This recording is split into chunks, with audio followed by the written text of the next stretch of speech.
The Speaker.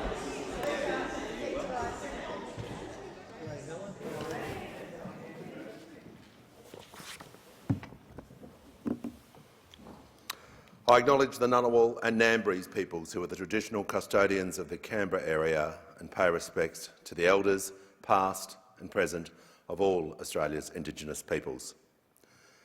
Almighty God, we humbly beseech Thee to vouchsafe Thy blessing upon this Parliament.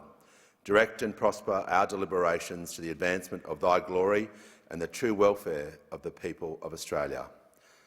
Our Father, which art in heaven, hallowed be Thy name. Thy kingdom come, Thy will be done in earth as it is in heaven. Give us this day our daily bread, and forgive us our trespasses, as we forgive them that trespass against us. And lead us not into temptation, but deliver us from evil. For Thine is the kingdom, and the power, and the glory, forever and ever. Amen.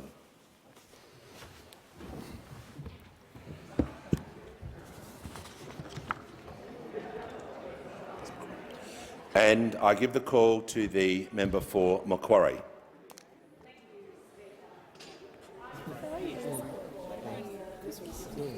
47th Parliament, together with the 52 petitions and 31 ministerial responses to petitions previously presented.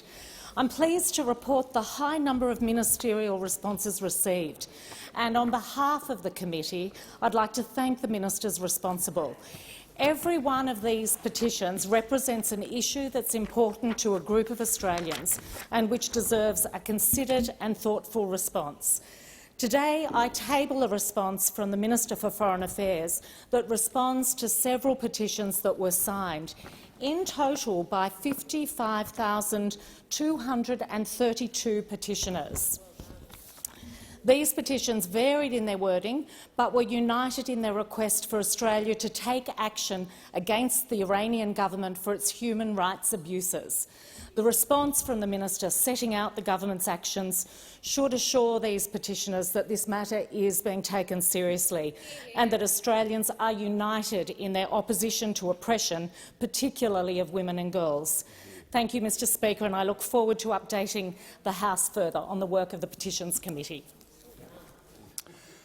And I call the clerk. Private members' business, notice number 1, Electoral Legislation Amendment, lowering the voting age bill 2023. The call to the honourable member for Brisbane. Thank you, Speaker. I move that this bill now be read a second time. Today I rise to introduce the Electoral Legislation Amendment Bill. Member for Brisbane. I'll just ask you to present the Electoral Legislation Amendment lowering voting age bill 2023 and the explanatory memorandum. Thank you. Sorry. I present the Electoral Legislation Amendment lowering the voting age bill 2023 and the explanatory memorandum.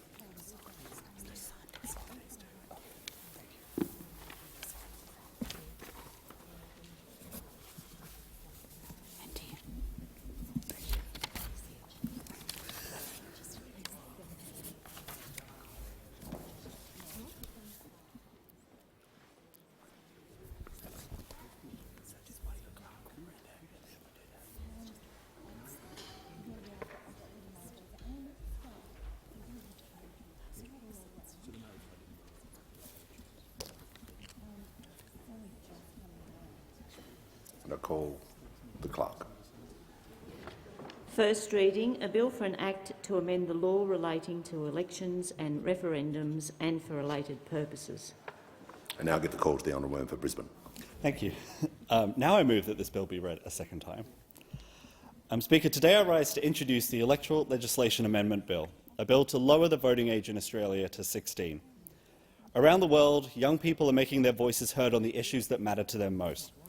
Across the globe, we are seeing the ever-increasing politicisation of young people, driven by government inaction. And Australia is no stranger to this. Young people are more engaged in politics than ever before and are already taking actions outside of the political system to shape the future that they will inherit. These actions happen because young people want to drive change on the crises that are facing our society. Climate change, access to healthcare, housing affordability, racial justice — these are issues which young people are passionate about because they are the ones who stand to lose the most from government inaction. To be growing up in a time of rising rates of inequality and poverty, climate change, and to see the top 1% become wealthier and wealthier at the expense of working and middle-class families is more than enough to mobilise young people to want to fight for a fairer future. And I commend the efforts of young people across the country and their engagement in grassroots action to ensure that their voices are heard. But there is still so far to go. Demonstrations are ongoing because we aren't seeing action on the climate crisis. Australian students are being saddled with ever-increasing debt, and the leaders that they are looking to do not seem to have the political will to take the actions we so desperately need. Lowering the voting age to 16 gives young people the opportunity to have a real say over the politics and policies that will impact them for the rest of their lives. It forces elected representatives to actually be accountable to the young people they represent, and it will give young people the say in our democracy, a say they have clearly demonstrated they deserve.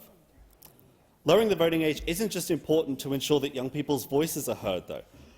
It's important for the future of our democracy. The last federal election had a historically low rate of voter participation, with voter turnout falling below 90% for the first time since the introduction of compulsory voting. The Australian compulsory voting system is one that we should be proud of. We give every citizen not just the right but the responsibility to have a say in who represents them in Parliament. But as engagement with our voting system continues trending downward, it is important that we take proactive steps to increase participation. Examples from around the world have shown that lowering the voting age to 16 has resulted in increased participation, not just in those first 2 years of voting, but throughout the voter's lifetime. The Scottish independence referendum, for example, saw 16- and 17-year-olds turn out to vote in higher numbers than their older counterparts. Germany has now decided to lower the voting age to 16 at the federal level after seeing positive outcomes at various state levels. States that had a voting age of 16 saw higher participation rates in democracy as these cohorts aged versus states that had a voting age of 18. Increasing participation means that we can actually address the scale of the crises that our country faces today. It gives those who will inherit the future we in this place decide a say in who represents them. And I want to say a thank you to the grassroots organisers who have been campaigning on this for many, many years, some of whom are in the building today. I look forward to seeing some of you sitting down here in the future. Young people are desperate to make their voices heard. Expanding voting rights to 16- and 17-year-olds to give them true representation in this place is not only the least we can do for them, it's a political inevitability. Is the motion seconded? Second the motion. And I give the call to the member for Griffith. Thanks, Mr Speaker. I second the motion and reserve my speaking rights. The question is this bill be now read a second time. The debate is adjourned and the resumption of the debate will be made an order of the day for the next sitting. And I give the call to the clerk. Private members' business, notice number 2, for a motion relating to nuclear energy. And I give the call to the honourable member for Lyne. Thank you, Mr Speaker. I move the motion relating to nuclear energy in the terms in which it appears on the notice paper. During the 33 years I practiced as a hospital doctor, whether it was a junior intern through to a general internal medicine specialist, and for the last 22 years as a gastroenterologist, I and all the medical staff around me often use the miracle of modern medicine which utilises nuclear technology, whether it's radionuclide isotopes for iodine, technetium, molybdenum, X-rays or CAT scans, to diagnose and treat many conditions, including and curing, in many instances, cancers, whether it be breast, prostate, bowel cancer, lung cancer, brain, bone, lymphoma. Even overactive thyroid conditions use radioactive isotopes to calm the thyroid down. Yet, even though Australians and people around the world beg and wish they have access to that sort of technology and are happy to receive it, in Australia we have a schizoid response. When we apply to use the wonder that nature gave us of fission, of partially enriched uranium, isotope 235, to boil water to very high temperatures and pressures, just like a coal-fired power plant does, and use that to run turbines which run electrical generators, like we have in all our coal plants, or in hydro stations, people react, and we have legacy legislation prohibiting its exact use. Why is it that people balk? And I think, having studied the psychology of this for many years, it's because people have had a trained emotional response because of the legacy fears about nuclear Armageddon with the nuclear arms race. They've been misinformed or misled about the nature of what a power plant is. A simple explanation is it is using the wonders of fission with electrical rods that, when they get to a critical mass, they heat up. The phenomenon of fission makes a lot of heat, just like the element of an old-fashioned kettle. You see those things around the ceramic base heating the water. Well, that's what happens in a nuclear power reactor, and that is enriched uranium up to 4.9%. And, Mr Speaker, I want to reassure you it is quite different from a nuclear bomb. A nuclear bomb needs 95% enriched uranium, about 12 kilos of it, in a clustered little space surrounded by huge amounts of physical explosion. And there is no way a nuclear power reactor will ever become a nuclear bomb. Fukushima wasn't a nuclear bomb, it was a hydrogen gas explosion as a result of the intense heat because the cooling water stopped circulating. It wasn't a nuclear bomb. The Fukushima earthquake and the tsunami killed 35,000 people. No people died from radiation exposure in Japan. None. Zippo, none. But I continue. Now, Australia is already a nuclear-ready nation. We have operated 3 nuclear reactors for many years, since the 1950s, in fact. We still operate the Opal reactor in Lucas Heights, surrounded by suburbia, where houses go for $3 million and no one bats an eyelid. We have 1,300 people employed in nuclear and scientific activities in ANSTO. We have the Australian Safeguards and Non-Proliferation Office, which monitors our compliance with all the non-proliferation treaties that are in the world. We have ARPANSA, the Australian Radiation Protection and Nuclear Safety Authority, which is a world-class institution. Australia is part of the International Atomic Energy Agency. We are part of the 4th generation nuclear power plants called the Gen 4 Forum, which is researching and designing 4th generation, which are the newer and latest models which will come into being in the next 10 or 15 years. Now, I've visited Canada, America, looked at some of these new small modular reactors that everyone's talking about. They are ready to roll. They are going through final licensing. They're not some far-off distant development. They are a mini version, refined. Just like a Volvo car, the latest model is incredibly safe. They've got lots of passive and safety features. Same like the current mobile phone. It's quite different from the big brick that you used to have to carry around for the first mobile phones. They're smaller, more powerful, and they are safe. They have passive safety, and they won't be analysed until we remove the prohibitions in the ARPANS Act and the EPBC Act. Is the member's time has expired. Is the motion seconded? I'll second the motion.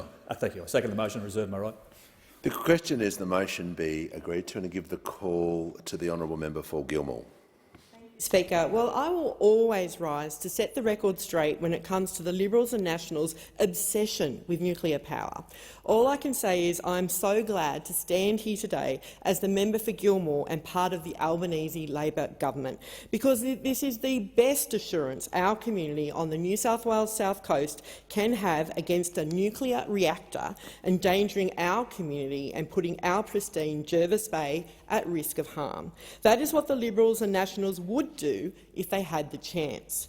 If our community, and I am proud to say, with me standing with them, didn't tell them each and every time they bring it up that no, we will not accept it, That's what we do every time this obsession of theirs is raised. We point out, as I will again now for the member for Lyne and anyone else in the coalition ranks who needs to hear it, that nuclear is not an option. I know that the Liberals and Nationals don't seem to care about the inherent risk this would place our community in.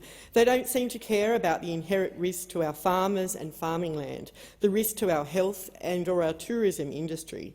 They don't seem to care about the risk it will place on our beautiful Jervis Bay Marine Park, to the environment, to our native wildlife.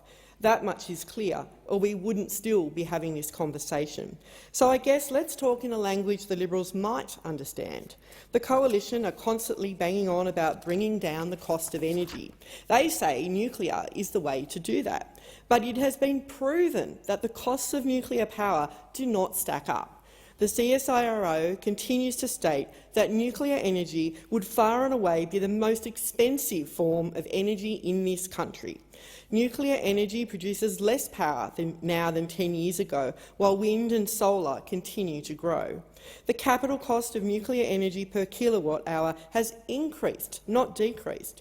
A report from 2020 states the costs of renewables continue to fall due to incremental manufacturing and installation improvements, while nuclear, despite over half a century of industrial experience, continues to see costs rising.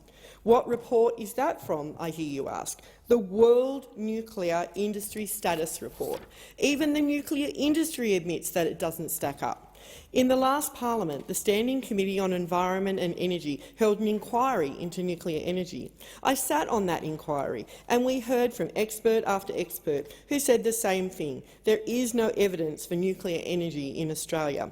Dr Swiggy Swakowski, a nuclear physicist and Chancellor of RMIT, told the committee that there is no coherent business case to finance the Australian nuclear industry.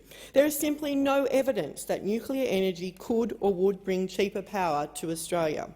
What do all the experts agree can bring cheaper power to Australia? Renewable energy. Wind and solar. Cleaner, cheaper power is in renewables. But the Liberals and Nationals must have had their fingers in their ears during that inquiry, because the message still has not sunk in. So here I am, once again, standing up for our community. I was highly amused recently when the Liberals on the South Coast whipped themselves into a frenzy about fantasy wind project proposals. We have no wind industry on the South Coast, so there is no conversation yet to have on these or any other projects. That didn't stop them trying to drum up hysteria, though. They said they are worried about the potential about the potential noise.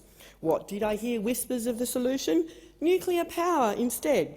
Because apparently, if tourists were to come to Kiama to see our famous majestic blowhole, they would rather see a nuclear reactor blocking their view than some wind turbines off in the distance.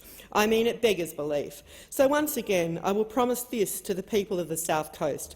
I will always stand in the way of anyone who thinks our beautiful coastline can be muddied with a nuclear reactor. I will stand with each and every person, farmer, business owner and conservationist, who knows that nuclear power can only do more damage than good in our community. And I say to the Liberals and Nationals, both here and on the South Coast, who continue to tout this as a solution to our country's energy needs, we will oppose you at each and every opportunity. We will not have nuclear power on the South Coast, not now, not ever. The question is the motion be agreed to, and I give the call to the honourable member for Hinkler. Well, thank you, Mr Speaker. And the blackout specialists are at it again over there, Mr Speaker. The problem with their proposal is it doesn't work. Right? That is clear. Anyone that was in Queensland and saw the loss of entire suburbs with blackouts over the weekend, we've seen load shedding across industry because what they are proposing doesn't work. Now, Mr Speaker, I'd refer you to an incredibly good article by Claire Lehman in The Australian on the 3rd of February. The clean energy revolution hides a very dirty secret, and it's based on facts.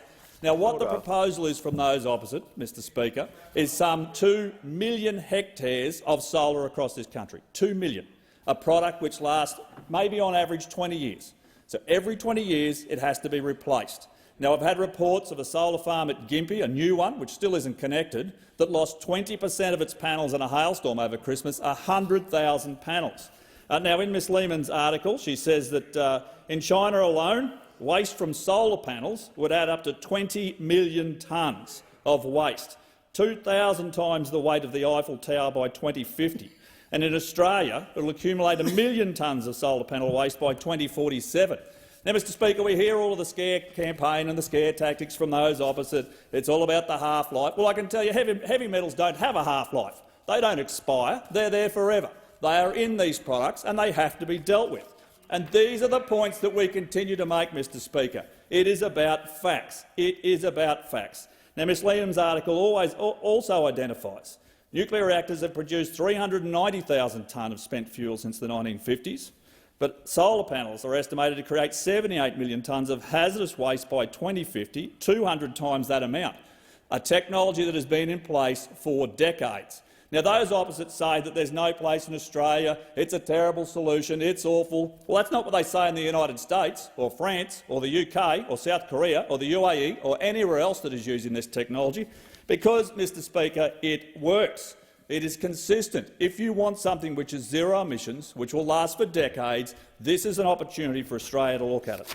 So, in the United States, Mr Speaker, once again back to facts. Every year they produce about 2,000 metric tonnes of spent fuel. Now, that sounds like a significant amount, but it is incredibly dense, which means it is very heavy by volume. That is the equivalent of less than half an Olympic swimming pool to run the 70-odd reactors in the United States. To power more than 70 million homes and avoiding more than 400 million metric tonnes of carbon dioxide emissions. That sounds like a pretty good solution to me, Mr Speaker, a pretty good solution. And in fact, the fuel can be recycled. It has more than 90% of its potential energy still remaining in fuel after 5 years of operation in a reactor. Mr Speaker, that is straight from one of the societies, one of the organisations, in fact the US Department of Energy in the United States. So if we're going to have a debate about this, let's make it about facts. So in South Korea, another example, Mr Speaker, nuclear energy will account for 34.6% of South Korea's electricity generation by 2036. It can be done. If you wish to have zero emissions in this country for more energy generation, you've got till 2050. And yet those opposite propose to destroy industry in this country by driving up the cost of power. We've seen interventions from them before Christmas, which is now reportedly going to cost some $1 billion in subsidies for the coal sector alone, no matter for gas. And guess what? There's no gas to offer because no gas company actually knows what their costs are. How do you offer a long-term contract on a product when you don't know what the government today is going to do in their mandatory code of practice and other changes? Now, we hear about wind, Mr Speaker, as well. Well, here's some information from the Parliamentary Library on wind and waste. Each blade can be between 25 and 100 metres long, and it is expected that by 2050 a total of 43 million tonnes of wind turbine blade waste alone will be produced and accumulated around the globe. 43 million tonnes, 93% of which is a composite material which simply cannot be easily recycled, and in fact no one has found a solution for that at all. So the proposal from those opposite is to have our energy systems rely on the unreliable, to rely on the weather, to accumulate literally millions of tonnes of waste right around the country, but particularly in Australia, and then to level and clear and cover over 2 million hectares of this country with what is the equivalent of a giant tarpaulin that has to be replaced every 20 years. Mr Speaker, this is nonsense. The reason it won't work, Sun Cable, now at administration, and why? Because the front page of the Oz reported one of the proponents said it was not technically feasible. Yet those opposites are suggesting that we can run solar energy from Cairns to Melbourne and it would be technically feasible. The member's time has expired. The question is the motion be agreed to, and I give the call to the honourable member for Fremantle. Speaker, the idea that Australia should waste time and resources and taxpayers' money on the pursuit of nuclear energy is bananas. It is daft in the extreme. There is literally nothing in favour of that course of action. It would waste taxpayers' money on projects that are fundamentally uncommercial. It would delay the supply of new energy generation. It would make us more dependent on foreign technology. It would lock in higher energy prices for decades. It would create new health and environmental risks, and it would have negative geostrategic consequences. That is some scorecard right there, Mr Speaker. And yet the coalition, which couldn't settle a national energy policy in 9 years and presided over a decrease in energy generation capacity, has now got just one bright idea, let's go nuclear. They're obsessed with having a perpetual conversation about nuclear while complaining that we need to have a conversation about nuclear. Never mind the Howard Government inquiry chaired by Dr Ziggy Switkowski in 2006, or the South Australian Royal Commission, or the New South Wales Parliamentary Inquiry, or the inquiry by the Energy and Environment Committee in the last Parliament back in 2019, chaired by the current Shadow Minister for Energy and participated in by the member for Lyme.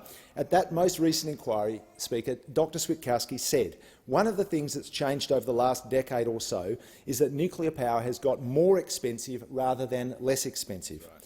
All the inquiries and endless conversations tell us that nuclear is the most expensive form of new generation and the slowest to deliver and the least flexible. Don't worry about the fact that nuclear is not being delivered on a commercial basis anywhere in the world, or that the nuclear power industry, now more than 70 years old, has still not delivered a single permanent storage site for its high-level waste. Speaker, those are the consistent conclusions reached by the same merry-go-round nuclear conversation we've been having for decades. That's why the existing ban under the EPBC Act is utterly sensible. It provides absolute clarity, and that clarity protects us from wasting precious time and resources. If, for some insane reason, you open the door to nuclear energy in Australia, the first thing you would need to do is to establish a fit-for-purpose regulatory and oversight framework that would suck up millions of dollars in taxpayers' money.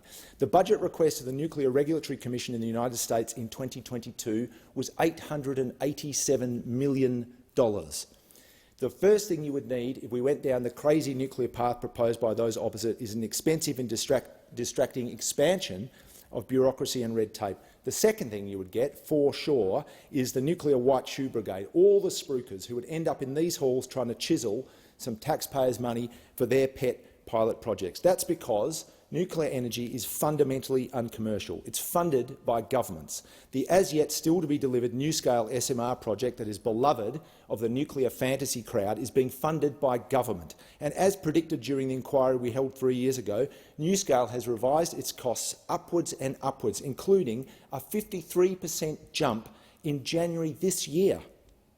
Speaker, for those who persist in pretending that nuclear is favoured elsewhere, this is from the World Nuclear Industry Status Report in 2019.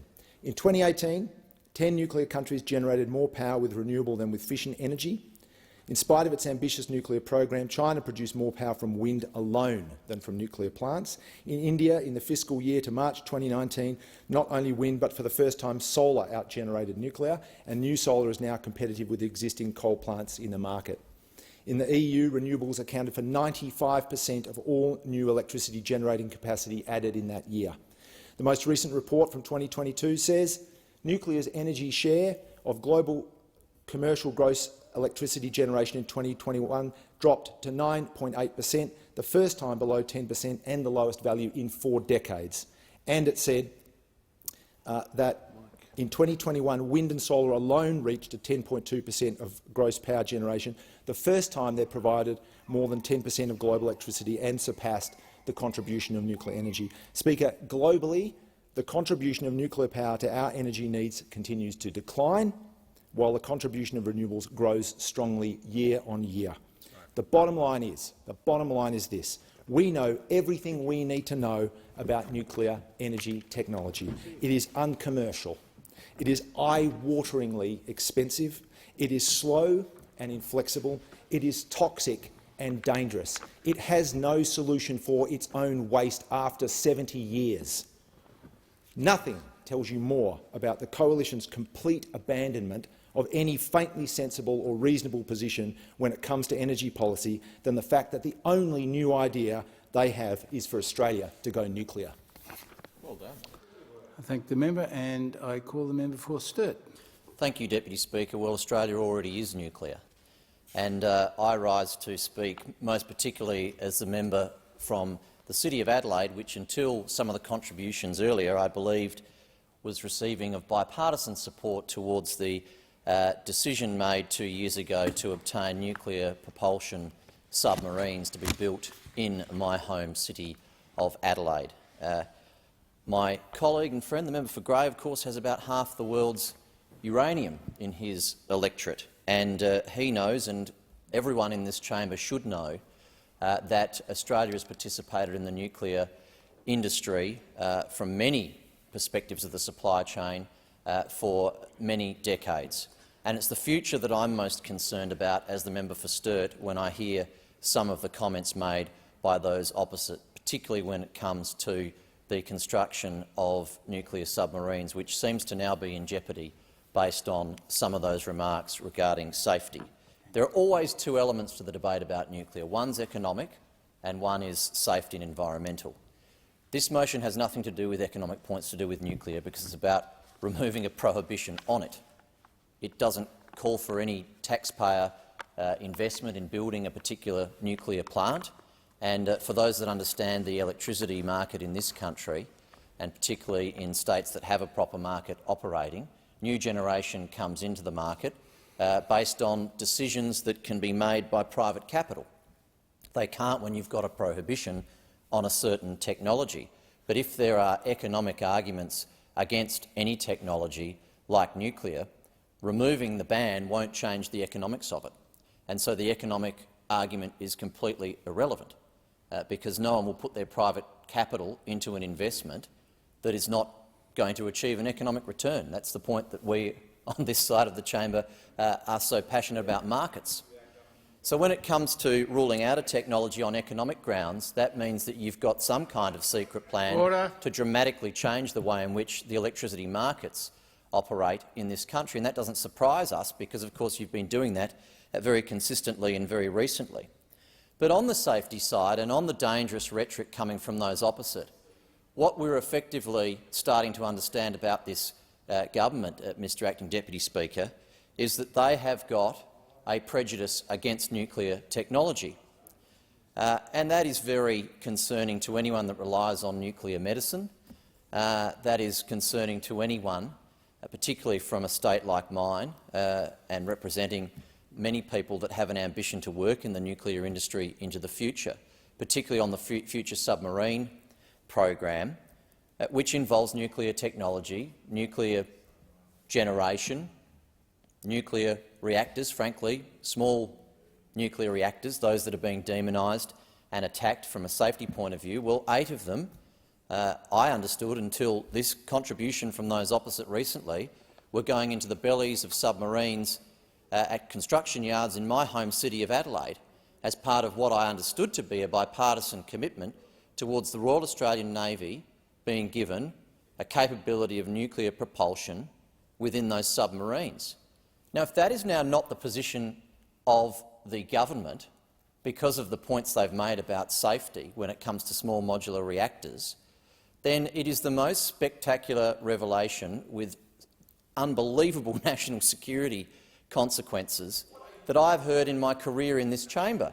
If you're now junking nuclear subs because they're not safe, because apparently these reactors are dangerous and people don't want them, and we've heard, Deputy Speaker, the minister even rubbish the concept of small modular reactors, then I'd love to hear from other members of the government from Adelaide as to whether or not they support 8 nuclear reactors being in the belly of 8 submarines that are being constructed in my home city of Adelaide to the tune of thousands of jobs for decades to come. And if these reactors are unsafe, they're just as unsafe on the docks of Port Adelaide as they are in any other part of the nation. And if you believe that the people of Adelaide are going to be unsafe with these nuclear reactors, then say so. I believe that's incorrect, and I am very passionately a supporter of nuclear submarine propulsion technology and that happening in my home city of Adelaide. But if the government now says that's dangerous and they're against it, A, come clean on it, but secondly, that is a dramatic and frightening revelation coming out of this debate. I thank the member for Sturt. The question is the motion be agreed to, and I call the member for McNamara. Thank you very much, Acting Speaker. Now, I'm not sure if the previous member actually read the motion before the chair, because what he spoke about had absolutely nothing to do with the topic that we're all discussing. But let me also say to the member for Sturt, let me also say I can hear some chirping in the cheap seats up the back, but I'm not going to pay much attention to them. I'll say this to the member for Sturt. We already have a nuclear reactor in Australia. It's in Lucas Heights in Sydney, and it's currently producing really important compounds that help treat and detect cancers and other medical instruments. And it's a really important industry, and I've been there. I've stood over our Opal reactor and peered down into really an incredible piece of engineering and technology, and a really important part of our medical industry. But what we are talking about here is not about whether or not we should have that sort of technology being developed. We're not talking about whether or not we're going to move towards nuclear-powered submarines. What we are talking about is this fantasy that keeps being brought up by the National Party that somehow nuclear energy makes any sense whatsoever for the Australian energy market. And I think the most compelling truth that their fantasy that is constantly being brought up by the National Party, and now it appears the new, young, dynamic aspects of the Liberal Party, is that if they were so keen on having a nuclear reactor to power our energy sector, you would have thought that maybe in the last decade, when these characters were on the Treasury benches, they would have taken at least one step forward towards thinking about maybe potentially sometime building a nuclear reactor. But they didn't. They didn't.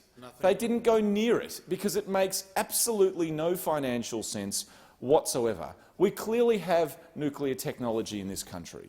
We've had it for decades. That's not the question. The question is, for our energy sector, does it make one skerrick of sense to have a nuclear reactor powering our homes and powering our industry? And the answer is no. Why? Because the thing is so expensive. If we were going to buy a large-scale nuclear reactor, we would be having to do things like upskill our engineering workforce. We would need to be able to train nuclear scientists to not just be able to deal with a nuclear reactor, but be able to deal with an energy-creating nuclear reactor. This has been the direct advice from ANSTO, that they were very clear that in their current capability they would need to upskill, potentially import for the first few years a whole range of skills that we don't currently have in Australia. And that's not to say that's impossible, it's just part of the process. Not to mention building this thing, which would take at least 10 to 12 years. No nuclear reactor rarely gets built before it's scheduled to be completed. In America right now, especially for the small modular reactors, all of the timelines are being pushed back and pushed back and pushed back and pushed back. It's just not feasible. So we're talking about a technology that will not be created in the next 10 to 15 years when you're talking about the capability gap and construction costs. That's for a large-scale reactor.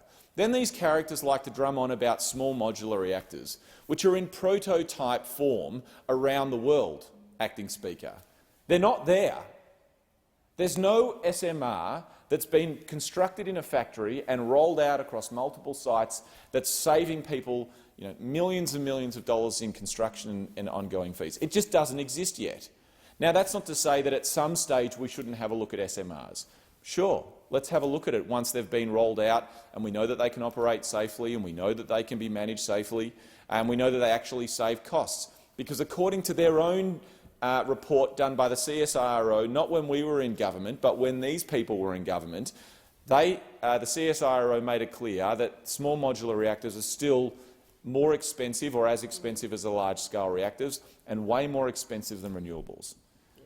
So don't just listen to the drivel that these people come into this place and pretend that all of a sudden they've got this really fantastic new whiz-bang idea, because in the 10 years when they had a chance to help shape our energy market, all they did at each and every stage was to fight renewable energy being brought into the market, and then not one thing did they do to actually pursue the course of nuclear energy. Not one.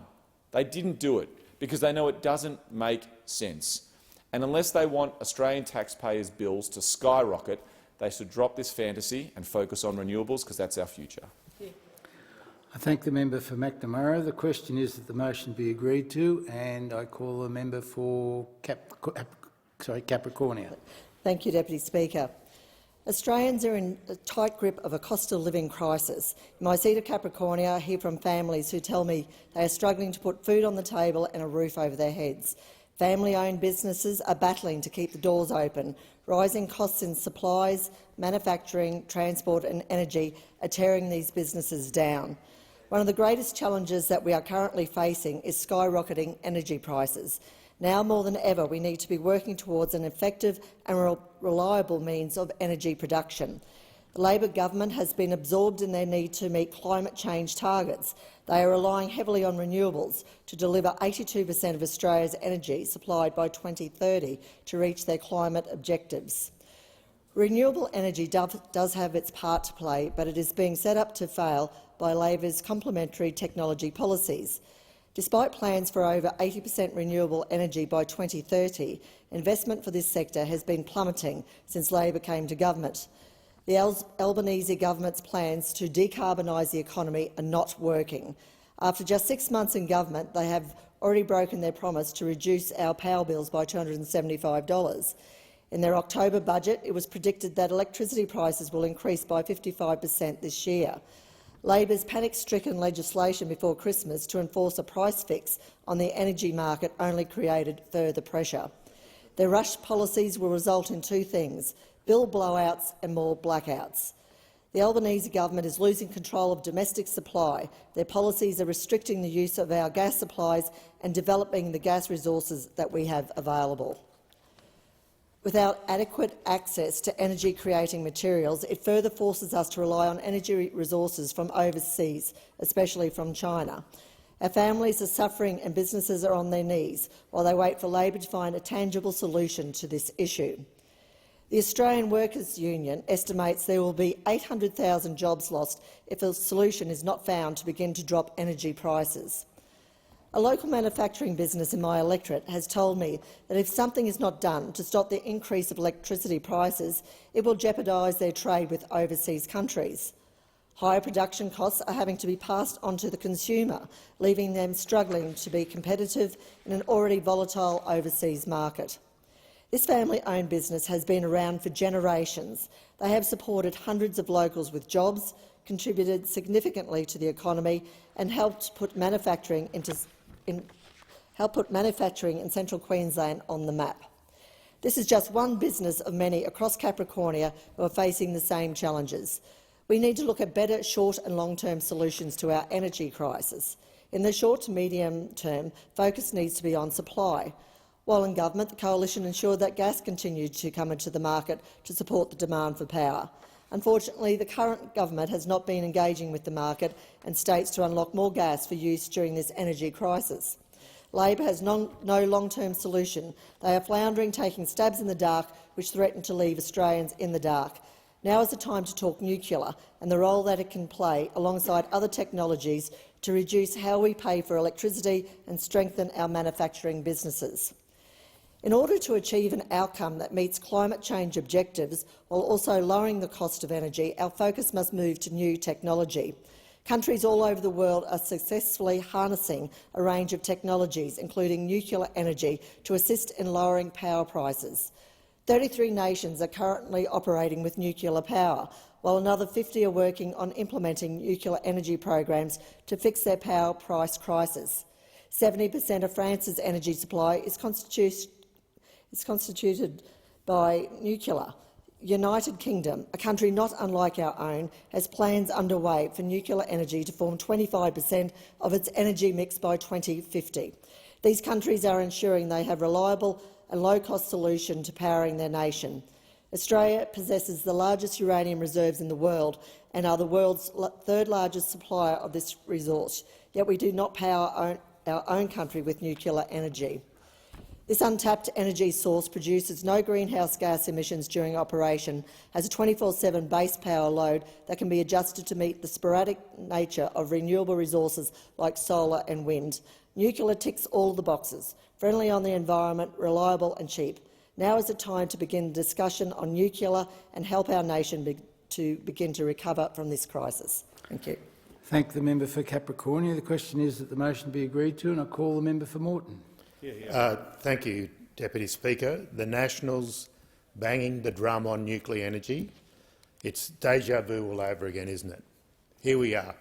Always the same. Anytime they're dragged kicking and screaming by the people in the bush, the people that they're supposed to represent, and I will include a few Liberal members in that as well, representing the people in the bush. Anytime they're asked by the people in the bush to do something about dangerous climate change and reducing emissions, they go straight to the old nuclear power playbook. If irrelevant, break glass. I mean, we've heard it all before. And it's funny, I heard the member for Capricornia talk about nuclear power, didn't mention the coal-fired power station the Nationals committed to in Collinsville that they didn't deliver when in office. And I mean, this is the fundamental flaw in this motion right from the word go, with their happy go-to strategy, that they didn't actually do anything about nuclear power when they were in government. So no one should be under any misapprehension here. This is just another attempt to undermine this country's need to transition to renewables. We didn't see former Minister Pitt or the member for Cook, the other Minister for Mines, bring in a policy for nuclear energy when they were in government. They had a decade to move on their nuclear ambitions and did not do so. And if this is such an important and urgent need, why didn't they lift a finger during those dark ages from 2013 to 2022? This morning's posturing is nothing more than a rearguard attempt to undermine and deny a transition to renewables, the equivalent of a policy Hail Mary for those people that are hanging out for the American football final coming up next week. As the Energy Minister Chris Bowen said in Parliament last year, and I quote, "What this represents is the third quiver in the armoury of those who don't want to see Australia take action on climate change. They accompany delay and denial with distraction." Everyone knows, and except those in the LNP, that nuclear energy is by far the most expensive form of energy. Compounding this further, as Australia doesn't have much of a nuclear industry, it makes it even more expensive down under. You've heard in the debate those opposite talking about the small modular reactors, or the SMRs, and about how successfully they're being built right across the globe. The opposition leaders spoke that they're being built in Canada, France, Japan, South Korea, the UK and the US. But guess what? The number of SMRs being built in those countries is a big fat zero. The only country where we have at least some movement beyond an announcement is in the US, where the figures for the price of energy from proposed SMRs are going up and up and up.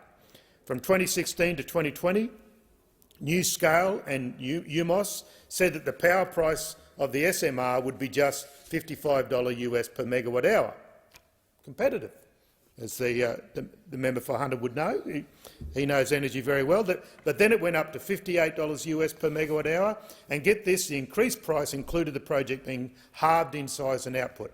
And just recently, a more detailed report says that it has gone up to $89 US per megawatt hour. Now, in anyone's language, except maybe the member for Fairfax, $89 US per megawatt hour isn't cheap energy. But it's actually more bleak than that, Deputy Speaker. When you dig just under the surface, the project expects to receive a $1.4 billion contribution from the Department of Energy, which will deliver an estimated $30 per megawatt hour subsidy through the Inflation Reduction Act. So on top of the US taxpayer pumping in more than $4 billion in subsidies to NewScale and UAMPS. Hardly a ringing endorsement of where private capital should be investing. So we have an actual SMR project heavily subsidised by the US taxpayers that shrunk in scope by 50%, delivering sometime in the never-never. Some of the most expensive energy on the planet at a real cost of around $119 US per megawatt hour, and that's even before it starts being built. So I didn't get an invite to the opposition's nuclear love-in last year, but I think there was a bit of backslapping about how good the SMR in the US is going to be, but look at that real cost.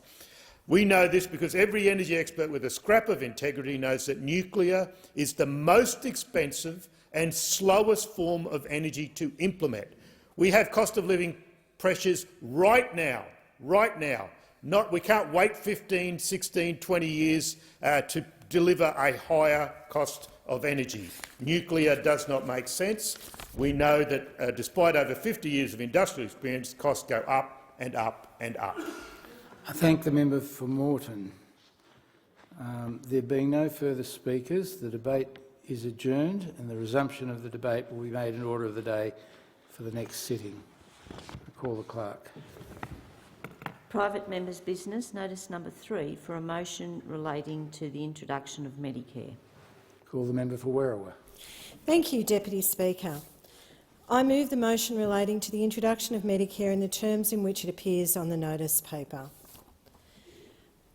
At 6:06 on the 6th of September 1983, Dr Neil Blewett, Minister for Health in the Hawke Labor government, rose to read the Health Legislation Amendment Bill 1983 into Hansard in this parliament. These were the acts of parliament that created Medicare out of the ashes of Medibank and provided Australians, and I quote Minister Blewett, a health insurance system that is simple and affordable.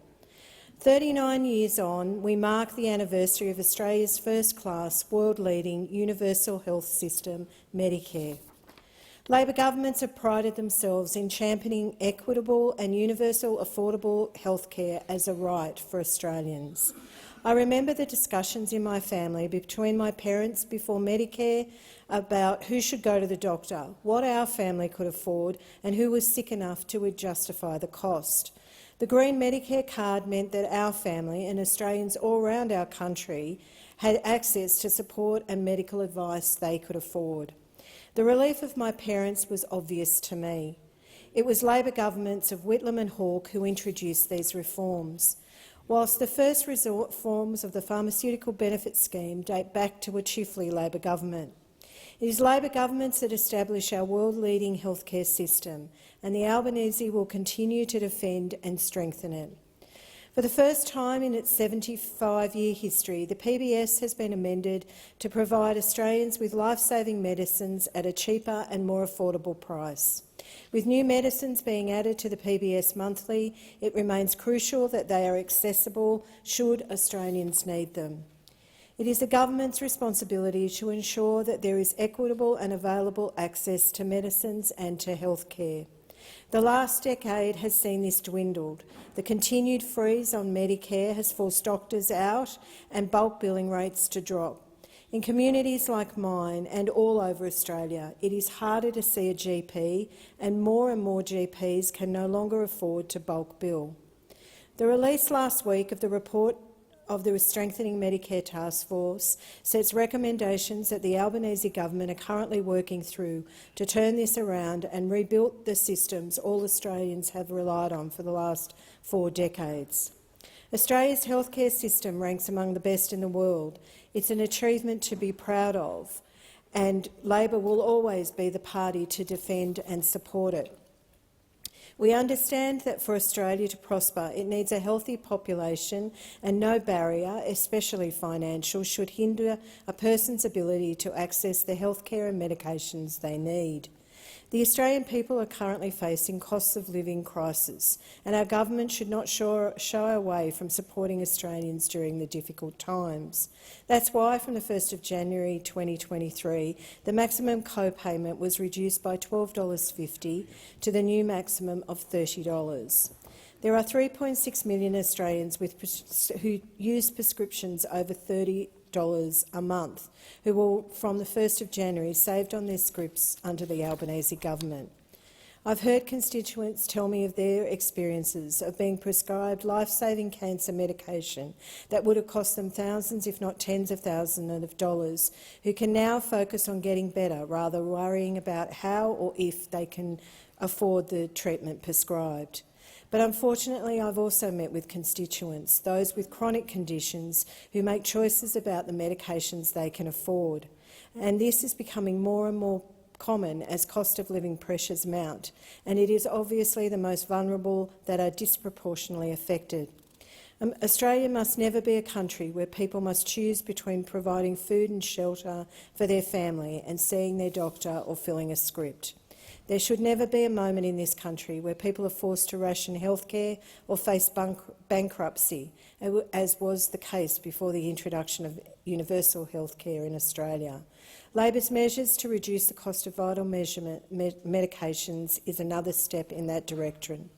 We promised to reduce the price of medicines in our 22 election platform, and we delivered $190 million a year directly into the pockets of Australians.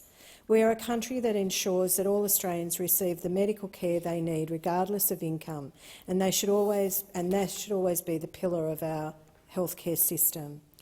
Labor is a party of Medicare, and the Albanese government will ensure that our healthcare system is continuously defended and strengthened. I thank the member for Werriwa. Is the motion seconded? I second the motion and reserve my right to speak. I thank the member for Reid. The question is that the motion be agreed to, and I call the member for Malley. Thank you, Mr Deputy Speaker. The member for Werriwa has moved that the House note that Australia's healthcare system is based on equitable and fair access for all Australians. In comparison with our global counterparts, the US, the UK, this is true. But most particularly in regional Australia, there are many who would say it has also deteriorated to the point of crisis. The reality in the bush is higher mortality and morbidity rates than the city. I stand here in this House of Government for all Australians. Every decision made here should be based on the principles of fairness and equity. However, if the healthcare system is based on equitable and fair access, then why do those who live in regional centres perpetually have poorer outcomes? What may be true in Western Sydney is not reflected in Mallee or indeed most other regional centres. In my maiden speech, I said your health status should not depend on your postcode, but it does, Mr Deputy Speaker, and I will continue to state this inequity until there is significant change. Not change in rhetoric, but change in outcomes. There is cold, hard evidence of the unfairness and inequity Labor are helping to perpetuate. For example, in the expansion of the distribution priority areas. This policy is harming access to doctors in regional centres, making a bad situation worse. I currently have a survey on my website for people to tell their story about their access to healthcare in Mallee. Sadly, but not surprisingly, the results are not good. Nearly 2,000 people have written a response. 30% of respondents say they do not have a regular GP. 40% of respondents have put off seeing a GP because it's too hard to get an appointment. 33% of people have presented to their local hospital because they could not see a GP. Best health outcomes occur when patients have long-standing relationships with a doctor who can provide ongoing care. As one doctor said to me last week, when you have been seeing the same patient for 16 years, you know when they walk into the room if something is not right. Continuity of care is everything in primary care, and that is what this government does not understand. When patients have no ongoing GP, it puts pressure on already stretched hospital emergency departments. Where is the fair and equitable access? An 80-year-old cancer patient told me she puts off going to the clinic because of the weeks she has to wait, even though she knows she would be better to have regular checkups. A young mother told me that after her clinic in Mildura closed, she has been forced to send her 2 young children to 2 different clinics while she and her husband attend a third, and they still can't get a regular doctor. Many people have said it takes up to 8 weeks to get an appointment. These people are not receiving fair and equitable access to health care. Even worse, just last week I spoke with a nurse practitioner in my electorate who provides the only health service in a small town. She has had to dip into her superannuation to manage her operational running costs. This is ridiculous, you might say, but such is her dedication to her local community. The fact is, Medicare rebates and funding models must improve for her to be able to continue to offer services in that rural town. To pretend there is a silver bullet, I know, is naive. Thin workforces are just one of the problems facing equitable healthcare delivery in regional areas right across Australia. Decisions made by the Labor government have contributed to inequity and unfairness, however, in rural and remote locations. For example, in July 2022, one of the first decisions made by the new Labor government was to expand the distribution priority areas, as I mentioned. As a result, international medical graduates have the option to move to an outer urban setting rather than regional areas with the same incentives. The current system cannot provide fair and equitable access to healthcare without an incentive for doctors to practice in all corners of Australia. We need solutions, and we need them now. Solutions to doctor shortages and indeed all health professional shortages. The regional workforce needs to have their voice heard. I thank the member for Mallee. The question is the motion be agreed to, and I call the member for Reid. Thank you, Mr Deputy Speaker. February 2023 marks the 39th anniversary of the introduction of Medicare by the government of Prime Minister Hawke. Australia's healthcare system is based on equitable and fair access for all Australians. It was in my maiden speech to this parliament where I spoke about how our healthcare system is based on fair and equitable access for all. Our hospitals, for example, including those in my region, Gosford Hospital and Wyong Hospital, are a place where it does not matter who you are. It doesn't matter where you come from, and it doesn't matter the circumstances that lead to your presentation. You will be cared for, and you will be cared for free.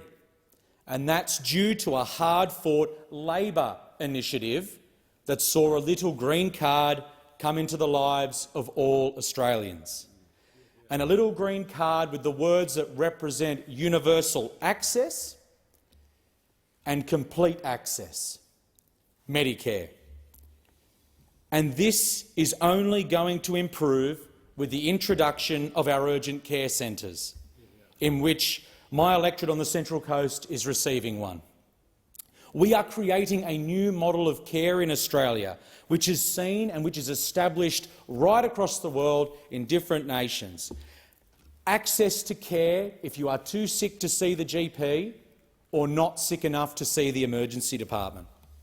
A service that will treat adults, a service that will treat children, a service with extended operating hours, and most importantly, a service that will be bulk billed.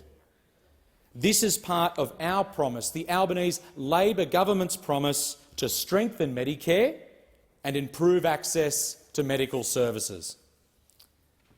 A major issue that I see in the emergency departments on the Central Coast is the rationing of medications, meaning that patients are taking their prescribed medications every second day, every third day, every fourth day, sometimes once a week. And this is all because they've been unable to afford their prescription medications. And I can think of multiple clinical examples of where this has been a significant issue. So let's take a patient who's taking a blood thinner, apixaban, which is Eliquis, in an attempt to prevent a blood clot causing a stroke, secondary to an abnormal heart rhythm such as atrial fibrillation, all very common conditions throughout our community. Patients would only be taking their medication infrequently, and therefore this condition would lead to that patient presenting to the emergency department with a significant physical deficit, inability to use their arms, inability to use their legs and walk, inability to see, inability to swallow, inability to talk. And this is because of a stroke. I think of patients with type 2 diabetes mellitus presenting with several complications secondary to consistently elevated levels of blood sugar, including blindness because of damage to the retina, kidney failure requiring dialysis, damage to the nerves in the extremities, and issues with the blood vessels in the legs, leading to wounds which get infected, and then those limbs then require amputation. I think of stroke, I think of coronary artery disease and heart disease, just to name a few. And these are only two examples, because the patients were unable to afford their medications. So they would ration them, as I said, every second day, every third day, once a week, sometimes not take them at all. And these are two examples with patients who have chronic diseases where the sequelae is preventable if the medications are taken on a regular basis as prescribed by their doctor. And I'm proud to be part of a government, this Labor government, that is improving medication access for millions of Australians, including thousands on the Central Coast. As of the 1st of January 2023, the government will have reduced the cost of pharmaceutical benefit scheme co-payments by $12.50 to a maximum of $30.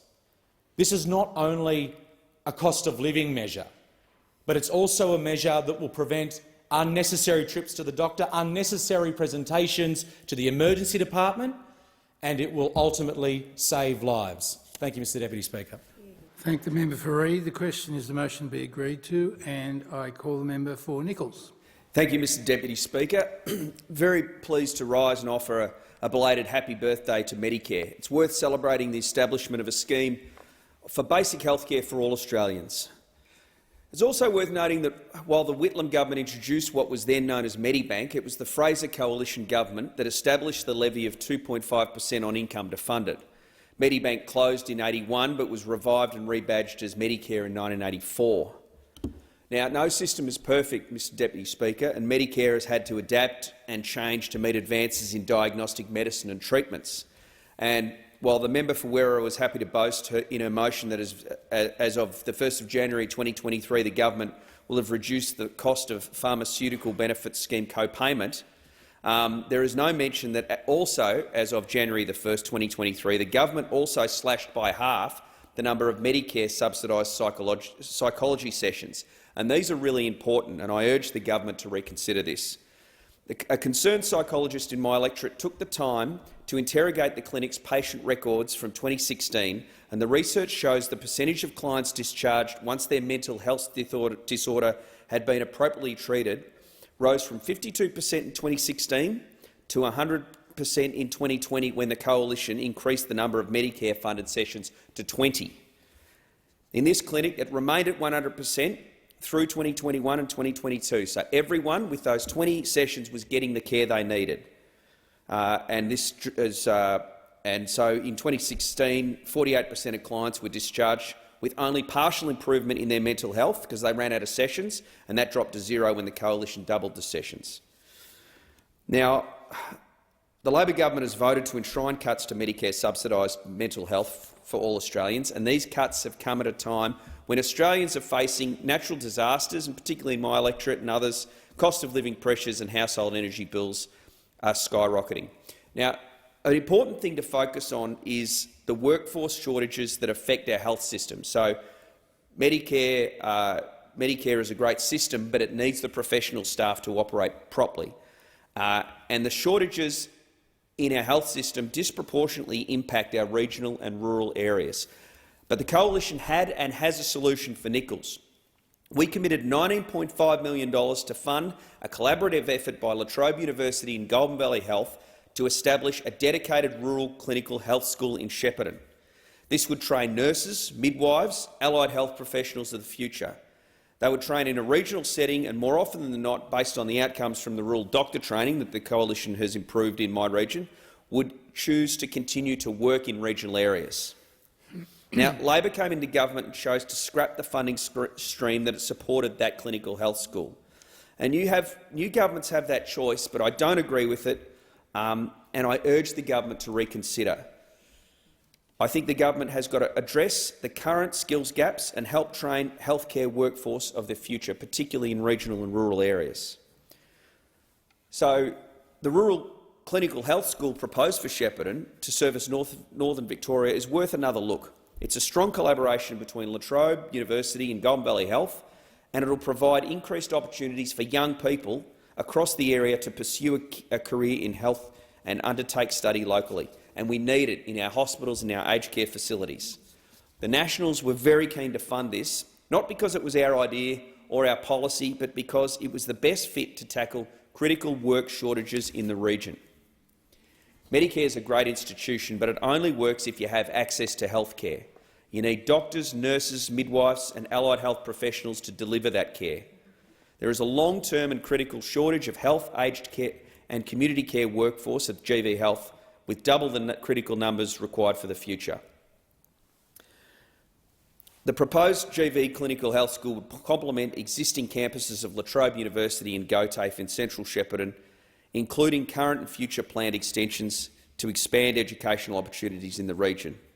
And I'm sure there are other regions with the right combination of the hospital, the university, that could come together. They just need some government support to make this a reality. So I urge the government, I want to work constructively and collaboratively with those opposite, the Minister for Health, the Minister for Education and the Minister for Regional Development, to please look at this clinical health school.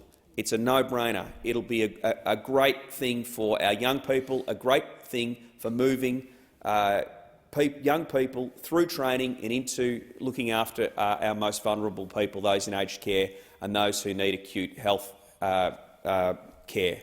Thank you very much.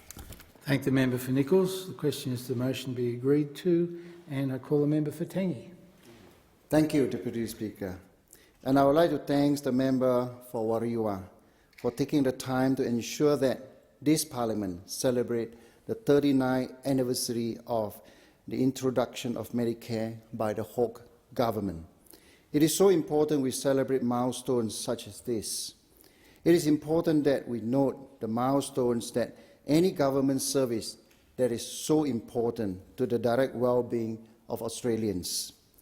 Medicare has survived through 8 prime ministers and a handful of recession, epidemic and pandemics. Medicare was created to ensure access for all Australians to Australia's world-class health care system when Australia needs it. It is a promise that no matter what, every Australian should be afforded the dignity of health care. It does not matter their skin colour or income or gender or age. In Australia, something so important does not matter. All that matters is when Australians need help, they can get it. Medicare has had many victories since it was born. Australians all over the country have deeply personal stories about Medicare and how, without Medicare, there could be one less place set at the dinner table. Each of Medicare's greatest victory can look very different to each family. To me, it means that my eldest daughter was able to focus on fighting cancer and getting well, and not on the cost of a fight or whether she could afford. Her country had her back. There is still work to be done to make health care more affordable and accessible for all Australians. I am pleased to celebrate that as 1st of January this year, the government has reduced the cost of the Pharmaceutical Benefit Scheme co-payment by $12.50 to a maximum of $30. This means that the medicine will be cheaper and more accessible for Australian families. This reduction in the cost of medicine is just one step of our ongoing commitment to improve the accessibility and affordability of health care for all Australians.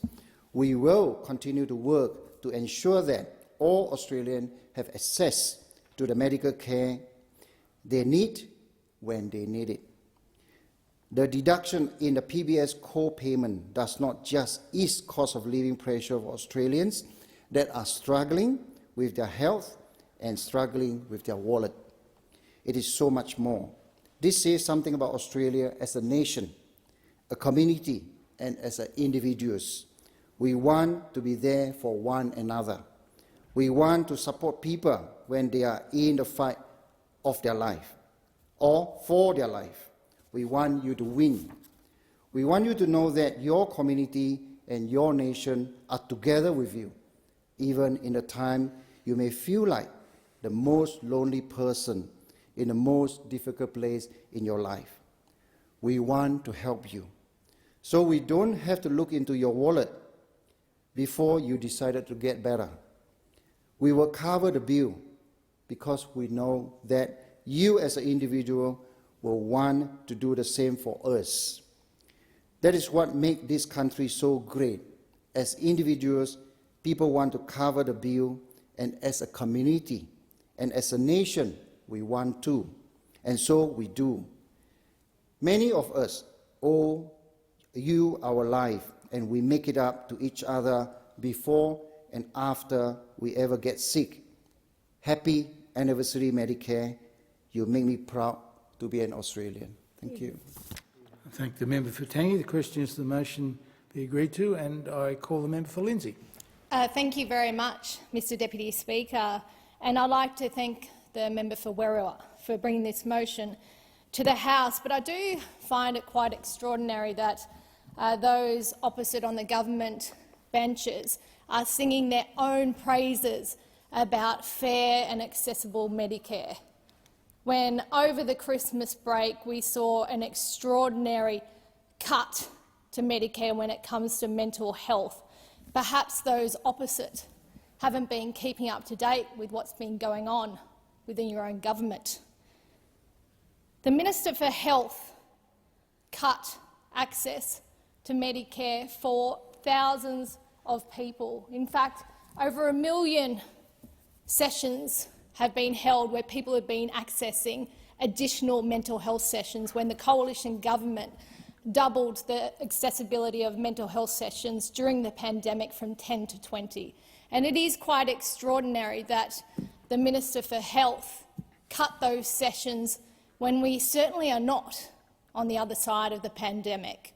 In fact, today, many people are very much struggling with their mental health when it comes to COVID-19. These cuts were made over the Christmas period when so many people really struggle with their mental health. So not only was it a poorly timed cut to mental health sessions, it was a pretty heartless cut.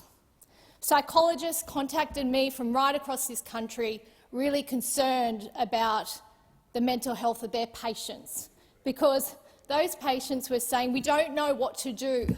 We don't know what to do because we need those sessions.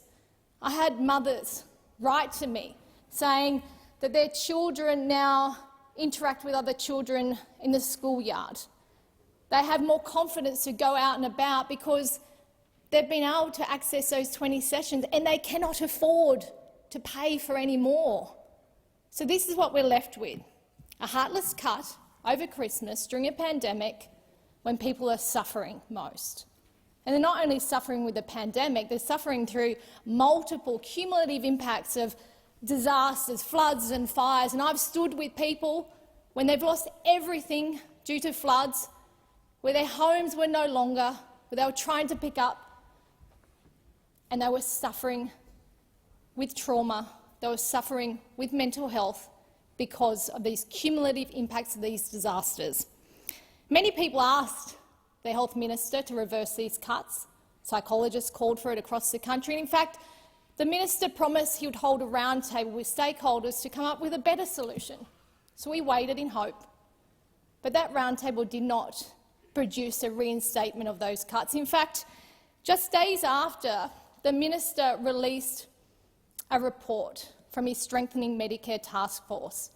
This report that looked into the state of Medicare and was to provide recommendations to improve Medicare in this country did not mention mental health, barely mentioned it at all. It certainly did not prioritise the mental health of people in this country. The Medicare report did not mention mental health, yet 70% of GPs across this country say that one of the top 3 reasons people come in and see them is for mental health issues. So it is extraordinary that we have a cut to Medicare mental health sessions and now the Medicare report does not even mention mental health. Perhaps that's because the Minister did not have one mental health professional on his Strengthening Medicare Task Force. Not one. It is extraordinary when we have a mental health crisis in this country that the Minister has cut the mental health sessions from 20 to 10. He has not mentioned mental health in the Medicare report, and he did not have one mental health representative on his task force. What is this telling the Australian people? It is telling them that their Minister for Health is not listening And yet worse, he's possibly not caring. When we have multiple disasters, when we are still in the midst of a pandemic, when we have young people struggling with being locked up through COVID, when we have a mental health crisis, this government is not listening, and this government needs to start taking the mental health of Australians a lot more seriously. Thank the member for Lindsay. The question is that the motion be agreed to, and this is like deja vu all over again. I call the member for Moreton. Thank you, Deputy Speaker. And I thank the member for Werriwa for bringing this motion about the fact that Medicare was introduced by the Hawke government in 1984. Medicare, the nation's universal health insurance scheme, for young, for old, for rich, for poor, for bush, for city, for those in sickness and those in health. The system guarantees all Australians access to a wide range of health and hospital services at low or no cost. And I'd like to just table the member for Tangney's speech if I could, but I guess I will stick to what my staff have written for me. But because when the Hawke government introduced Medicare, the quality of health care depended on many factors, including where you lived and who you chose to be your parents, but mostly it was about how much you earned. It was tough if you got sick and couldn't afford a doctor. You either had to rely on the chemist or some sort of family remedy or prayers. It was rare for people to ever consider going to the hospital. A voluntary health insurance arrangement set up by the Menzies government meant that doctors' fees were met by a combination of 1/3 government benefit, 1/3 private health fund benefit and 1/3 out-of-pocket payment by the patient. Here's what Bob Hawke said in a speech he delivered on the 5th of March 1984, a month after establishing Medicare. It was totally unacceptable that nearly 2 million Australians were for several years without private insurance or the Commonwealth Government's cover provided to pensioners, unemployed and low-income earners. Many of the 2 million were simply unable to afford the cost of private insurance. So Labor's Medicare scheme allowed Australians to obtain the medical treatment they needed, regardless of how much they earned. We know the consequences when people can't get early access to a GP. Early access identifies health problems before they become acute and costly for the individual and for the economy. The Labor Party has a history of legislating for the common good. Our belief in access to universal health care is an enduring value. We are the party of Medicare. We have a history of defending Medicare. Sadly, coalition governments have a long history of running Medicare down. It was Gough Whitlam who first introduced a system of universal health care in Australia called Medibank. Subsequently, access to Medibank was heavily restricted under the Fraser government. Then in turn, the Hawke government introduced Medicare and reinstated universal access. And who can forget John Howard's promise to Australians that he would not touch Medicare? Then, upon receiving the keys to the lodge, he proceeded to cut funding to Medicare, raised the safety net threshold and coerced and scared Australians into taking up private health insurance. The Abbott, Turnbull, Morrison governments froze the Medicare rebate, tried to introduce a GP tax 3 times and planned to privatise the Medicare payment system. During the 2016 election campaign, a tough election campaign, just after we were packing up after a community barbecue in Moreton, 2 cars full of senior citizens pulled up. My office started to explain to the barbecue, to the people that the barbecue was over. They said, "Never mind. We're Liberal voters and we hate what Malcolm Turnbull wants to do to Medicare. We've come to sign your petition and we hope we're not too late." So all sensible Australians understand the value of universal health care. There are now too many stories of Australians not being able to see a bulk billing doctor or GPs changing from bulk billing to mixed billing. Only this week, sadly, I met with a Moreton GP who, after practising on the south side, said it's no longer financially viable to run his practice. He loves helping battlers. I could see the passion that he had to medicine. And, take my hat off to every GP that is out there doing their bit for people health-wise. This guy loved helping battlers, but he's not sure if he can continue and doubts that anybody would even want to buy his practice. Those 15% of graduates that do go into general practice, there's not many of them.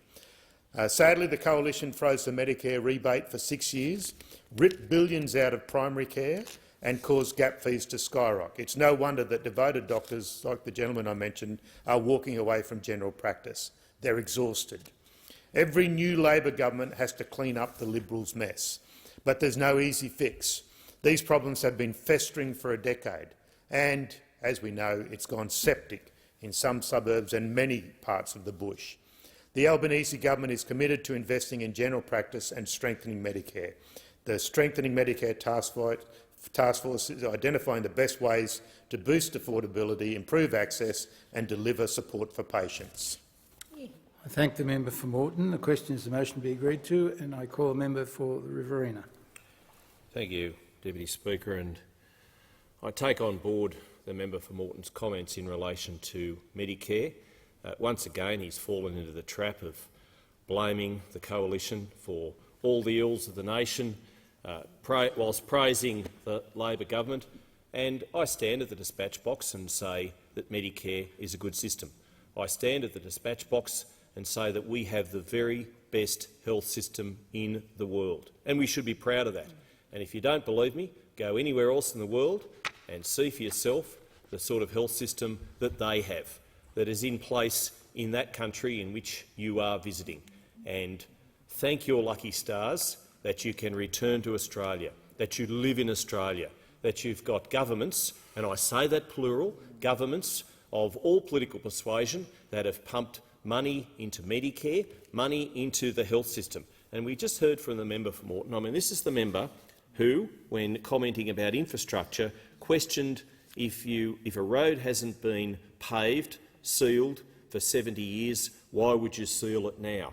Indeed, I recommend that he read Claire Armstrong's report in the Daily Telegraph today about the crisis in healthcare, particularly in remote Australia at the moment, and I know those opposite are very much pushing the voice, pushing the Uluru Statement from the heart. They would do well to read not just the report but also Ms Armstrong's op-ed and also the editorial in the Daily Telegraph, the Sydney newspaper today.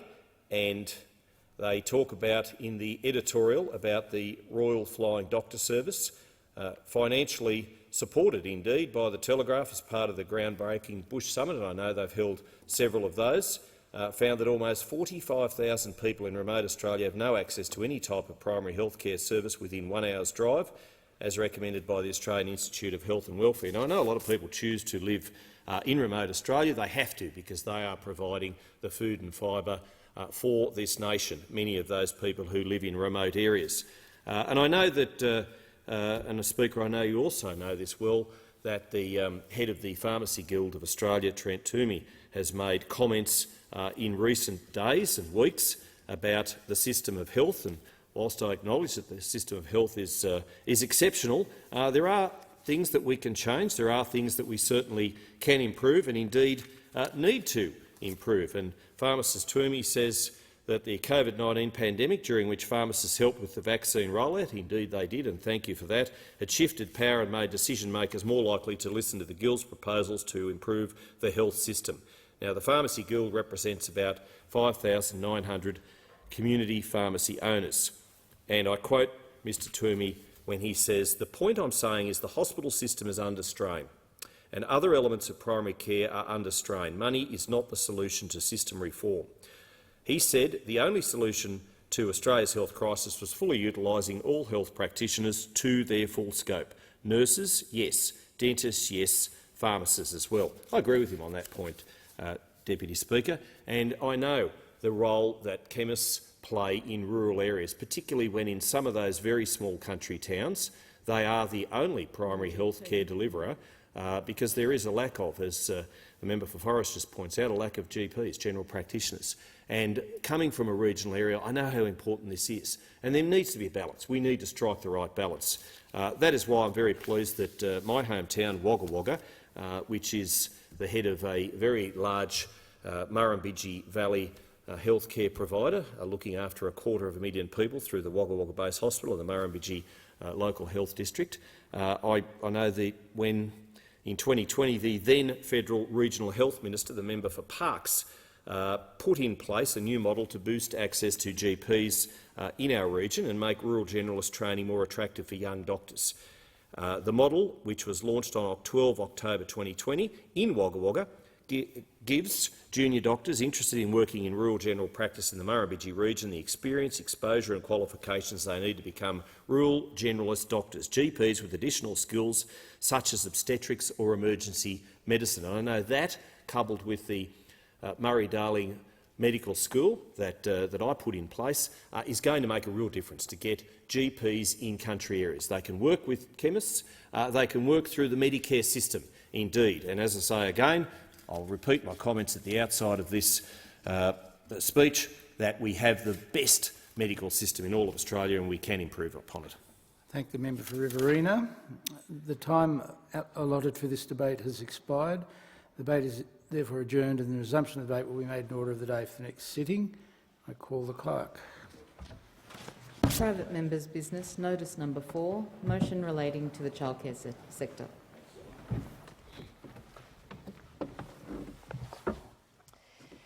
Thank you, and I give the call to the member for Fowler. Thank you, Madam Speaker. I move the motion relating to the childcare sector in the terms in which it appears on the notice paper. Access to high-quality, affordable and sustainable early learning services is important for many families, especially in electorates like Fowler, where we have a significant disadvantage, and more so now with the cost of living crisis. However, the government must also address the workforce shortage that the sector has been crying out for. I'm moving this motion to provide some urgently needed practical solutions following my consultations with childcare providers in my electorate of Fowler. It aims to address the demand for childcare service the bill will create, the current workforce shortage, and to better meet the needs of workers, children and parents. In my electorate of Fowler, there is a high percentage of children from culturally and linguistically diverse and refugee backgrounds, an indicator that there are special needs and would require additional support, in particular for low-income families. Development vulnerability needs to be addressed early, as it becomes more expensive later. There is so much at stake socially and financially if we continue to get this wrong, and so much to gain if we get it right. I met with Kindy Kids at Ensa Park, Kids Matter and 3 Bears Childcare in Cabramatta, Growth Mindset at Bonnerick and Kids World Kindy in Bosley Park, and thank them for their valuable time in sharing their experiences with me and their commitment to families of Fowler. The feedback was unanimous in the forum. Burnout is huge in the sector. Staff shortage is across the board. There is a huge increase in children with diverse and special needs, and there is not sufficient government support to cater for this growing need. As legislators, we must transform how the childcare sector is viewed and valued by inspiring young people to be part of the sector, offering important opportunities for upskilling and better conditions to encourage people to stay for the long term. Workers in the field say they're often thought of as just glorified babysitters. I want them to know that they're not, because they play an important role in caring, nurturing and teaching our young Australians. We entrust our children in their care, and as a government we need to ensure there is legislation and policy to better support the sector. I propose these solutions to increase the number of early childcare teachers in the system and easing the shortage, such as simplifying the New South Wales staffing ratio to be equivalent to the National Quality Framework, simplifying early learning cadetship training model so that candidates can upskill to an early childhood teacher and study at the same time, or have their level of experience to be taken into account if they want to become an ECT. Removing the need for university students who are already working in childcare facilities to do their practical course at another provider. These demands are removing a valuable workforce from the current employer. We've also been told that there needs to be additional funding for the Inclusion Development Fund subsidy to help support the inclusion of the growing number of children with diverse and additional needs. Providers with over 15 years' experience have told me the increase in children with diverse and additional needs is unprecedented, especially in my electorate of Fowler. The current funding model is not working, and the process to apply for inclusion support workers is burdensome, and there are out-of-pocket costs for the providers, with many centres stressing they cannot afford the out-of-pocket costs. These centres are not immune to the cost of living crisis. Currently, the government funds the service $25 an hour in order to hire an inclusion support worker, but the true cost for this additional staff member with superannuation, work cover and leave is about $35 an hour. This additional staff member is crucial to ensure the children's needs are met. This is a recipe for disaster for all involved. There are children and families who need additional support but cannot access a service provider, or sometimes the focus on special needs often means other children miss out on their required attention and placing huge burdens on teachers. I recommend the government cover all employee costs of inclusion support service. And lastly, families in Western Sydney are missing out on crucial subsidies due to the childcare subsidy application process. The process must be simplified to ensure families where English is a second language are not missing out on this much-needed subsidy. I ask the government to seriously consider the practical solutions I put forward in this motion that will immensely support the childcare sector, children and families like those in my community of Fowler. Thank you. Thank you. Is there a seconder for the motion? Yes. I second the motion and reserve my right to speak. Thank you, Member for North Sydney. So the question is that the motion be agreed to, and I give the call to the member for Hunter. Thank you, Deputy Speaker. It seems as though after nearly a decade of neglect and inaction, the opposition, many of which made up the former government, have suddenly decided to care about childcare. Deputy Speaker, quality childcare is a vital part of a young person's development, and it is the Labor Party who knows this, and it is the government who cares about education and childcare. Yes, that's right, Speaker. We care about childcare so much that we're actually going to do something to fix it, the issues that were ignored by the previous government. I know that this may be foreign to those opposite, but the concept is quite simple. It's just the opposite to doing nothing and not ignoring the issues that are right in front of you. I know doing nothing is something that those opposite are well acquainted with, so it shouldn't be too hard to figure out what the opposite is. Childcare is vitally important, but in recent years it hasn't been affordable or accessible for many families. Research shows that children who participate in quality preschool programs are more likely to arrive at school equipped with the social, cognitive and emotional skills they need to help them continue to learn. And these skills don't just benefit children throughout primary school, they're skills they have for their whole lives. Higher levels of educational success, employment and social skills have all been linked to moderate levels of participation in quality early childhood education. Deputy Speaker, these benefits should not be restricted to those few that can afford childcare or the few that are lucky enough to be able to secure a place. Speaker, the benefits don't stop there. More children in childcare means more parents who are able to get back to work, which means more businesses with eased pressure on staffing shortages.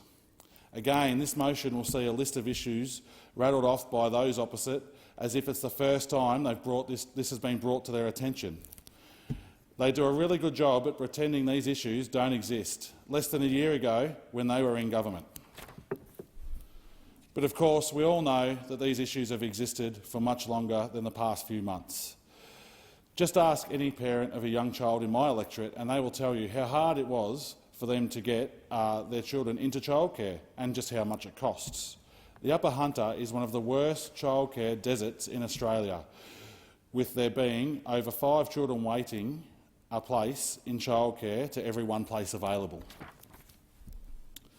Speaker, 1 in 5 is simply not good enough. That is 1 in 5 parents who cannot get back into the workforce sooner.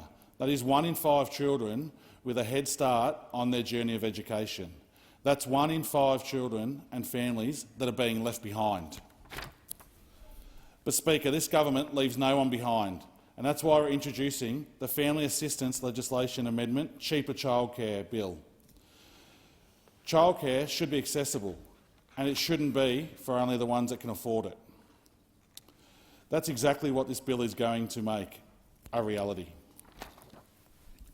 Because of this bill, 6,300 families in the Hunter will be better off. 6,300 more families able to access childcare. 6,300 more families able to afford childcare without having to sacrifice something else in their life to make sure their children have the best start to their life. This bill will ensure that 6,300 more parents will be able to get back to work. That's 6,300 more employers with additional staff. And most importantly, Deputy Speaker, because of this bill, because of this government, 6,300 more children in the Hunter will have access to early childhood education. A head start in learning and a head start in developing both independence and vital social skills.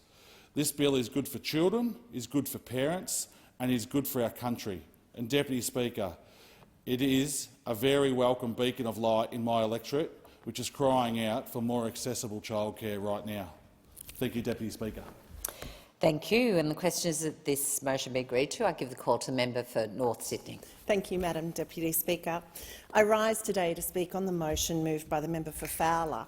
And despite the wonderful oratory that we just heard from the member from Hunter, I would like to make the point that this motion is actually about access to those that can provide childcare, not just those seeking to access it.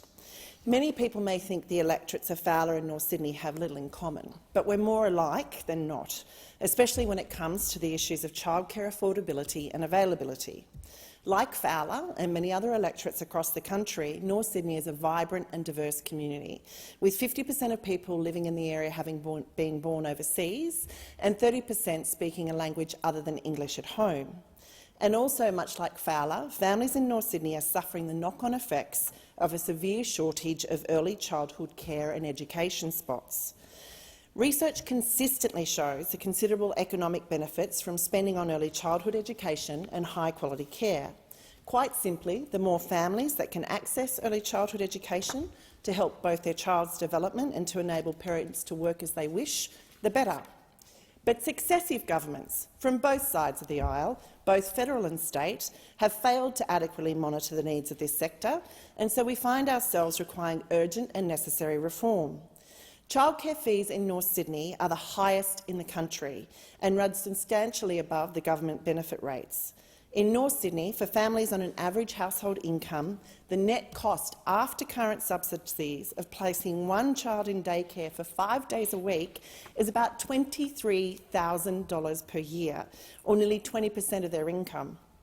These costs are negatively impacting many, preventing parents, most often mothers, from working when they would like to, deterring families in some instances from having more children, placing an expansive burden on older members of the family as they step in to help with care, and perhaps worst of all, leading to missed opportunities for children to benefit from early education.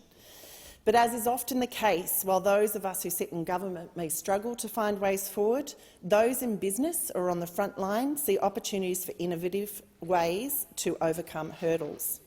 Today, then, I stand to speak for those currently managing early childhood care and education facilities across my community, to provide both some insight into the challenges they have identified, but also, importantly, the possible solutions they see. I thank them in advance for their considered thoughts. One long daycare centre in Lane Cove recently told my office that every service in our area, and many more that they were aware of, was suffering immensely in respect to the dire skills shortage. The shortage of educators, in their word, is absolutely frightening, and as business owners they've had to consider the operations of their business. But as small business owners often do, whilst they see the challenges presented, they've also given significant thought to potential solutions. They included identifying that many of their childcare educators are on student visas, the conditions of which mean they must move interstate or to a regional area in order to extend their visa or improve their pathway to permanent residency. This required move disrupts not only the centre but also the local community where those people contribute significantly. They suggested then that the government consider changing this visa requirement for early childhood carers and educators to remove this disruption of the workforce. A simple and almost obvious solution, but I wonder how difficult it would be for us to enact. We know we need at least 9,000 early educators to ensure services are able to accommodate the increase in demand for places for children. And in this context, ensuring early educators are also paid appropriately for their skilled and valuable work is key. We must move to shore up the workforce by looking at temporary wage bonuses and addressing the 30% wage disparity between early childhood educators and primary school teachers. Another locally run centre highlighted the fee differentials between profit, not-for-profit and family-run centres as a key concern. They suggested this could be addressed through reforms, including making childcare tax deductible for working families at a certain level of combined income, and then redirecting government funding to those who are most in need. These are just a few of the ideas they've come up with. The opportunity for us as legislators is to listen to this frontline experience, acknowledge the strength of the observations and then move accordingly. I note that the government is hosting an early childhood education and care roundtable in the coming weeks. My call to the government is to not just listen, but to move expediently to act. Every child has a right to education, whether they are in North Sydney or Fowler or anywhere else. It should be irrelevant. Thank you. Thank you. As I said, the question is the motion be agreed to. I give the call to member for Macquarie. Thank you, Deputy Speaker. I got to hang out with a bunch of 4- and 5-year-olds just before Christmas at the graduation of students from the Euroka Children's Centre, a not-for-profit community-based long daycare centre in the Blue Mountains that's been operating since 1985. We were outside in their play area, which we as a government have committed $20,000 to help with improvements in the play space, and their plan is for things like slides, a rock wall and scramble nets. Now, it's too easy to dismiss the idea of play areas as a secondary thing in education, as something that's simply a respite from learning, whereas some of the most important lessons young children can learn, and I would argue all children, happen in the playground. Learning to share, learning to take turns, learning to respond appropriately to those social cues that can mean the difference between an easier or harder journey as an adult, not to mention the physical skills development that occurs, the managing of fear and excitement and 1,001 other emotions and skills. So it's no surprise to me that parents who have watched their children develop under the care of the Euroka team cheered to know that even though their children might not benefit, future kids would. But their biggest applause was when I mentioned the Albanese government's commitment to making early childhood education and care more affordable for families.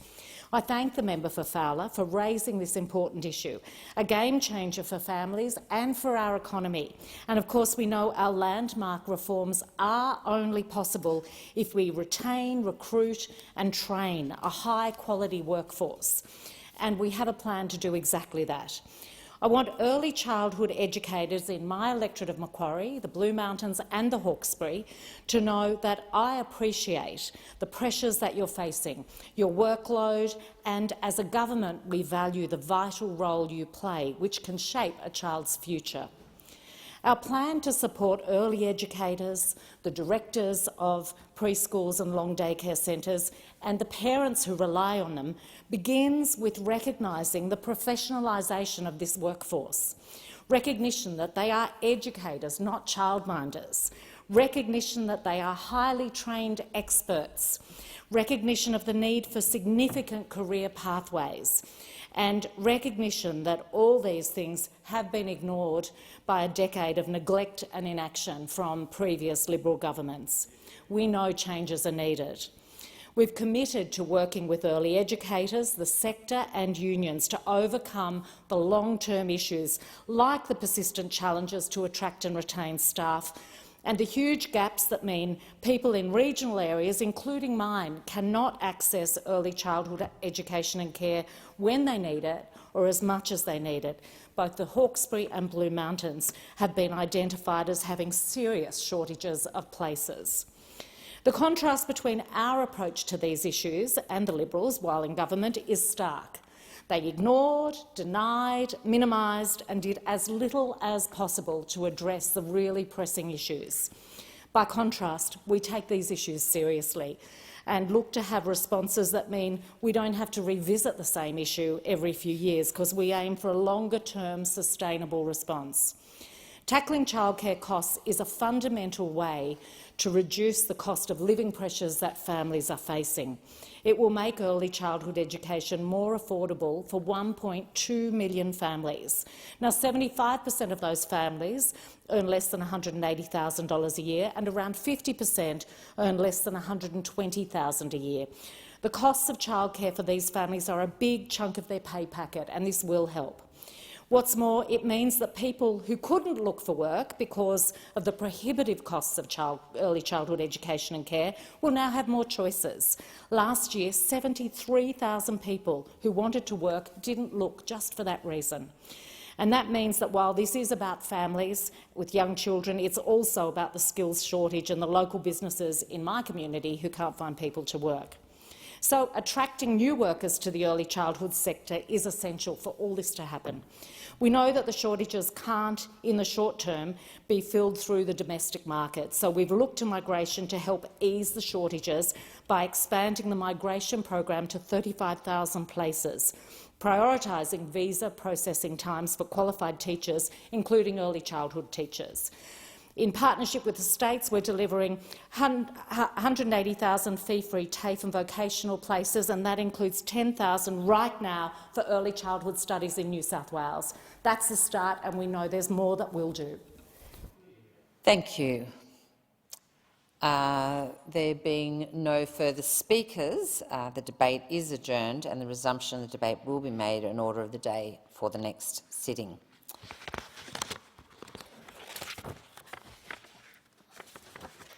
And I have a message from the Senate.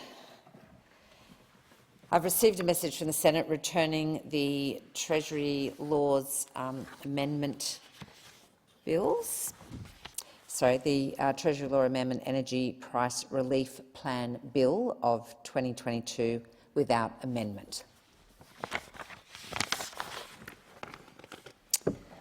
I have also received a message from His Excellency, the Governor-General, notifying assent to several bills. I do not propose to read the titles, which will be recorded, however, in the votes and proceedings.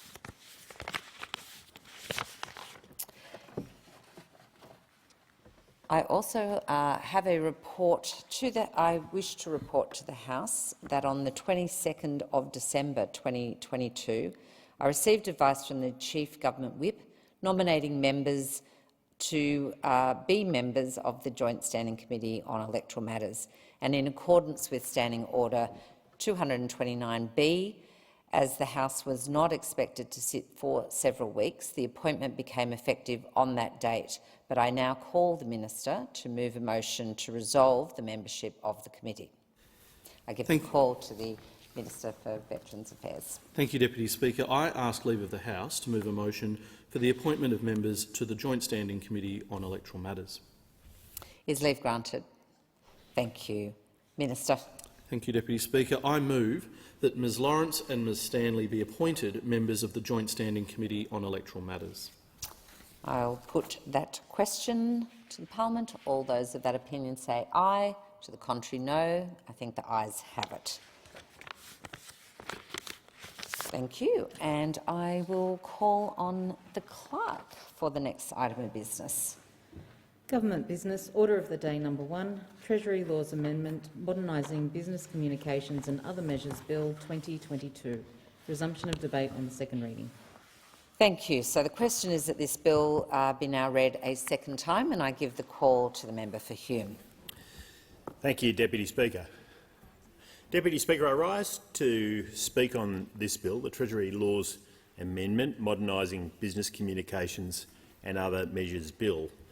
The bill reintroduces measures advanced before the election to modernise AGM and other business communications rules and provides an initial response to the Australian Law Reform Commission review into financial services legislation. The former measures were contained in coalition legislation that lapsed at the last election. We will be supporting this bill and the amendments moved by the government. The bill implements law improvement measures across 4 streams. Schedule 1 introduces amendments to give effect to technology-neutral communications. Schedule 2 introduces amendments to implement recommendations of the ALRC review. Schedule 3 rationalises a number of ASIC instruments, and Schedule 4 makes a number of minor and technical amendments. The bill revives and expands legislation that lapsed before the last election, as I said. The main body of additions to the bill implement initial recommendations from the Australian Law Reform Commission's review into financial services legislation commissioned by the previous government. The bill implements law improvement measures, as I said, across four streams over those 4 schedules, and the amendments in Schedules 2 and 4 are largely made within existing policy parameters. So, in a little more detail, Schedule 1 amends the Corporations Act and other Commonwealth Acts to modernise communication methods available to consumers, businesses and regulators when interacting with each other by, first of all, extending the global communications regime, allowing members of certain entities to elect to receive documents in either hard copy or electronic form, and providing relief to entities that are unable to contact members under the Corporations Act. Secondly, by ensuring that regulatory bodies in the Treasury portfolio can hold hearings and examinations using technology. Thirdly, updating payment provisions in Treasury laws to allow electronic payments to be used. And finally, replacing requirements in Treasury laws to publish notices in newspapers with a requirement that notices be published in an accessible and reasonably prominent manner. These are all sensible modernisation provisions designed to make use of modern technologies in a way that reflects practice we are seeing much more broadly across the economy and across society. Schedule 2 to the bill implements recommendations and other suggested improvements identified by the ALRC in Interim Report A, all about simplifying and improving the navigability of Australia's financial services law. And in Interim Report A, the ALRC found that Australia's financial services legislation is challenging to navigate, complex for individuals and businesses who may have obligations under the law. And this is an important area of red tape reduction, a very significant priority for this opposition, as it was for the previous government, because we know when we get out and talk to businesses across the community, across our communities, that red tape is right at the top of the list of the issues that they have concerns about, and we want to see sensible changes in that area, and we will always work with this government on sensible red tape reduction. It's a priority for us, and we want to see it as a priority for the government. Schedule 3 to the bill amends the Corporations Act and the NCCPA to transfer long-standing and accepted matters currently contained in ASIC legislative instruments into the primary law. The amendments will improve navigability of the law and provide industry and consumers with greater certainty and clarity when interacting with Treasury laws, and that has to be, again, a good thing. If you're in business in this day and age, you have mounds and piles of legislation, state, federal and local regulations as well, as I'm reminded, local regulations as well, that are constantly a barrage you have to deal with just to get the basics done. And if you're a small business without a government relations department, without an HR department, without all the other departments, a legal department that works all these things through, it is a nigh-on impossible task. So simplifying it has to be a good thing and must be a priority of any good government. Schedule 4 to the bill makes a number of miscellaneous and technical amendments to Treasury portfolio legislation. The amendments correct drafting errors, repeal inoperative provisions, address unintended outcomes and make a series of other technical changes. Now, I mentioned the importance of reducing red tape. It's an issue very close to my heart. Sadly, there are far fewer people in this parliament, frankly, particularly from the government, who have experience in business and particularly small business and understand that red tape cripples small business people. Small business people want to get out and run their business. They want to serve their customers. They want to attract and retain the very best talent they can in a jobs market with a strength coming out of the pandemic that no one could have dreamed of. That's what they want to spend their time on. That's what they have to spend their time. Indeed, if they don't spend their time on that, they're going to lose out. They're going to lose market share. They're going to lose profits, revenues, and they're going to go backwards. And so they have no choice but to focus on those central issues to their business around customers and employees. But you can't do that if you're dealing with red tape. You simply can't do it. Independent researchers estimated that the annual cost to the economy of red tape is $176 billion a year. $176 billion a year. Now we know that it has to be a relentless focus. This is never-ending work.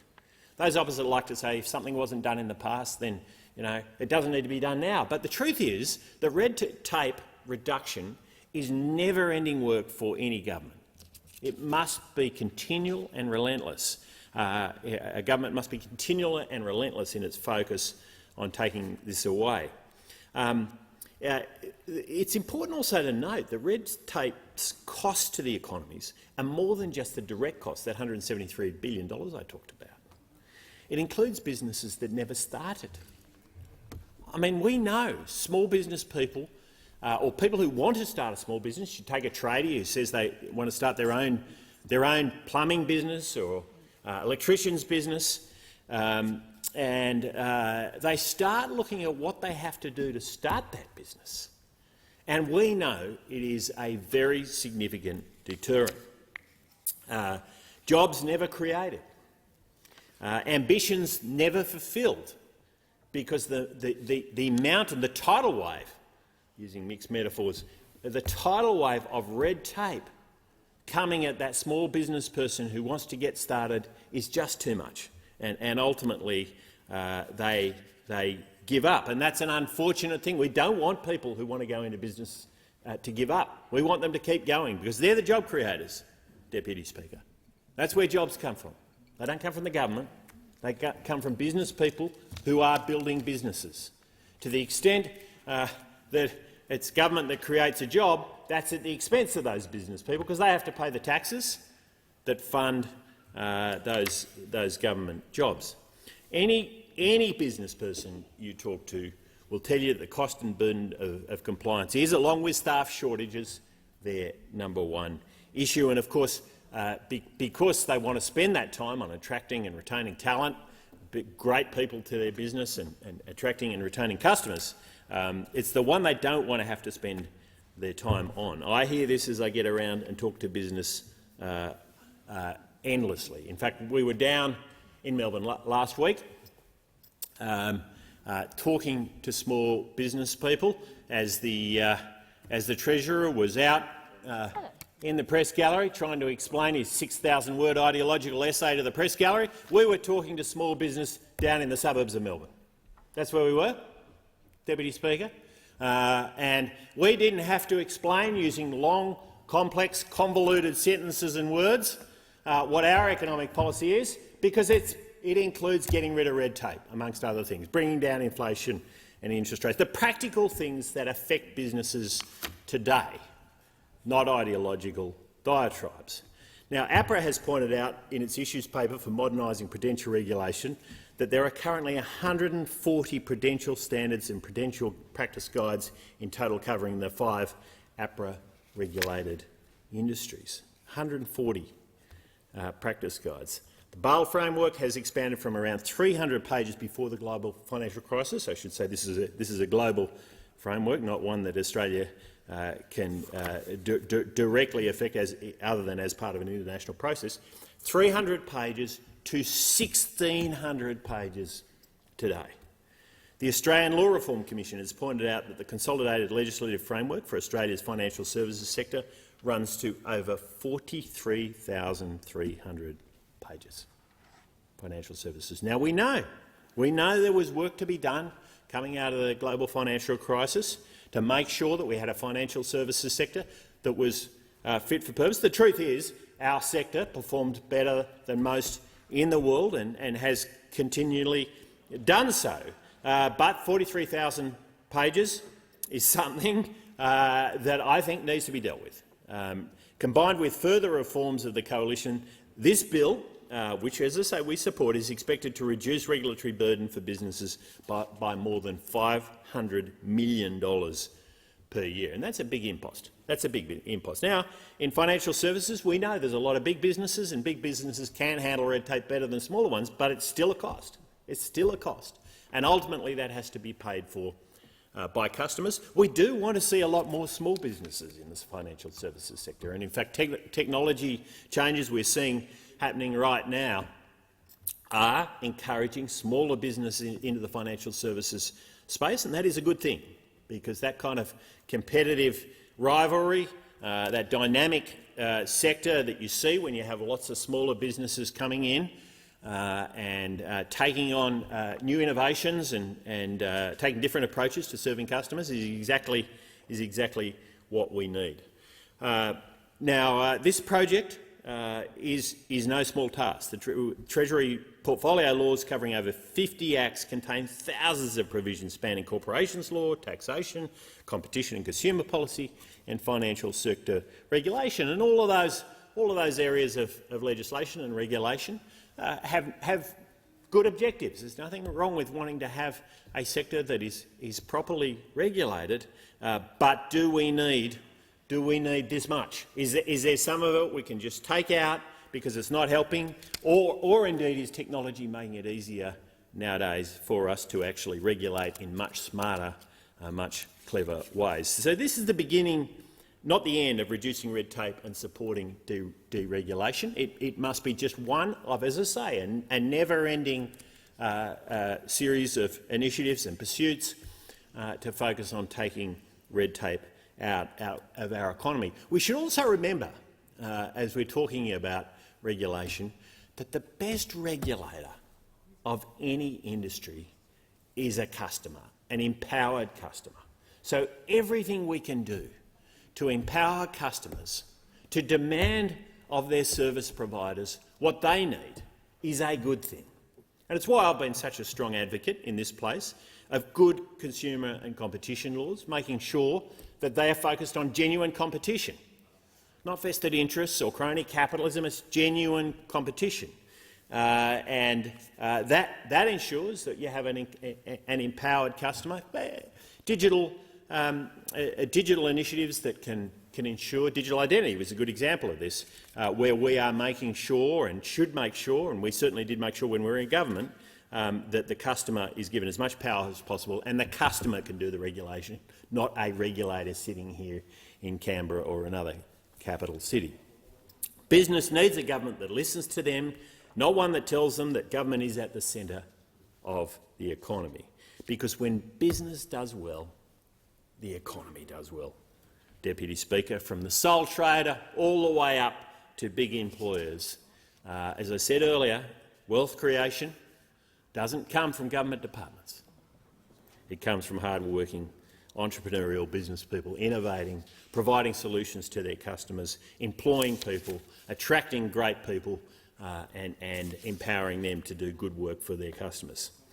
Sadly,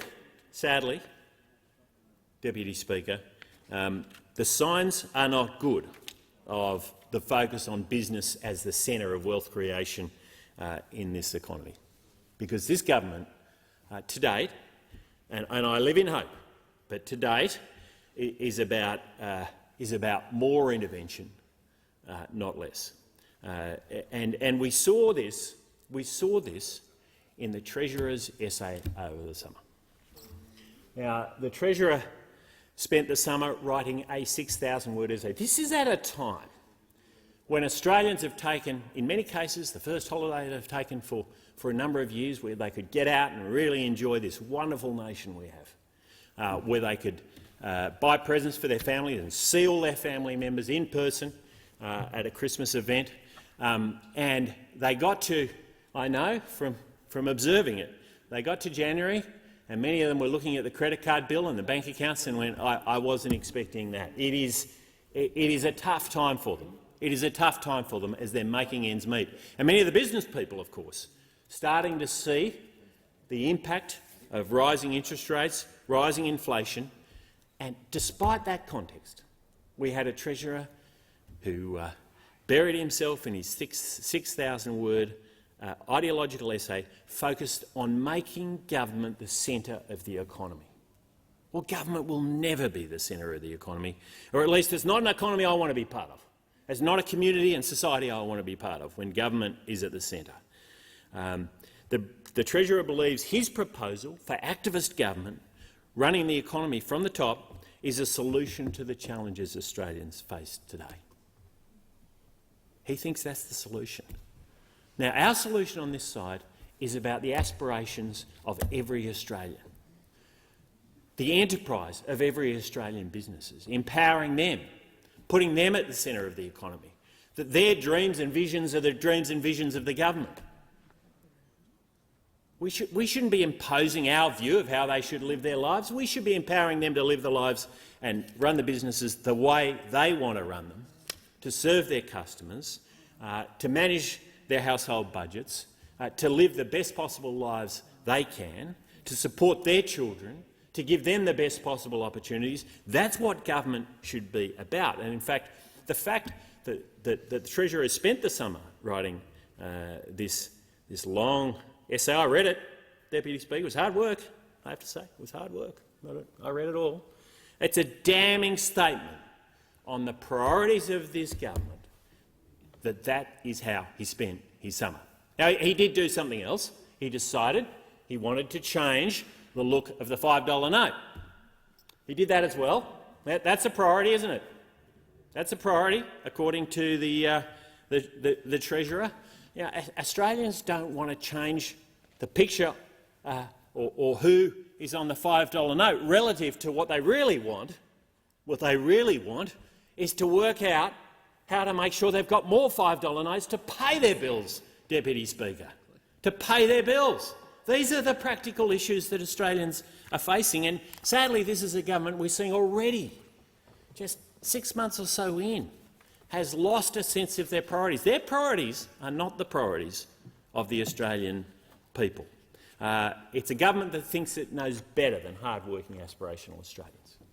Governments never know better than hard-working, aspirational Australians. They know what is right for their families, for their businesses, for their lives, and it is really for them to make those decisions and government to do everything they can to enable them and to support them. So on this side of the House, we don't believe in what we read in this diatribe, and certainly we don't believe in the Treasurer spending his summer on that kind of priority, because they are not the priorities of the Australian people. We believe that the private sector drives opportunity and prosperity, not government. We believe that a dynamic, resilient small business sector is at the heart of the economy, not bureaucracies. Not bureaucracies, but hard-working small businesses. We believe that hard-working families know what is best for them, not public servants, and certainly not politicians. And we believe that the vision of every Australian should be the vision of our nation, not a vision conjured up in focus groups or in long essays. Now, we're talking about this bill and these important principles in the context of, as I said, what's going to be a very tough year for Australian families. And just tomorrow, we're going to see the Reserve Bank make another decision on interest rates. The expectation in the market is that we'll see another increase. The consensus is a 25 basis point, a quarter of a percentage point increase coming tomorrow. Some saying it could be indeed be more. We'll have to wait and see. It's a decision of the independent Reserve Bank, as it should be. But what we do know is that the cost of mortgage payments is going up dramatically. As Australians see the interest rates, 9 consecutive interest rates, if we see one tomorrow, increases, we see that being passed through to households and to businesses. We shouldn't forget businesses are paying interest too.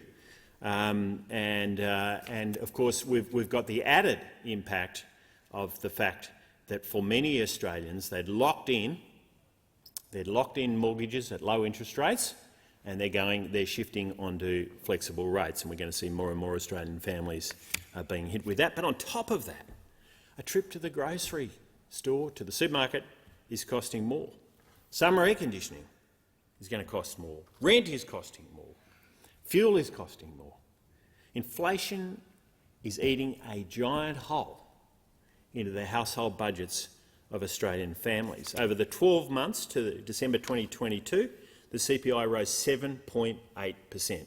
It's the highest movement since 1990. Rental price growth in Sydney and Melbourne has continued to increase this quarter, with both cities recording their strongest annual increases since 2014-2015. We're going to hear a lot more from this from the Cost of Living Committee, chaired by Senator Hume, but it's already confirmed what families across the country are seeing. Woolworths have had to increase their food donations by around 20% because of the increased demand from charities helping families who are struggling to make ends meet. And these are often, as I've seen in my own electorate, families and in the broader region in New South Wales that I live in, that families you mightn't expect are suffering from mortgage stress, are indeed suffering from mortgage stress, often two-income families, and they've bought a house and they've paid good money for that house, and they're enjoying the fact that they've been able to own their own part of Australia, but the truth is these mortgage payments are escalating rapidly at the same time as we're seeing very strong inflation. Now, it's true that we have an independent reserve bank, and that is as it should be, as I said earlier, but it is also true that there is a great deal a government can do to take pressure off interest rates and inflation. And the truth of the matter is that the Reserve Bank sets its interest rates within the context of the government's policies and the government's fiscal policy in particular. The government's energy policies have an impact on inflation. The government's budget posture has an impact on inflation. And in an environment where we are seeing strong inflation and sharply rising interest rates, it is beyond comprehension that this government, in the November budget, this Treasurer, in the November budget, for the first time since the 1990s, has decided to drop budget balance as an objective of the budget. I mean, that is absolutely extraordinary. They've dropped it. Now, that commitment to budget balance has been there since the Charter of Budget Honesty went into place under Peter Costello back in the 1990s. It's been there ever since. And no Treasurer has taken it away. Indeed, Wayne Swan maintained it. He didn't really bother about it too much, but he maintained it at least. This Treasurer has completely given up the ghost. And the truth is that if the government isn't seeking to make ends meet, then households and businesses will have to do it for them. That is the reality, Deputy Speaker. That is how economics works. And so I implore the Treasurer, next budget you've got another opportunity in May, bring it back. Get back to an objective of budget balance.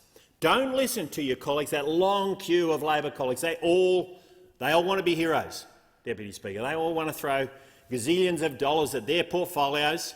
They've all got grand visionary Labor plans. We know that. We know that. Grand visionary Labor plans. They want to leave their massive legacy, but all at the expense of the Australian people. And if the Treasurer does, as he said this morning he was going to do, spend more money, he said that was his goal, spend more money. This morning he told us that. It was in the front page of The Australian. We saw that.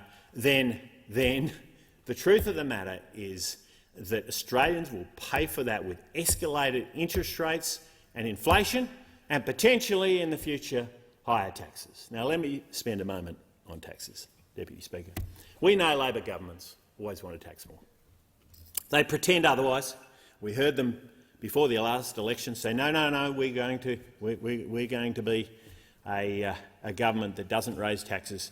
But within months of getting into government, we saw this Treasurer floating the idea of getting rid of the stage 3 tax cuts. Now, he was very careful in the lead up to the election, whereas the Prime Minister came out clearly and said, no, we're going to keep the stage 3 tax cuts. The Treasurer was hedging his bets. And he's floated that balloon several times now. We saw before the budget in last year in October, we saw him floating the idea of getting rid of the stage 3 tax cuts. He's revving up the usual big taxing commentators in the media to say we've got to get rid of these stage 3 tax cuts, we can't afford them. He wants them to go, we know that. And no doubt, in the lead-up to this next budget, he's going to be there looking for ways of taxing Australians more. Now, we've seen Labor's proposal on franking credits just coming out in the last little while, and when you look at that, it's not the narrow approach to dealing with a very technical issue in the application of franking credits that we all expected and that was promised to us. Indeed, this is a full-blown assault on franking credits. That's what it is, Deputy Speaker. This is a government that doesn't like franking credits, and we saw in the 2019 election campaign they were going to get rid of them. Now they're going to do it the sneaky way, in the back door.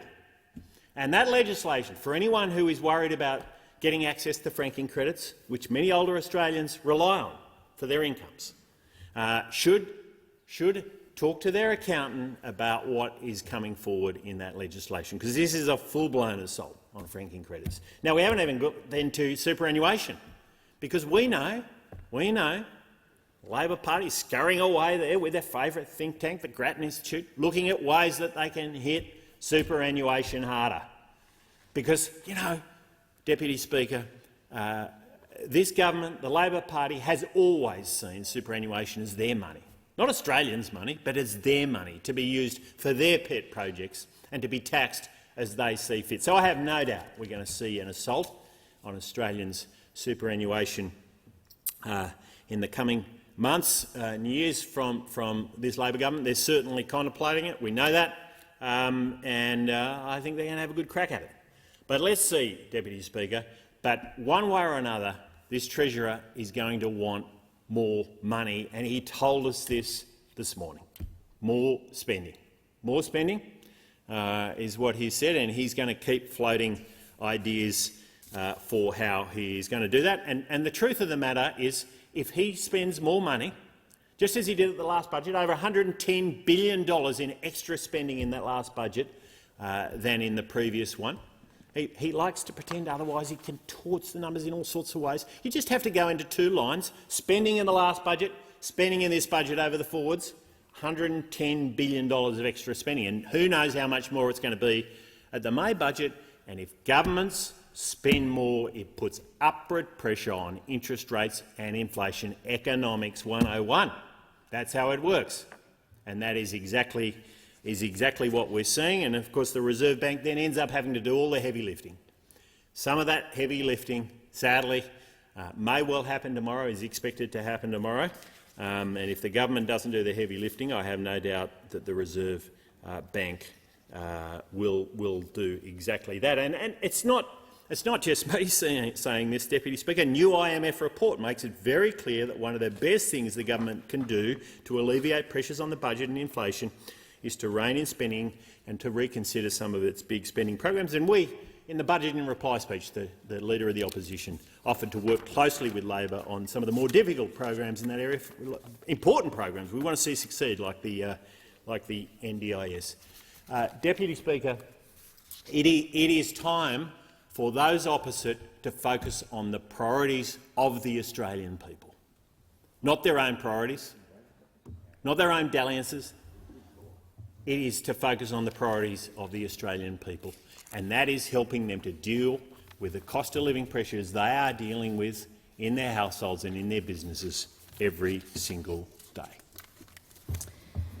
Thank the member for Hume. The question is the bill be now read a second time, and I give the call to the member for Ford. Well, thank you, Madam Deputy Speaker, and it's always a pleasure to follow the member for Hume and his fulsome coverage of the many issues that this country is facing under those opposite. And I'm pleased to stand in this chamber, Madam Deputy Speaker, and support this package of measures in this bill, given that it was in fact a piece of legislation and largely a piece of work that was put in place by the former coalition government.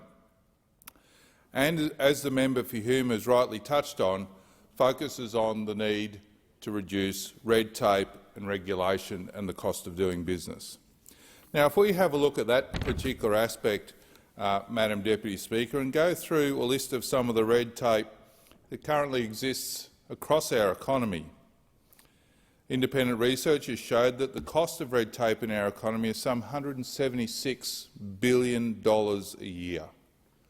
What could we do with $176 billion freed up from regulation and red tape, or even a portion of that freed up from regulation and red tape, that would allow our business community to grow and prosper and develop, maybe develop new ideas?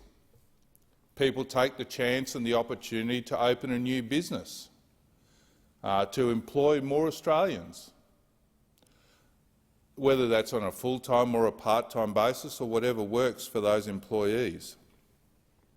But when I talk to small business across my electorate, and I know the member for Hume touched on this very well in his contribution, red tape is one of the biggest issues they talk to me about consistently. Now, the reason small to medium business talk to me about red tape and regulation is because we have a one-size-fits-all regulatory model.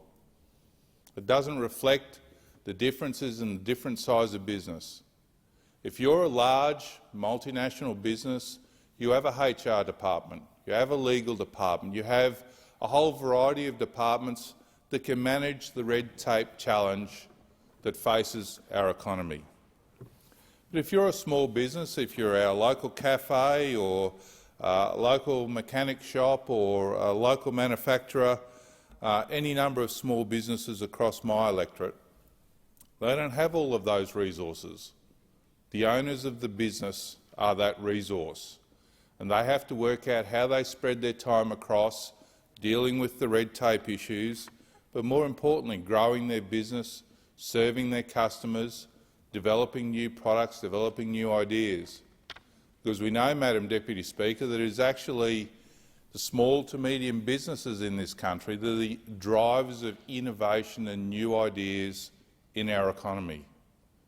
Many of our large businesses now are no more than big bureaucracies. They're a private sector version of the bureaucracy.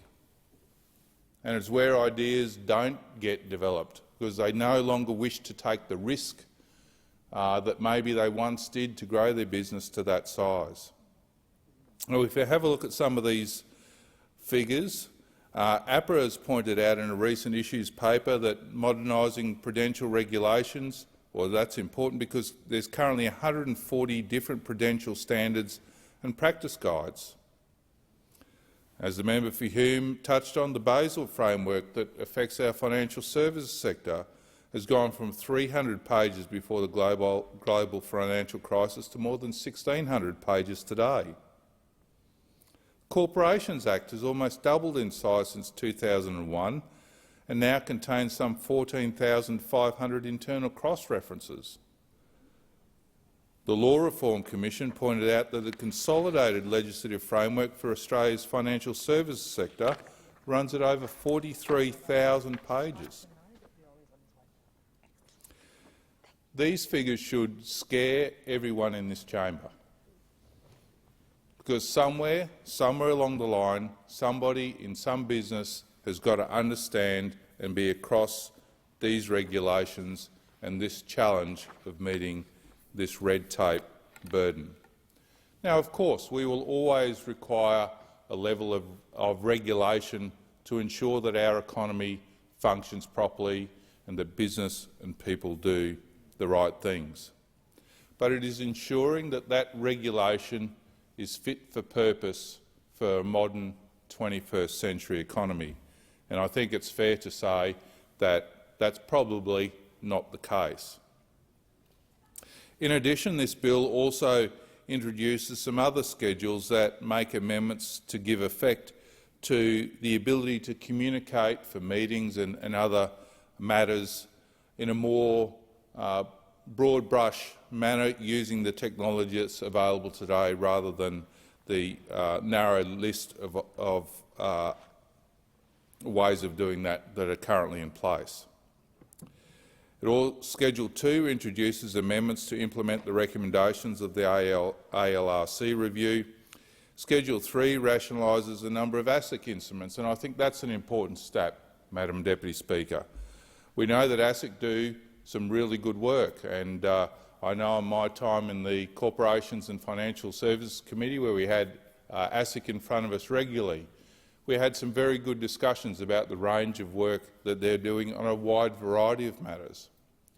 But with any of that work, sometimes somewhere along the way you can get captured in your focus on what you're doing and maybe not as much look outside the box for solutions, or maybe not look for the solutions necessary to make things simpler and more streamlined. So I think that is a good measure. And as always, making minor and technical amendments along the way is, I think, an important piece of governing. As I said, this bill revives a bill that was put into this place by the previous government. So, Madam Deputy Speaker, I'm pleased to see that the government is taking this on board and proceeding with this legislation, because if we can free up and ensure that our regulatory environment is fit for purpose, not only for big business but for our small to medium businesses, which are the predominant type of business across my electorate of Forde, it will make those businesses more profitable, more efficient and more able to focus on their day-to-day needs of servicing their customers, developing new products and building and growing our economic wealth. It is in our small to medium businesses across this country where our wealth and economic activity is generated. We hear the stories all the time of our big mining companies and our big banks and our big institutions, but it's our small to medium businesses that are the majority employers in this nation, and as I said earlier, it's where much of our innovation and new ideas are developed and grown and built. It is this part of the economy that will benefit greatest from this red tape reduction, and I hope that through this legislation, and hopefully much more to come to continue this process, we will see our regulatory environment become fit for purpose for the 21st century, where everybody in our economy benefits, but most importantly the Australian people. I commend the bill to the House. And I thank the member for Forde. The question is that the bill be now read a second time. I give the call to the member for Casey. Thank you, Deputy Speaker. I want to commend the member for Forde for his speech, and particularly about small business. It's so important that we continue to be a voice for small business in this House and understand the opportunities but also the threats that small business have, and that's something that I'm passionate about and will continue to do while I'm in this role. And Deputy Speaker, as Australia's business environment evolves and adapts to global events and technological advances, so too regulation needs to evolve. And the bill's purpose is to maintain and improve Treasury legislation to ensure it remains current and relevant. This legislation implements reforms spearheaded by the former coalition government that reduces red tape, lowers the cost of doing business and supports digital innovation in the delivery of core business functions. Now, this legislation is significant because rapid digital and technological advances continue to be a feature of the business and consumer environment.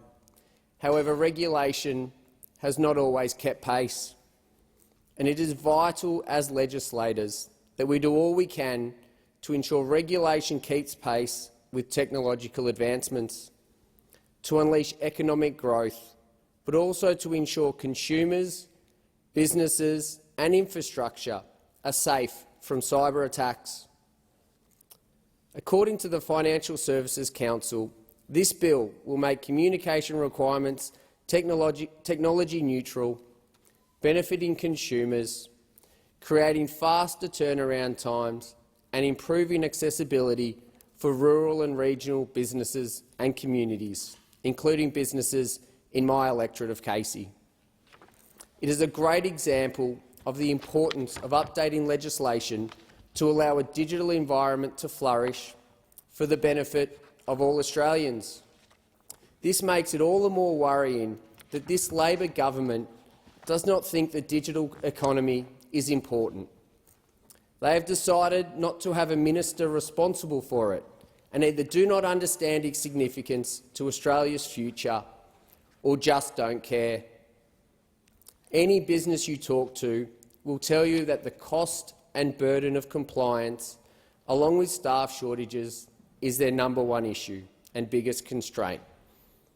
An independent research has estimated that the annual cost to the economy from red tape is at $176 billion a year.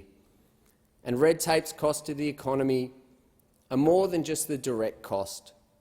It includes businesses never started, jobs never created, and the ambitions that are never fulfilled due to bureaucratic interference. And I don't have to remind this side of the House that when business, from the sole trader up to the big employers, does well, Australia does well. So, Deputy Speaker, what does this bill do? This legislation reintroduces measures advanced before the election to modernise AGM and other business communication rules, and provides an initial response to the Australian Law Reform Commission review into financial services legislation. The bill implements law improvement measures across 4 streams: technology-neutral communications in Schedule 1, recommendations of the ALRC review in Schedule 2, the rationalisation of ASIC instruments in Schedule 3, and minor and technical amendments in Schedule 4 MTAs. The amendments in Schedules 2 to 4 are largely made within existing policy parameters. Temporary changes which were necessary were enacted by the government during COVID, and it showed the agility of businesses able to adapt and respond quickly to changing environments. These changes were around virtual meetings and the electronic execution of documents to ensure businesses could continue to operate and meet their legal obligations. These measures have now been made permanent, and this is an important change to continue to drive efficiency and productivity for businesses, so crucial to our future economic success as a nation. The amendments within Schedule 1 are the most significant to most Australians. It amends the Corporations Act and other Commonwealth Acts to modernise communication methods to consumers, businesses and regulators when interacting with each other, by extending the global communications regime, allowing members of certain entities to receive documents in either hard copy or electronic form, and providing relief to entities that are unable to contact members under the Corporations Act.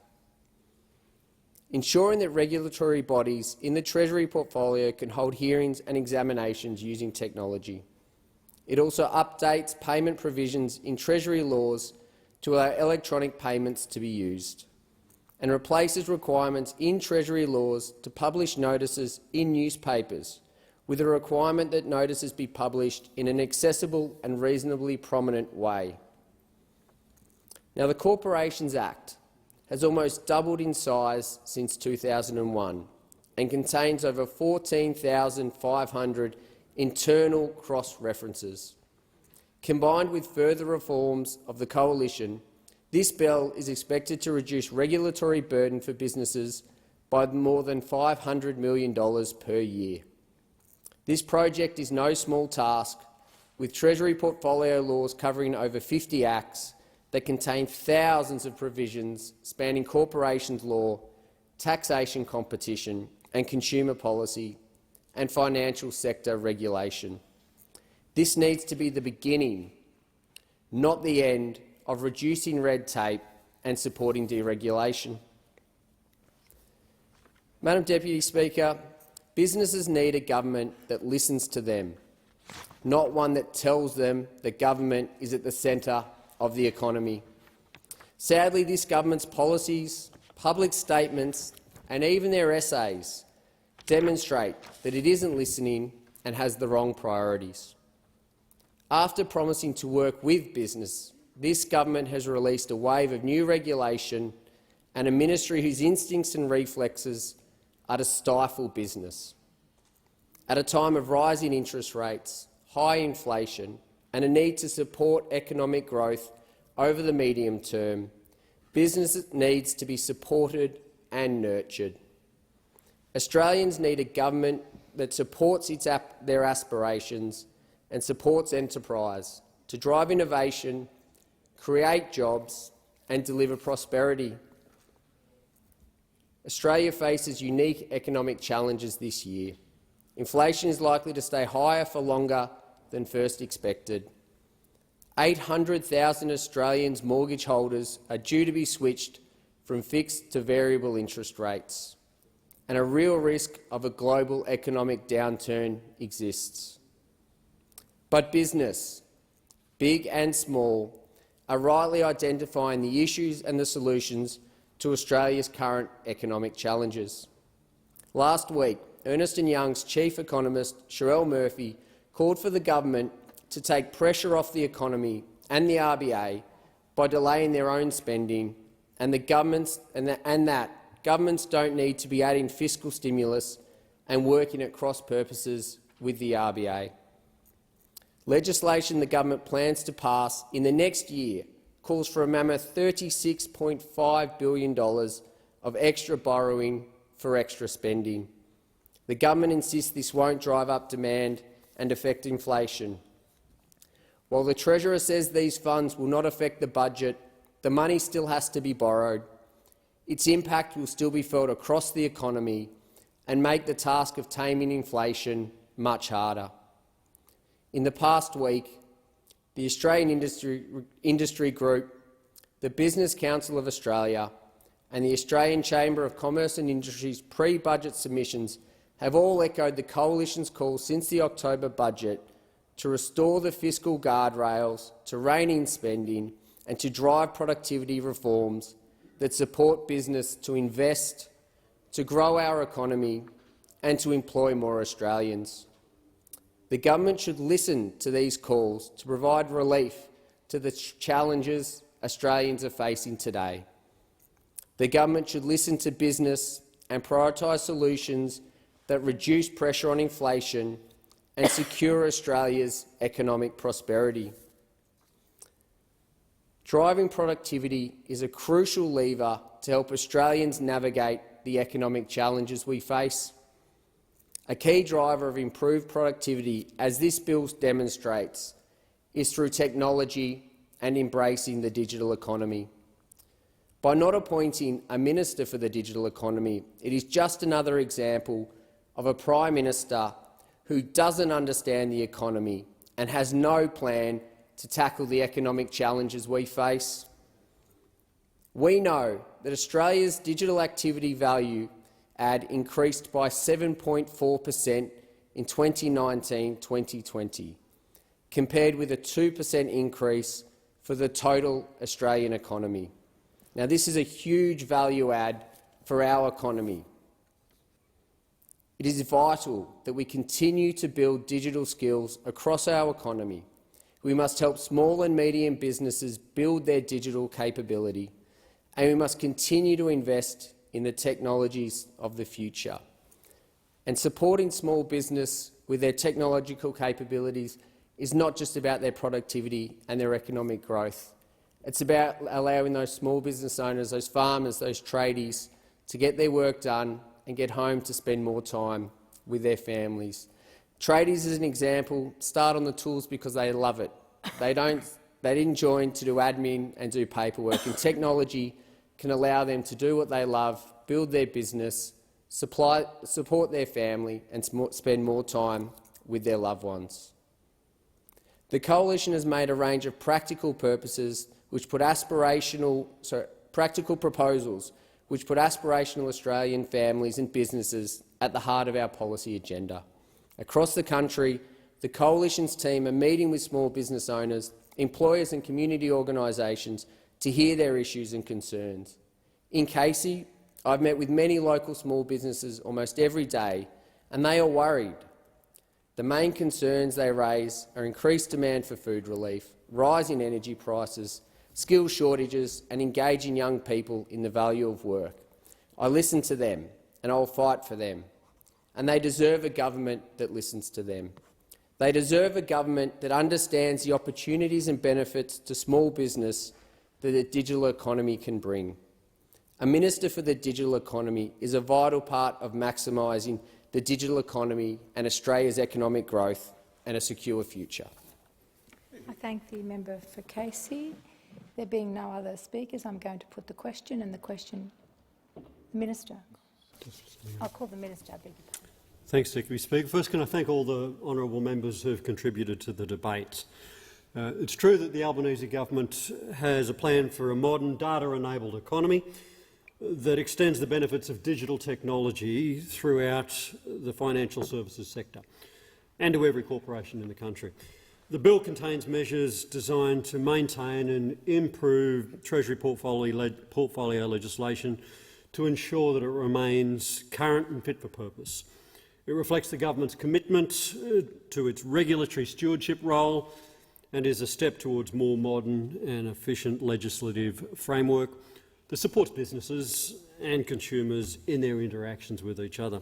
So Schedule 1 of the bill modernises several Treasury portfolio laws by removing barriers to the use of digital communications such as electronic signatures and virtual meetings.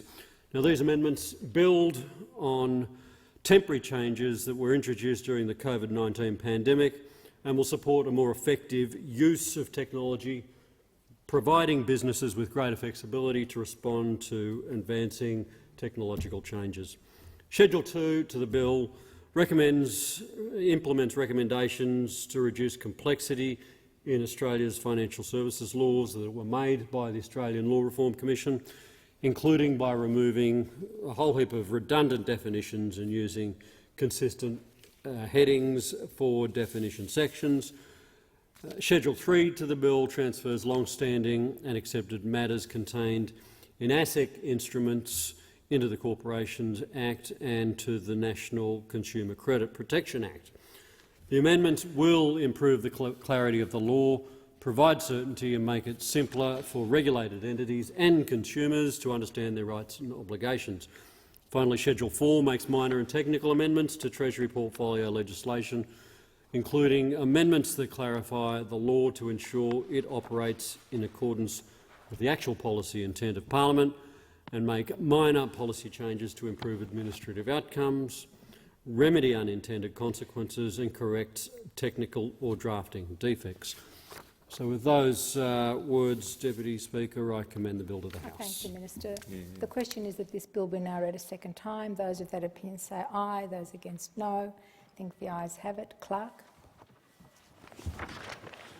Second reading, a bill for an act to amend the law relating to corporations, consumer credit and other matters in the Treasury portfolio to make miscellaneous and technical amendments of the law of the Commonwealth and for related purposes.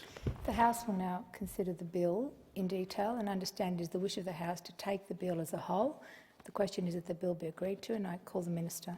Thanks, Deputy Speaker. I present a supplementary explanatory memorandum to the bill. Minister has leave, asks for leave. Yeah, Minister, thank you, Deputy Speaker. I ask leave of the House to move Government Amendments 1 and 2 as circulated together in my name. Thank you. Is leave granted? Leave is granted. Granted. The Minister. I move Government Amendments 1 and 2 as circulated together. So the question is that the amendment be agreed to. Those of that opinion say aye. Those against no. I think the ayes have it. The question is that the amendment be agreed to. The question now is that this bill, as amended, be agreed to. Those of that opinion say aye. Those against no. I think the ayes have it. The bill, as amended, has been agreed to, and I call the Minister.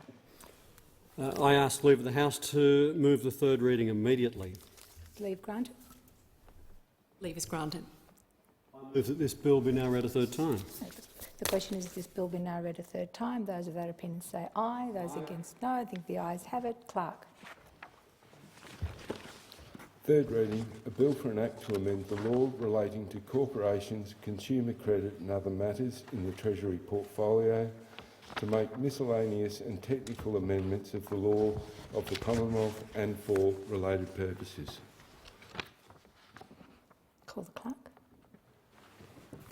Government Business, Order of the Day number 2, Governor-General's opening speech, resumption of debate on the proposed address in reply. Thank you. I call the member for Brand. Thank you very much, Deputy Speaker. When I sought leave to return to this, I was reflecting on the contributions and speeches of the new members of the Parliamentary Labor Party after the 2022 election. And so I resume by welcoming the new member for Spence, Matt Burnell, to the Parliament. He grew up with a community way of life. From working on his parents' farm to enlisting in the Army Reserves, he has always put his community first. During his first speech, the member spoke about the importance of First Nations voices being heard. Implementing the Uluru Statement from the Heart is about voice, treaty and truth. The referendum is a step toward healing the wounds that have been open too long, and I know the member for Spence will be very active in this campaign. In New South Wales, we welcomed the new member for Cunningham, Alison Burns. The new member has made it her mission to ensure the concerns of locals are heard in Canberra. I know she'll be a strong voice in her community on issues such as the gender pay gap, supporting the NDIS and in backing an industry in her electorate to meet the challenges of net zero emissions by 2050. And the new member for Parramatta, who I believe is here in the chamber this morning, Andrew Charlton, is an exceptional voice in Parliament for his electorate of Parramatta. He is an example of the high calibre of MPs now representing Labor in this place. He is an incredibly strong and articulate voice for the people of Parramatta. As he pointed out in his first speech in this place, if New South Wales businesses are not in Parramatta, they are missing out on the future of Sydney. He reminded us that good economic policy is fundamentally about people, and I could not agree more. The new member for Hunter, Dan Repicoli, is an Australian sporting champion. He represented the green and gold 5 times in the Olympics and is a 3-time Commonwealth Games gold medalist in sport shooting, and I know he recently had a crack at running the 100 metres on one of his Instagram posts, but I don't think he's going to represent us in that sport. But Dan, while juggling shooting commitments, the member has worked as a coal miner and most recently was a manager for a medium-sized machinery sales business that services the mining and agricultural sectors. He knows what it means to represent his country on the national stage and is fighting for the people of Hunter in this parliament. As the member noted in his first speech, he is a proud former coal miner and he's proud of his electorate's mining history, as we all should be. I would also like to welcome the member for Bennelong, Jerome Laxale. The member has delivered for the local community on Ryde Council since 2012, including 5 years as mayor, and he has sought election because he wants this place to be the home of good government. He has a remarkable background with his father from Mauritius and his mother from Reunion, and we all look well. Maybe he spoke about the dance, the Sega, that he had witnessed at parties as a young child. I've since found out it's a little bit risque, this dance, so whilst I might have asked for rendition, I might leave that to another time, but I do welcome the member for Bennelong to this chamber. In Reid, we have a very special story. The new member for Reid is the daughter of hard-working Chinese parents who fled Laos after the Vietnam War. She is a passionate advocate for the freedom and opportunities that allowed her family to prosper in Australia. The member understands that with hard work and access to a good education, everyone can build the future they want for their family. Also in New South Wales, I welcome the representative for Robertson, Gordon Reid, to this place. A proud Wiradjuri man from Darkinjung country, the member has been on the front lines during the COVID pandemic, working as an emergency doctor at local hospitals. These same hospitals were the catalyst for the member to run for Parliament and represent the people of Robertson. As the son of small business owners, he understands the importance of small business to the community and the wider economy, and this is one of the many reasons I believe he is an outstanding representative for the electorate of Robertson. In Victoria, I congratulate the member for Chisholm, Karina Garland, as she understands the pressure faced by immigrants coming to Australia for a new and better life. Chisholm's namesake, Carolyn Chisholm, was a fierce advocate for women's immigration and social justice, and I anticipate the new member will be equally as effective in achieving these important goals. As the first Labor member for Higgins, Michelle Anada-Raja is the first person of colour to represent that seat since its formation, and she sets an example to us all. Born to Sri Lankan parents in London and migrating to Australia early in her life, the member has an established medical career in infectious diseases, which obviously before her election meant she had seen the highs and lows of the COVID pandemic on that front line. She brings years of international medical experience to this place and to the people of Higgins and to the wider Australian community, and will undoubtedly make an enormous contribution to this parliament. In the seat of Holt, the new member, Cassandra Fernando, has seen history made, being the first Sri Lankan-born member of the Australian Parliament elected to this place. As a migrant and a person of colour, the member for Holt understands what it's like to feel underrepresented in all aspects of Australian life and the need for diverse voices in our country's chamber. She has worked in various retail sectors and has come to represent those same workers in their fight to improve pay conditions and industry standards. Also a pastry chef, she will be an excellent representative for the people of Holt, and I congratulate her on her election. I'd like to welcome the member for the newly formed electorate of Hawke in Melbourne's Inner West, Sam Ray. The member for Hawke has pledged his commitment to working with the Albanese government to address housing affordability and invest in local education and healthcare. Important goals for the people of Hawke and, of course, for the whole nation. And congratulations to the member and his partner Zoe on their arrival last year of their baby Mac. I want to also pay tribute to the new member for Lingiari, Marianne Scringemore, who has lived and worked across the territory her entire life, served in the NT Legislative Assembly for 11 years and was the first First Nations Australian woman to be elected to the NT Parliament. Her many years of experience representing her community will be invaluable to this place, and I am grateful for her assistance and engagement, particularly in my capacity as the Minister for Northern Australia. I welcome Senator Linda White. Senator White has fought for the rights of the working class through her time at the Australian Services Union. As a Senator for Victoria, Senator White will continue to fight hard for working Australians in this parliament. As she had made clear, getting justice for others has been her driving ambition, whether as a union delegate or as a lawyer. Also in Victoria, I welcome and congratulate Senator Yana Stewart. Senator Stewart is a proud First Nations Australia of the Muthi Muthi and Wamba Wamba peoples.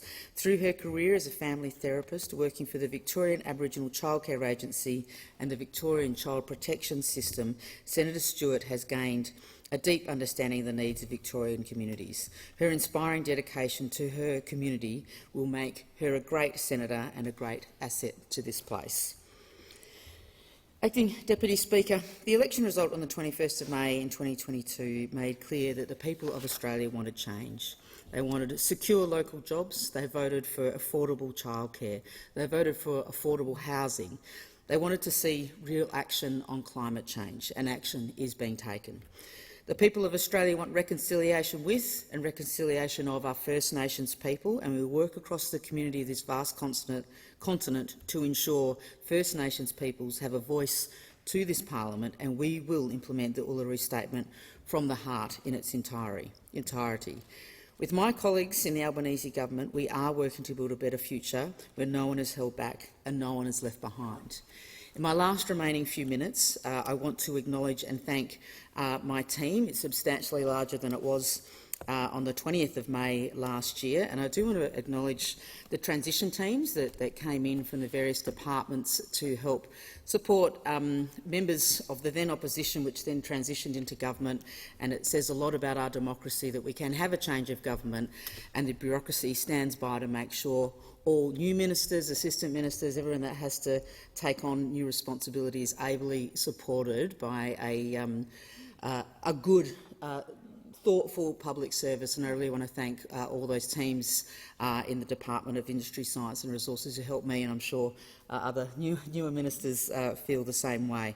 I particularly want to thank my electorate office team. They have been brilliant in our office in Rockingham through the election, post the election.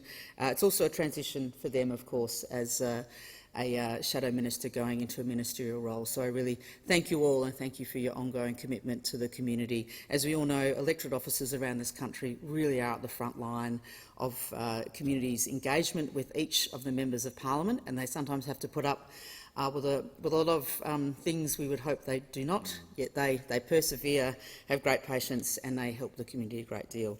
My ministerial office team, thank you all for joining me and for helping me into this new role and hanging around to keep the office going and providing all your good, honest and thoughtful advice. So I'm really deeply grateful for the time and effort and commitment that you put into your jobs that makes my job possible to undertake. Also to acknowledge the importance of departmental liaison officers who I had a bit to deal with when I worked for the former member for Brand, and I'm sorry to say, and if any of them are still paying attention, I didn't quite understand their role, but now I really understand as a minister how vital the DLOs are. It's certainly in getting me ready for a number of things in operation of government and that liaison with the department. So I want to thank you, the DLOs. I won't mention anyone by name because now the teams are so much bigger than they were.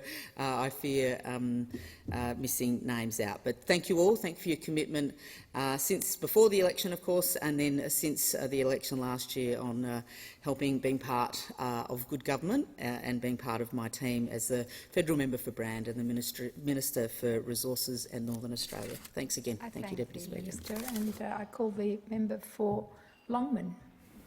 Thank you, Deputy Speaker. Now I've been re-elected for a second term, I want to thank the people of Longman for putting their trust in me again to represent them, and all I can promise them is I'll continue to represent and work hard for them in the Australian Parliament. I've learnt much from my first term, and I'm even more determined to fulfil my vision to make Longman the most desirable place in Australia to live. To achieve this, I'll continue to maintain my level of community engagement by attending as many community events as possible, and I encourage anyone to come and raise any issue with me when they see me out and about. I'm also happy to read written correspondence sent into my office by mail or email and meet people face to face. I will then take this community feedback and advocate for the various projects that are needed in the Longman community to fulfil my vision. Last term, it was amazing to be a part of a government that delivered over 240 projects for the Longman community. From smaller projects like solar panels for local clubs and community groups, to fuel vouchers for hard-working volunteers, to major road projects like the third lane on the Bruce Highway from Caboolture to Steve Irwin Way and the new Settlement Road overpass on the Bruce Highway, and contributing to the couple of much-needed improvements for the Bribie Island Road, much was achieved, but there is much more to do. And I'm happy to work with all levels of government, regardless of their political colour, to achieve the outcomes our community deserves. I'm so proud of my campaign team and volunteers from the election. Unfortunately, it was quite an unpleasant election due to the weather, but also the negative campaign, with some of my opponents resorting to mudslinging, intentionally misleading the people of Longman, negative campaigning and straight-out lying. The behaviour and language of some of the volunteers from other candidates certainly did not reflect well on those candidates, and when I actually spoke to one of the other candidates about this face-to-face, they said, "That's politics." To which I replied, "It doesn't have to be," and I still believe that. I also firmly believe that there needs to be truth in election campaigns, as the Australian people expect, and rightly so, that any statements made in the media and advertising material containing information that includes facts and figures is accurate, so they can make an accurate, informed decision. I know this is a new concept. I was advised by some well-meaning people that I couldn't win by running a positive campaign, that I needed to get down in the gutter and fight dirty like the rest. Well, Deputy Speaker, I didn't stoop to that level, and I'm pleased to say, by the mere fact that I'm standing here, that it must have worked. This is what I am most proud of, that we ran a positive campaign with integrity and were able to still win. And I hope this will be infectious to other candidates from all political persuasions, and I believe the Australian public will become more politically engaged if campaigns are run in a more respectful and positive manner. As part of my role, I will also put pressure on this Labor government to deliver on all our election promises in a timely manner. What the people of Longman don't want is all these promises fulfilled 6 months before the next election, or even worse, not at all. It has now been nearly 6 months since the last federal election where the Australian people sort of decided on an Albanese Labor government. Now, I say sort of, Deputy Speaker, because the reality is that only 32% of people actually voted 1 for the Labor Party, which was in fact less than voted 1 for the Coalition. Although I'll make this tongue-in-cheek remark, I do respect the decision of the Australian people, and this government were voted in fairly under our current system. This has, however, prompted many questions from constituents in my electorate of Longman and prompted many discussions and suggestions around our entire electoral system. While there have been many varied suggestions and opinions, there are a couple of suggestions that the majority of people have and agree on. The first suggestion is that they are tired of the compulsory preferential voting system. Many feel that it is actually anti-democratic to force people to fill in every box on the ballot paper. Some are against optional preferencing, but most believe in optional preferencing. Next, people would like to see fixed 4-year terms. I'm also personally a supporter of this. 4 years would align with local and state government election cycles and give governments time to get more done. I know there are quite a large number of people against a fixed election date, but I am in the camp of a fixed date, and the main reason that I would like to see this change is, before the last election, like most MPs, I had identified and fought for many worthy projects and programs in my electorate of Longman. As we approach the election date, I asked very clearly if each project was an election promise or a decision of government, as I wanted to communicate accurately to my constituents so there could be no confusion.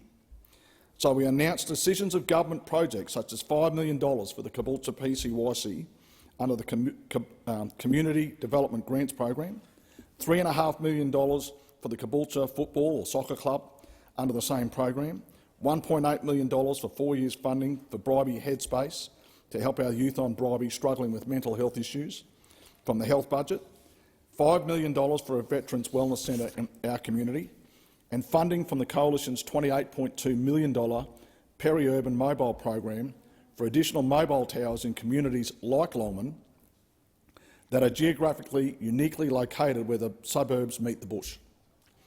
All game-changing projects for the Longman community and all decisions of government, not election promises.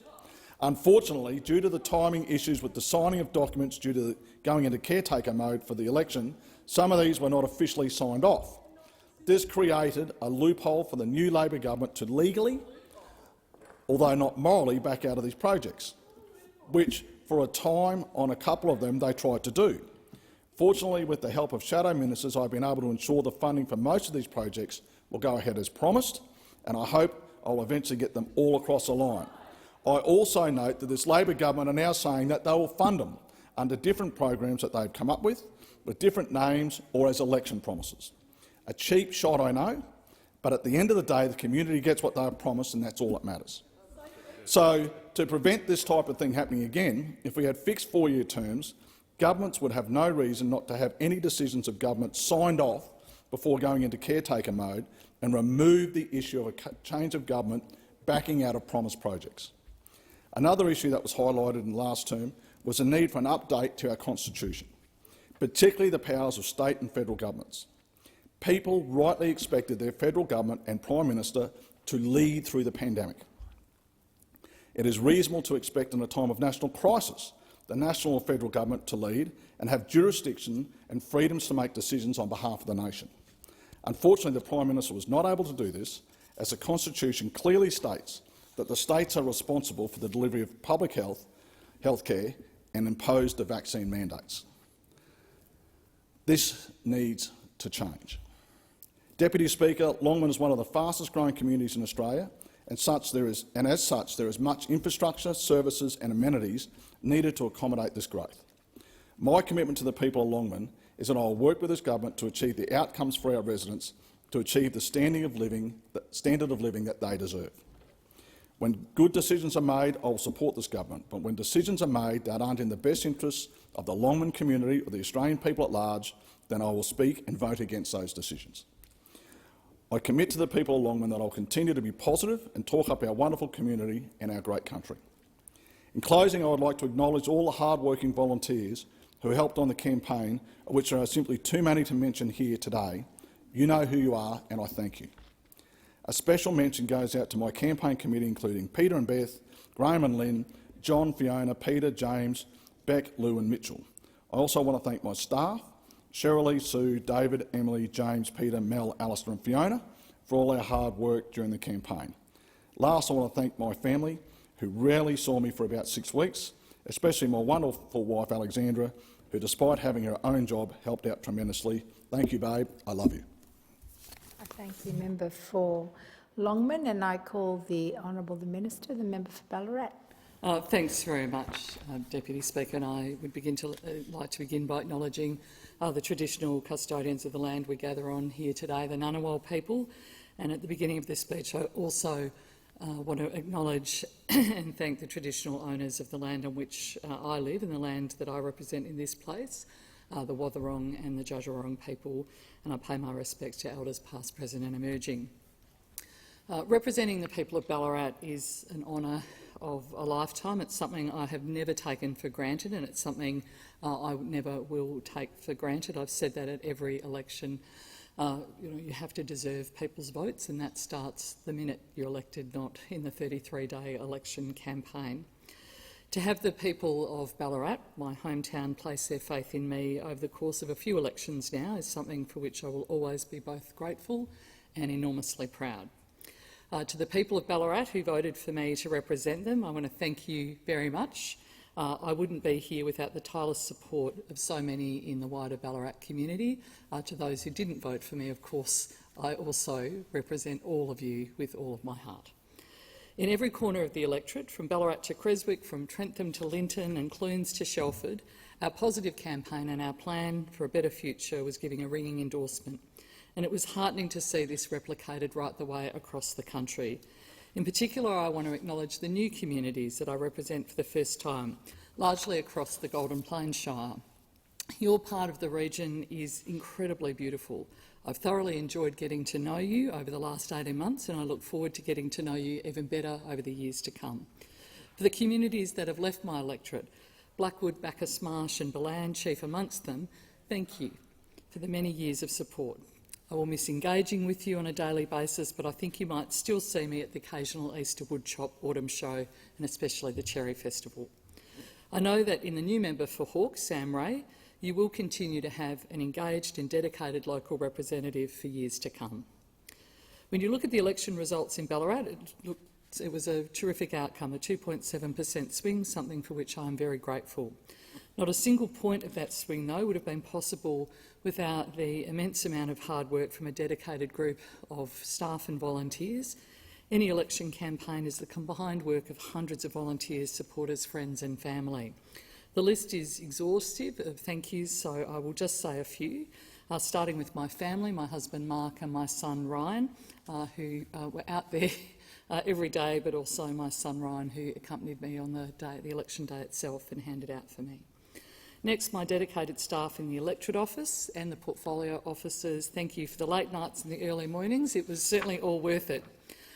To the volunteers and branch members, the people who put up garden signs or handed out how to vote cards, who stood in the cold at the Ballarat showgrounds on pre-poll, I certainly could not have done it without you. We had just so many people out there, including someone who volunteered to provide food and hot coffee for us every single day, which was very kind. And of course, I do want to give a particular thank you to Craig Fletcher, my campaign chair and my entire campaign committee. Thank you again for all of your help and your support. Campaigns are built on commitment and sacrifice, but that commitment and sacrifice is always easier when you know what you're fighting for, and that you're fighting for a good cause to build a better country, and to build a better country the Albanese Labor government will. Whether it be our commitments to Medicare, our promise to take real action on climate change, our commitment to make childcare cheaper, our message of hope and our ability to imagine a better Australia resonated with voters across the country. A government focused on making the lives of everyday Australians better. We haven't waited, we're already delivering on that commitment. Cheaper medicines took effect on the 1st of January, making life a little better and a little easier for Australians who rely on prescription medicine. From July, 1.2 million families will benefit from cheaper childcare. A May budget will deliver electricity bill relief, easing the stress faced by many around the country. We're training Australian workers and tackling the skills shortages holding back businesses with 1,800,000 fee-free TAFE places. We've established 10 days paid family and domestic violence leave. We've established Jobs and Skills Australia and a Royal Commission into robo-debt to fully understand both the government's and public servants' role in what is a pretty shameful period of our social services history. We've passed a climate change bill and updated our climate targets. We're setting up the National Anti-Corruption Commission. We've delivered a pay rise for aged care workers and others on the minimum wage, and we've passed legislation to get wages moving. We've repaired Australia's standing in the world, which has been incredibly important, both for us economically but also in our capacity to have a say at the table of major security forums across the world. We've ended the cashless debit card and expanded the seniors' healthcare card.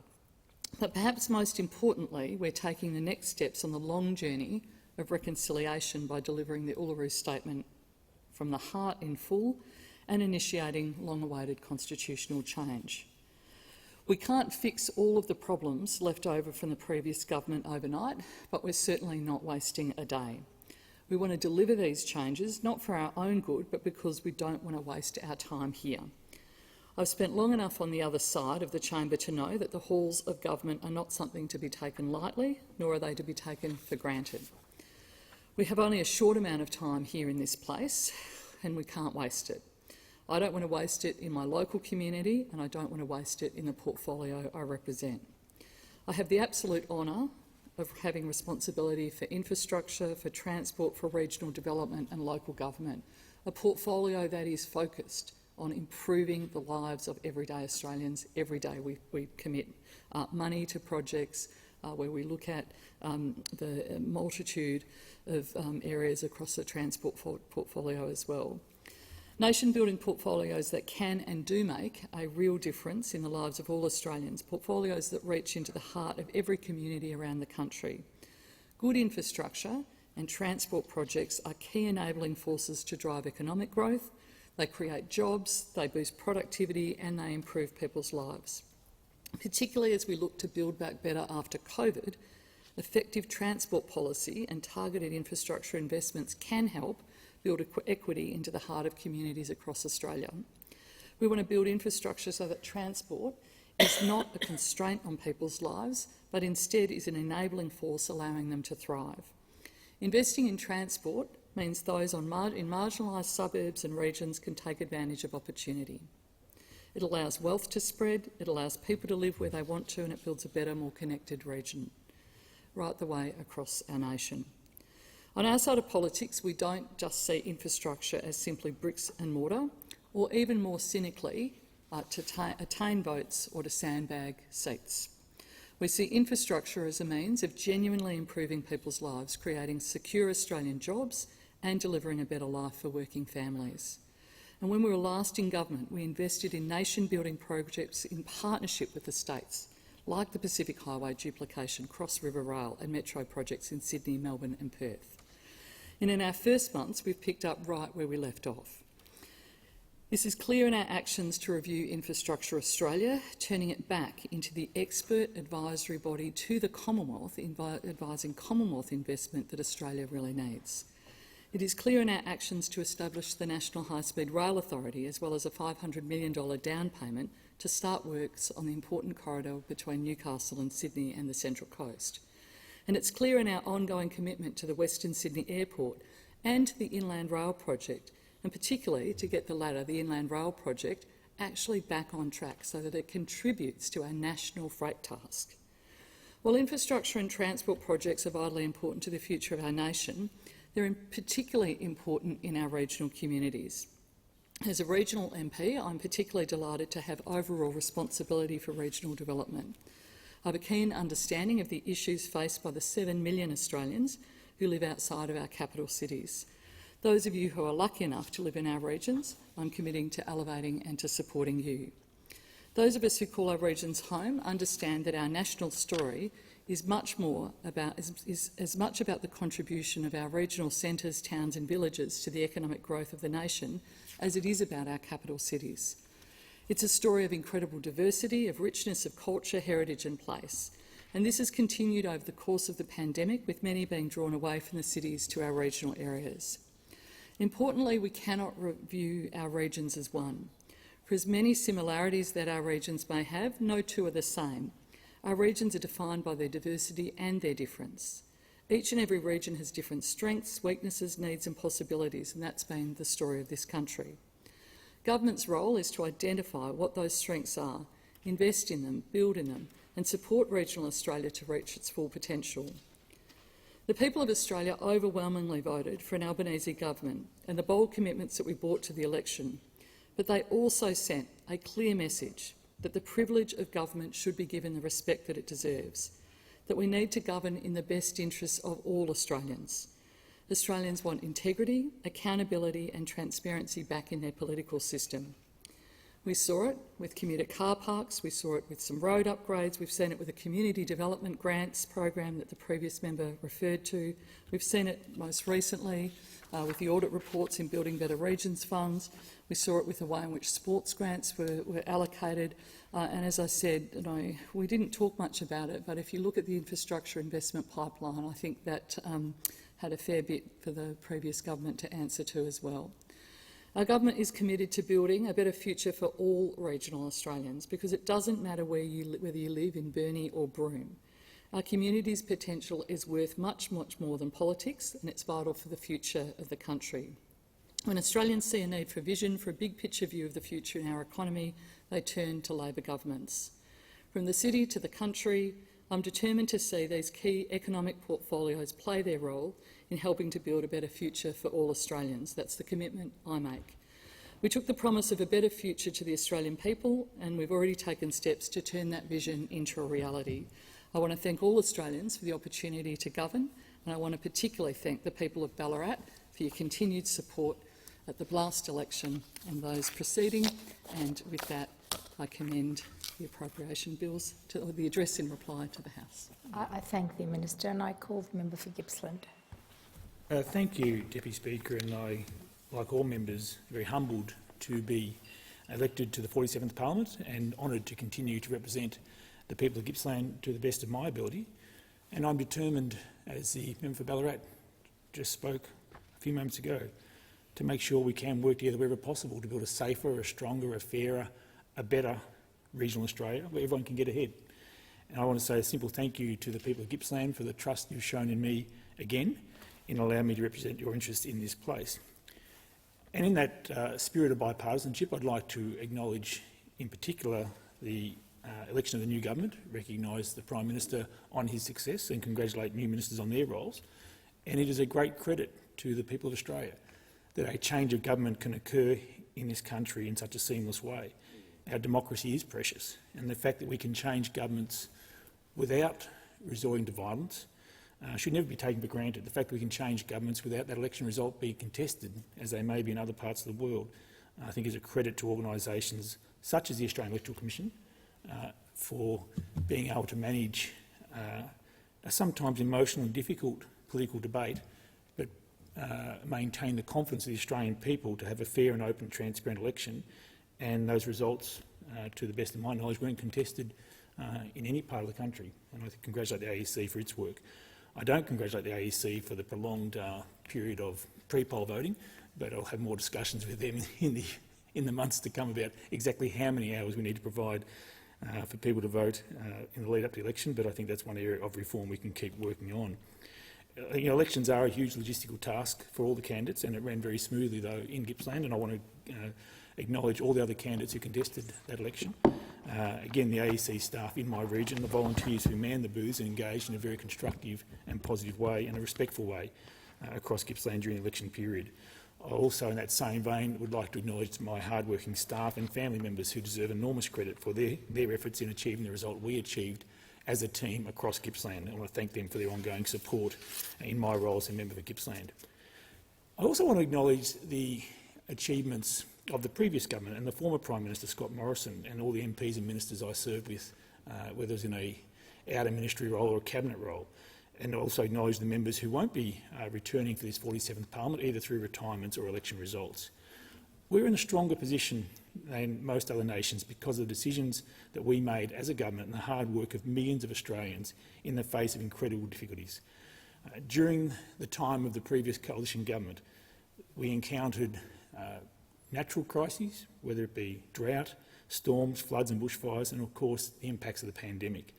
The Australian spirit has been severely tested in recent years, and we have a great deal, though, to be thankful for as a nation. And I'll touch on those issues again later on in my comments, but we have a great deal to be thankful for as a nation, that we have the institutions of government and the civic authorities who can respond to people's needs at critical times. Deputy Speaker, this year will be my 15th year as an MP, and my commitment is to keep working in a very constructive way for the benefit of all Gippslanders, and to make sure I can work with the previous Speaker, the Minister for Infrastructure, to deliver the infrastructure we need and the critical services we need for the future of my community. Wherever possible, I'll be seeking to have a positive and constructive relationship across the chamber, but also within my own communities. We build partnerships to simply get stuff done on the ground. It's all very well to make decisions in Melbourne or Sydney or Canberra, but you actually have to focus on getting stuff done on the ground where it really makes a difference in people's lives.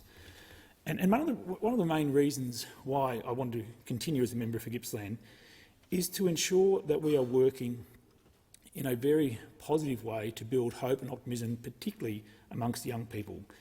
They've been the ones, I think, most directly impacted by the pandemic and had their confidence shaken. And I think we need to make sure we're working with those young people right across Australia, particularly in our regional areas, to let them know that they can achieve their full potential from those rural and regional backgrounds, and let them know that anything is possible for them in this country if they're prepared to work hard and are passionate about their studies, learn about their trade, take up an opportunity to start their own business, or proceed to university and get a tertiary qualification. We should never sell ourselves short as Australians, or sell ourselves short in this place, for the achievements that this parliament can work in partnership with the Australian people to achieve every day. I'm proud of everything that my region contributes to the nation. I'm proud of what Gippslanders do to ensure we do have a safe and prosperous community. Naturally, I will get an argument with every other member in this place when I say this, but I think Gippsland is the best region in the country, and we have an enormous contribution to make to the future of the nation. But it's not perfect, and there's always more to be done, and I have the energy and the enthusiasm and the experience now to keep delivering for all Gippslanders. Deputy Speaker, we recently commemorated Australia Day on January the 26th, and I'm not here to seek an argument about that date or seek to cause further division on that particular issue. But I find Australia Day is a perfect opportunity to pause and reflect on what has made our nation so successful, and to perhaps even reinvigorate some pride in our achievements, plus consolidate the enthusiasm within the community to build the determination we know we're going to need to overcome any challenges that might come our way in the future. The theme of Australia Day, of reflect, respect and celebrate, I take as an invitation for us all to stop talking our country down and to start counting our blessings more often. That doesn't mean, Deputy Speaker, that we ignore our modern day problems or disregard parts of our heritage which are distressing or make us uncomfortable in some way. But it does mean we seek to build a spirit of optimism, of resilience and positivity across our nation. And it does prompt the question, Deputy Speaker, on that day of what does make Australia such a great nation. You know, other countries do have beautiful environments. There are many other countries where democracies can still flourish. And we're not the only nation that has brought together many different cultures in a largely harmonious way. But in my mind, in my community, it's actually the people of Gippsland, the people of Australia, that make us exceptional. I just reflected before, Deputy Speaker, about the challenges we've faced in recent times with the summer bushfires of 2019-20, the floods, the storms and the ongoing impacts of the coronavirus pandemic. Throughout our nation, Deputy Speaker, we're incredibly blessed to have so many people willing to volunteer in a wide variety of organisations simply to serve their communities. Whether it's the frontline health and emergency services, whether it's people working in environmental groups or sporting and community charities, we have people who are willing to give their time for their community's benefit every day of the year. There are so many Australians who simply donate their time to quietly and diligently support their communities every day of the week. And on Australia Day and throughout the year, we should be thanking them and committing ourselves to keeping that tradition alive as a country. It's a tradition based on mateship. It's a tradition that's based on helping those who need a hand. And it's also a tradition based on the need to feel a part of something bigger than just our own lives. The Australian story, Deputy Speaker, will never actually be finished. And it's our generation that gets to write just a few chapters during our short lifetimes. I believe in this place and in our own communities we can all choose to contribute positively to that story by volunteering and making a statement that we care about our communities, in my case the future of Gippsland, Victoria and Australia. And also at a time when much of the political and the media commentary focuses on what's wrong with Australia, we should try to count our blessings more often as a nation. Now, as we cast our eyes around the world and witness the stories of the pandemic, of armed conflicts and minority groups being persecuted, we should be thankful for the freedoms we enjoy and the largely safe and secure communities we share. Deputy Speaker, we can't ignore our colonial past. It's a simple fact that the lives of Indigenous people were changed forever when European settlement occurred. Subsequent generations, though, Deputy Speaker, have built the civilisation we enjoy today, and by any comparison around the world, we have brought together diverse cultures to live largely harmoniously. And that's not to pretend or to say for a second that there aren't problems and unfinished business we would like to change as a nation, but I believe we're heading in the right direction, and by working together we can address these difficult challenges like poverty, homelessness, Indigenous disadvantage, mental illness, illicit drugs, family violence and any other shortcomings that we might find in our government services. It's up to us in this place to be hopeful, to be optimistic, to be confident, and it's up to us also, the more fortunate ones among us, who can lend a helping hand right now to those who may be struggling, whether it be physically, mentally or financially. Deputy Speaker, we have to believe in ourselves and each other as we strive to keep writing this remarkable Australian story.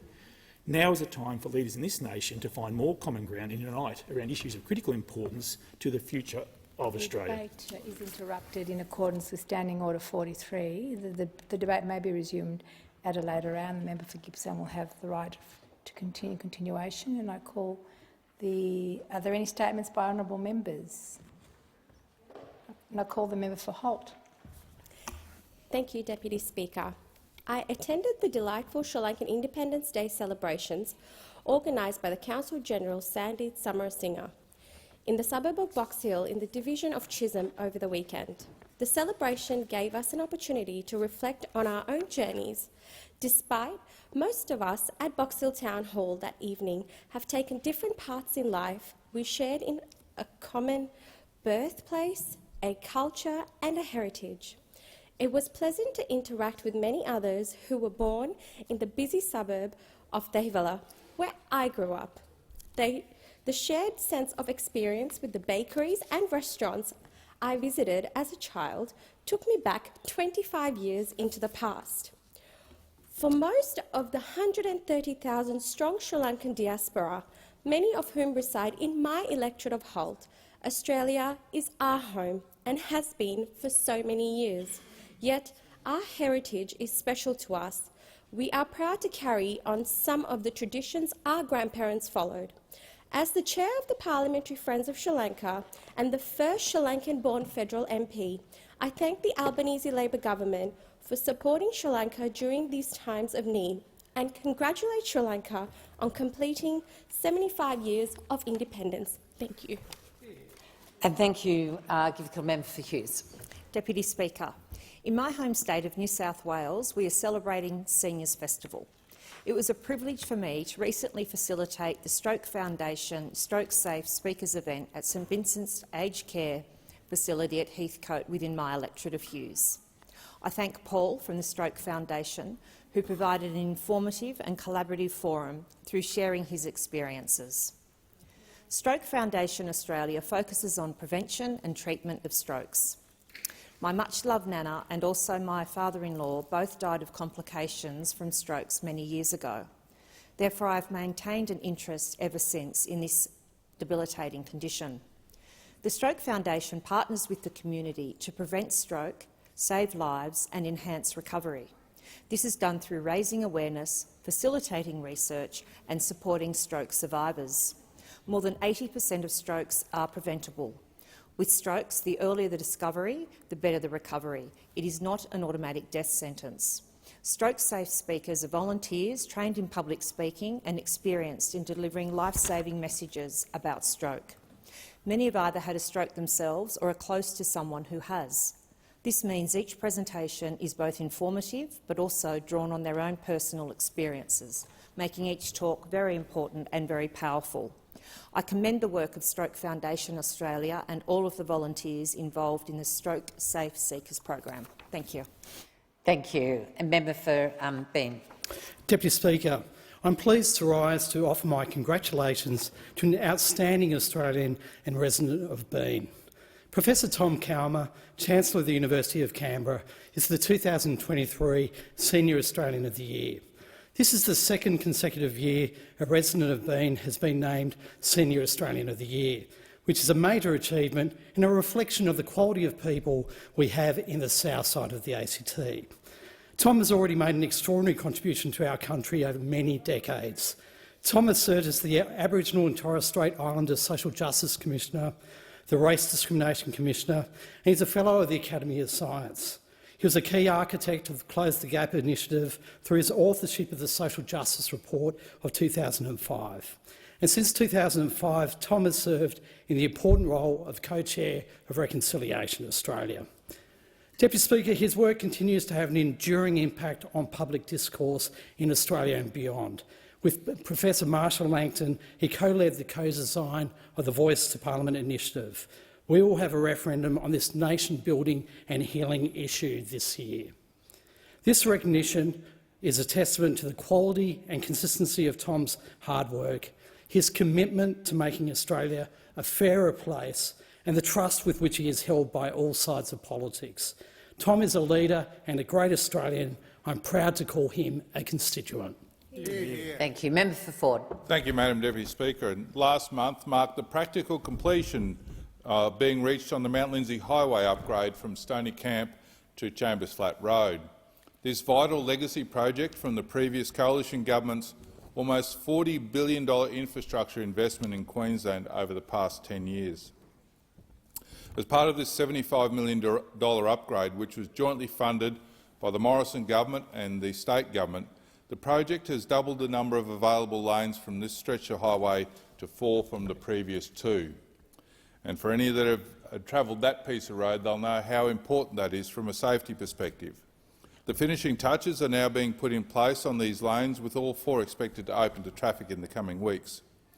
Once fully open, the increased capacity will significantly cut travel times for motorists and greatly improve traffic flow.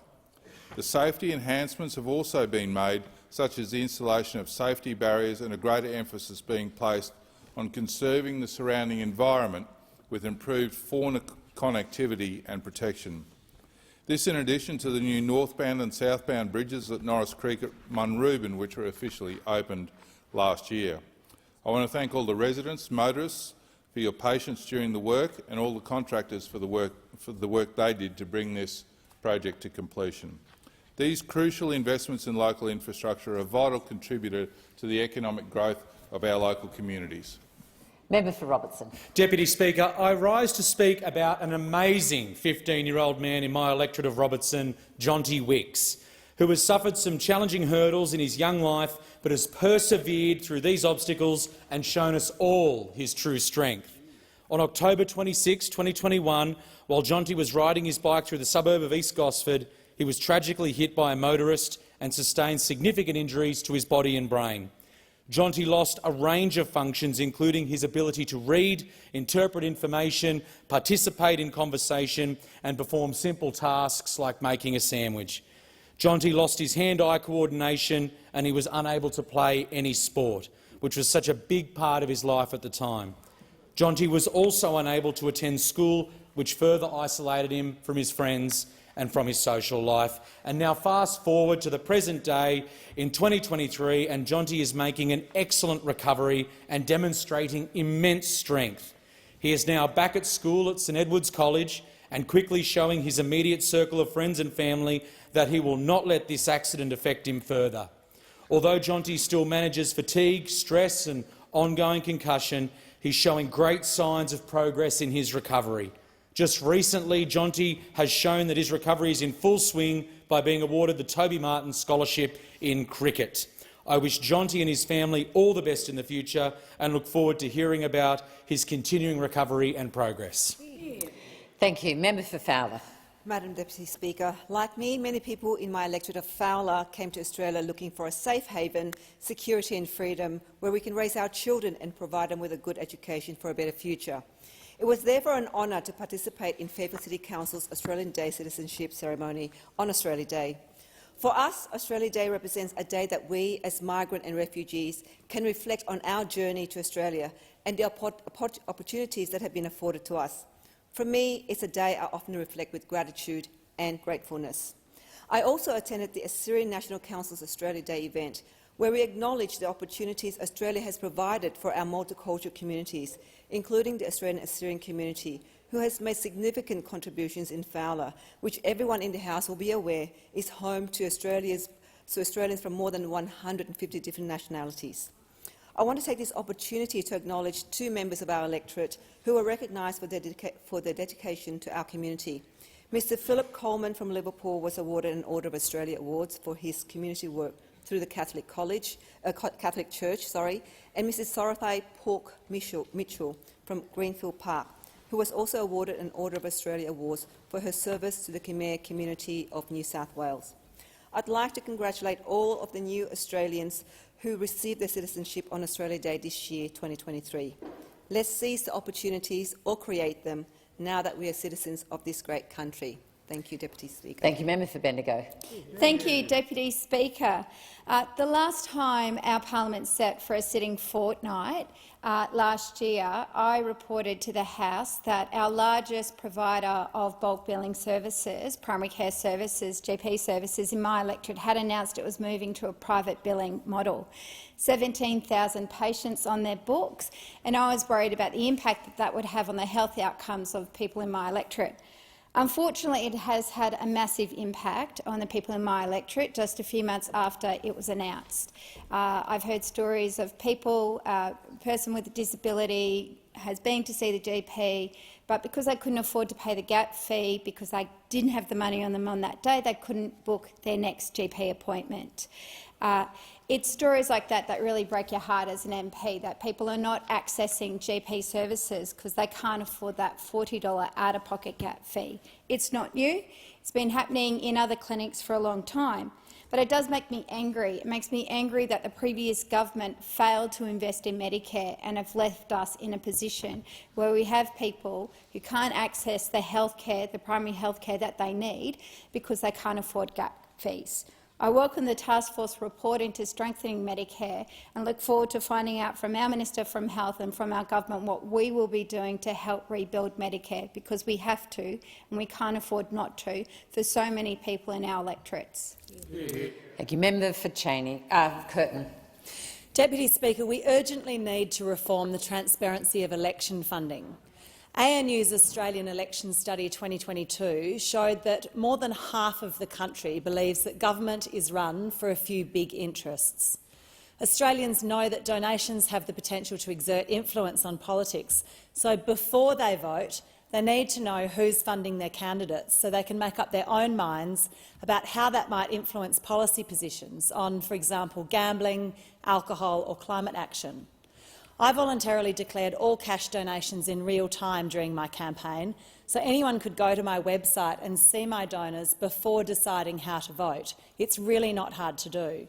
Last Wednesday, the AEC released the party's financial data for the May 22 election. Voters had to wait until 8 months after casting their votes before getting any information about the funding of party campaigns, and even now, nearly $100 million received by the major parties remains undisclosed. We have no idea where that money came from. Currently, someone could donate about $1.3 million to the coalition without disclosure by making donations below the $15,000 threshold to 83 different funding entities. No one would know except the party, which may feel it owed them one. To rebuild trust in our democracy, we need to lower the disclosure threshold, require real-time disclosure and close the loopholes. Member for Lingiari. Thank you, Madam Speaker. My hometown of Mabuntua, Alice Springs, has been in the national headlines for some time now. But I want to remind members of this place, and particularly those opposite, that behind those headlines is a community that is deeply hurting at the moment. We need to rise above politics, rally around our community and take action. Businesses, families, our frontline workers have all been affected. I was visiting the hospital over the Christmas break and I saw firsthand how critical the situation was. Our nurses and staff and doctors are run off their feet and beds are filled with alcohol-related crimes. I want to thank the Prime Minister for his leadership on this issue and for visiting Alice Springs.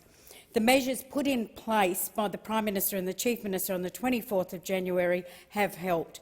The town is a lot quieter. But the underlying issues that drive the crisis in Central Australia still need to be addressed. Poverty, unemployment, a severe shortage of housing, family and domestic violence, disaffected youth, neglect of the bush. These issues have been decades, if not centuries, in the making. We have a lot of work to do, and I know that the Albanese government will work every day to address the situation in my hometown. Thank you. Thank you. Member for Parkes. Thank you, Deputy Speaker. I'd like to speak today about the reports over the last few days suggesting that the fuel tax credit scheme should be scrapped. And I'd like to warn the government that it would be a complete folly to even consider this process. I know the Green propaganda portray this as some sort of a subsidy to agriculture and mining. Just to put this simply, this is a rebate on the tax that's paid with your fuel that goes towards road expenses. And if you're driving a tractor on a farm, an irrigation pump or some mining equipment in a mine or a quarry, you are not using those roads. And so to portray this as a subsidy, and I know the Green movement and even Lock the Gate have got caught up in this when they talk about the subsidies to ag and mining. This is not a subsidy. This is a rebate back of a tax to fund something that that particular user does not use. And the ag sector and the mining sector, I might remind this House, were the two sectors that actually kept this country in the black over the last few years.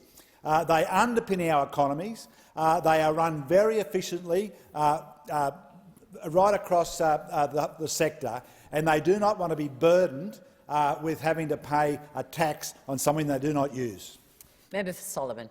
Thanks, Deputy Speaker. I'd like to acknowledge the excellent and invaluable service to our community provided by guide dogs. In the gallery, we have Ian Edwards, the interim CEO of Guide Dogs Victoria and his guide dog Labrador Olympia, and my dad, Johnny Gosling, AM, who's worked with guide dogs for over 50 years.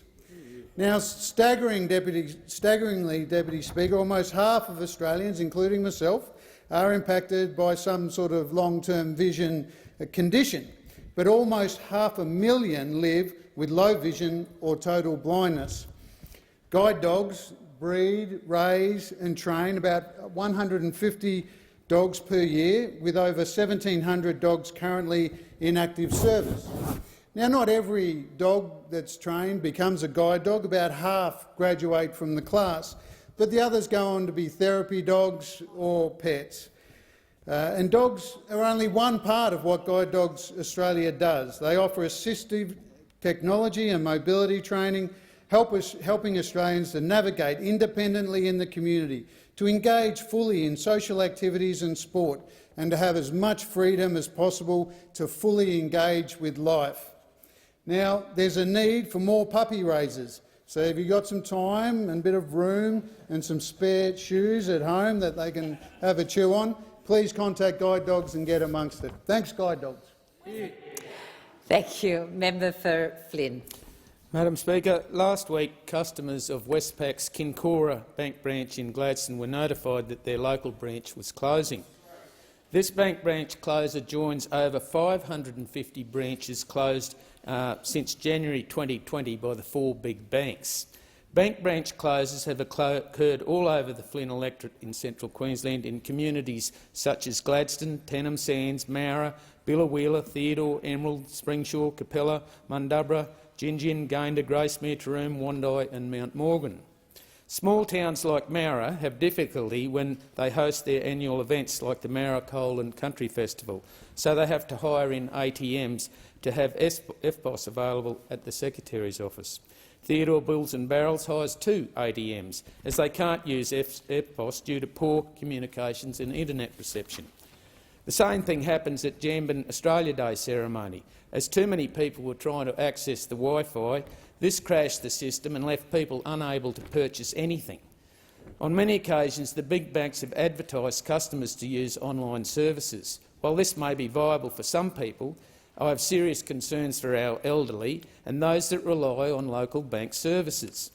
Constituents in some communities have to drive hours to visit their nearest bank branch because of branch closures. It is just simply not good enough. It's time for the big banks to put their money where their mouth is and continue their banking services in rural Queensland. Thanks, Deputy Speaker. On the 26th of January, I attended the Liverpool Australia Day citizenship ceremony. It's always a privilege to join with new citizens and witness their excitement on becoming part of the place they chose to call home. Liverpool City Council also had its Citizen Australia Days of the Year.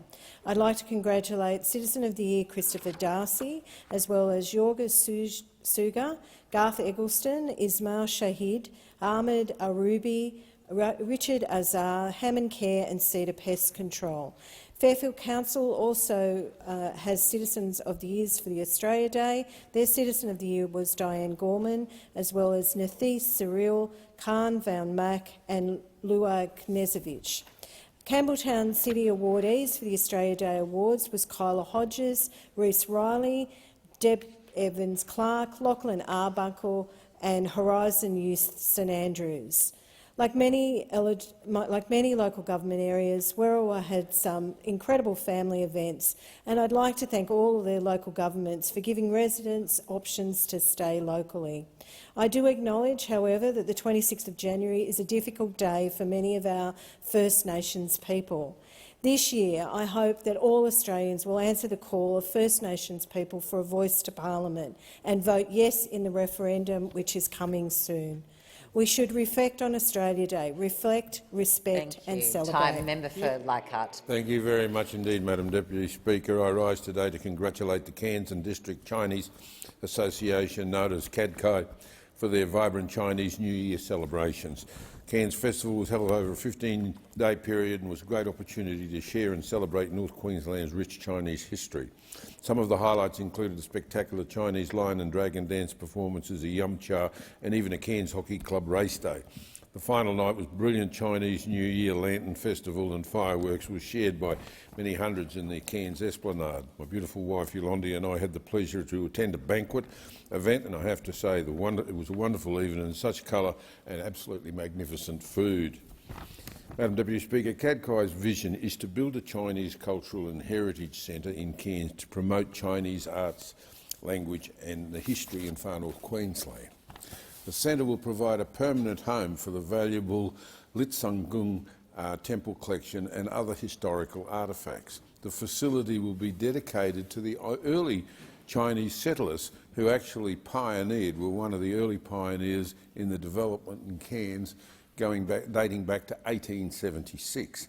I look forward to helping CADCI reach their funding needs to build on this vision, and I'd like to congratulate President Lai Chu Chan, the hard-working members of the association and their volunteers for a tremendous 2023 Chinese New Year that we experienced in Cairns. Thank you. Member for Bennelong.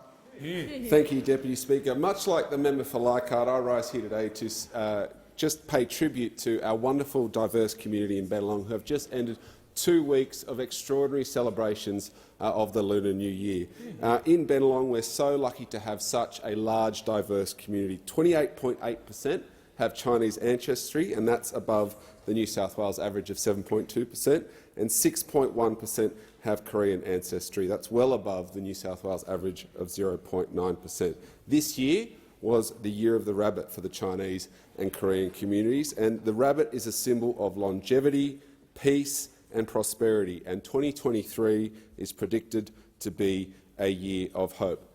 And boy, oh boy, did we celebrate in Bennelong. 1 month long worth of celebrations, bringing together community leaders from across the spectrum. We had traditional Korean drum dances going up and down Rose Street. We had the Lunar New Year night markets hosted by Kelly, visits from ministers. It was fantastic. We then had the Eastwood Chinese Senior Citizens Club Year of the Rabbit celebrations, and congratulations to Hugh Lee, Joey Chan and Angel Yu for putting on such a wonderful event.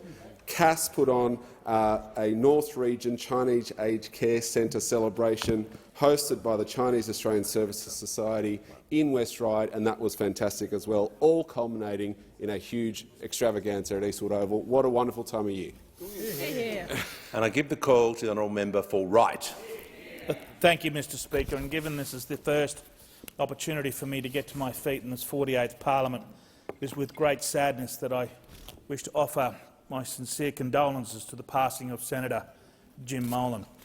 Whilst I appreciate there will be other provisions in this House to offer our condolences, I want to honour our friendship and him by making him my first speech in this Parliament. Senator Molan was a respected and dedicated public servant who devoted his life to serving our country and to its people. He was a true patriot, Mr Speaker. Senator Molan's work history is truly impressive. He served in the Australian Army for more than 40 years and rose through the ranks to become Major General. He also served as the Chief of Operations for the Australian Defence Force in Iraq. In this role, he was responsible for overseeing the deployment of troops overseas and for the development of strategic military plans. Senator Molan was equally committed to his service to his country as a senator for New South Wales. He was appointed to the Senate in 2017 and quickly established himself as a champion for veterans, their families and New South Wales families. Senator Jim Molan will be deeply missed by all who knew him, especially his wife Anne, his daughters Sarah, Aaron and Felicity and son Michael. He was a true patriot and dedicated public servant who devoted his life to serving his country and his people. I'll miss you, my friend. Rest in peace. Give a call to the member for Dunkley. Thank you, Speaker. Well, here we all are, the first day of Parliament in what the member for Barton has rightly described as the year of the voice.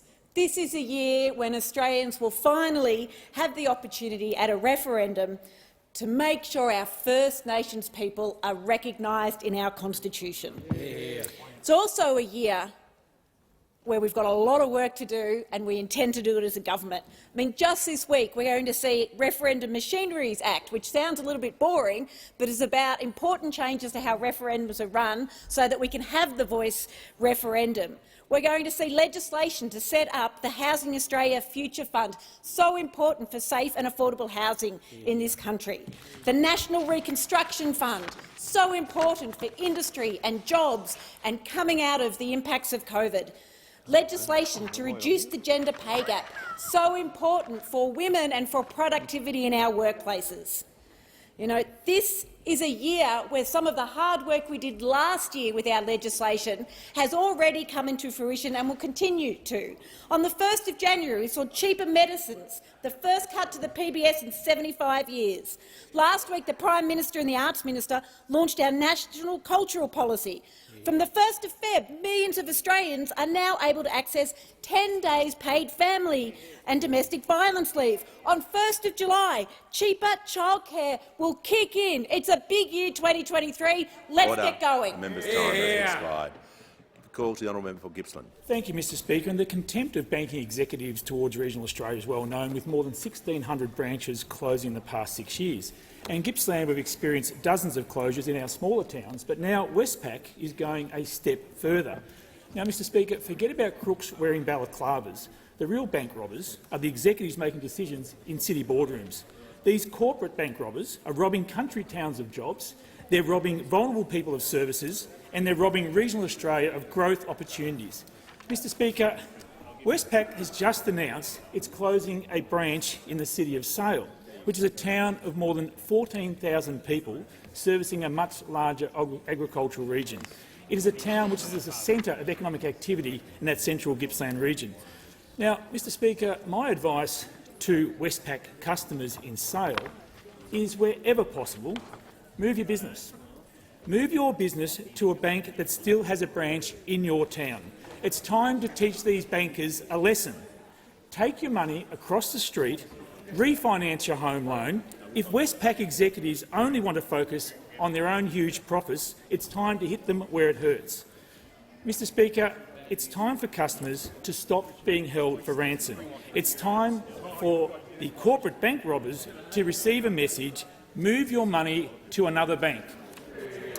Give the call to the honourable member for Boothby. Thank you, Mr Speaker. Yesterday, if you happened to be enjoying a beautiful Adelaide summer down at Brighton, you would have been completely overwhelmed by a sea of blonde wigs, love hearts, sunglasses and white bathers. Because yesterday, a record 516 women, men and children dressed as Hollywood star Marilyn Monroe participated in the 10th annual Marilyn Jetty Swim as part of the Brighton Surf Life Saving Club's Brighton Jetty Classic. Brighton local Sarah Tinney founded the event in 2013 in honour of her late mother, who passed away from uterine cancer in 2007. And Sarah was nominated as the South Australian nominee for Australian of the Year Local Hero Awards for her work in our community. The Marilyn Jetty Swim raises money for Cancer Council South Australia, a really important local fundraising exercise.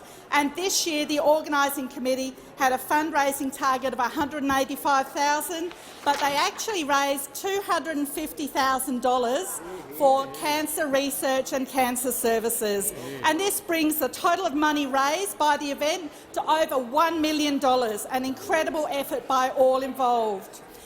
This year's swimmers involved my friend and South Australian parliamentary colleague Sarah Andrews, member for Gibson, the Mayor of Holdfast Bay, Amanda Wilson, and Jane Hoffman, councillor for Woodlands in the city of Marion. Order. I really commend their efforts. The member's time has expired. In accordance with Standing Order 43, the time for members' statements has concluded. I ask members to take their seats as quickly and as quietly as possible.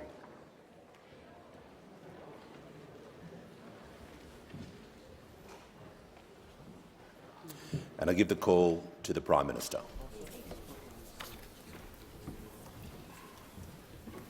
Thanks, Mr Speaker.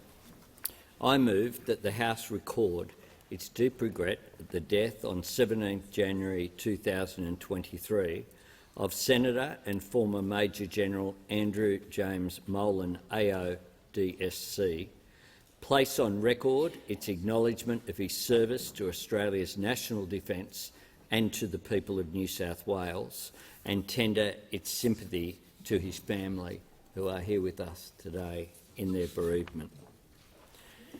Mr Speaker, in a 40-year military career, Major General Jim Molan served and led with distinction. For him, the common cause across his postings was democracy, working alongside the Papua New Guinea Defence Force in the early days of independence, then in Indonesia during the fall of Suharto and through the establishment of a new democratic government, in Timor-Leste evacuating people ahead of Interfet's arrival, commanding the force sent to evacuate Australian citizens from the Solomons, and finally as the Deputy Chief of Staff for Strategic Operations in the headquarters of the Coalition Forces in Iraq. His work in this final posting saw him awarded both the Distinguished Service Cross by Australia and the Legion of Merit by the United States of America. But when it came time for retirement, the old soldier didn't want to fade away. He wanted to continue to serve Australia, to serve democracy and to strengthen it. And so, at age 67, he became a senator for New South Wales, something of an unconventional road, yet somehow just right for a politician who was always very much his own man. As he joked in his first speech, even when in the military the only order he ever obeyed without question was duck. In his passionate advocacy for the Defence Force and his deep engagement with national security issues, Jim always spoke with clarity, depth of feeling and the weight that can only come with experience. Those of us on this side of politics may not have always agreed with his views, but we never doubted the strength or the sincerity of his convictions. And I know that during his illness and after his passing, myself and many of my colleagues have recalled that whatever passionate public disagreements one might have with Jim Molan, the private person was always very engaging company and a wonderful source of warmth and humour. Mr Speaker, those of us engaged in politics and those of us who cover it often reach for the vivid colour of military language. We talk about decisive battles, rallying the troops, fighting for the cause, or waging war on this or that social ill.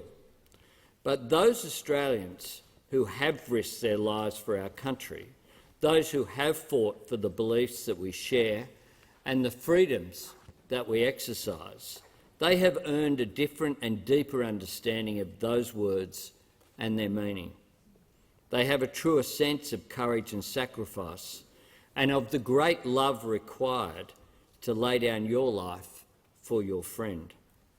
They know what it is to carry the scars and trauma of those struggles, seen and unseen, to try and adjust to civilian life, a very different world, and they know people who don't make it through. Mr Speaker, our parliament, like every workplace, like every community, is a better place for the veterans who serve in it, who tell the truth to it, who serve their country again by speaking for those who still wear the uniform and those we have promised to always remember, as we did last evening at the Australian War Memorial. Today we honour Jim Molan's contribution to our nation. We give thanks for his life, for all that he gave to Australia, to our region, to the cause of peace and to the democratic ideals that all of us are pledged. We offer the condolences of the Parliament and the people of Australia to his friends and his colleagues, and I offer my condolences to the Liberal Party on behalf of the Australian Labor Party. Above all, we give our condolences to his family, who are present in the gallery, to his wife Anne, his children Sarah, Erin, Felicity and Michael, and his grandchildren Sophie, Emily, Angus, Eliza, Gracie and Andy. Because for every honour and decoration and title and office Jim Molan held and won, he took the greatest pride and the deepest joy in being a husband, a father and a grandfather. How fitting that he passed in the loving embrace of his family and will live on in their hearts. He had and remains having my utmost respect. May he rest in peace. I give the call to the Honourable Leader of the Opposition. Well, thank you very much, Mr Speaker. I want to thank the Prime Minister for his fine and gracious words, and I join with him in honouring the life of Jim Molan, AO DSC. It's an honour to have the Molan family with us today in this Parliament. For all of those who attended Jim's funeral on the 25th of January, many stories were told about his life and his legacy. One of the most touching stories was how Jim met Anne at a cadet dance in Jim's first year at Duntroon. That evening after the dance, Anne enthusiastically told her mother about the young man who had left quite an impression, about how much she liked him and that he said he would call her. Anne's mother somewhat provocatively said, but protectively I suppose at the same time, they all say that. But the next morning, true to his word, Jim made his way to the public telephone at the RMC shops. Such was the start of a 55-year love story, from boyfriend and girlfriend to husband and wife to father and mother. One does not have to spend much time around Jim and Anne's wonderful children, Sarah, Erin, Felicity and Michael, to see the influence of their parents. The Molan family story is certainly one of the clearest examples of parents shaping their children and children in turn shaping their parents. Jim cherished his roles as a father, as a husband, as a grandfather and brother above all else. And today we celebrate him in the round. The family man, the soldier, the diplomat, the advisor, the politician, the author and the commentator. There was an interplay in all that he was. Those who knew Jim could see the father's care in the general's mind in the writer's knowledge in the senator, and the senator's love in the family man. Jim considered himself to be an ordinary Australian, but he had an extraordinary life. He was a man who was at the centre of so many pivotal events, events which have shaped our nation, the region and, of course, the world.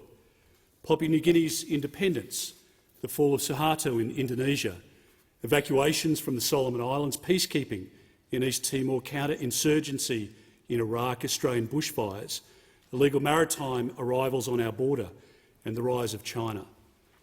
Very few Australians could claim to have lived as fully as Jim Molan, saw what Jim saw, or engaged with the times as Jim engaged with them.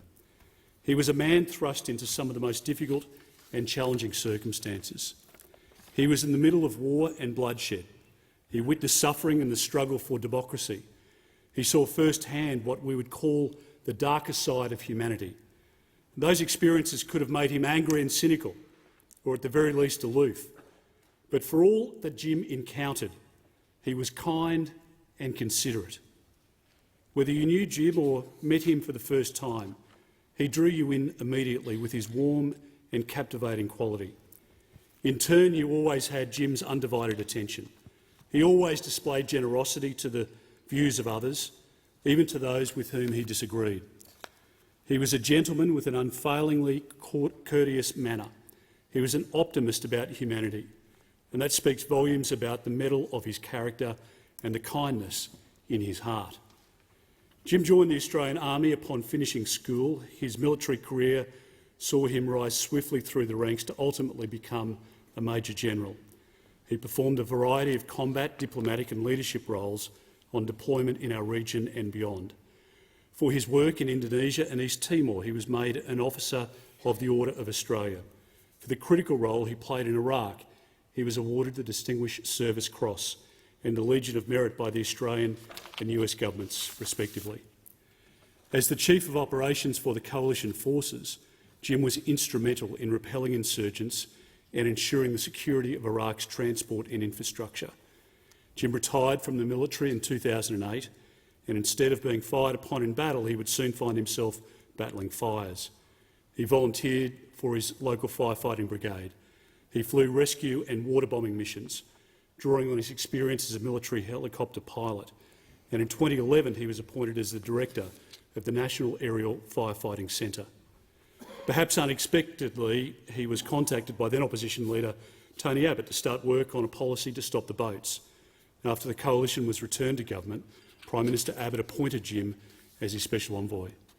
With Scott Morrison, they set about putting policy into practice, and Operation Sovereign Borders had its expected detractors, but one of its architects was Jim Molan, and he helped to break the people smugglers' business model, to prevent further tragic deaths of asylum seekers at sea, even to this very day, and to restore the integrity of Australia's maritime security. The naysayers were proved wrong. Indeed, the policy that Jim co-designed has not escaped the attention of leaders in Europe, who to this day contend with the same wicked problem of people smuggling. In 2014, Jim was appointed as a special advisor to the Defence Minister and provided advice on the 2016 Defence White Paper. He was proud of the changes it had on defence industry, technology and force structure. His passion was for national security issues, his admiration for our nation and his desire to represent the aspirations of Australians all whet his appetite for politics. Twice he ran as a Liberal senator for New South Wales. Twice he proved to be immensely popular among the party's rank and file. Twice he missed out, having been placed in an unwinnable position on both tickets.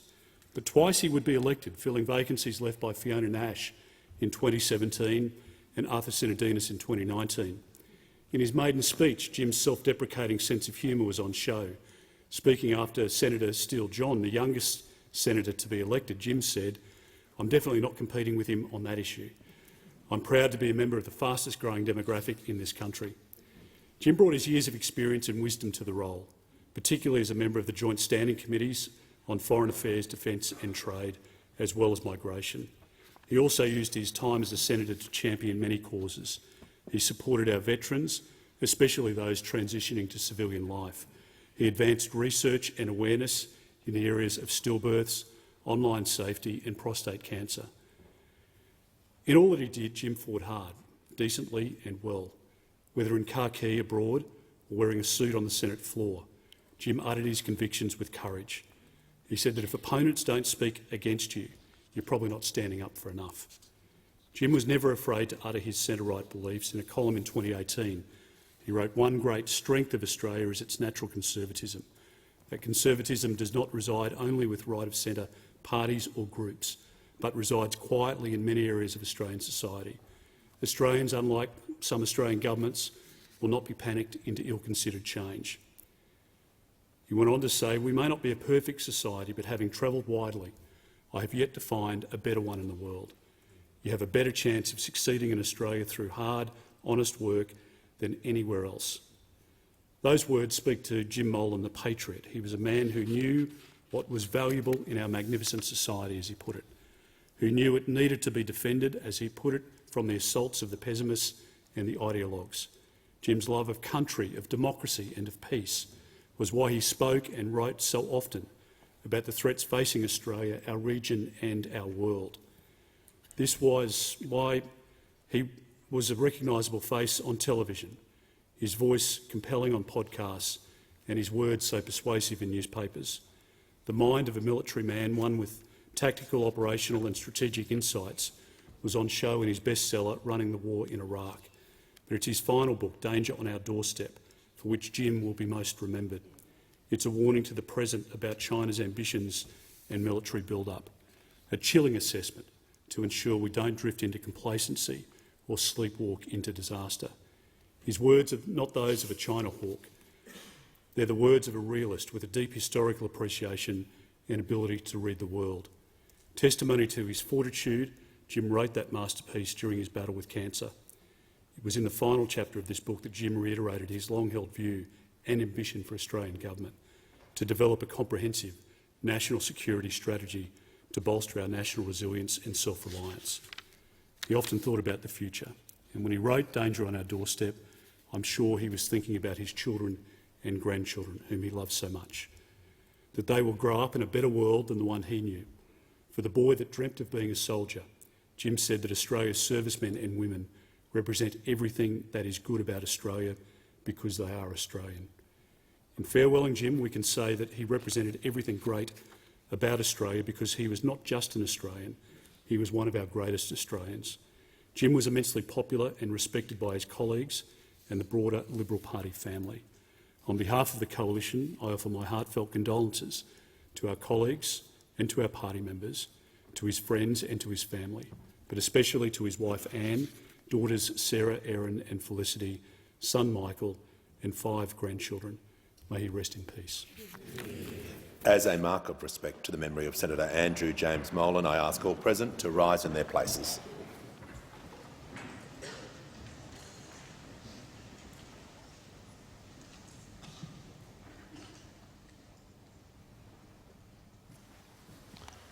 I thank the House. Call the Leader of the House. I move the debate be adjourned. The question is the debate be adjourned and that the resumption of the debate be made in order of the day for the next sitting. Put the question. All of those opinions say aye. Against no, I think the ayes have it. I call the Leader of the House. I ask leave of the House to refer the matter to the Federation Chamber for further debate. The Manager of Opposition Business. Leave is granted.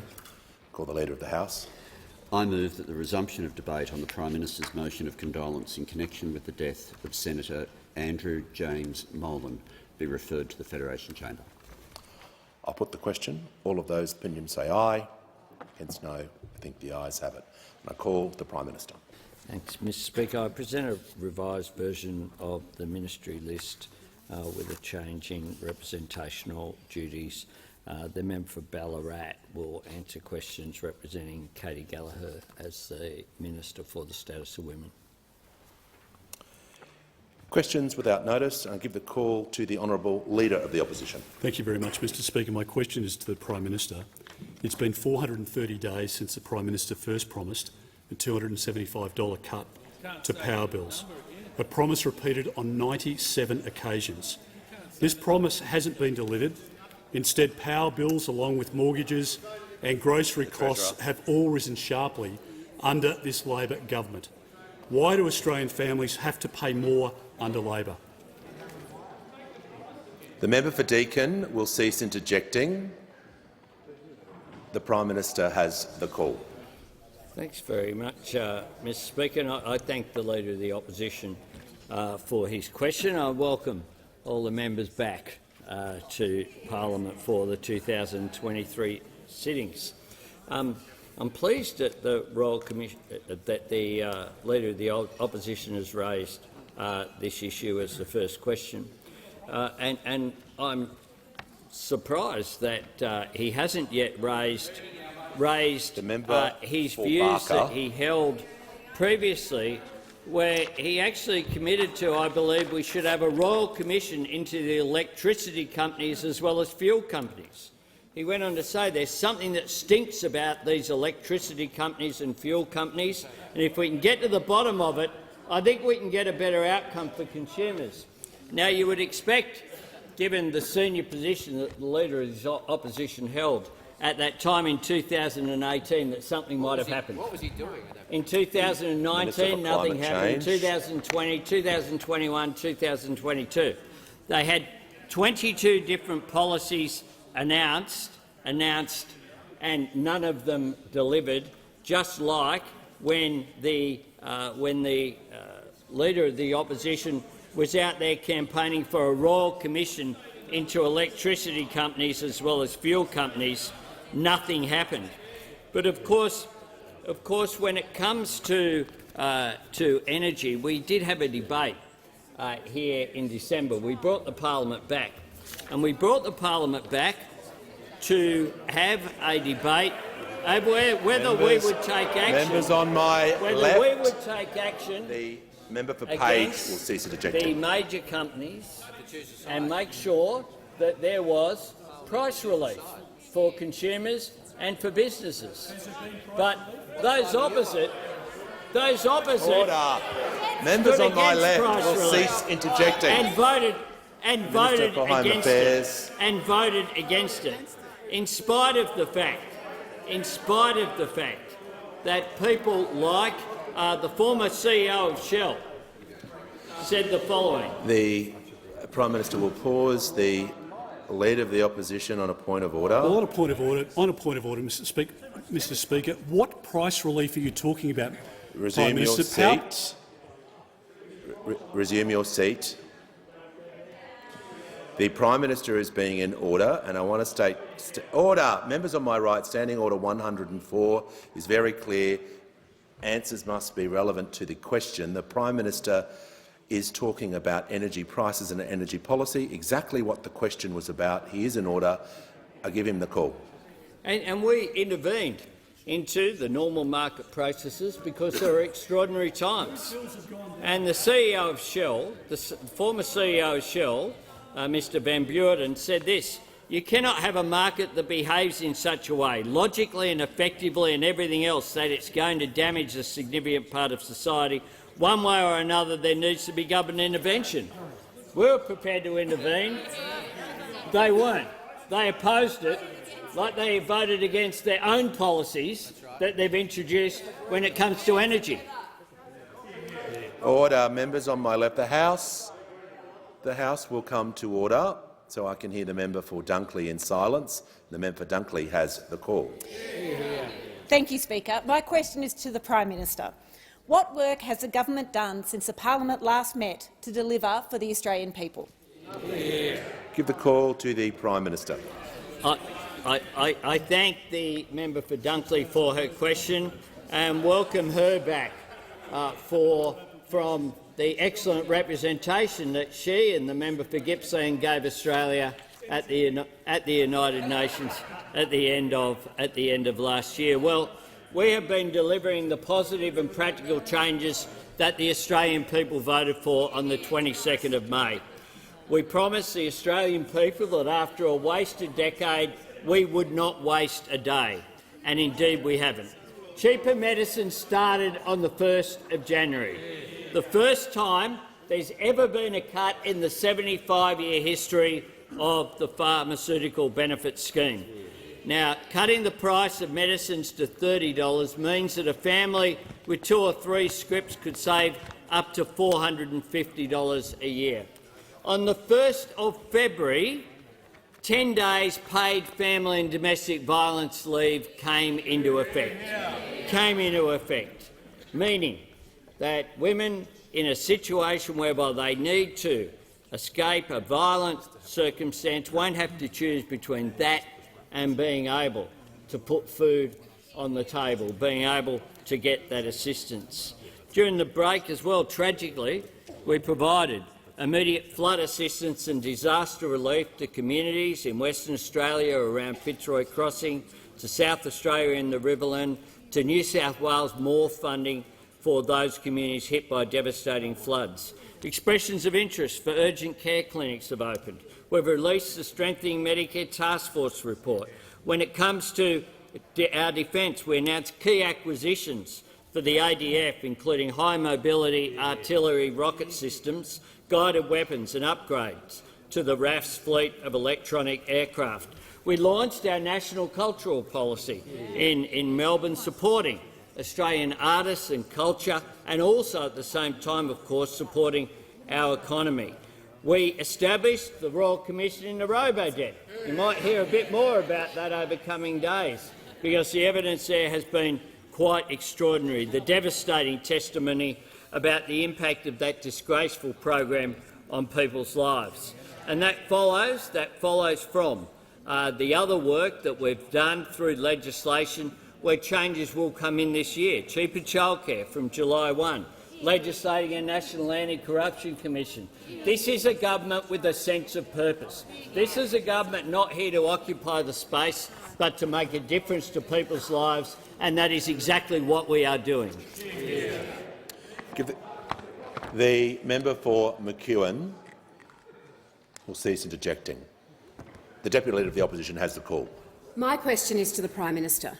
Before the election, the Prime Minister promised he would deliver cheaper mortgages. Since the election, mortgage repayments have increased by around $1,400 a month for a typical Australian family, and every economic decision the government has taken has pushed interest rates higher than they otherwise would be. Why do Australian families always have to pay more under Labor? Order. Members on my right will cease interjecting. The Minister for Climate Change will cease interjecting. The Prime Minister will be heard in silence. I give him the call. It's a reality of a world where there's inflation. I think Australians understand that. There's a lot of pressure, upward pressure, on interest rates at the moment. They're not my words, they're his. The Leader of the Opposition. They are the words of the Leader of the Opposition on the 3rd of May 2022. The words when interest rates began to rise in May 2022. The Shadow Treasurer had a bit to say too. He said the problems are caused by factors outside of control. He said this, quote, "We're facing circumstances in what's happening in the Ukraine and Russia that were not expected and very hard to predict. These pressures are driven by extenuating circumstances." Now, the Deputy Leader of the Opposition has tried this on a number of times. And what she attempts to do is to say that a shared equity scheme where instead of 100% of a mortgage being paid by the mortgage holder, less than 100% of the mortgage is paid by the mortgage holder because it's shared equity is what she is talking about. Now, she's a member of the Deputy Leader is a member of the New South Wales branch of the Liberal Party, of course.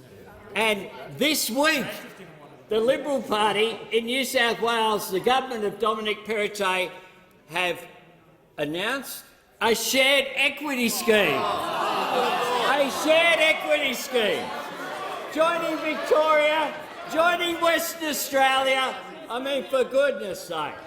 Don't ask questions here. Maybe you should get on the phone to the New South Wales Premier and to the others who had to save your pre-selection last time round. The member for Groom. I'll hear from the member for Adelaide. Thank you, Mr Speaker. And Mr Speaker, my question is to the Deputy Prime Minister. How is the Albanese Labor government strengthening our national security with our key allies and partners? Give the call to the Deputy Prime Minister. Well, can I thank the member for his question? And, Mr Speaker, almost immediately after we rose from question time last year, the Foreign Minister and I went to the United States, where we participated in the AUSMIN discussions. And there was a shared sense with both ourselves and the United States that the world's global rules-based order is under as much strain now as at any point since the end of the Second World War, and that what this demands is that Australia and the United States work even more closely together, and as a result we announced an increased tempo of activities and exercises between Australia and the United States. The following day I participated in the AUKUS Defence Ministers meeting, and I can report to the House that the process for establishing the optimal pathway by which Australia will acquire a nuclear-powered submarine capability is on track, and we will be making that announcement in the very near future. And despite a lost decade from those opposite, which has seen the very real potential of a capability gap opening up with our submarines, I am confident that the pathway that we will announce will provide a solution to this, as well as giving rise to the single biggest evolution in Australia's military capability since the establishment of the Royal Australian Navy by the Fisher government in 1913.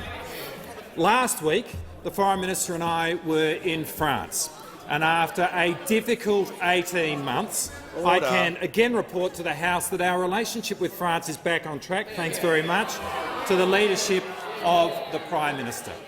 France is a neighbour, a Pacific power, and it matters.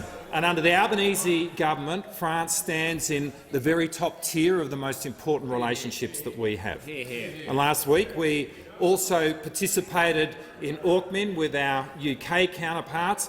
This is our oldest relationship, but through AUKUS, the free trade agreement, the work that we can now do together on climate change, this relationship is being given a contemporary and forward-looking focus which is deep and substantial. And later this week we'll be meeting in Canberra with our Indonesian counterparts, and there again the agenda is full. After these last 2 months, what I can say is that the world is desperate to have Australia back at the table again. And when we work with our friends and allies, there is so much we can do to advance our national interest in the advance of the Australian people. Spending a decade yelling at the world got us nowhere. But despite the real challenges we face, working with our friends, I am confident that we can walk a path which will keep Australians safe. The Deputy Prime Minister's time has concluded. Order. Before I call the member for Fowler, I'm pleased to inform the House that present in the gallery today is Ms Bridget Phillipson, the Shadow Secretary of State for Education in the United Kingdom Parliament. I'm pleased to inform the House also in the gallery are a delegation from the Empowered Communities Leadership Group. On behalf of the House, I extend a very warm welcome to you all. We give the call to the member for Fowler. Thank you, Mr Speaker. My question is to the Minister for Social Services. The government said it was committing to providing more social and affordable housing in the longer term. However, families in Fowler and Western Sydney need immediate solutions to keep a roof over their heads. It's been reported rental assistance needs to increase 50% to keep in line with the rising cost of living, which is leading to overcrowding and increased homelessness across Western Sydney. When will the government increase rental assistance to help tackle the current cost of living crisis? Give the call to the Minister for Social Services. Well, thank you, Mr Speaker, and I'd like to thank the member for Fowler for her question and recognise that this is an important issue for her electorate, and thank her for her ongoing advocacy on rental affordability. The government does understand that rental affordability, along with housing affordability, is a challenge for many Australians, and that is why something like the Commonwealth Rent Assistance payment is so important to help those on income support. Of course, this payment is indexed twice a year to reflect inflation and is adjusted in both March and September in line with the Consumer Price Index. Of course, the next indexation increase will happen on the 20th of March 2023.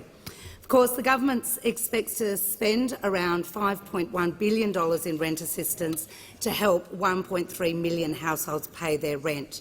Of course, going to the member's question about an increase in the Commonwealth rent assistance, of course, as we enter into the budgetary process, there are many competing priorities, and we will go through that process, through the budgetary process. Of course, the Treasurer and I established late last year the Expert Economic Inclusion Advisory Committee and have asked them to review the adequacy, effectiveness and sustainability of income support payments ahead of every federal budget, and this includes payments like rent assistance. The committee is meeting regularly and is considering issues, developing advice on income support payments, and will provide that advice to government. I think, as noted in the member's question, though, when it comes to rental and housing affordability, unfortunately there is no silver bullet, and the Albanese government is already taking action through a range of measures to develop long-term solutions that do go beyond rent assistance. And I would like to recognise my colleague who is leading this charge, the Minister for Housing and Homelessness, for her work in delivering an ambitious agenda, comprehensive housing. Of course, we need to see an increase of supply in this country, and that is exactly the work that she's doing in increasing the amount of social and affordable housing through the $10 billion Housing Australia Future Fund. This is one of the many initiatives that we're taking. We take the issue of housing affordability and particularly rental affordability seriously, and I look forward to continuing to work with the member.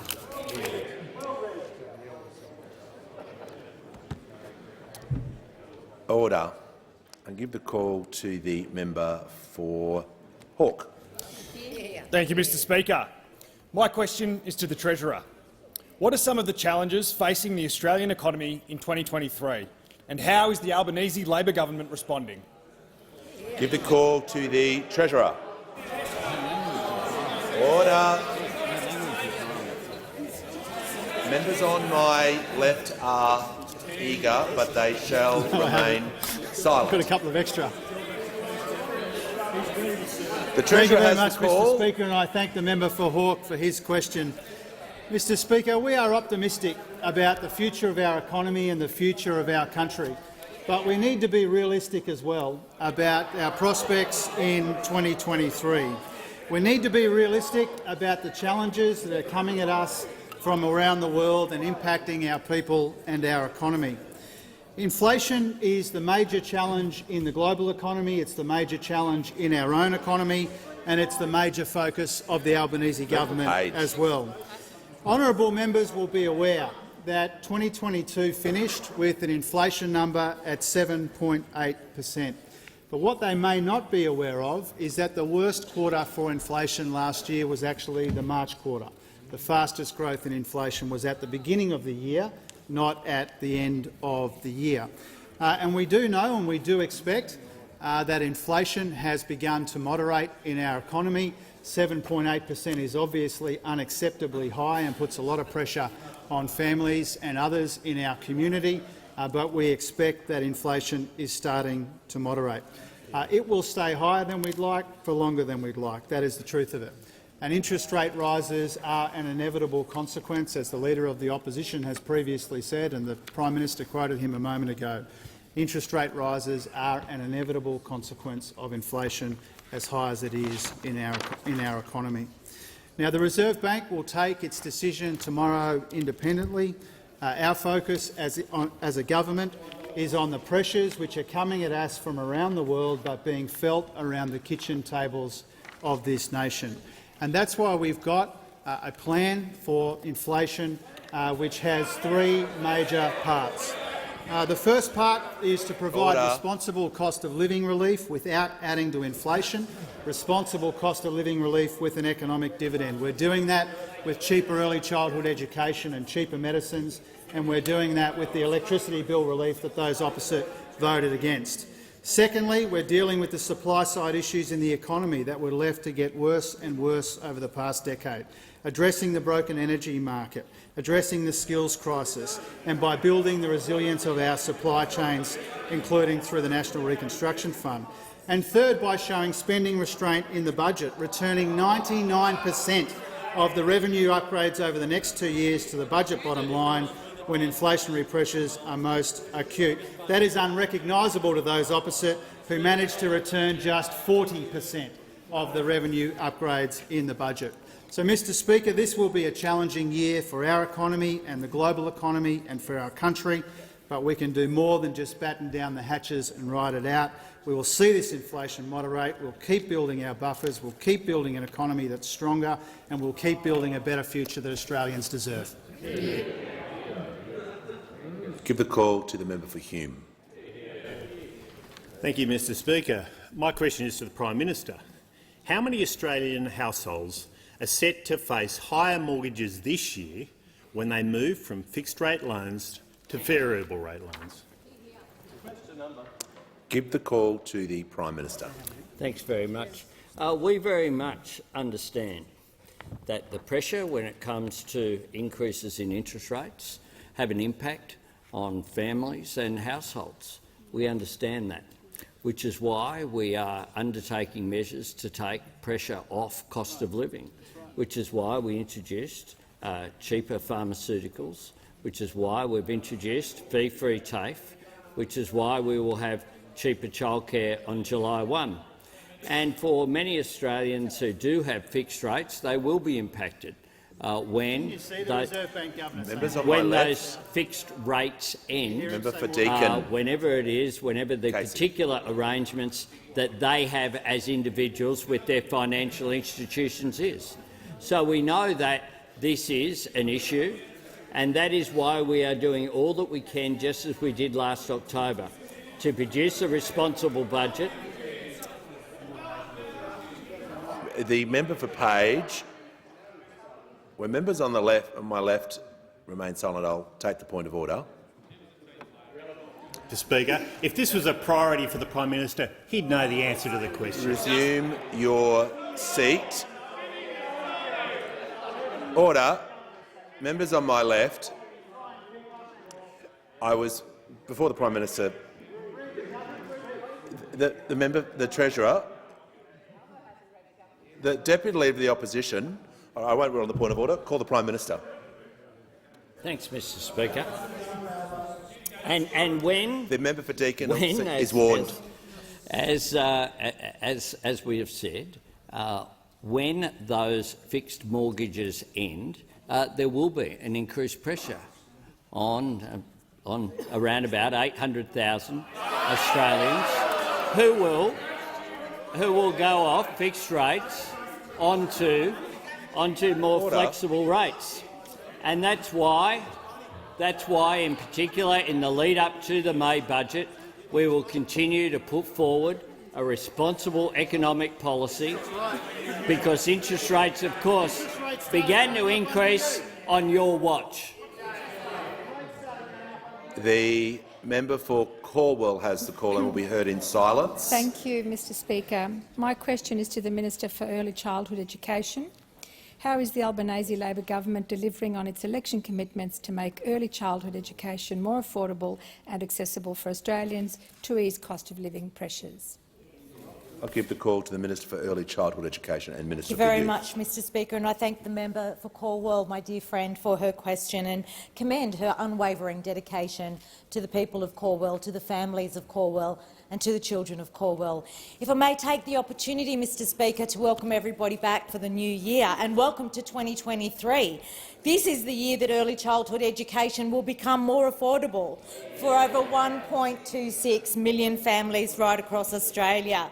And that is because of this government's legislation passed last year within our first 6 months of being elected through the Cheaper Childcare Bill. From July 1st this year, Mr Speaker, the government is lifting the maximum subsidy rate to 90% for families in electorates like Cornwall, where 7,000 families will benefit from our reforms. That means that families will have more choice. They'll be able to participate in the workforce. And importantly, it means that they'll be able to give their children a better start in life. We went to the election with a comprehensive plan for early childhood education and care. We went to the election with a promise to ensure that more parents could go back to work and balance work and care responsibilities. We went to the election with a commitment to allow more parents to go back to the workforce, take on more hours, boost their household income and boost productivity and the economy. And this year, all of that becomes a reality. We said we would make early childhood education and care cheaper, and we have. We said we would deliver cost of living relief for parents in Australia, and we have. We said we would create opportunity for more primary caregivers to return to the workforce, and we have. We said we would deliver real cost of living relief for families who work out their household budgets based on how much they have to pay in early childhood education fees. And many of us in this place have been there, where they sit down and we calculate how many hours we can work, how many more hours we can work before those extra earnings. The Minister will resume her seat for a moment. The Minister will resume her seat for a moment. The member for Barker will rise to his feet and withdraw that comment. Give the call to back to the Minister. Oh, thank you, Mr Speaker. I was deep in discussion with myself and didn't know.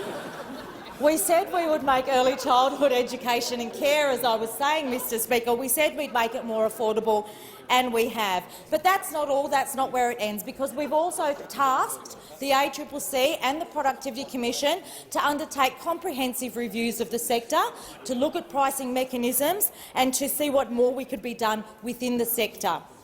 We went to this election saying we would reduce the cost of living for Australians, and through the bill that we passed last year, we have done that.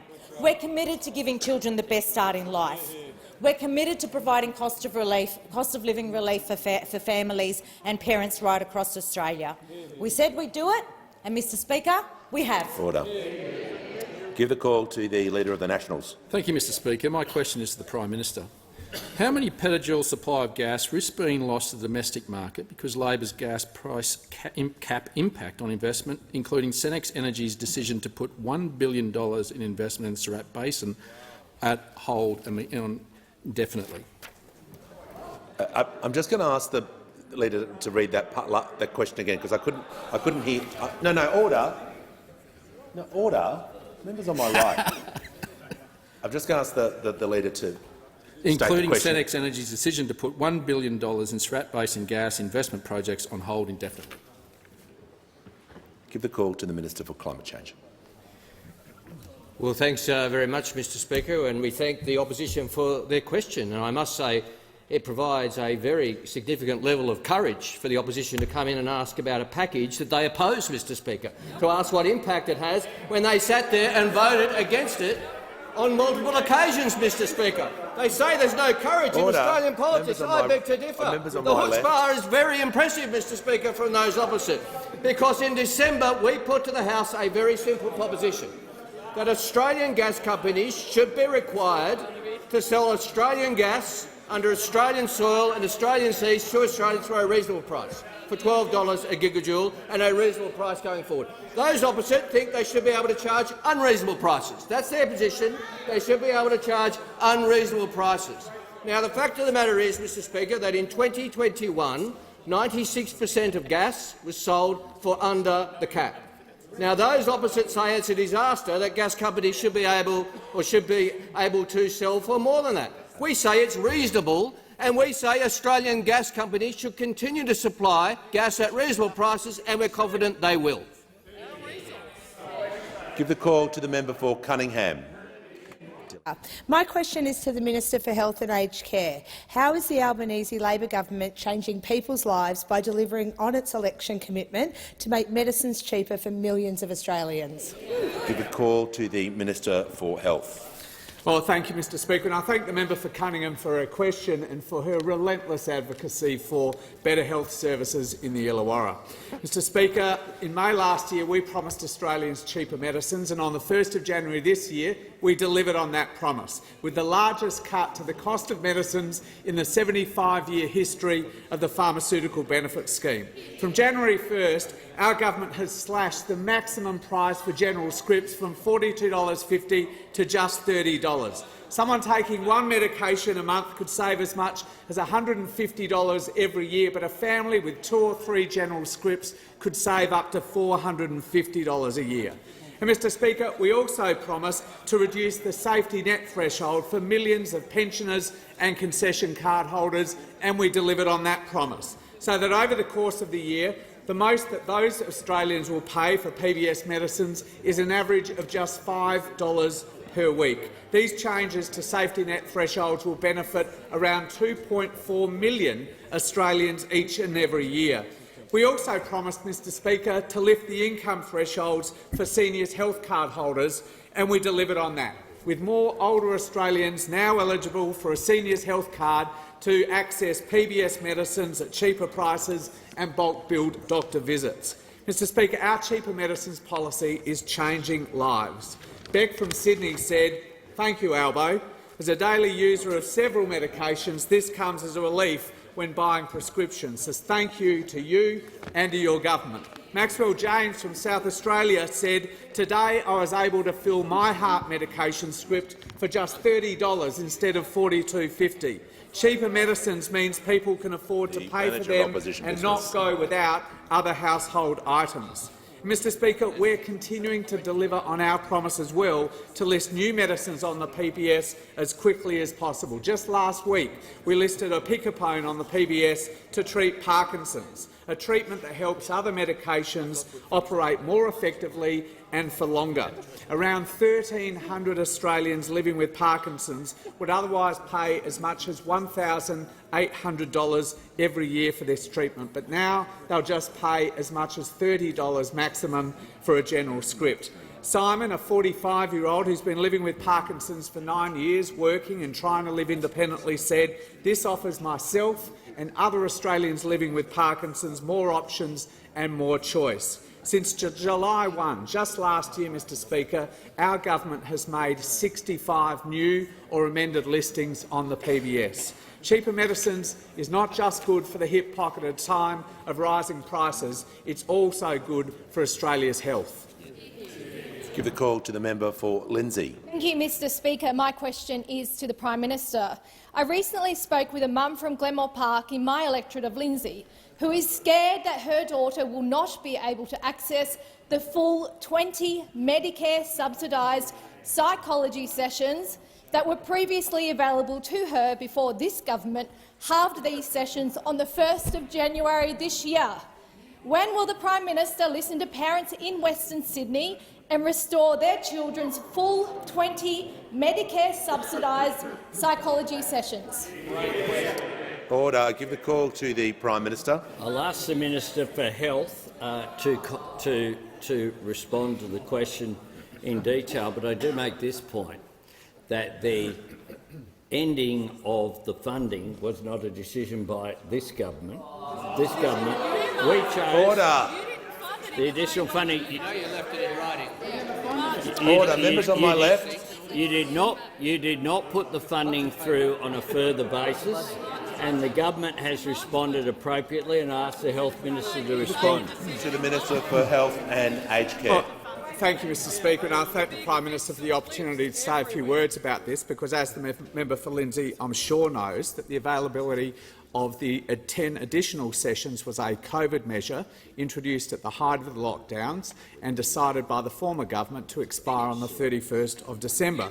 I'll also say that the decision not to extend the additional sessions was taken after serious consideration and in light of the evaluation of better access that I published in December. And I'll just run through a few conclusions about that evaluation. While the evaluation said that better access was largely a program that delivered positive outcomes, it also found again that it was a highly inequitable program.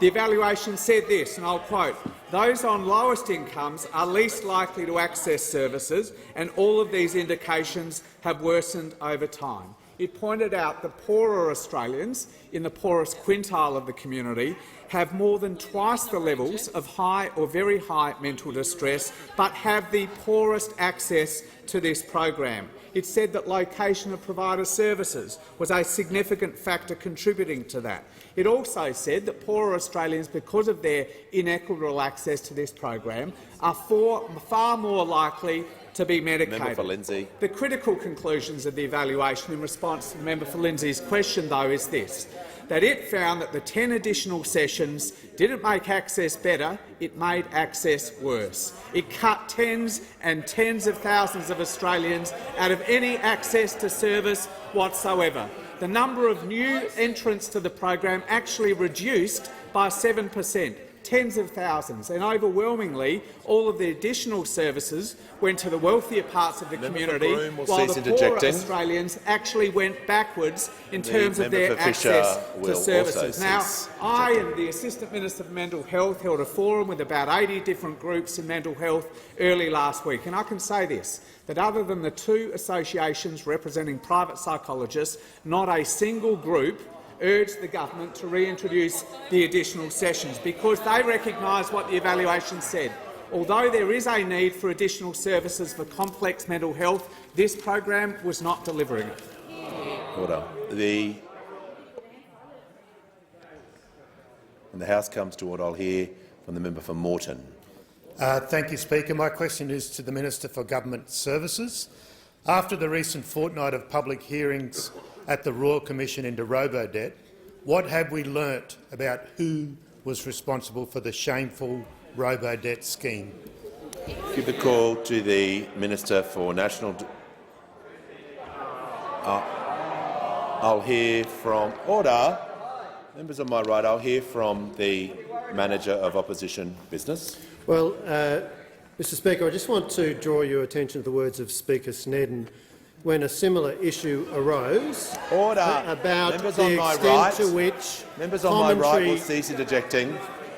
About the extent to which commentary should occur in this place about the proceedings of a Royal Commission, and what Speaker Snedden said. Members on my right will cease interjecting. He said, "I regard it as going beyond the bounds of our sub judice rules if the honourable gentleman puts any construction on the matter, for the simple reason that if the Royal Commissioner in fact concluded in a way which was consistent with the honourable gentleman's construction, it may appear that the Commissioner was influenced." So this is a very important issue, Mr Speaker, which has been considered by previous speakers. We have seen the minister who's about to come to the dispatch box trample over this important distinction before, and I urge you to consider this carefully. I'll hear from the Leader of the House. Mr Speaker, in considering it, as has been asked by the Manager for Opposition Business, I just refer to practice, where it's really clear that Royal Commissions are allowed to be asked about. And if you look at Royal Commissions that have been held during the life of the previous government, a very different argument was being put back then. There is a long-held precedent on being able to deal with Royal Commissions. Surprise. All right, I'll hear from the Manager. Mr Speaker, the question is not whether Royal Commissions are entitled to be asked about. The question is the guardrails that should be put around what is said about them. And that is the point that Speaker Snedden was going to, because it goes to the question of whether there is an appearance of the Royal Commissioner's findings being influenced. Okay. I had a feeling this subject would be raised, and I want to give some direct direction to the House, because I'm sure there will be further questions on this matter. As a first principle, the application of the Sub Judice Convention always is subject to the discretion of the Chair, and the Chair will always have regard to the basic rights and interests of members to ask questions and raise issues according to the House, page 521 of practice.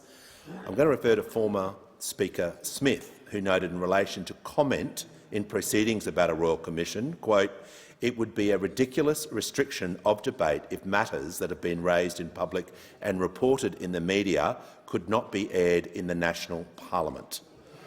I will be listening to the minister carefully, but that is the direction I'll be following, and I refer members to practice 521 to page 523, and I call the minister. Thank you. So far, with the Royal Commission in a robo-debt, we've seen a perp walk of former coalition ministers who are at different times and responsible for the design, the implementation, administration of this unlawful scheme. Last week we heard from the former Human Services Minister, the member for Aston. During his evidence to the Commission, the member for Aston— The minister will resume his seat. I call the Leader of the Opposition on a point of order. Well, Mr Speaker, in light of your earlier words, I just don't know how the minister's response, particularly in his opening remarks, is consistent with your advice to the chamber.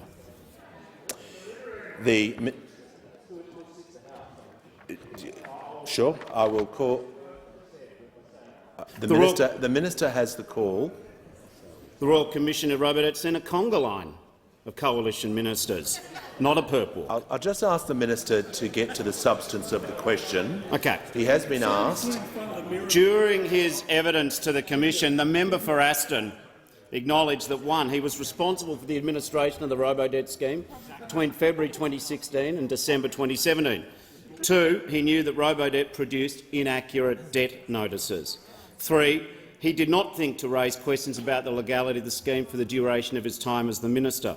4. He requested the personal files of 52 Centrelink recipients who had complained in the media in the period between Christmas 2016 and January 2017. 5. He did think, however, to get legal advice about accessing the personal files of the 52 public complainants, as opposed to seeking advice as to the lawfulness of the whole scheme. Now, the member for Aston did pay forensic attention to people complaining about the scheme, but never the complaints. He investigated the messengers, but never the message. Furthermore, when the minister was asked about his responsibility, he shifted responsibilities for the scheme to the former Prime Minister, former Treasurer, former Finance Minister for prioritising finding savings.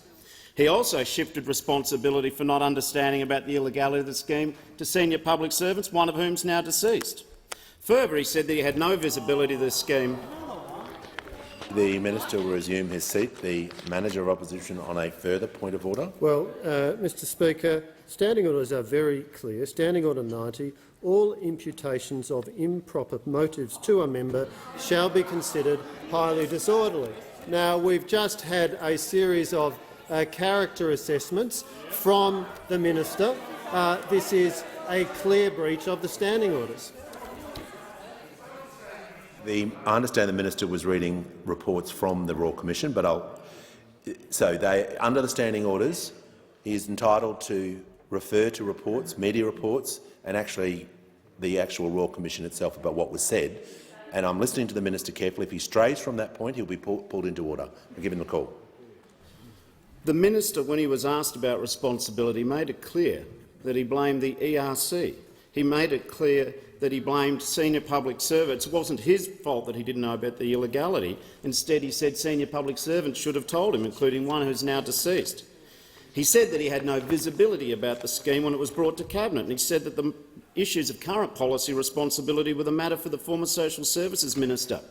At different times, not only did he blame most of his current Cabinet colleagues, he then blamed the left-wing media, he then blamed previous Labor governments.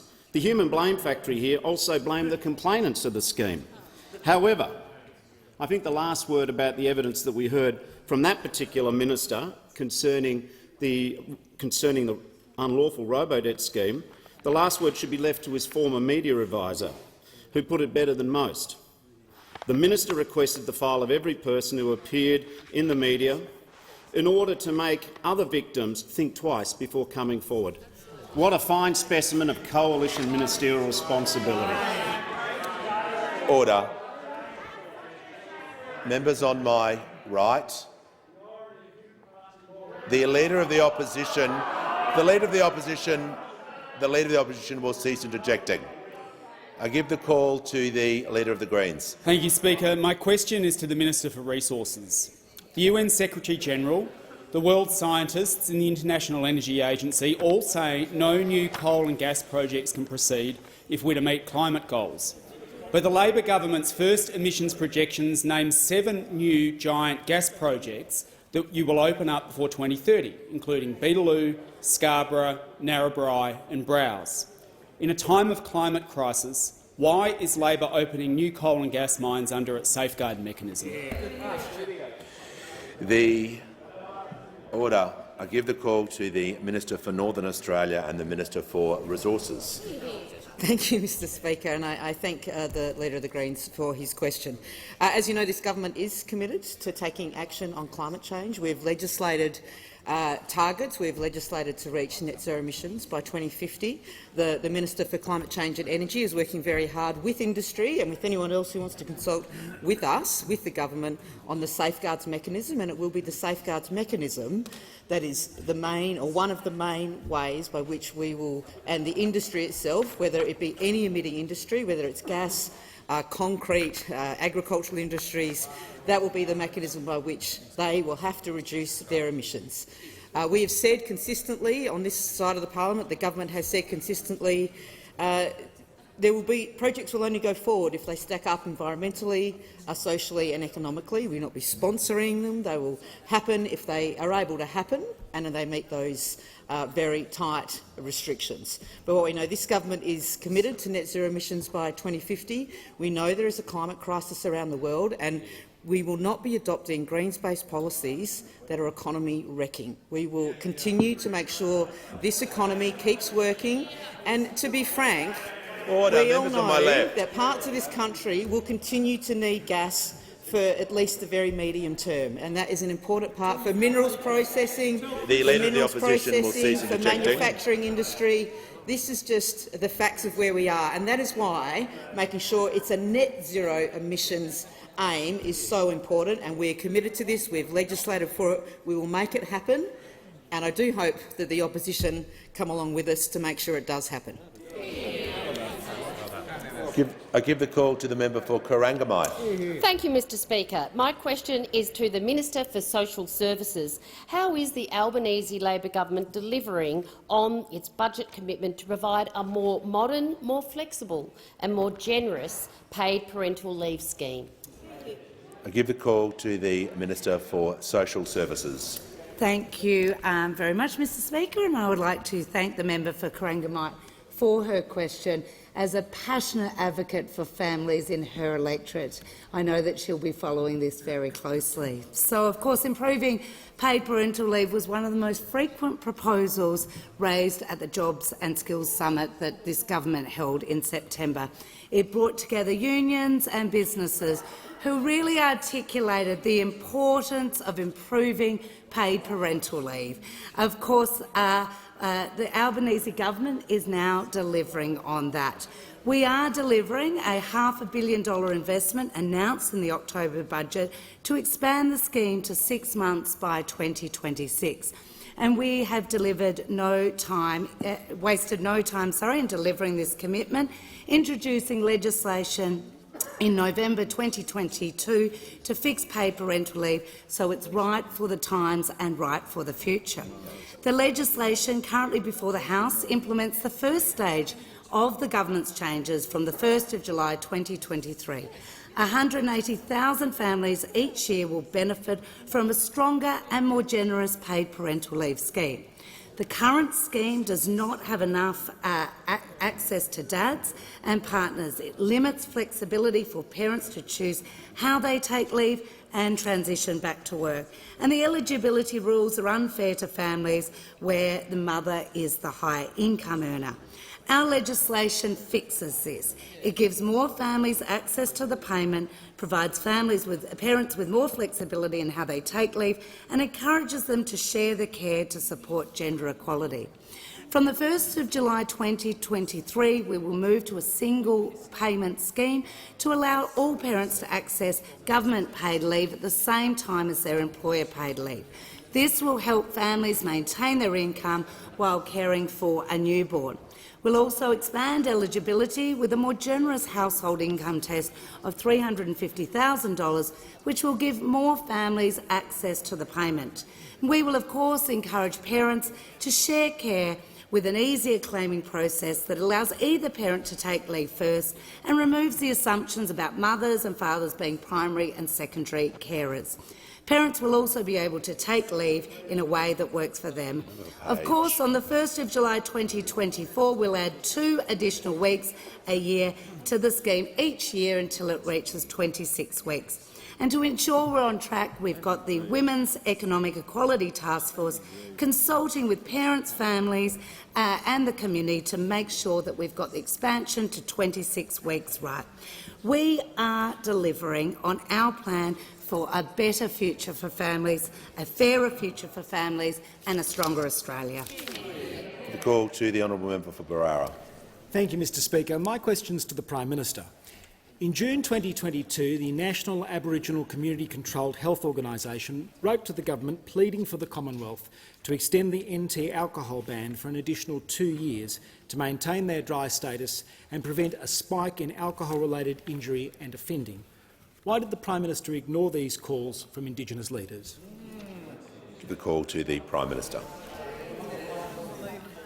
Thanks very much, and I thank the member for his question, which goes to a very serious issue, of course. And today, the Cabinet has met, and the Northern Territory Cabinet met as well, chaired by Natasha Files, and she has already made a joint announcement on our behalf after we received the report from Darrell Anderson.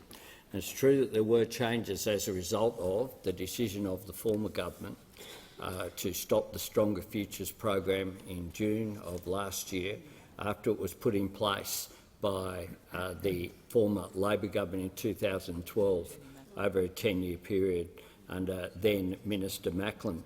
The Northern Territory Government will legislate new alcohol restrictions when they meet next week, so that Northern Territory town camps and communities return to an opt-out system. The dry zones will remain in place until an approved community alcohol management plan is developed and agreed to by the liquor controller in the Northern Territory, and then it will need to be put to a local community with a 60% threshold. But as the member is aware, I'm sure, this isn't just about alcohol. Indeed, of the 96 remote communities in the Northern Territory, 88 of them are dry.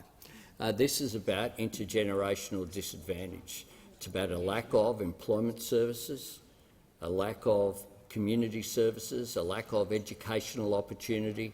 This is intergenerational disadvantage. And the truth is that all governments could have done better. All governments, Labor, Liberal, Northern Territory, here in Canberra, could have done better. And that's why we have also announced a Central Australia plan for a better, safer future for Central Australia, with $250 million of investment on top of what we announced just a week ago. That will include improved community safety and cohesion through more youth engagement and diversion programs, along with improved CCTV and lighting. It will improve job creation. It will include on-country learning.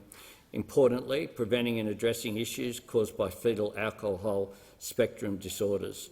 Better services, investing in families, investing in increased domestic violence services. These policies will be developed and implemented in partnership with the Northern Territory Government, with the Northern Territory Controller, Darrell Anderson, has been put in place. They're driven by one goal: real, lasting improvements in people's lives. But what we know is that it won't be solved overnight, but we do know that you'll get better outcomes if you involve communities on the ground,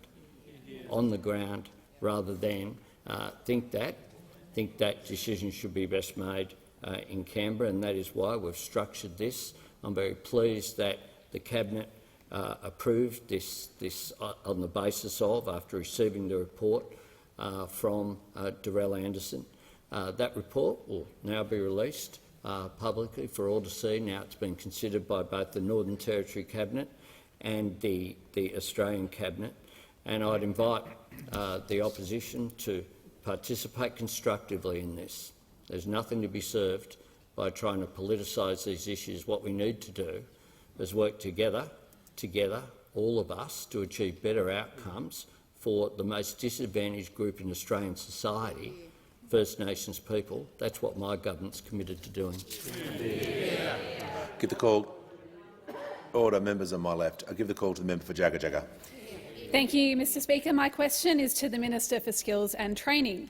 How is the Albanese Labor government working with states and territories, in particular Victoria, to roll out fee-free TAFE and VET and to tackle the skills shortages the government inherited?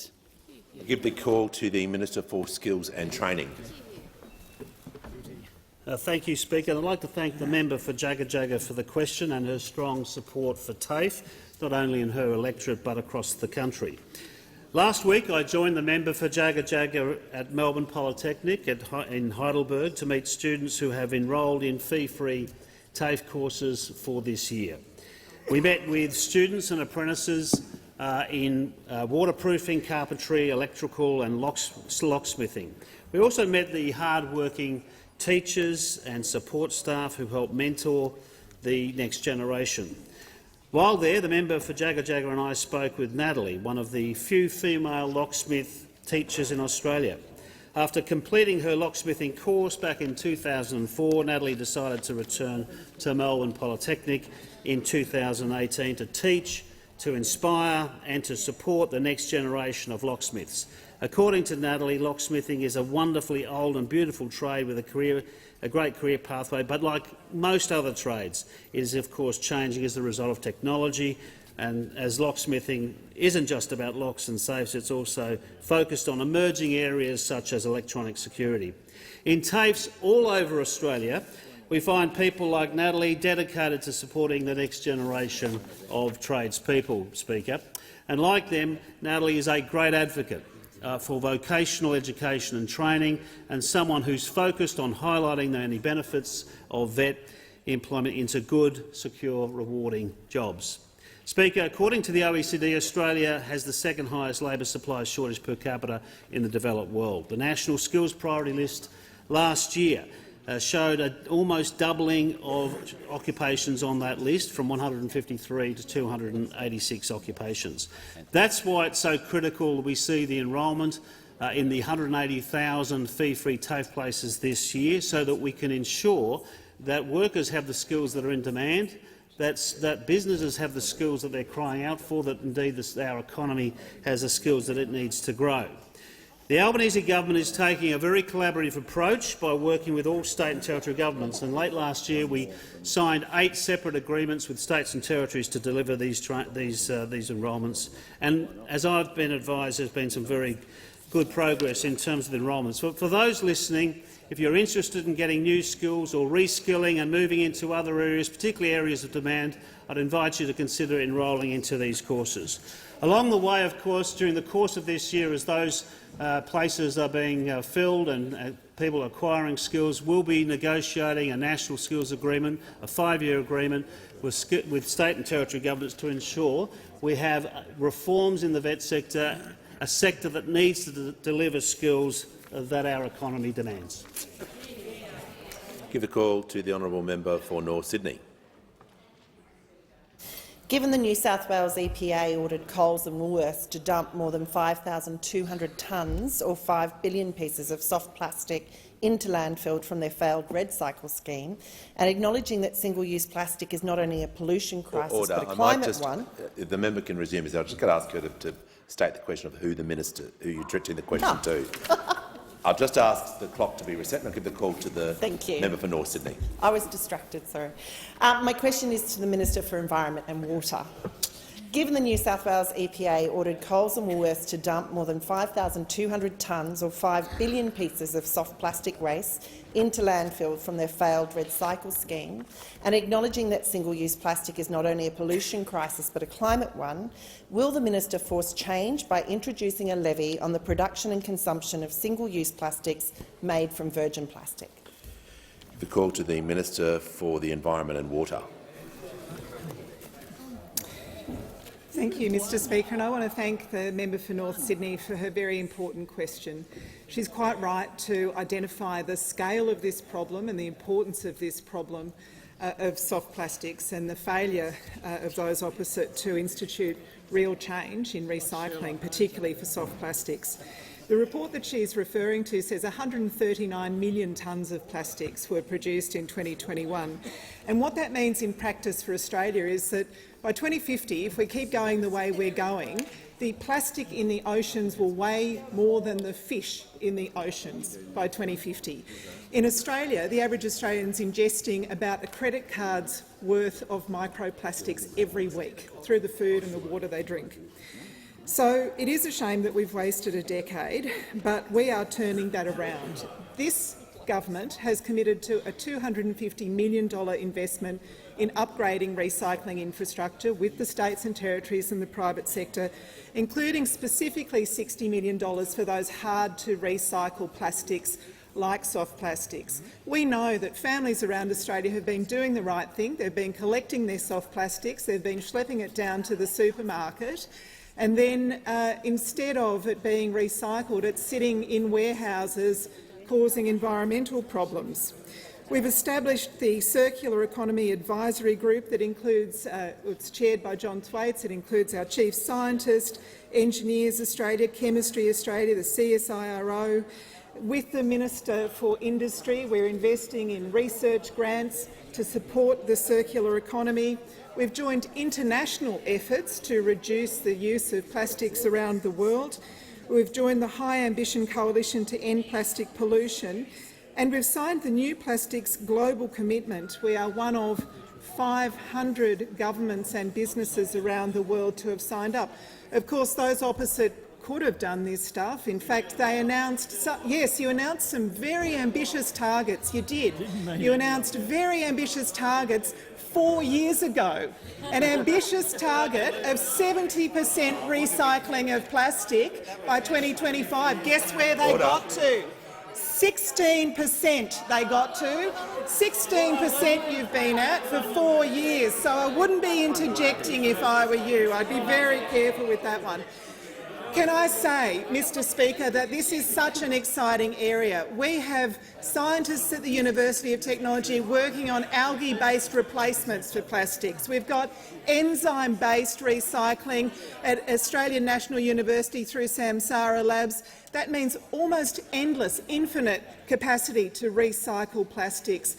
And for every job in landfill, taking stuff to the landfill and dumping it, there are 3 jobs in recycling. Order. That's what we're about. The Minister's time has expired. The call to the member for Macquarie. Thank you, Speaker. My question's to the Minister for the Arts. How's the Albanese Labor government supporting the arts and entertainment sector in Australia after a wasted decade? And what's been the response to the launch of Revive? Give the call to the Minister for the Arts and the Minister for Employment and Workplace Relations. Thank you very much, Mr Speaker. And I was pleased last week to be there with the Prime Minister at the launch of Revive, Australia's cultural policy, a place for every story, a story for every place. And I hear it's interesting hearing the complaint immediately. Now they're complaining you didn't spend enough money. Now in terms of that argument, you should check what the shadow said. But one of the arguments that's been put in terms of the reception to Revive, so I'll go straight to it before I go to some of the detail, was it should have been more like the RISE program. Now, those of you might, if you know about the RISE program, this is the one that, when it decided which Australian stories will be funded Guns and Roses. Chose the Guns and Roses tour so that people could sit there, hearing Axel sing Sweet Child of Mine and think there's an Australian story. That was their approach. That was their approach. What we have established now is to change the traditional model of the Australia Council by establishing Creative Australia, bringing in creative partnerships, which previously as a separate organisation was separating philanthropy, but also bringing in a capacity for the organisation to deal with the commercial sector. The Music Australia and contemporary music has forever been underfunded at a federal level. There has never been support on the basis that it's a commercial sector that looks after itself. The same for writers in various areas of literature. But the people who work in those sectors are the same people who go in and out of the funded sectors. And what those opposite don't seem to understand, some of them do, one of them doesn't, is that the people working in the arts and entertainment industry are workers too. And they have a right to fair remuneration. They also have a right to a safe workplace. And I'm particularly pleased that after the Me Too calls that came, particularly leading to this Raising Our Voices report, which came out of some horrific stories from within the music industry, there'll now be a centre for arts and entertainment workplaces that's able to have a bit of responsibility in saying you deserve a safe workplace, free from harassment, free from bullying, because being an arts and entertainment worker is not being some sort of hobbyist. It's a real job. It's a $17 billion industry. The fact that they give us so much joy and the fact that they touch our hearts doesn't change the fact that they should have the respect of a livelihood and the respect of a safe workplace. And with Revive, that now goes to the core of government policy. Call to the Prime Minister. Thank you, Mr Speaker. On that note, I'll ask that further questions be placed on the notice paper. On order, if members can just remain in the House for a moment. I have a statement to make, and I just ask members to resume their seats quickly and quietly. Order. On the 1st of December last year in this chamber, the member for Melbourne raised as a matter of privilege whether the behaviour of the member for Cook when he was Prime Minister constituted a deliberate misleading of the House for failing to inform the Parliament of his appointments to a number of ministries. The member for Melbourne asked that I consider several references. The report of the inquiry into the appointment of the former Prime Minister to administer multiple departments conducted by former High Court Judge the Honourable Virginia Bell AC. The statement by the member for Cook during debate in the House which referenced the Bell report, and the member's reliance on ministry lists presented to the House which noted that ministers might be sworn to administer portfolios for which they were not listed. I will refer to these materials briefly as they raise significant issues for our Australian system of parliamentary government.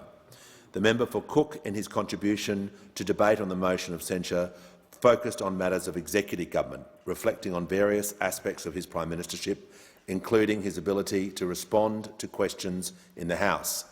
He noted that the Solicitor-General had found that the then Prime Minister had been validly appointed to administer an additional department and that there was no consistent practice for publication of appointments in the Gazette. The member for Cook acknowledged that the non-disclosure of arrangements had caused offence and he offered an apology to those who were offended, but he did not apologise for taking what he refers to as, quote, redundancy action in being appointed secretly to administer additional departments in the circumstances of a national crisis. The Bell report attributed responsibility to the failure to notify the Parliament of the making of these appointments to the former Prime Minister, at paragraph 210.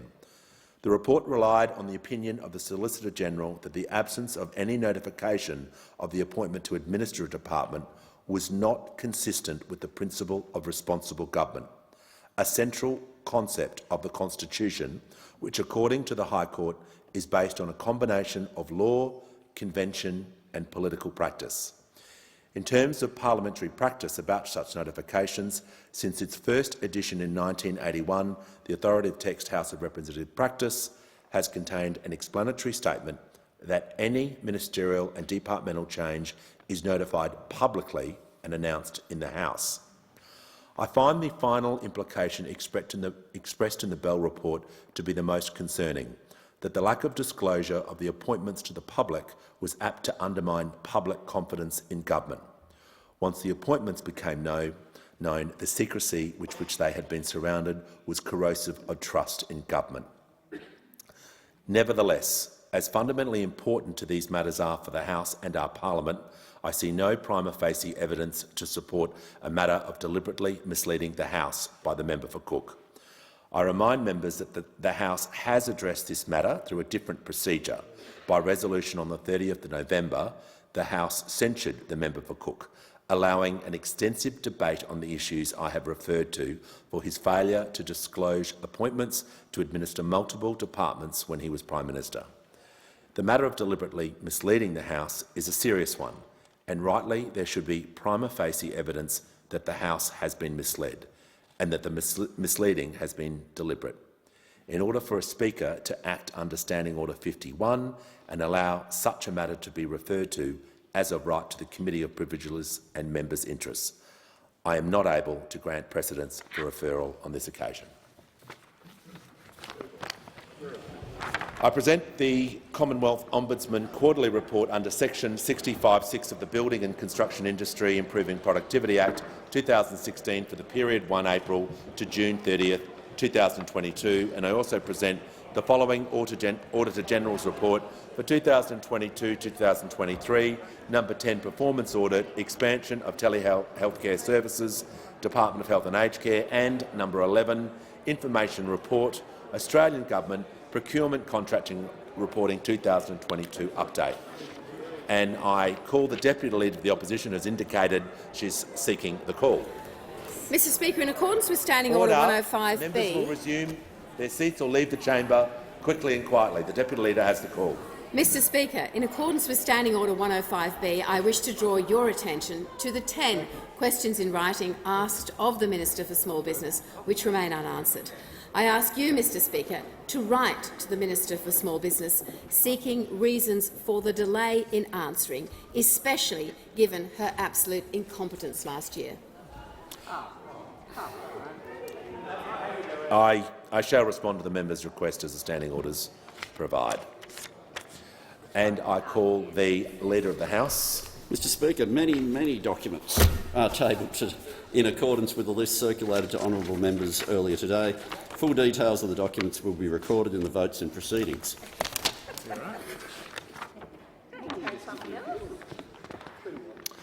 I have received advice from the Chief Government Whip that she has nominated Dr Reid to be a member of the Standing Committee on Communications and the Arts, and in place of Mr Burns. I give the call to the Minister for Health. Thank you, Mr Speaker. I ask Leader of the House to move a motion for the appointment of a member to the Standing Committee on Communications and the Arts. I give the call to the member for Lindsay. Is leave granted? Leave's granted. Give the call to the Minister for Health.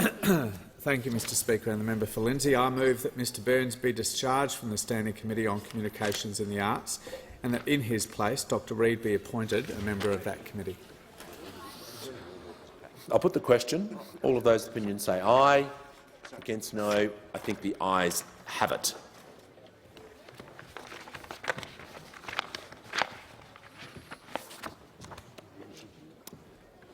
And I call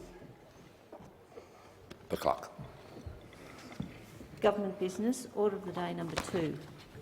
Governor-General's opening speech. Resumption of debate on the proposed address in reply. The question is that the address be agreed to, and give the call to the honourable member for Bruce. Thank you, Mr Speaker. Of all the nonsense spouted at the last election, I think it's fair to say the biggest lie was that Labor had no agenda. They tried to label us as a small target, but the first 6 months of the government has exposed what utter rubbish that was. We promised the Australian people that after a wasted decade we would not waste a day.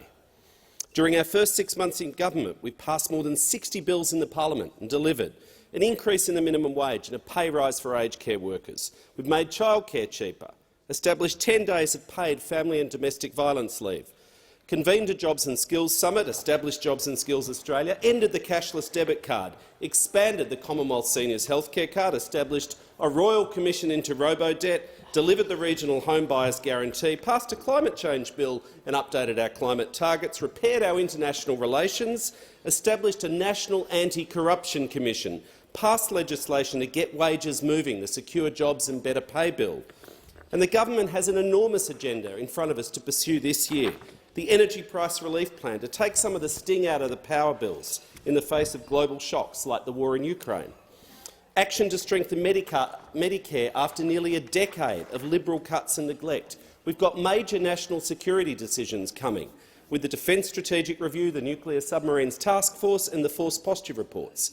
Action on affordable housing, including delivering the $10 billion Housing Australia Future Fund, cleaning up the shocking mess, maladministration in the Department of Home Affairs, over 1 million visa and citizenship applications backlogged when we took office, and providing permanent protection to genuine refugees who've been in this country for years on TPVs and Chev visas, closing unfair loopholes used by dodgy employers that cut people's wages, and constitutional recognition of the Indigenous peoples of this land and the voice to Parliament. More will be said in the weeks and months ahead in the lead-up to this historic referendum, in which all Australians will have their say on this request, this humble request from Indigenous people via the Uluru Statement from the Heart.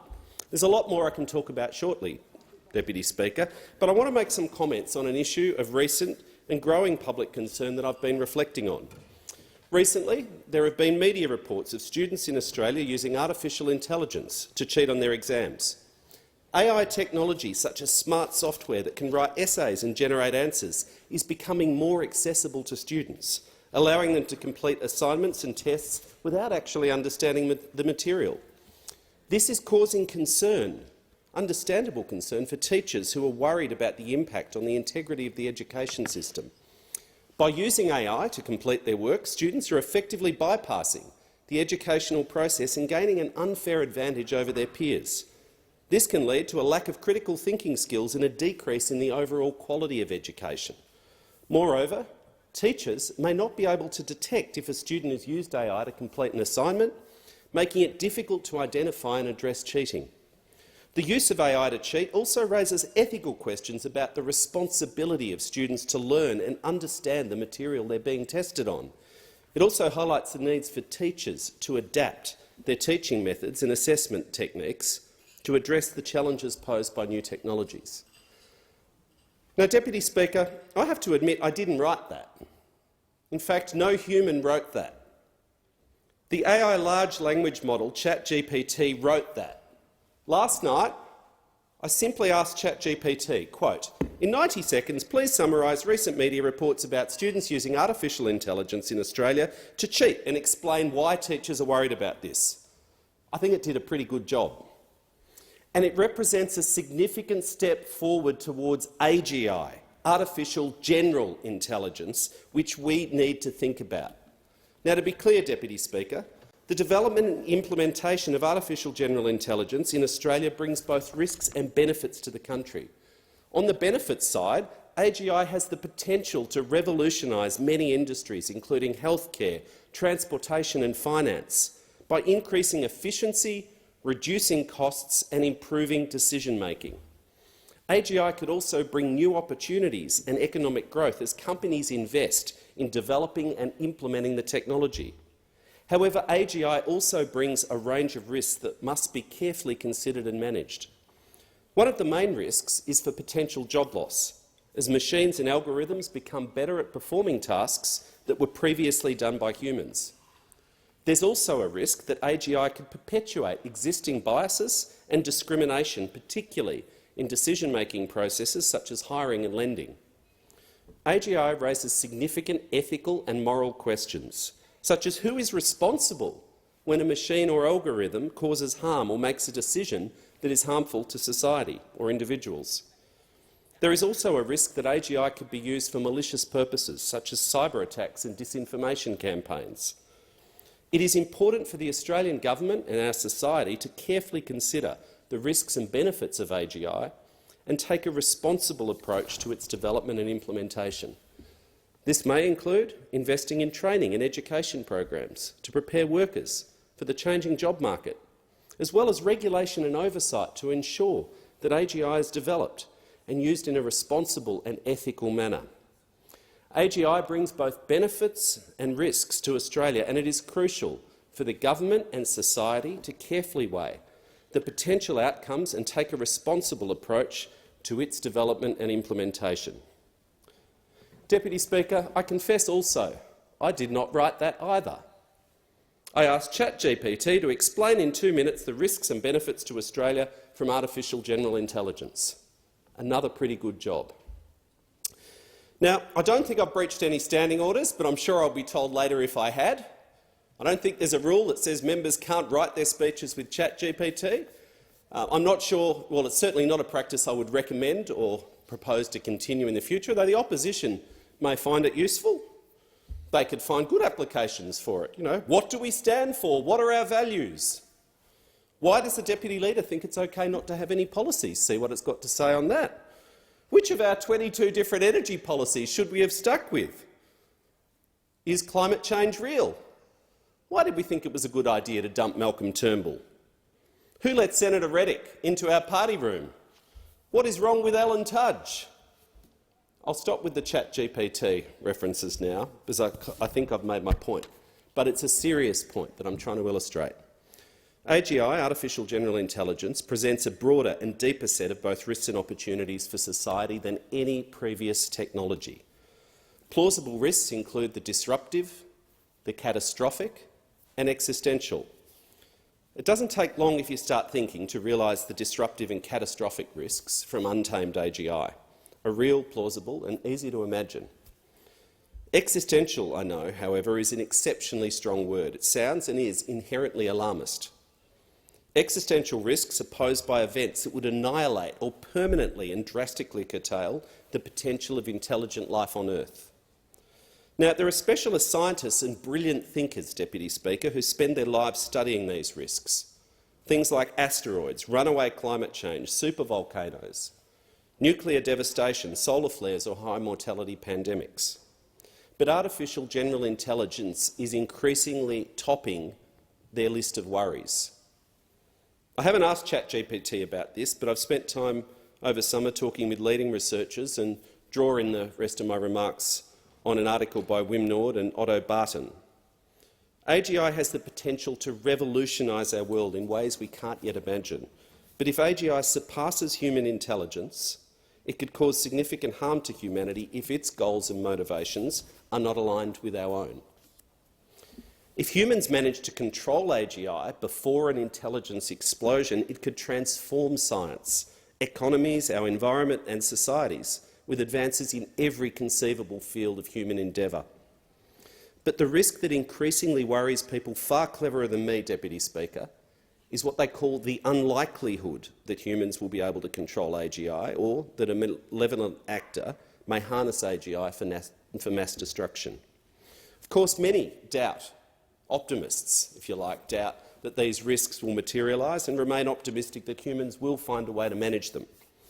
But things are evolving so rapidly. You've seen the explosion just in the last few weeks of articles in the media about ChatGPT, for instance, and there's a new version coming soon, vastly superior. They're evolving so rapidly that just as the world has, finally and belatedly, started acting collectively on climate change, we have to get our collective act together on AGI, and urgently so. Now, many think that the challenges of collective action of AGI across nations is directly comparable to the decades-long efforts on nuclear non-proliferation or action on climate change through international climate agreements. So we have to start now. While the certainty and timing of the arrival of AGI remain in question, the level of risk it poses, the same arguments we've had about climate change, the level of risk it poses and the scope of policy development needed to manage it warrant immediate attention and action by the government and the parliament. A concerted, serious, urgent policy think, not in the next few years, certainly this term, and preferably starting this year. In every conceivable public policy domain, one could foresee astounding benefits accompanied by serious risks. This includes the most serious, the national security and defence domains. The military applications of AI are well known, and it is widely acknowledged that AGI has the potential to transform warfare as we know it. If AGI surpasses human intelligence, it could pose then a threat to our military, potentially rendering our current defensive capabilities obsolete. Defence nerds, chair of the Defence Committee, I spent a bit of time with them, rightly tell us, and there's a rapid race across developed militaries across the world to pursue artificial intelligence, given the radically improved command and control enhancements that it can bring. But if we lose that battle, AGI-enabled adversary could conquer Australia or unleash societal-level destruction without being restrained by globally agreed norms. In foreign affairs, an AGI global diplomat, it's not inconceivable, could actually start resolving international conflicts and see ways through that humans haven't been able to see. But unequal access to AGI between nations inflates international conflict through disinformation and asymmetric political warfare. That's in the risk column. Think about trade. Benefits, the growth in AGI-enabled or enhanced services for export. Like other technologies, you race to get the technology, particularly in the services sector. We become more competitive and grow our economy through trade. But in the converse, those who lose out in the battle, non-AGI-enabled industries defeated by AGI-enabled international competitors. Employment and workplace relations. In the benefits column, we could see new employment opportunities through human-centred AGI. Cobots, human AGI-created goods and services, harnessing that technology. The worst, most dystopian fears is mass unemployment, as more and more of our jobs, areas of society we thought could never be automated, suddenly can be automated and done more cheaply. In the arts, we're seeing this online. Deep fakes, but also now publicly accessible art sites that can create unbelievable images just by typing in the style that you want a particular person or object done in. AGI enhancement of artistic creativity and endeavour. But in the negative column, AGI could replace human artists in the literature, filmmaking, game creation and visual art domains. Imagine if Netflix and Co could lower their costs. Australian content would be the least of our issues. Health and aged care. AGI can generate cures and treatments to diseases, we can imagine, reducing pressure on health and aged care services. And the Minister for Health sitting over there, health and aged care, I'm sure he'd appreciate a bit of lowering of the cost. But in the risk column, untamed health care, AGI could rationally decide that really eliminating the ill and the aged is the best way to achieve its goals.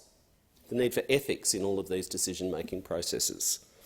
Infrastructure and transport. The AGI road network, you can imagine, the coordinator, improves safety and productivity and the environmental outcomes of road transport, big technology optimising things in ways that are currently beyond us, getting more from our assets. On the risk side, the AGI road network coordinator is hacked, allowing large-scale coordinated takeover of networked autonomous vehicles. These are not fantasy scenarios. These are scenarios we can, let's say, reasonably imagine that our national security agencies and others across the world are plausibly contemplating. Law and justice. In the benefits column, you can see improved judicial process through coordination and data analysis, improved efficiency of the penal system through tracking and other coordinated constraints. But there's a real risk column and a question. Are the existing legal constraints, which have been designed for humans, are they ineffective for artificial agents? Who's actually accountable for the actions of an artificial intelligence system legally? Will we need AI, separate legal personalities, just as companies gained centuries ago? Cybersecurity. AGI could monitor and neutralise cyber threats at a scale and speed beyond human capability, but in the risk column, again, they could be hacked if they're running critical infrastructure. Home affairs.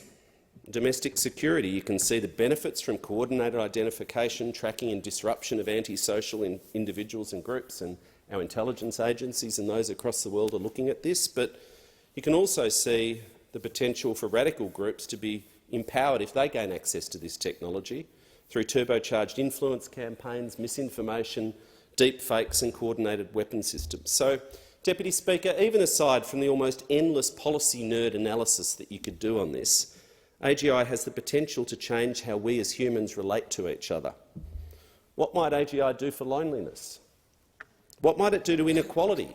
Governments will rapidly possess ever greater artificial intelligence capabilities, but citizens may be left behind, leaving populations in many parts of the world far more vulnerable to populist and authoritarian regimes. Manipulation. Unequal adoption of the technology within societies may see large swathes of our citizens left further behind. So I firmly believe that action by governments to grapple with the impact of AGI is now urgent. Nations across the world, in my view, are not yet exhibiting the necessary degree of urgency, and Australia can lead the way. We need to examine serious and fundamentally important questions right across all public policy domains in our society and economy. What are the benefits of AGI? Think this through. What are the risks? How likely is it that we'll achieve AGI at all? When are we likely to achieve AGI, if so? What risk control efforts are already underway? What public policy thinking have we done here and elsewhere in the world around this? Are those risk controls and efforts sufficient? Why should government get involved in controlling the risks of AGI? What could government do to harness benefits while controlling the risks of AGI? These kind of questions and deep dives will require us to consider the full toolkit of government interventions ranging from research, policy, legislation and regulation, as well as direct public investment, grants, co-investment, equity investments for public goods where markets may or are failing to serve the collective interest, whether that's research grants or similar. There are many forms that such a proper examination could take, and it won't be a static point-in-time thing. Thinking this through at a societal and governmental level will require ongoing and possibly institutionalised reflection. We can consider a white paper, an expert inquiry, a parliamentary inquiry, a commission like the Climate Change Commission to institutionalise this topic for the next few years at least. An international intergovernmental collaboration, sounds catchy, that Australia leads the way to assemble, or some combination of the above. But the key message that I want to convey is that we have to start now. The scientists, and I'm old-fashioned, as you know, on this side of the House, and the Minister for Health and Aged Care is a former Minister for Climate Change. He's old-fashioned too. We on this side of the House believe you should listen to the science. And not at all, says the member for Hinkler. At least a moment of honesty. They don't listen to the science. Public policy. Well, you did say this morning, actually, that you thought it was pretty dense, which I thought was peak irony, but anyway, we'll keep it nice. Public policy should be informed by evidence, and public policy makers should listen to the science. That's what we're doing on climate change, like every other sensible developed country in the world, dragging Australia back from being an outlier, bringing us back into the mainstream of international fora. Here we have an opportunity to be one of the world's leaders in listening to the science. This stuff is important, it's compelling and it's urgent. And I encourage the government, of which I'm a proud member, to acknowledge that this is something we need to think through. No society, no government's got it right. This is not a criticism. It's a reflection, I suppose, I've made in having a look at the Governor-General's speech, our enormous existing agenda, that which we've delivered already, as I outlined at the start of my remarks, that which we've already got in front of us. But this is big and it's compelling, it's important and it's urgent. Thank you, Deputy Speaker. I thank the member for Bruce, and the question is that the address be agreed to. I give the call to the member for Hinkler. Well, thank you very much, Madam Deputy Speaker. And it's been a minute since the last election, but I do want to take this opportunity to just pass out a few thank yous while I can. And, Madam Deputy Speaker, as everyone in this place knows, elections are not won by individuals alone. They're won by teams, by volunteers, by supporters, by individuals who are out there doing hard work for what they believe in, regardless of which side of the parliament you're on. And at the election last year, Madam Deputy Speaker, I have to say it's the most atrocious conditions I've ever witnessed. In my patch, it was freezing cold, it was blowing 20 to 30 knots, it was raining, and till the day I die, I'll never forget Warren Truss, the former Deputy Prime Minister, in a high-vis fluorescent raincoat, standing in the rain without an umbrella, trying to hold out how-to-vote cards at a school at Harvey Bay in his absolute element. When I went over and said, "Warren, what are you doing?" he said, "Well, it has to be done, and this is what I've done for many years." And I think Lynn Truss would have been quite happy to stay in bed that morning, is what she told me. But it is those types of contributions that make the difference locally for elections.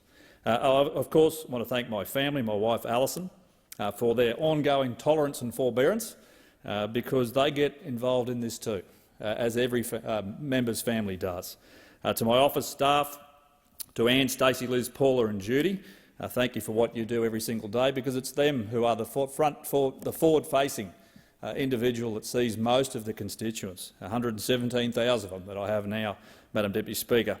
And to my former ministerial staff, Gerard McManus, Kylie Barron, Candace Stow, the former Chiefs of Staff, through the COVID pandemic, which I have to say was an incredibly punishing period of work. It is punishing to work in this place in a ministerial office as it is, but in the midst of a 1 in 100-year pandemic, it was quite extraordinary, and their contribution made a real difference to our country and the response and the position that we find ourselves in now. So I want to thank all of them.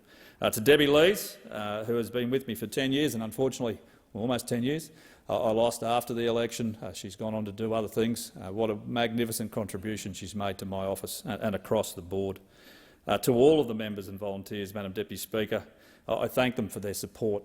And for those on the outside who might be getting excited that this is a valedictory, it is not a valedictory.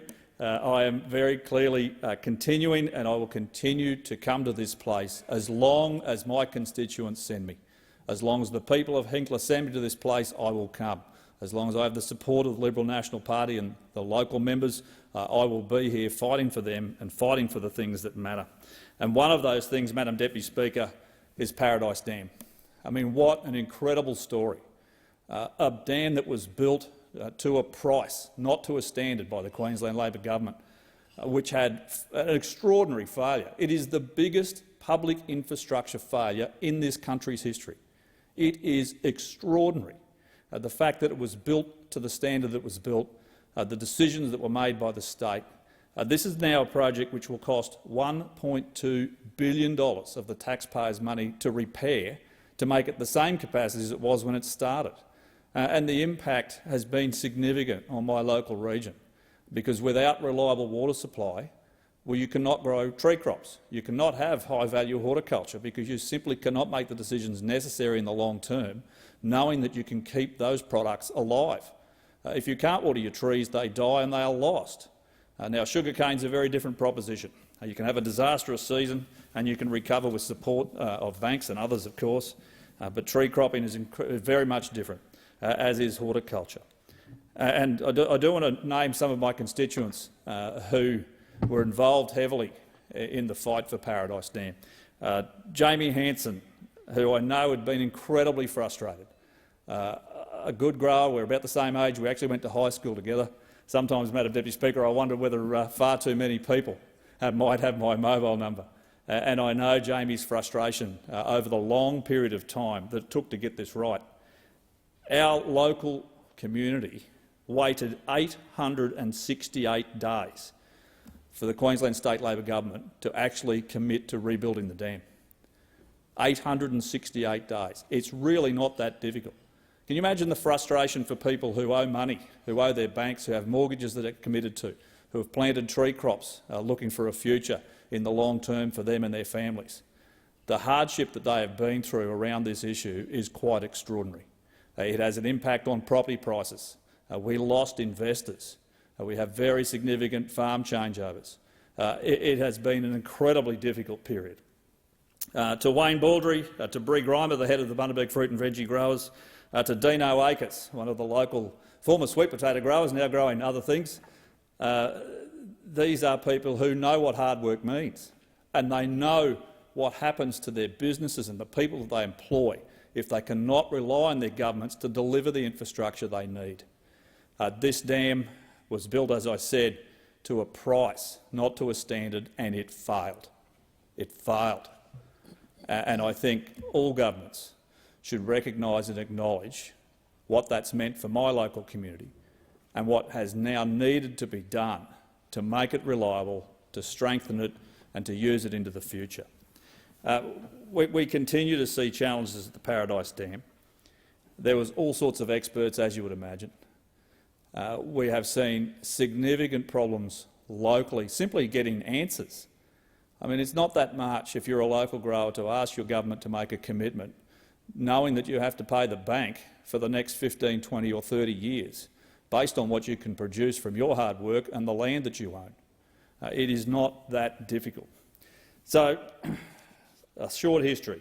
Madam Deputy Speaker, on the 24th of September 2019, the Labor state government announced what you would think would be a great thing: free water for everybody, free water for all. And they released 100,000 megalitres of water in the middle of a drought to drop the dam's capacity to 42% so they could do repairs. Now, if you can imagine, Madam Deputy Speaker, that water simply runs down the river. If you can't utilise it, it's no good to you. It's gone. It goes out to sea. It runs straight past my house. A short video of that water running through the weir had over 100,000 views. There was nothing to it. It was just fresh water running out to sea that should have been stored for use into the future. The state Labor government spent $100 million to lower the height of the dam wall by 5.8 metres, $100 million to knock it down. And in July 2021, medium priority water allocations were just 22%. You imagine trying to run your household on a 22% allocation of what you expected in terms of water into your home. Now, thankfully, there was significant rainfall in November 21, led to about 20,000 megalitres a day flowing at sea because it couldn't be stored, because the wall had been knocked down. In February 22, State Labor finally announced how much it would cost to restore the dam: $1.2 billion. $1.2 billion. Madam Deputy Speaker, that was a knock-em-down, drag-em-out fight to secure $600 million in federal funding. And I do want to thank both Michael McCormack, Barnaby Joyce and the former Prime Minister Scott Morrison for recognising how important it was that we deliver that infrastructure for the people I represent. They grow hundreds of millions of dollars worth of agriculture. Without reliable water, they simply can't do that job. They are helping to feed the nation. It's an important role and one that should always be recognised. Madam Deputy Speaker, as a former Minister for Resources and Water, I want to make a few very brief comments, and that is to thank the sector. I want to thank every single individual that works in the resources sector. They were extraordinary over the period of the pandemic. Their response was simply magnificent, and we see the results now in that their contribution to the economy has grown from under $250 billion to a forecast $450 billion this financial year. It's how you pay for roads and schools and hospitals, and it's all thanks to those hard-working men and women who are out there doing what they had to and making some very tough decisions, including staying away from their family for months on end. And I want to acknowledge them and the contribution that they've made. I'm very proud of them. I'm not ashamed of the sector. I think it's a great part of Australia, and they certainly help in regional Australia constantly. Madam Deputy Speaker, the Hinkler Regional Deal, just to give the House an update and my constituents an update, it was first announced in November 2018, and we made a commitment of $172 million on behalf of the Commonwealth. Now, unfortunately, the Queensland State Labor government refused to sign on. They simply wouldn't sign the agreement. We had the two councils sign on to the regional deal, but fortunately State Labor has actually contributed and delivered most of the projects that were there and inside their bailiwick. So regardless of the fact that they didn't sign onto the piece of paper, those projects have been delivered or are underway. But there are delays, Madam Deputy Speaker, particularly at the Bundaberg Port, on a piece of infrastructure known as a multi-purpose conveyor. If you can picture a river port which was designed for the sugar sector. It was designed for sugar sheds with one delivery point to deliver sugar for an industry which now is nowhere near as big. When I was working in sugar, Madam Deputy Speaker, it was considerable. It was the industry in the local region. It is not that, unfortunately, anymore. So there is equipment and facilities there that can be utilised for other products, but they can't do it unless they can load and unload. To do that, they need a multi-purpose conveyor. And the years of delays for an approval by Queensland State Labor resulted in an estimated almost $8 million blowout in cost, which we then had to secure federally, and we did. And I hope that project starts soon, but I'm told that there are even more political problems for it on the horizon. It is just a conveyor. Just build it. It will mean more work. It will mean more opportunities at the local port. It will mean more businesses that take up that opportunity. The $7 million Fraser Coast Hospice, Madam Deputy Speaker, is delivered and operational. While it's a terrible part of life, it is a part of life. And I know personally a number of people who have utilised those services for end of life for them. And I congratulate the Fraser Coast Hospice, their board and all of the volunteers for being so committed and so strong to actually get that delivered with a $7 million package from the Commonwealth. The $5 million Hinkler AgTech precinct is underway and utilised. The Hervey Bay Airport upgrade of $9 million is complete and being utilised. And in terms of roads, the Boundary Road extension in Hervey Bay, we contributed almost $8 million to, is almost complete. It is the missing link in Hervey Bay. It is another cross-city link that will allow particularly access to hospitals for ambulances and other emergency services much quicker than other areas. The common use conveyor that I spoke about, Madam Deputy Speaker, has ended up at a price of almost $18 million. $18 million. It should have been 10 and it should have been built and it should have been complete. The Torpenley-Palmer Road flood proofing, $24 million from the Commonwealth, is well underway excuse me, and is almost complete. I drove through that region in the last week and it will make a difference because it provides a flood-proof link for the people of Hervey Bay to the Bruce Highway. And for those of us that live in Queensland, the Bruce Highway is the lifeblood of the regions. If it is cut, we are isolated. It's that simple. And this is a significant contribution and build. The Royal Flying Doctor Service Aviation Training Facility, $15 million from the regional deal, has started construction. I'm very pleased to say this has started construction. Madam Deputy Speaker, can you imagine that we are ready to go for a training facility for the RFDS, for their aircraft? COVID strikes, and of course there is no travel. There is hardly any aircraft movement apart from the Royal Flying Doctors. So there was some delays, but that is underway. And I'm advised that it will contribute to the local economy of some 1,200+ bed nights for visitors to utilise this facility. The simulator, it'll be the only one of its type in Australia for the new facilities, the new aircraft the RFDS is moving into. But, Madam Deputy Speaker, the biggest issue for my constituents locally continues to be cost of living. Many of them are not wealthy. They cannot afford increases in power prices and food prices and fuel prices. Many of them are on the age pension. Many of them do rely on social services and parenting payments. And all of them are hurting because of the current state of the economy and the cost of food and electricity in particular. Madam Deputy Speaker, we know that those opposite have an ideological bent towards a particular solution in terms of energy. I'll be up front, I don't. It's my technical background. I support things that work. It's the reason that I fight against those proposals, because they simply won't work. You cannot have the entire Australian economy reliant on the weather, because it's reliant on the weather. As someone who's come off the land, I know exactly what it's like to look for rain into the future, to try and determine what do you do if you get too much rain, too little rain, no rain. And the concept that we would have the entire Australian economy rely on the weather for its electricity supply is fraught with danger. It is a foolish proposition, and it certainly shouldn't go ahead. Madam Deputy Speaker, the people of my electorate have high expectations, as you would expect, and they expect for us to fight for them. No one sends me to Canberra to sit around nodding my head in furious agreement, and unfortunately there are times where that might upset some colleagues. And I do remember a former colleague, Mr Laundy, who always told me that I was outspoken and opinionated, and while he loved it, nobody else did. Well, unfortunately, I think I'll continue to do that, Madam Deputy Speaker, because that just tends to be my nature. However, there is more to do. There is more to do. And if we look at the commitments the coalition made at the last election, the most important in my patch was a commitment of up to $60 million for an evacuation route for the people of North Bundaberg. We've just had the 10-year anniversary of the 2013 flood. Most of the people I speak to, including me, would like to forget that and never see it again. It was a terrible and devastating natural event, but it meant for the people of North Bundaberg they lose access to emergency services.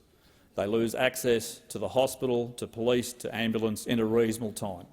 They can get there, but it's a very, very long way around. To go back out through Ginion to the Bruce Highway, to back through Wallaville, to come all the way back around, when one single investment will give them access, and that is an evacuation route aligned with the existing bridge from North Bundaberg to the Bundaberg CBD, and it is a project that should be delivered.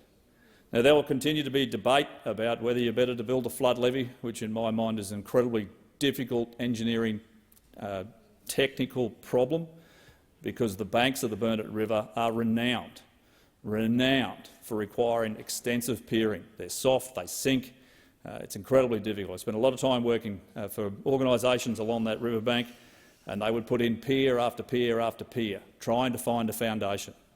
The idea that you'd have a pile of dirt 9 metres wide or 5 or 8 or 9 metres high and not have it sink into the river, I think could be quite challenging. So it's a very, very difficult proposition, and I think it'll be incredibly expensive. My view has always been the same. Work out what the price is, explain the technical feasibility and get support from the local community, because it will split the city of Bundaberg down the middle.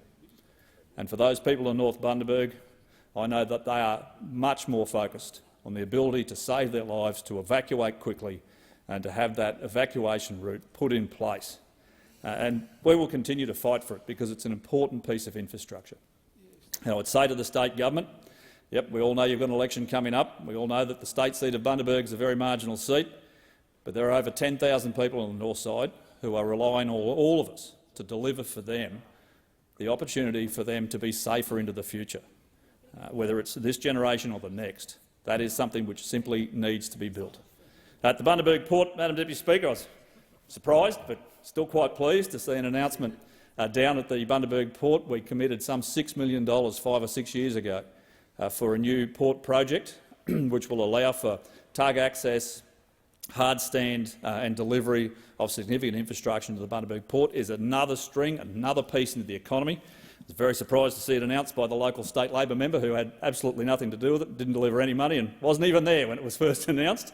But these are the things that happen when there's a change of government, Madam Deputy Speaker, as I'm sure you know. So we will continue to deliver on the things that matter locally. Roads, economic development, new jobs, new opportunities. And I'm still incredibly disappointed that we lost a tough but necessary policy in the cashless debit card. It was overwhelmingly supported by the people who live there. Overwhelmingly. More than 60% and in some research as much as 70% support. There are very few policies that come from this place that have that level of support across the entire constituency. And they supported it and they knew it was difficult, but it worked. The amount of people who would stop me on the street to thank me because it made a difference for their grandkids, for their kids, for their cousins, for their aunties, for their uncles. It had extensive support, it made a real difference, and unfortunately that has been lost. It has been lost. Now, we will continue to put forward policy positions like that because they make a difference. They make a difference. And what else are we here for, Madam Deputy Speaker, if it's not to make improvements for the people that we represent?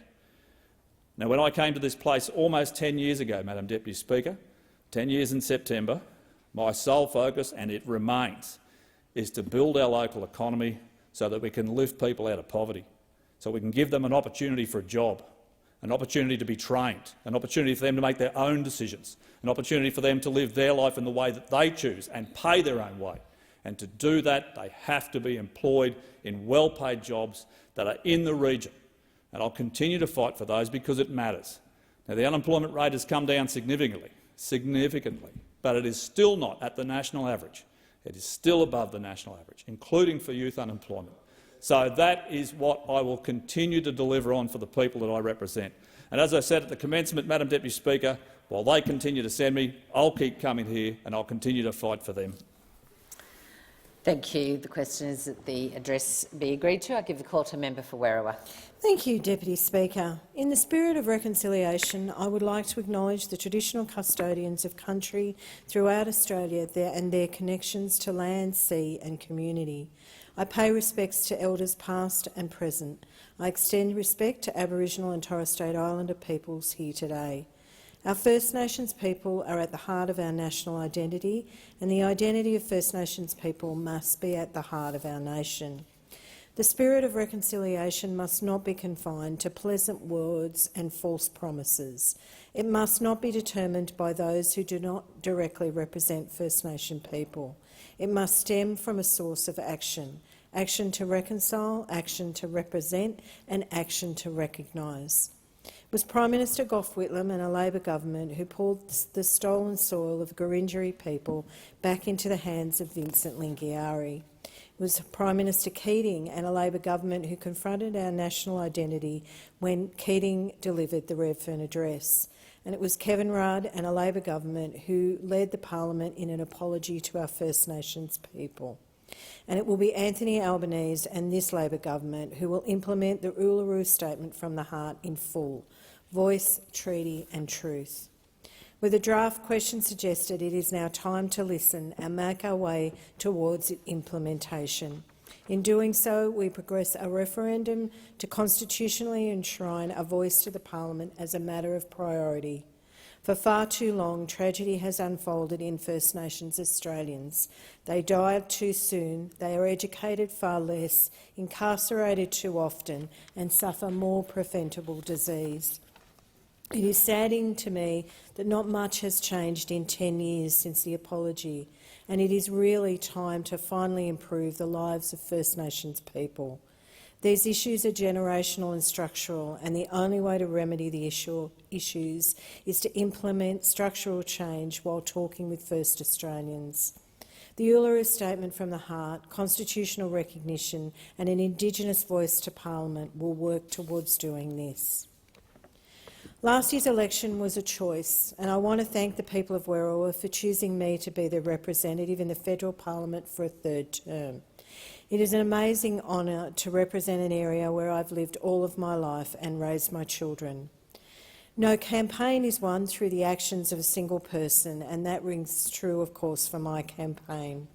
There were so many people willing to sacrifice their hard-earned time to help re-elect myself and a Labor government. I want to acknowledge all the volunteers and branch members who helped out in any way they could. Whether it was letterboxing, door-knocking, phone banking, pre-poll or election day, your help was vital in our success, and you should be as proud as I am humbled of what we achieved together. I would like to extend a special thank you to my staff who supported during the tough campaign. Sharon, Natalina, Liam, Adrian and Raf, I appreciate your support and care for our community. To former staff members Nathan and Christy, thank you for your support over the past 3 years. I'd also like to acknowledge my campaign manager extraordinaire, Loretta Fletcher, who steered the ship so well and whose friendship and support I am always really grateful for. I'd like to thank Ethan, Stella and Daniel for the support that they also gave the campaign. It would be remiss of me if I did not mention the wonderful elected members of Parliament in my part of the world, a group of people who truly care about our community. I acknowledge them for their support. The members for Macarthur, Liverpool, Macquarie Fields, Fairfield, Campbelltown and the Liverpool, Campbelltown and Fairfield Labor councillors. I look forward to our continued work together, this time in government, to improve the lives of the people we represent. I also acknowledge the support of my family, whose unconditional support, advice, help and love is always appreciated. Larry, Matthew, Christopher, Andrew, Chantel, Siobhan, Kate, Megan, Horatio and Kathy, and my wider friends and family. I couldn't have done any of this without you, and certainly not staffed several of the booths. On Saturday the 21st of May, there was a culmination of Australia's eligible voters participating in democracy and voting for a change in government for a better future. Over 13 million voters made a choice in this election, many participating for the first time. They expect a lot from this government, and I will work to ensure that they are not disappointed, because Australia really did need a change in direction. But democracy is fragile, and with the pursuit of political point scoring comes the danger of misleading voters. Words matter. What you do matters. And once the trust of the system is lost, societies start to disintegrate. It is not okay to make fanciful or farcical things up about policies or opponents. The lies I observed during this election campaign is something that I have not experienced in 30 years of political activism, and it needs to stop. Basic politeness and truth are necessary. Bullying voters is not okay. Telling them our untruths is not okay, and manipulating images and words is neither cute nor funny. It is also not okay for members of the public or those running for office to continually break rules and abuse the process. Perhaps the most egregious example of this was when a message went out to voters on election day revealing the arrival of an asylum boat. completely ignoring previous policies of that government about water on matters and other conventions. I would, however, really like to congratulate the AEC workers across Australia, but especially those who handled the election for the seat of Werriwa.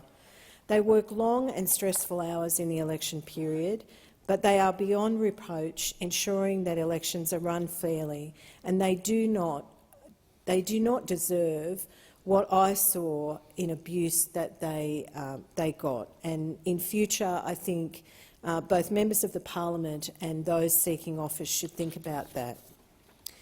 Thankfully, though, not just the people of Werriwa, but Australia as a whole didn't fall for these misleading comments or succumb to widespread misinformation. They voted for a better future. They voted for a better life because Labor will strengthen Medicare. We've already made childcare cheaper. We'll build more affordable housing and address the structural issues that cause inequality. They voted for secure, well-paid jobs.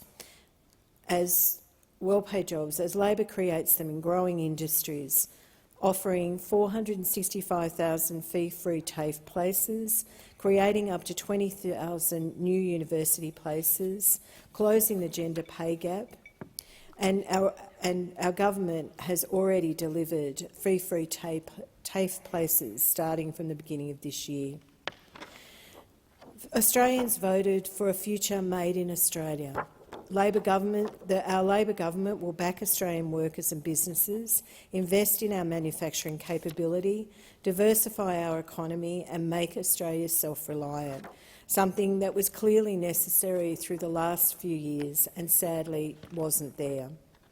The Albanese government has already introduced much of the legislation to enact these promises, and we will continue to work to improve the economy and the fabric for Australians. The Jobs and Skills Summit held in September last year saw what a government can really do when it talks to its constituents. With delegates from all round and all corners of Australian society, there was a mood for change, with 36 immediate initiatives identified to help spur wages growth and alleviate the skills shortage. Australians voted for action on climate change, and Labor has already legislated for net zero by 2050, with a 43% reduction target by 2030. It will be backed by the creation of over 600,000 jobs, complemented by our Rewiring the Nation plan, the electric car discount and community batteries policies. Australians voted for a national anti-corruption commission, and Labor has already passed legislation in this House for a commission with teeth. With every state having a dedicated corruption commission, it's really an embarrassment that the previous government failed to even table a piece of legislation in the House. Integrity is one of the key issues that voters care about, and action has to be taken. Australians want to see our oldest citizens afforded proper care and dignity, and our government has already implemented significant numbers of the registration from the Aged Care Royal Commission report, and with work continuing to implement more. They voted to put the humans back into human services and protect the NDIS and get it back on track so it works for people with a disability and, more importantly, works with them. The Albanese government and Minister Shorten have worked to improving the NDIS, streamlining cases before the AAT and improving support to participants. The Albanese government is also working to ensure that Australians can live in housing they can afford, building up to 30,000 new social and affordable housing over the next 5 years and 20,000 homes for some of our most vulnerable members of our society, particularly those fleeing family violence to older Australians at the risk of homelessness, with 10,000 of those homes being for frontline workers who selflessly worked every day through the global pandemic, keeping us safe. Australians have been feeling the effects of 9 years of neglect. Those most vulnerable that live in social housing have experienced it firsthand. Their housings have been left to fall apart without repair for years, especially in remote Indigenous communities, which are experiencing some of the worst housing standards in the world. We've committed $200 million to tackle this problem. The social the social housing waiting list in my part of the world is 20 years, and the combination of a decade of a New South Wales government has just made this worse. Several constituents of mine have come to my office telling me that their social housing is about to be sold, causing even more distress and the possibility of leaving a community they've lived in for more than 60 years. But unfortunately, along with the letters telling them that the houses would be sold, does not come with a real indication of what happens next for them and how people who've lived in their home for 40 or 60 years are going to be able to make that move. This is something that has got to be rethought for my community. We know that young people have been acutely affected by the pandemic, exacerbating health issues that disproportionately affect them, such as mental health, housing and job security.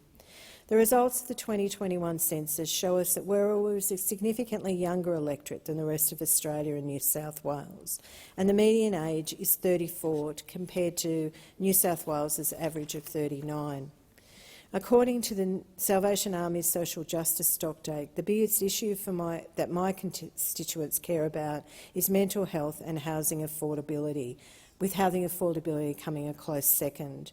That's why the commitment at the last election for a headspace in Edmondson Park in my electorate will be something that will be welcomed by young people there.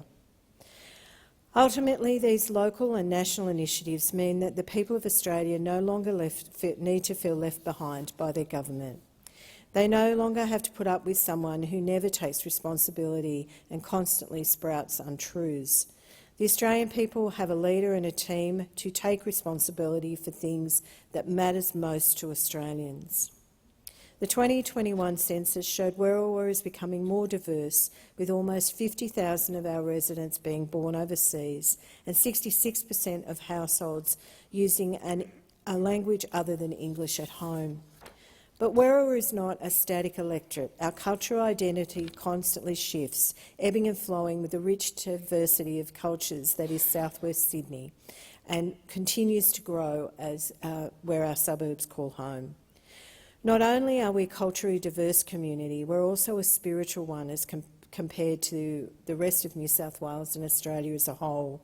I am always honoured to attend observations in Catholic, Anglican, Islamic, Buddhist or Hindu places of worships and schools, and to join observations for Ramadan, Eid, Diwali, Holi and Lunar New Year, Easter and Christmas, and the other wonderful celebrations and effects. I sincerely thank the members of these congregations for their patience and generosity to invite me to share their beliefs and customs with me. You enrich my understanding of the world as a whole and our community. The electors of Werriwa have needed a government that will work for them, with meaningful policies to address the GP availability, affordable medicines, housing, climate change, aged care and a federal ICAC. And with our communities in southwest Sydney growing rapidly, the new developments and the creation of the Western Sydney Airport, it is important there is proper planning and sustainable growth.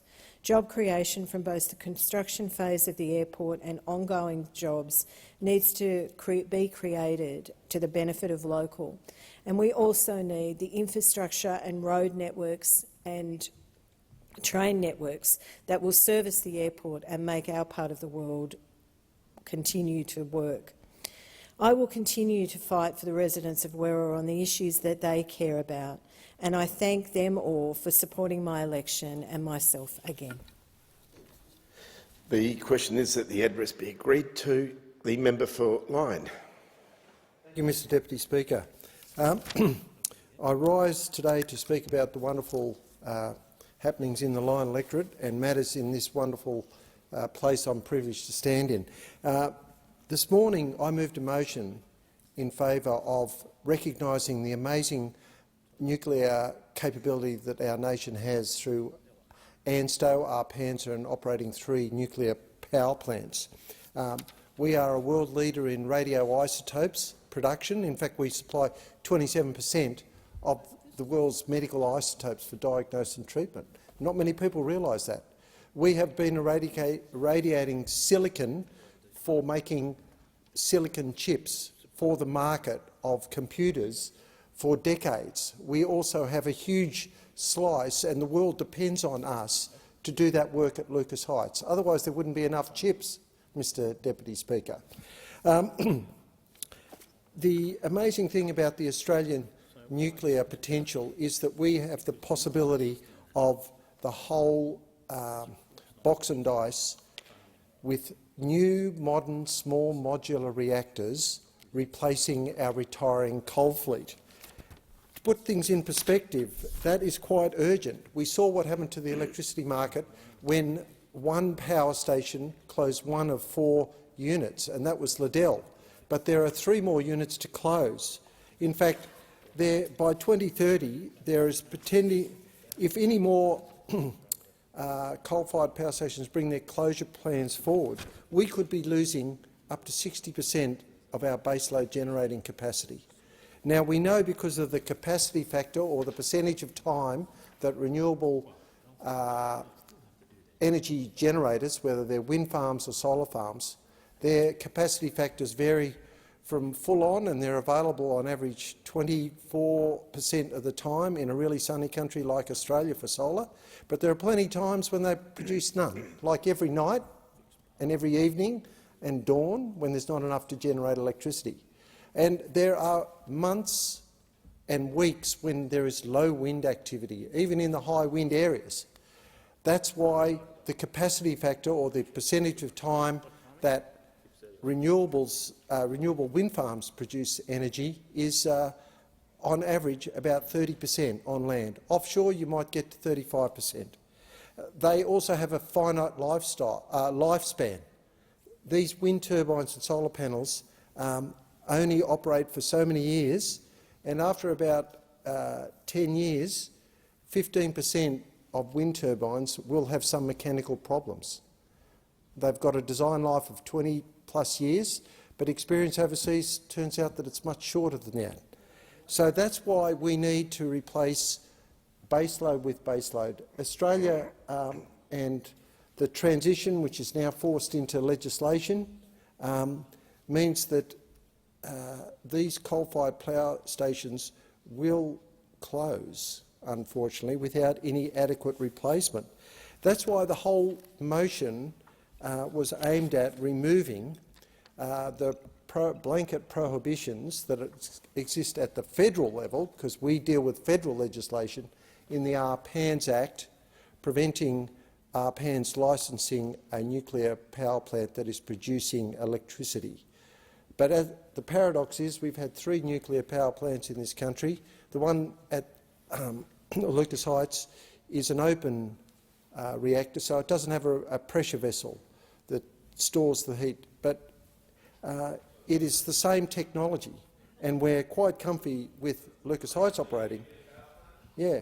Now, the prohibition in the EPBC Act is similar. It's a blanket prohibition on nuclear fuel being made here or a nuclear reactor. But a nuclear reactor, as I explained this morning, just uses less than 5% enriched uranium rods, far less than what is in the reactor at Lucas Heights, which is a high assay, low enriched. It's up to 19.5%. No one bats an eyelid down there, but it's between 3 and 4.9%. There is no way that can irradiate anyone in the region. Inside a pressure vessel, if you happen to be stuck inside it, you might get some radiation.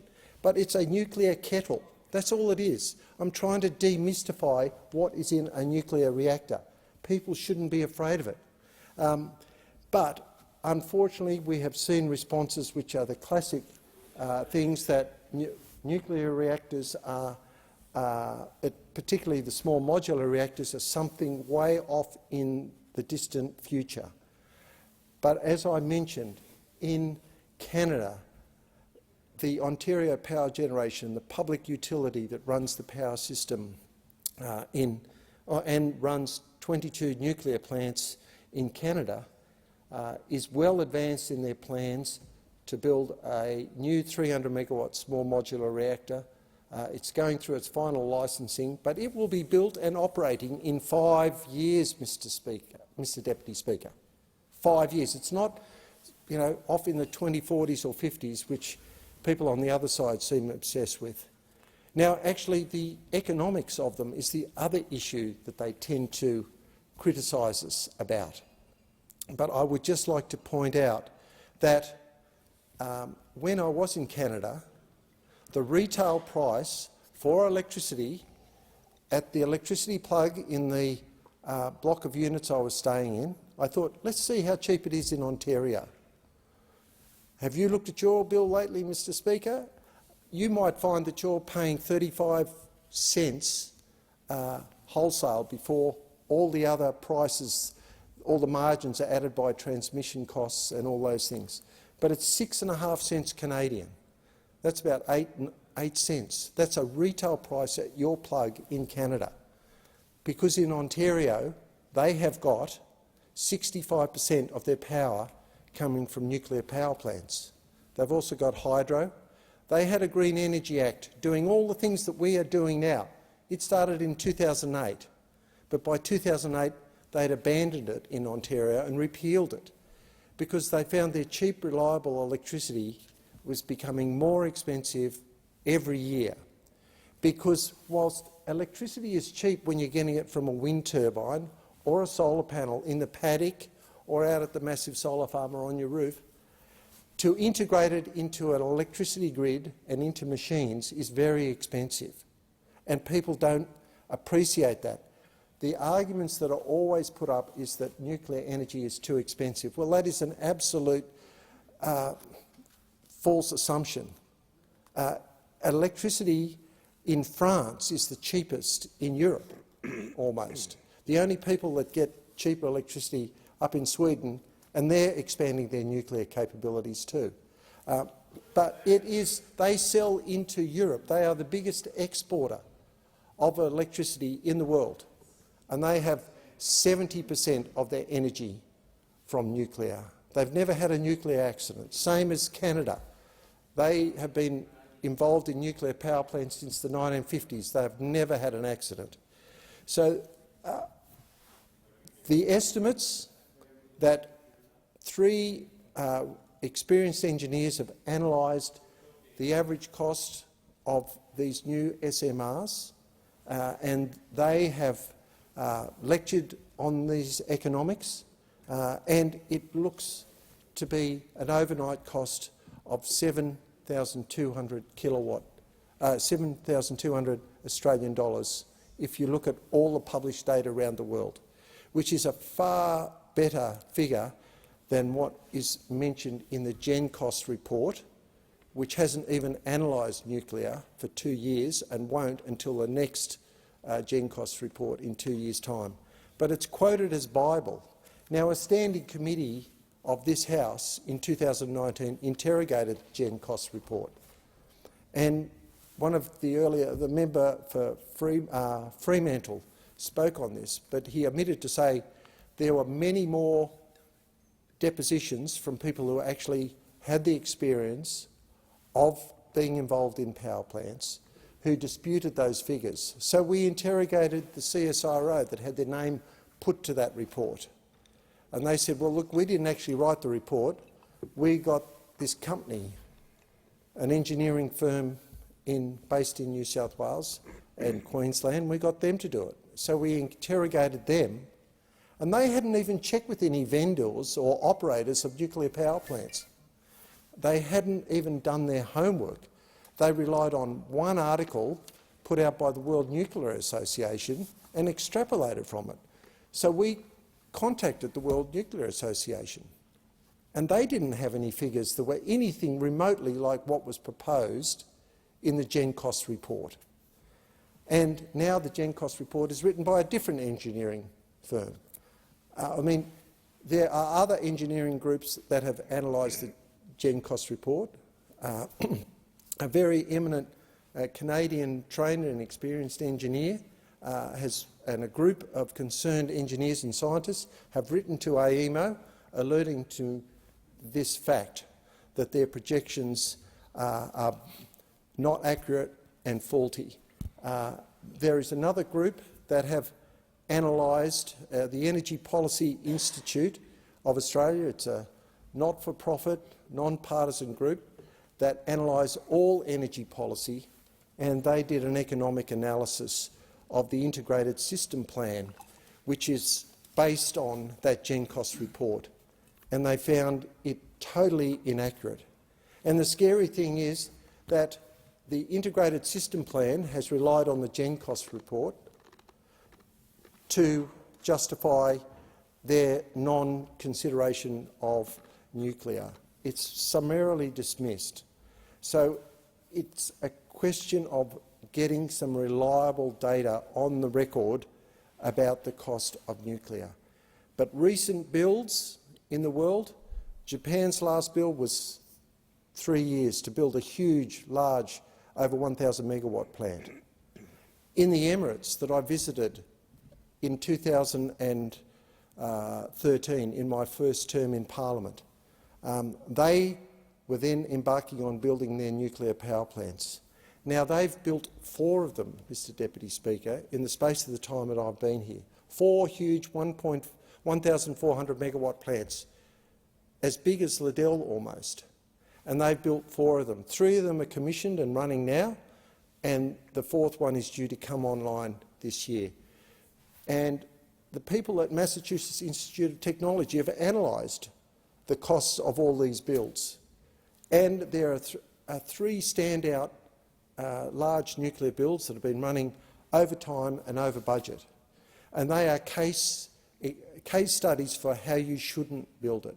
They were built without full plans, full certification. They changed the plans, and if you know how long it takes to get regulatory approval, it was a very unwise move. But for all the other builds, if you're building with a known plan, a known product, you're fully licensed, you've got competent builders with a supply chain, they can build them very quickly. And as I said, the small modular reactors will deliver efficiencies of scale. They are all the latest generation, either generation 3+. In the scale of things, the old generations built in the 50s were generation 1, the 60s, 70s and 80s were generation 2, and then we went into generation 3 that were built with passive safety features. So you can walk away and just turn them off, wind them down, unlike everyone knows the disaster that happened at Chernobyl. Well, those old Russian designs aren't built anymore. It's sort of like saying, if you use one of them, you'd be like buying a new car but getting a 1950s design car. It was badly managed, they had no safety culture, and they used it way beyond its expectation, and that design had inherent faults in it, and that's why there was such a horrible accident. Fukushima was a horrible accident, we admit that, but it wasn't a nuclear explosion that happened. It was a hydrogen gas explosion inside the plant because the cooling systems meant that were destroyed by the tsunami were knocked out. Diesel pumps flooded by the tsunami were the reason the heat in the core built up. There was a meltdown, but when it gets that hot, the reactors, the zirconium, which is an alloy, a zirconium alloy, and the heat, oxygen and other things get separated from it, and hydrogen is produced. And when that meltdown occurred, when the hydrogen gas got exposed to air, it ignited, and that's what caused the explosion in Fukushima. But none of the plants that have been built, that was a Generation 2 plant. Plants built since then have inherent safety features. Just like Volvos that you get now have got a lot of passive safety systems. Just like your mobile phone is now this size and much better and much more capable. Things can get smaller but more efficient, and that's what's happening in the nuclear space. So these 3+ generations and the new 4th generation ones that are planned, you've heard of the Natrium reactor that Bill Gates is involved in, they are of the next generation. They are incredibly safe. Now, I might just take this opportunity of mentioning where we sit in the world of nuclear. I mentioned this morning that we are incredibly well respected. We are part of the International Atomic Energy Agency membership. We sit on all the safety committees. Our PANZA regularly has Australian officers interrogating. In fact, the former head of our PANZA, who's still finishing up the inquiry into Fukushima, is an Australian. That's how well regarded we are. We're an incredibly well regulated. We have a non-proliferation office. We've signed up to all the appropriate international treaties such that other countries trust us and know that we can regulate this technology very well. Now, at the moment, there is a huge expansion of nuclear activity in the world, almost like a stampede. In the past, it's been called a renaissance, but it is actually a stampede. Canada, America, and countries that are existing nuclear giants, like France, like the UK, like America, like Canada, have all announced that they are undergoing massive expansion of their nuclear plants, both large reactors and new small modular reactors. Canada is the most advanced, and they have a very equivalent regulatory structure and phenomenon of legislative similarities. They are very similar to Australia, and they would be a great model for us to follow. But other countries around the world that are getting into it, Sweden has now announced, rather than retreating with nuclear, they're building more. Same with Holland. Same, as I mentioned, with France, 14 new reactors, and build their own French small modular reactor. President Biden has given $6 billion to maintain all the existing nuclear plants in the US, and they have got developments happening across the country as well. In California, the Diablo Canyon huge nuclear reactor was voted on by the California legislature 157-3 to keep it running, because the phenomenon they have is that they have very large penetration of renewables in their grid, and surprise, surprise, they have blackouts quite regularly, like South Africa has. They have blackouts regularly. They've let their baseload energy coal-fired power stations decline, and that is where we are going to end up. We're going to end up like California and South Australia and South Africa, where they issue notices every day which city doesn't get electricity, like it used to be in the 1950s and 60s. It is scary. But other countries around the world are all lining up to increase the percentage of their grid to nuclear. And that is something that we need to consider very seriously, because we have all these coal-fired plants that are going to close because the regulations restrict their free trade, and the renewable energy targets and our legislated other climate targets means they are doomed to fail. So we need to get an adequate replacement. But we can do it, but the first cab off the rank is to consider removing the PANS Act and the EPBC Act, so then our bureaucrats can analyse things like we have done. Businesses can look at feasibility studies. No one will come here to Australia and do it unless we remove those prohibitions. They will still have to be analysed for safety, for environmental outcomes, like any other major development. But what I call on this House is for us to have a say and look at it, and how important is the civil nuclear industry when we've got the AUKUS, when we're going to run nuclear subs. We need a civil nuclear industry to support the take-up of nuclear-powered submarines. It's a critical part of infrastructure that isn't even mentioned, but it's going to be essential for Australia for us to have nuclear-powered submarines. The question is that the address be agreed to. The member for Richmond and Assistant Minister for Social Services.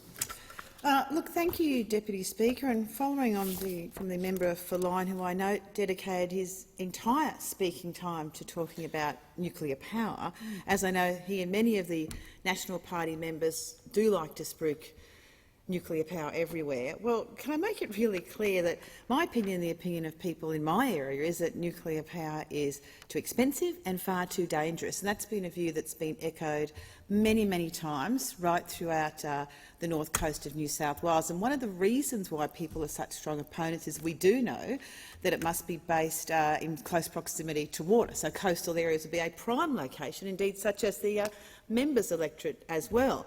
But I did want to put that on the record, given the previous speaker's strong commitment to nuclear power, how much I do oppose it, considering how dangerous it is. But, Deputy Speaker, today, for the address and reply, I would like to talk about particularly thanking the people of Richmond for entrusting me to be their representative here in the federal parliament, and very importantly, their strong voice in the Albanese Labor government. It is indeed a great honour to represent your community here, and one that I do take very seriously. And of course, in the election last year in May, people in my region, they voted for change. They voted for change and for a new government and a new direction for this country. And I would like to acknowledge and thank the Prime Minister for his leadership and commitment to improving the lives of all Australians, no matter where they live. And for those of us in regional and rural Australia, we certainly know what a strong understanding the Prime Minister and entire government has of the needs of people in regional Australia.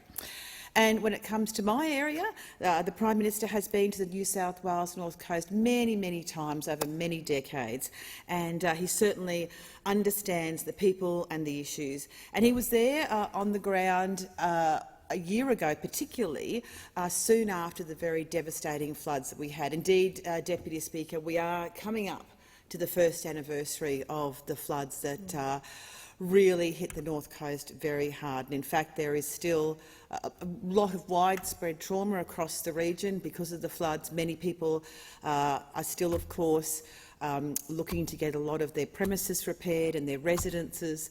And indeed, as we often say, when it rains, everyone panics across the North Coast because of the extent of that devastation.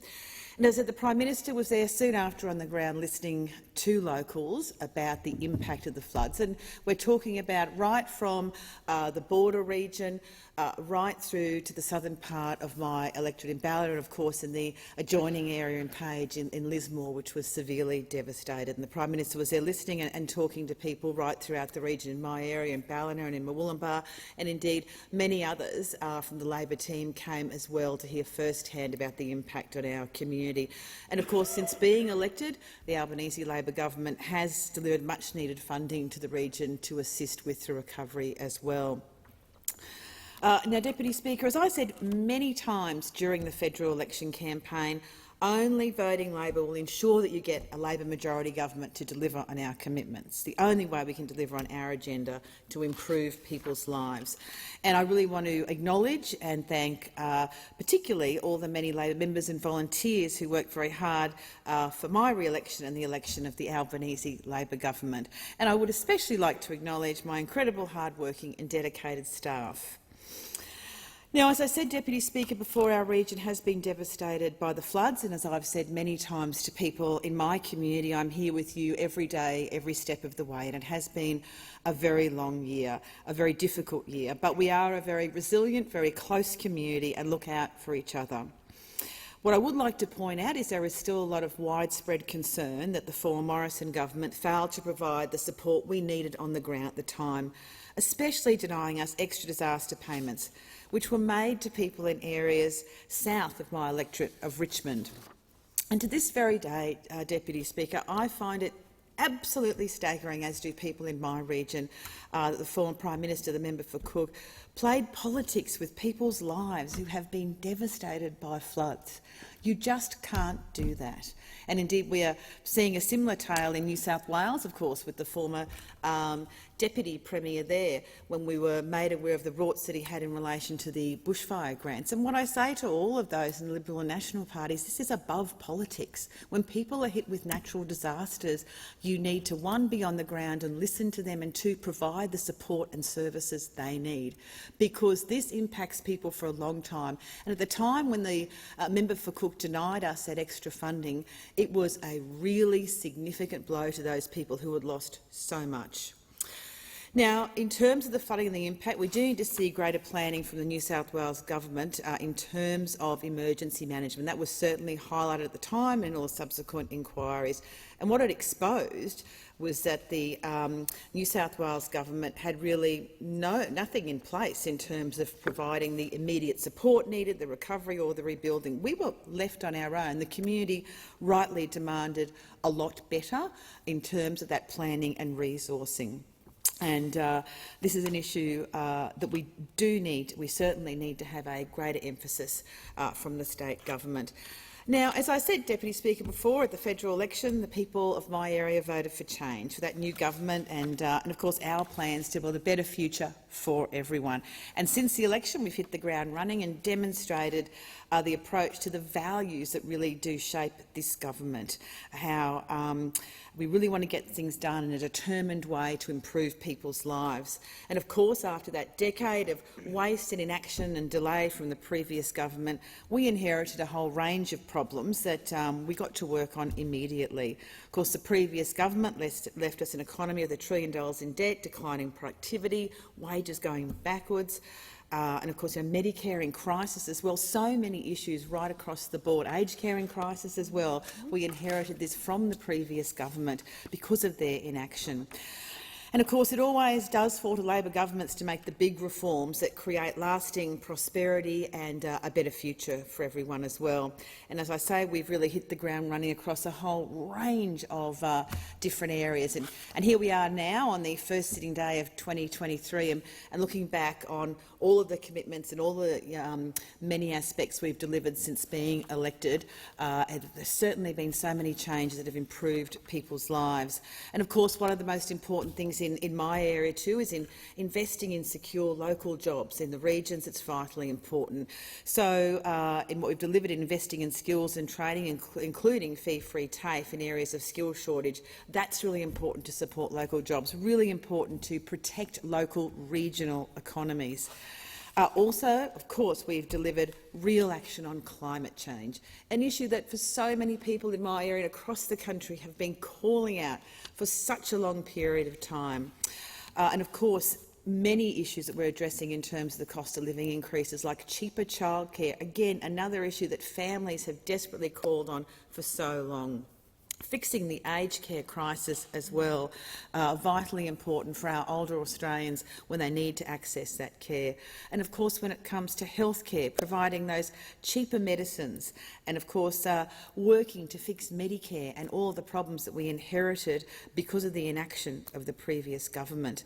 Another really important issue is housing affordability, which we are acting on through a whole range of different measures. And this, again, particularly in regional areas such as mine, is incredibly important. And yet again, another issue that people have called for a long time was the Federal Anti-Corruption Commission. Finally, we have that underway in this country because of the Albanese Labor government. Many people have been calling for this for a long time. We are very proud to have been delivering on that. And of course, the 10 days paid domestic violence leave and paid parental leave, so incredibly important. And also advancing reconciliation and advancing the voice to Parliament, a really important initiative that I hope all members of this House think about seriously and deeply and do embrace that and stand with us to get the voice to Parliament. It is so such an important issue as we move forward. And of course, Deputy Speaker, one of the many things that we have achieved is scrapping the former Morrison government's cruel cashless debit card. Well, we committed to doing that and we have done that. And in doing so, we did, of course, protect many pensioners from ever being forced under that card because we knew the Morrison government's agenda was to force particularly our aged pensions onto that cashless debit card. Well, they elected us to get rid of it and we have done that. And particularly many of the initiatives we made were about getting wages moving, also through our secure jobs and better pay bills. I say getting wages moving, helping close the gender pay gap and promoting job security. And Deputy Speaker, on a local level, of course, the local commitments that I made during the election, we are delivering on all of those, and they will have big improvements for the North Coast. First of all, the $5 million for the one-stop Veteran Wellbeing Centre. And of course, this will be in the Tweed Shire. It's a one-stop shop for veterans and their families to access a range of services, including wellbeing support, advocacy, employment, housing assistance and social connections. So important to have this Veterans Hub. These are the people that sacrifice so much for our nation, and they need to have that dedicated space to have that assistance provided. And all that work is underway, particularly in consultation with our local RSLs, to make sure that we have in place the Veterans Hub that they do need. And also, Deputy Speaker, another election commitment, $1 million for a new pound and rehoming centre at Murwillumbah. And this has been desperately needed since the old pound closed in September 2019. And this $1 million in the election commitment comes on top of another $1.76 million in federal funding. So a significant amount of federal funding for that new pound. And the new pound will have 16 dog pens, 11 cat cages, also a brand new facility which includes the Friends of the Pound shelter with up to 28 dog and cat pens, 2 stables and paddocks for farm animals. And I'd like to take the opportunity to acknowledge Friends of the Pound, an incredible animal rescue charity that works very close with the community and the council to ensure these beautiful animals are cared for and rehomed. And that's an initiative that we'll be very pleased to see open. Also, another election commitment, $750,000 for a new social enterprise commercial laundry in Bangalore, which will be run by social enterprise organisation White Box Enterprises. And this project will provide long-term unemployed locals with an opportunity to build their work experience, and that will be located in Bangalore. And the other election commitment was $1.5 million for the Lennox Head Village upgrade. And Lennox is one of many special, beautiful coastal villages. And this upgrade, which has been underway and looks amazing so far, really does complete the Lennox Head Village project. So very pleased to have been delivering on all my election commitments. And also before just after the election, I also announced some vital funding for Headspace, $2 million for an expansion of Tweed Headspace, and a few months ago, $3.4 million for a new headspace in Ballina, which is desperately needed within that area. Now, Deputy Speaker, I'm also very honoured to be the Assistant Minister for Social Services and the Prevention of Family Violence. And this government has many achievements since we've been elected in terms of women's safety. First of all, last year, of course, we delivered the National Plan to End Violence Against Women and Children. And it's a shared vision of all Australian governments to end gender-based violence within one generation, and it provides the blueprint for the next 10 years to end family, domestic and sexual violence. And of course, in our budget in October, we announced a $1.7 billion investment to make sure there were more women and children's safety measures to support the plan. And that delivered on our election commitment of 500 frontline service and community workers, an important initiative to have those extra workers right throughout the country. We also last year announced Australia's first Domestic Family and Sexual Violence Commissioner. And Michaela Cronin commenced that role in November and is one of only 3 National Domestic Violence Commissioners worldwide. And Michaela Cronin is doing an outstanding job in that role, and that role is central to the oversight of our national plan. And so I say, Deputy Speaker, across so many areas we are in fact delivering so much and delivering on all of those election commitments. Now, Deputy Speaker, in the remaining time that I have, I would like to talk about the current state government in New South Wales, the Liberal National State Government. Well, the fact is, in New South Wales, we need a new government. We have the tired, old Perrottet government that's just run out of steam, scandal after scandal. We need to see them gone, and we need to see a Minns Labor government elected on March 25th. Of course, aside from, as I say, all of the rorts, we've also seen many plans that they've had that have been so detrimental to the people in my area. in the North Coast. I did refer earlier to their lack of planning when it comes to preparation for natural disasters such as flooding. In fact, they had no plans, and when our community was hit by the floods, the state government were nowhere to be seen. Their response was inadequate, and people remember that, and they will remember that when they go to vote in March. We've also seen another range of measures from the New South Wales Liberals and Nationals that have hurt our community. First and foremost, their wages cut to public sector workers through the wages cap. This impacts so many frontline workers and means they are getting less in their wages, and it's an issue that people raise with me every day. And it's impacting so many people across the board. And when it comes to frontline workers, we've also had a lack of police, nurses and teachers, because the Perrottet and the previous governments before that have failed to invest. They failed to invest in these services. They failed to provide adequate wages and conditions. In fact, we have so many of them leaving northern New South Wales. We're on the border. They go to Queensland because they have better wages and conditions for so many of the frontline workers. So again, we need to have a new government. We particularly need to have more police and policing resources, and I say that as a former police officer. It's an issue that community members raise with me every day, that crime is out of control, and I hear it every day. I see it in all of the community Facebook groups constantly about the lack of resources. Now, our police do an incredible job, but they have a government in New South Wales who does not support them and does not provide enough resources to them. And of course, their police numbers are so incredibly low within our region, and that's what's added to it. In fact, they've gone down, Deputy Speaker, over the last 10 years. We only a few months ago found out that there were, in our district, that's the Tweed-Byron Police District, 181 sworn police. Now, this compares to February 2012, when we had 198 officers. That's how far it's gone down. And of course, the New South Wales government tries to hide these figures all the time. The reason they try and hide them is because they keep going down. Well, our community are calling for more police resources, and they're calling for a new government. They're calling for a Minns Labor government. Now, these are some of the many issues I think that really highlight why we've been failed by the Perrottet government. Of course, not to mention his great big new housing tax as well, which will impact particularly the pensions in my region. People are particularly terrified of that. But also the closure of the schools at Murwillumbah. Now, this is an issue that I have previously raised in this House in October 2020 without any consultation, without telling anybody. Half the National Party rolled up at Murwillumbah, which included the Tweed Nationals MP Jeff Provis and the then leader of the Nats as well, and the Education Minister, and they announced, without talking to anyone, that all 4 public schools in Murwillumbah were going to close and they were instead going to build a mega school. That was it. Didn't talk to anybody. We've refused to consult with people since then. Completely insulting to the community. And of course, we also do have concerns about why they're doing that.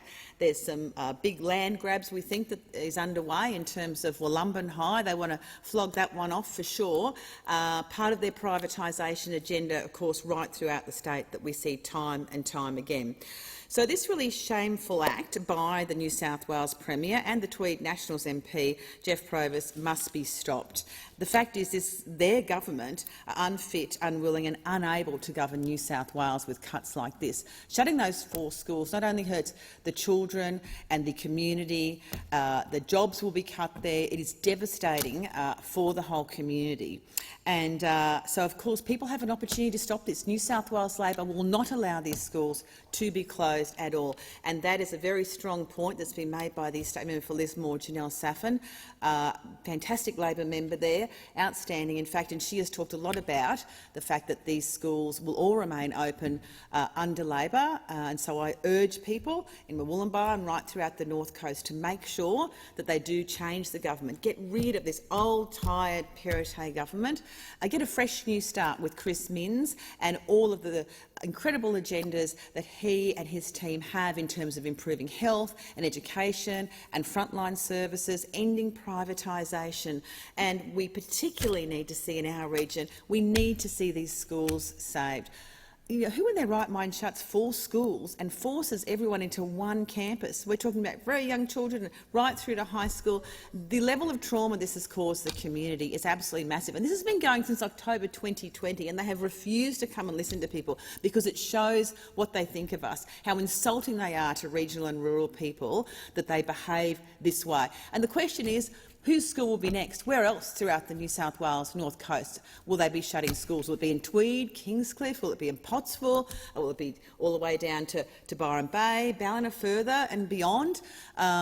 It shows how insulting they are, because in fact, the only people that can really provide that assistance for regional and rural Australia is the Labor Party. We've shown at a federal level how committed we are to the people of the regions. We know a Minns Labor government is equally committed to the people of the regions. It is only Labor that will stand up for the people in regional and rural Australia.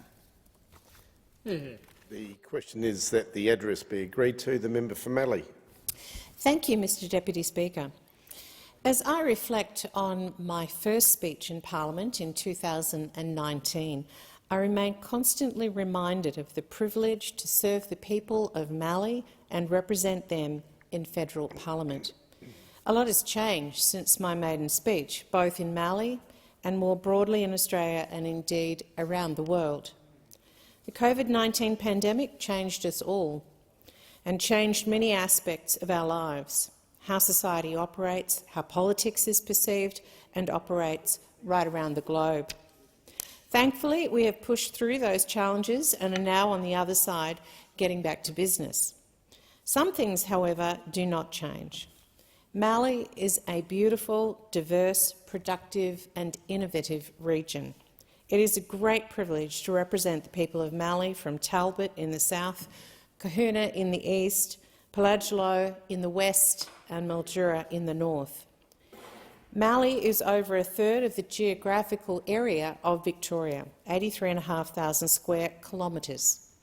From the river country in the north to the mountains in the south and the plains in between, Mallee's varied landscape means produce is incredibly diverse.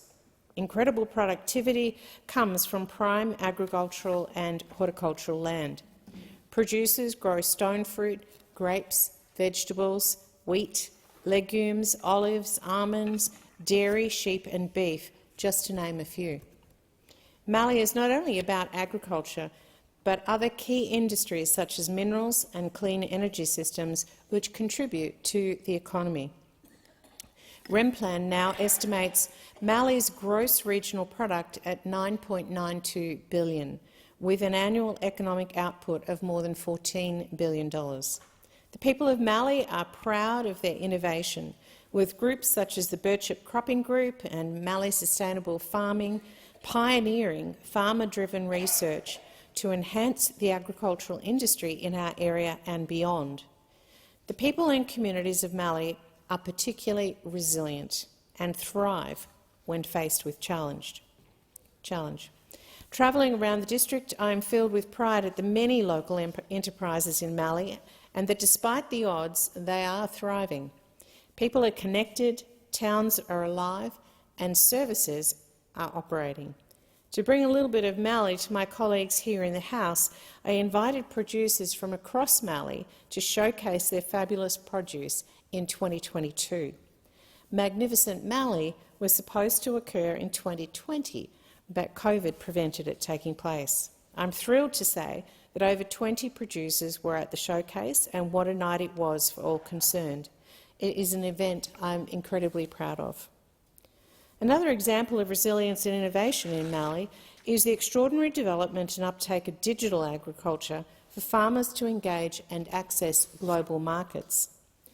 Young people continue to return to the family farm precisely because farming has become high-tech and they can reach global markets on their digital devices while sitting in their auto-steered harvesters. When the Coalition was in government, I worked hard to help Mallee farmers remain digitally connected. Community is built on communication. If you don't have it, the result is entrenched isolation, and nobody thrives in isolation. When we were in government, we delivered the Regional Connectivity Program and $1.3 billion to improve telecommunications, which included $480 million to upgrade NBN fixed wireless and satellite networks, as well as $811 million to expand regional mobile coverage and address black spots for 8,000 kilometres of roads and adjoining homes and businesses. To improve telecommunication, 1,200 mobile black spot base stations were funded by the Coalition, and I will continue to advocate for more connectivity in Mallee. One of the most significant challenges we face every day in Australia, and certainly in Mallee, is a relatively small population spread over large distances. Roads, rail and bridges are essential for productivity and community life. Getting locals and tourists alike safely home and wherever they need to go is a priority. Our farmers and the industry rightfully demand efficient transport systems to access domestic and export markets. Millions of tonnes of product are transported on road and rail each year in Mallee, and both are in dire need of significant infrastructure expenditure, especially once the floods have dried up. When in government, we delivered more than $440 million for the Murray Basin Rail Project, $200 million I personally fought for and achieved. The completion of the project will connect primary producers in the northwest of Victoria with the ports of Portland, Geelong and Melbourne. The project is expected to improve the productivity and efficiency of freight networks and to improve road safety by moving freight from road to rail. Unfortunately, the Victorian government, under Premier Daniel Andrews, has failed to uphold its end of the bargain and complete this project in a timely manner.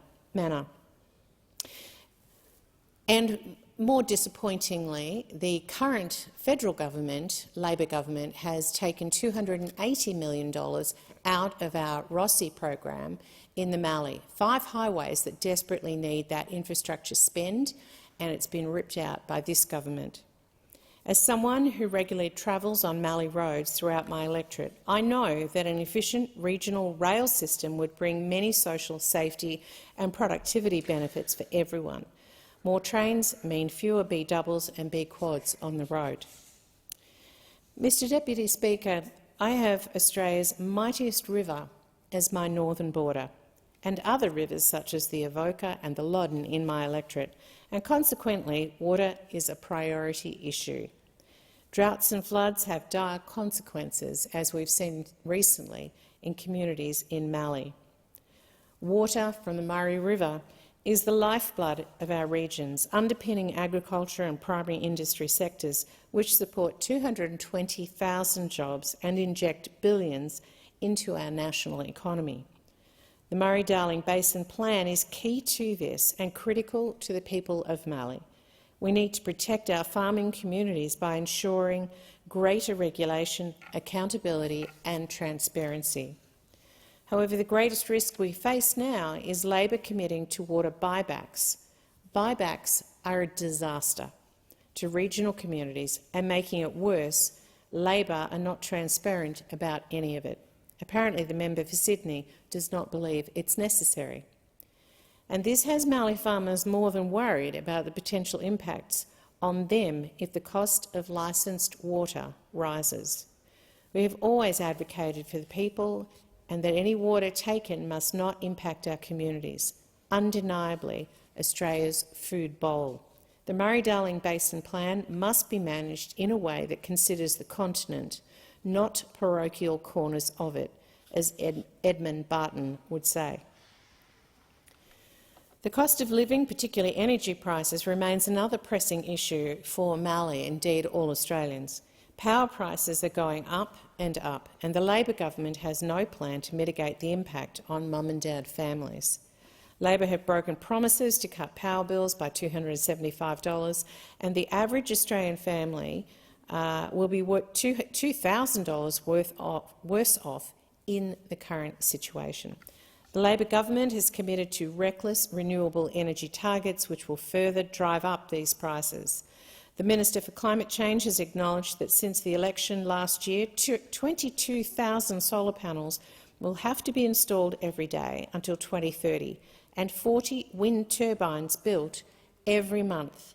In addition, 28,000 kilometres of poles and wires need to be built to transfer power onto the grid and around the country. The great news is that the first 8 kilometres have been approved for Snowy 2, so only 27,992 kilometres to go.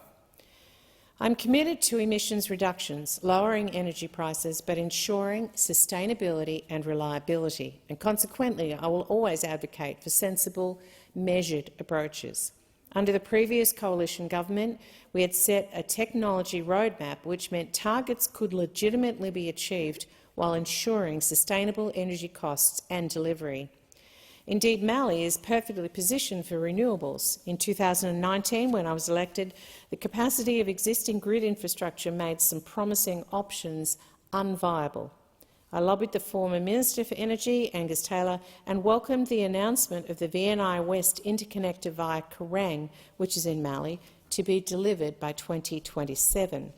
Kerrang Link will deliver an extra 1,800 megawatts of capacity during peak demand periods, help lower prices and allow Victoria to export 1,930 megawatts to New South Wales.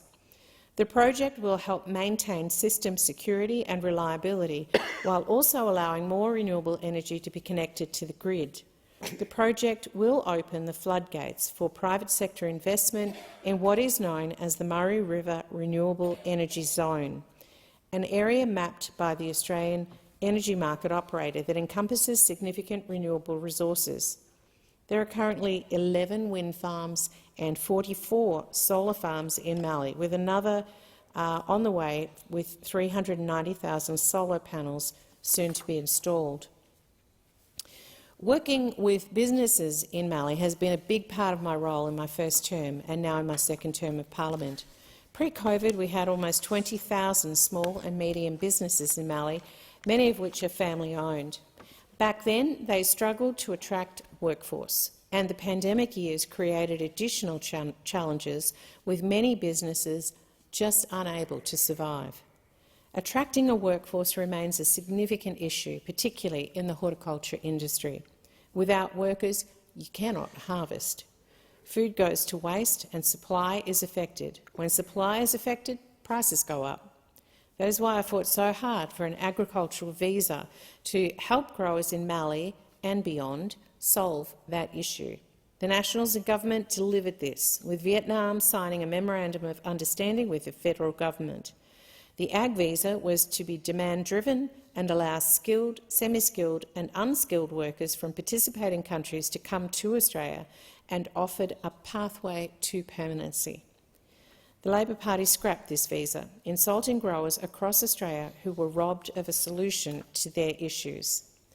Thankfully, the Memorandum of Understanding with Vietnam will be upheld, but my inquiries have led me to understand that there are no Vietnamese workers in the country under the visa as yet.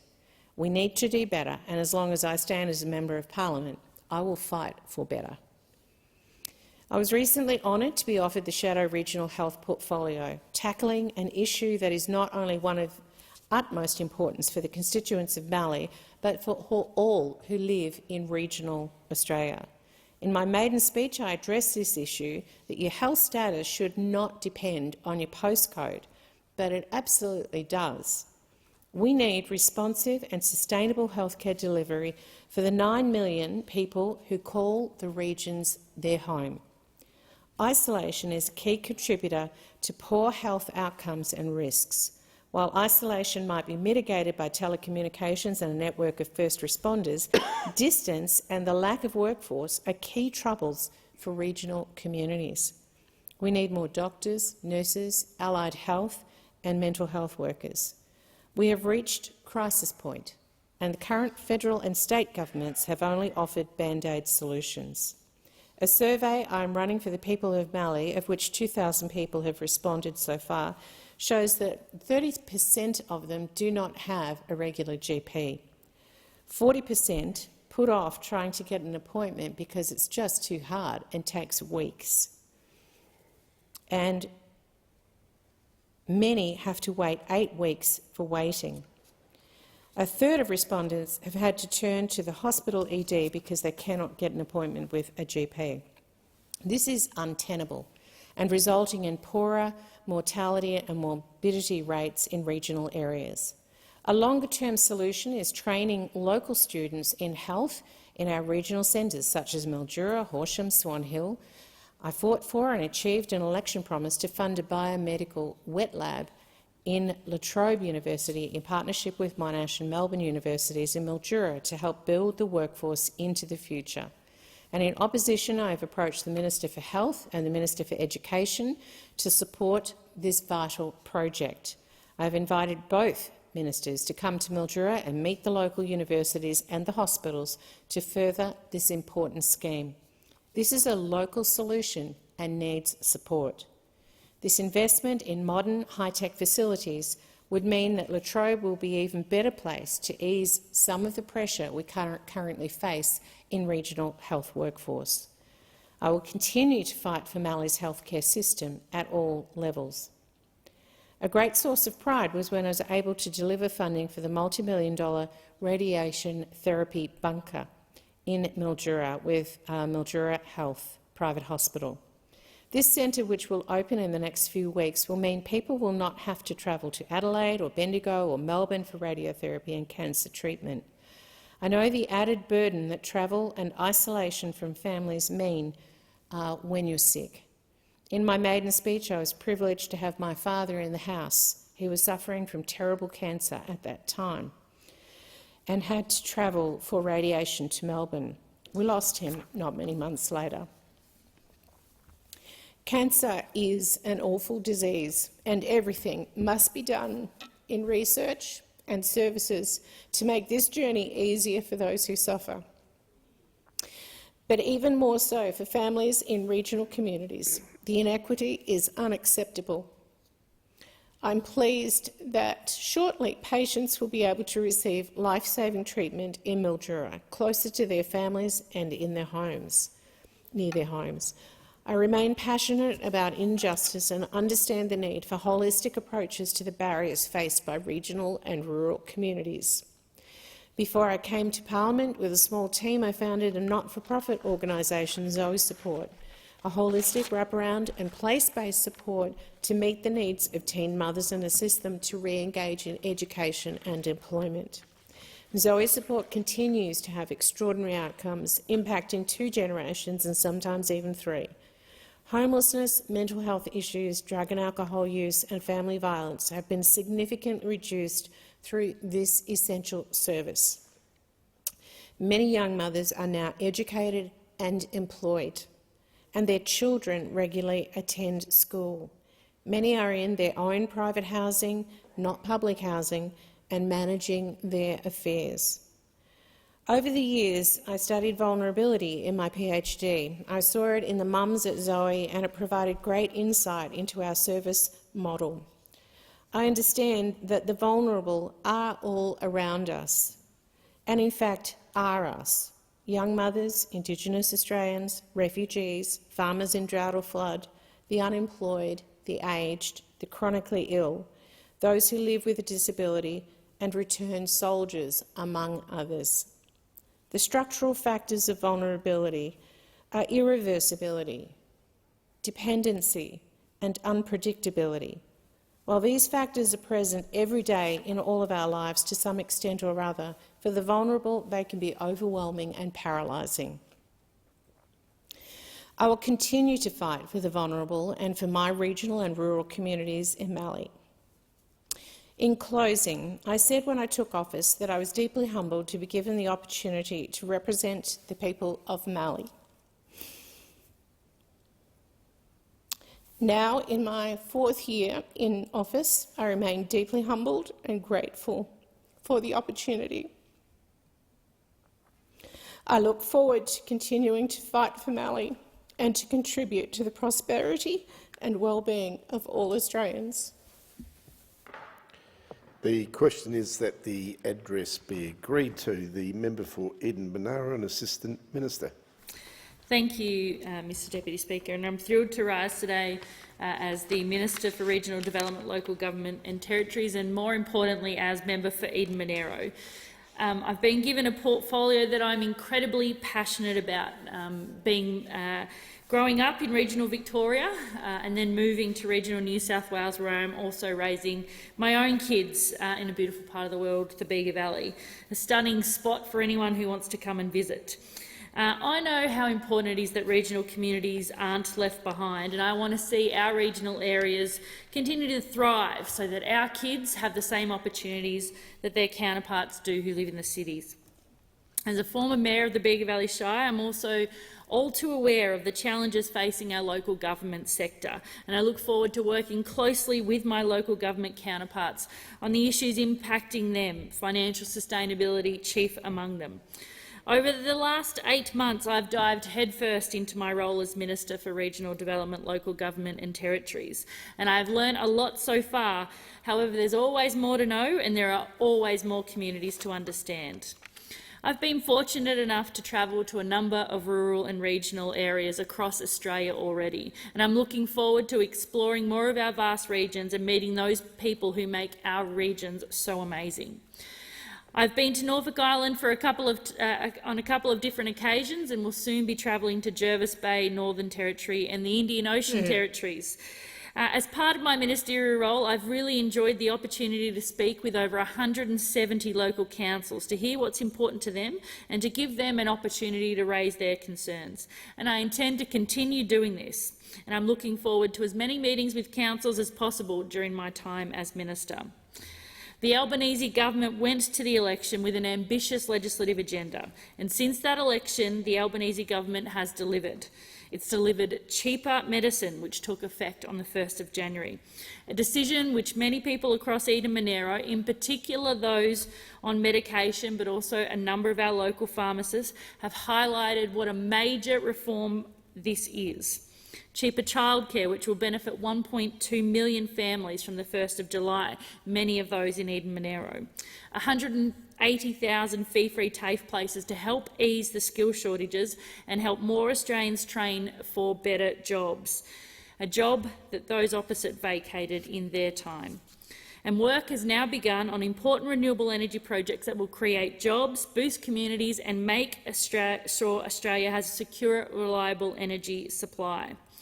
And Australians will soon have the opportunity to vote for a constitutionally enshrined voice to Parliament for First Australians, a gracious invitation that has been extended, and we have the opportunity to honour the oldest continuing culture in a meaningful way.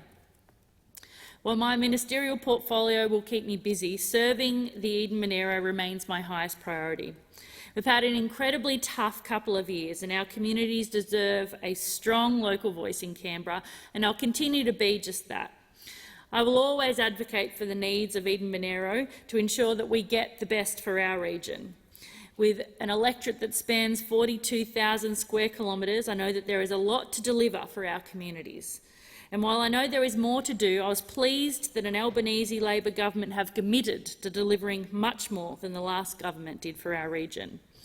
We've committed to delivering better health services across the electorate, with $1.1 million going to the Respite Care Centre in Queanbeyan, a much-needed facility championed by recently passed Yvonne Kashiri after her experience with having a child with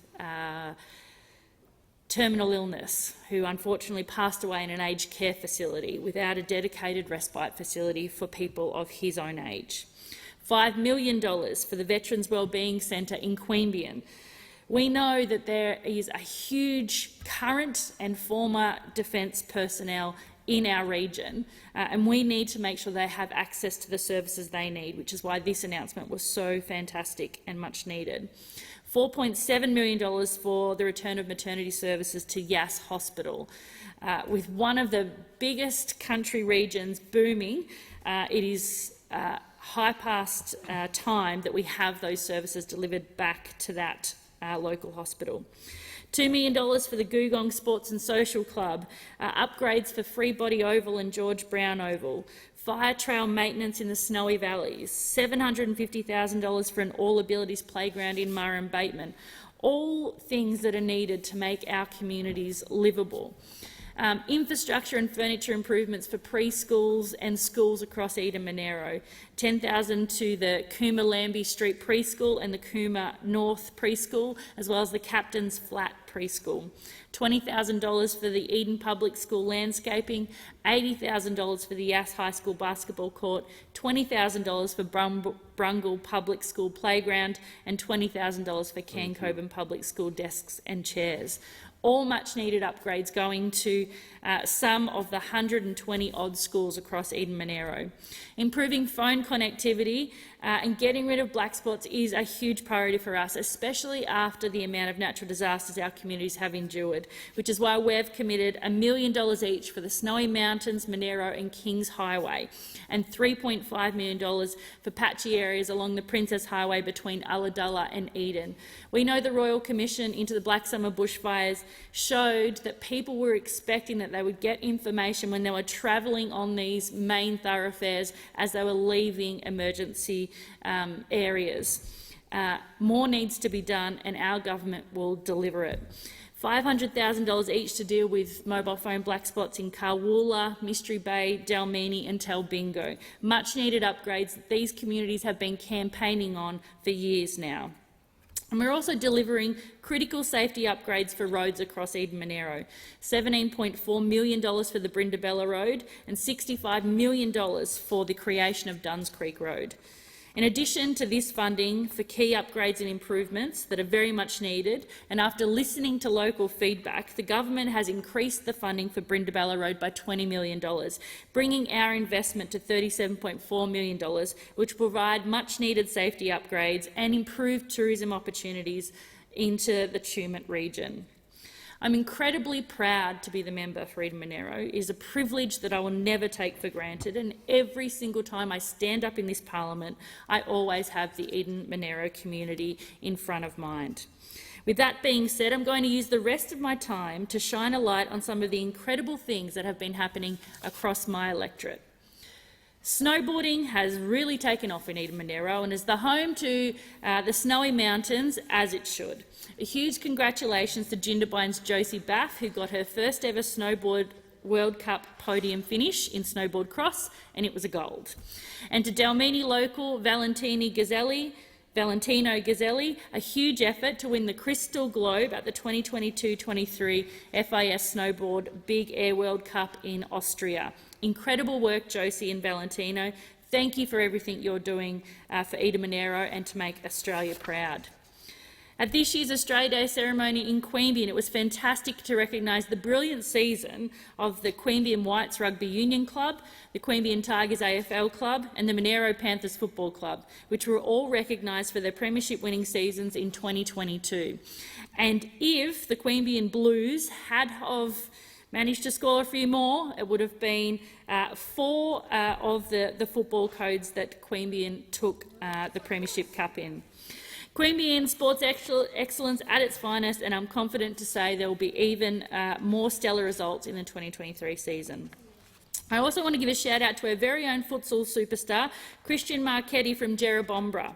Christian has been selected in the Australian futsal team and will compete in the National Futsal Championships in Barcelona later this year. All the best to Christian. I'm sure all your hard work and training will pay off, and I look forward to catching up with you on your return. And whilst we're talking about futsal champions, they abound in our region. And I want to say congratulations to Elodie Morrison, Evelyn Knight, Beatrice Morrison and Addison Brummel, who were representing ACT and surrounds at the Australian Futsal Championships a few weeks ago. One of my favourite things to do is hit the road and visit the wonderful communities that make up Eden Monaro.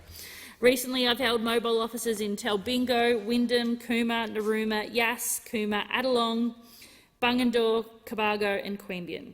During these catch-ups, I've had the opportunity to hear from communities about the important issues that matter to them, from improving communications connectivity in our regional and remote areas to hearing first-hand experiences of flood-ravaged communities. And I'm looking forward to catching up with the Rosewood and Batlow communities in the coming weeks. And if you're in the Queanbeyan area, my annual office open day is happening on the 13th of March. I'd love to see you.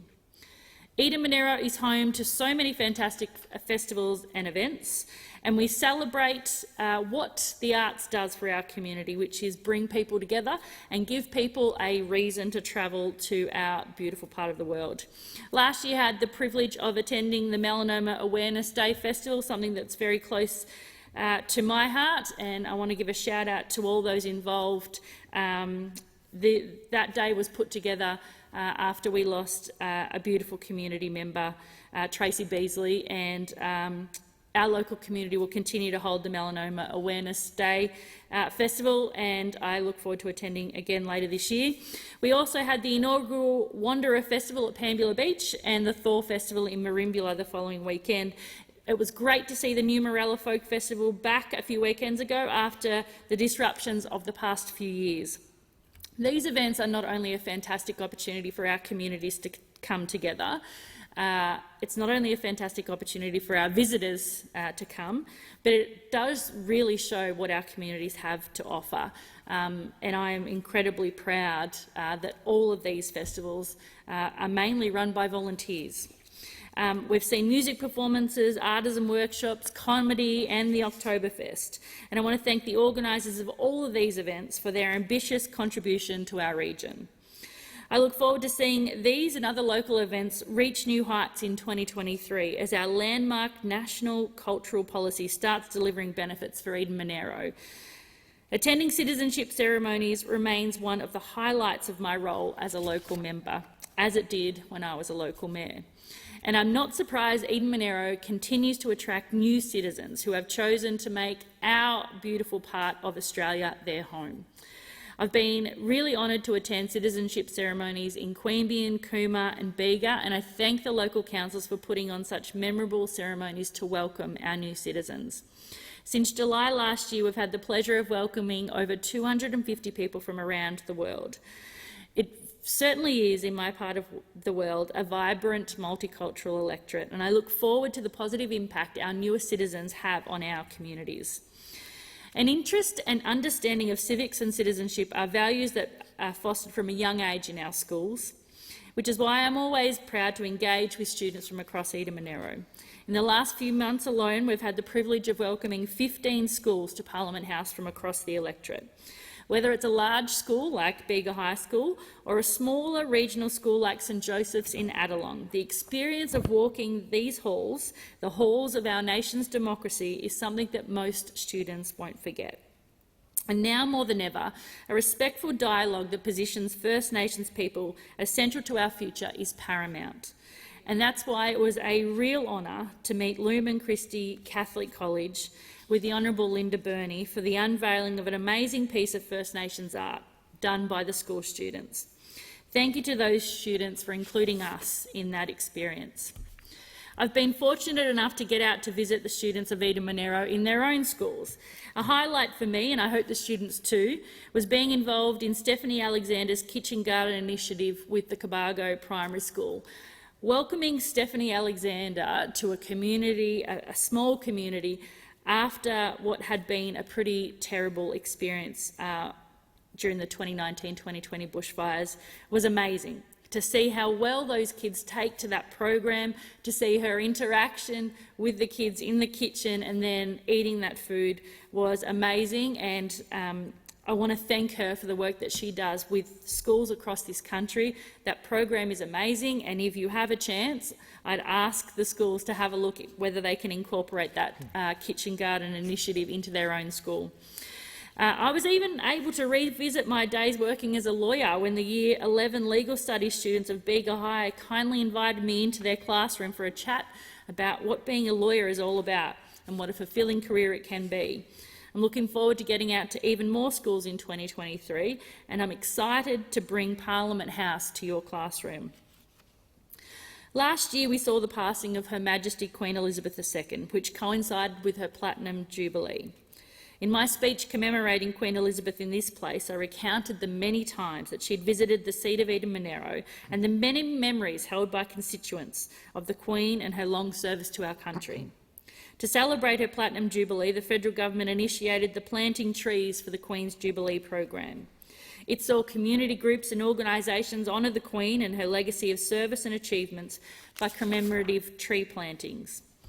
Projects took place all across Australia, and in my own electorate of Eden Monaro, tree planting projects took place in Queanbeyan, Bookham, Cooma, Bredbow and Bega, and have had the honour of attending the official planting of trees of many of these events.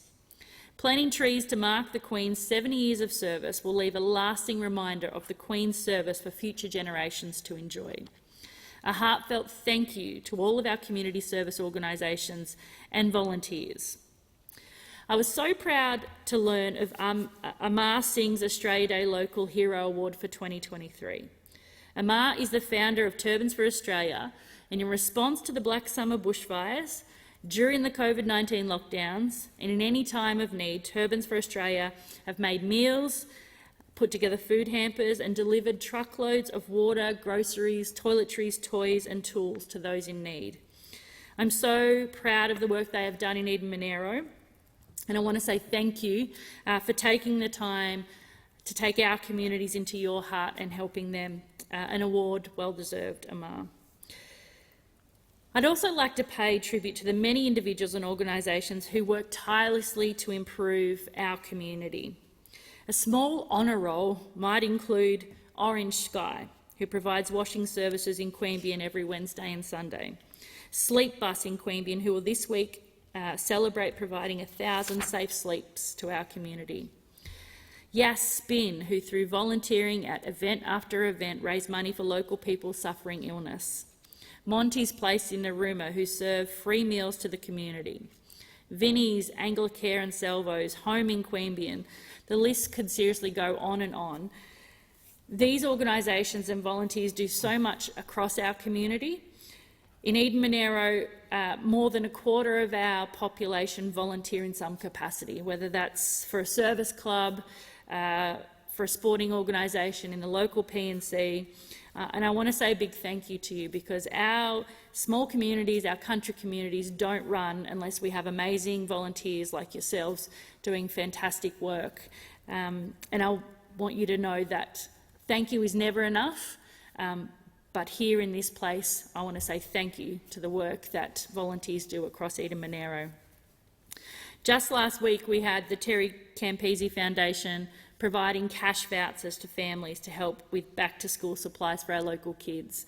An amazing foundation set up to provide youth mentoring services from a lifelong local who wanted to contribute back to youth in his own community after his first grade rugby league career was finalised. People like Terry Campese provide not only a role model but a voice for many young people across our region, and I wish him all the best in the upcoming New South Wales state election. You've been a champion on the football field, and I know that you will be a champion for the people of Monaro. The generosity and community spirit in Eden Monaro is alive and well, and it never ceases to amaze me how people go out of their way to support the people around them. I'm incredibly proud to represent the people of Eden Monaro, and I hope that I am given the honour to continue representing them for many years to come. Thank you. Yeah. The question is that the address be agreed to, and I call the honourable member for Fisher. Thank you, Mr Deputy Speaker. As students right across Fisher embark on a new school year, I want to wish them and their families all the very best for the coming year. It's been a challenging year for them. It's been a challenging few years for us all, and it's my hope that in 2023 students would look ahead and aspire to greater things. I want to pay tribute to the teachers and support staff who do such outstanding work in creating vibrant learning spaces for our kids. My wife Leonie was a teacher, so I've seen the price that teachers pay to prepare our kids to reach their potential. On behalf of a grateful community, I want to thank teachers across the country, but particularly in Fisher, for the great work that they do and for their dedication. Mr Deputy Speaker, I think 2023 needs to be a year that we focus on young people, and that's what I want to do in Fisher. I'm the father of 4 incredibly strong and strong-willed daughters. Each of them has a unique journey, a unique skill set and a unique destiny ahead of them, and I'm exceptionally proud of them. They're at the forefront of my mind when I stand and when I speak and as I serve in this House. Young people like them should be at the core of our decision-making in this place. After all, we're doing more than just leaving individual personal legacies here. With each bill that becomes law, we're building the future for a generation of young Australians, and we should never forget that in this place. With each decision we make, we are either helping or hindering young Australians in their pursuit of the great Australian dream. The great Australian dream, once upon a time, used to be confined to the concept of owning their own home, but it's much broader than that now. Yes, it is to own one's home, but it's also to raise a family in safe and vibrant communities, to provide the best education for their kids, to study, to work, to start and grow their own businesses. The Coalition delivered a plan to help young people, to help young Australians realise the great Australian dream. In government, the Coalition took this view and we delivered a plan to make the Australian dream a reality. We delivered Home Builder so that young Australians like Erin in Narimba could build her own home. We introduced the first Home Owner Super Saver Scheme, the Regional Home Guarantee and the Family Home Guarantee to ensure that young people, regional families and single parents had the same opportunities to own their homes as much as anyone else. We introduced Job Trainer and the Job Ready Graduates Package to make further education and training more affordable and to skill up our young people for a dynamic digital economy. Labor's attempts to rewrite history reminds me a bit of that scene in Monty Python's Life of Brian, where Reg and the gang are complaining about the Romans, where Reg says, all right, apart from the sanitation, the medicine, education, wine, public order, irrigation, roads, the freshwater system and public health, what have the Romans ever done for us? Apart from the record funding on education, mental health, primary health and prevention, red tape reduction, defence industry, science and innovation, what did the Coalition ever do for this country? We delivered a plan to back young Australians, their families and their businesses, to keep them safe, to improve their health and well-being and to facilitate their potential. The Coalition believes in stoking Australians' pioneer spirit and supporting those who have a go. And once upon a time, that was a bipartisan ambition. It's true, Mr Deputy Speaker, that Labor cannot manage the economy and they cannot even keep a promise. 8 months in, and we see that things are very, very different. Inflation is at its highest point in 33 years, the highest in a third of a century. From Hawke and Keating to Rudd and Albanese, the old stereotype rings ever true. Labor cannot manage the economy. But it goes deeper than that. Labor now cannot keep a promise. They promised to address the cost of living, and yet they've dismally failed.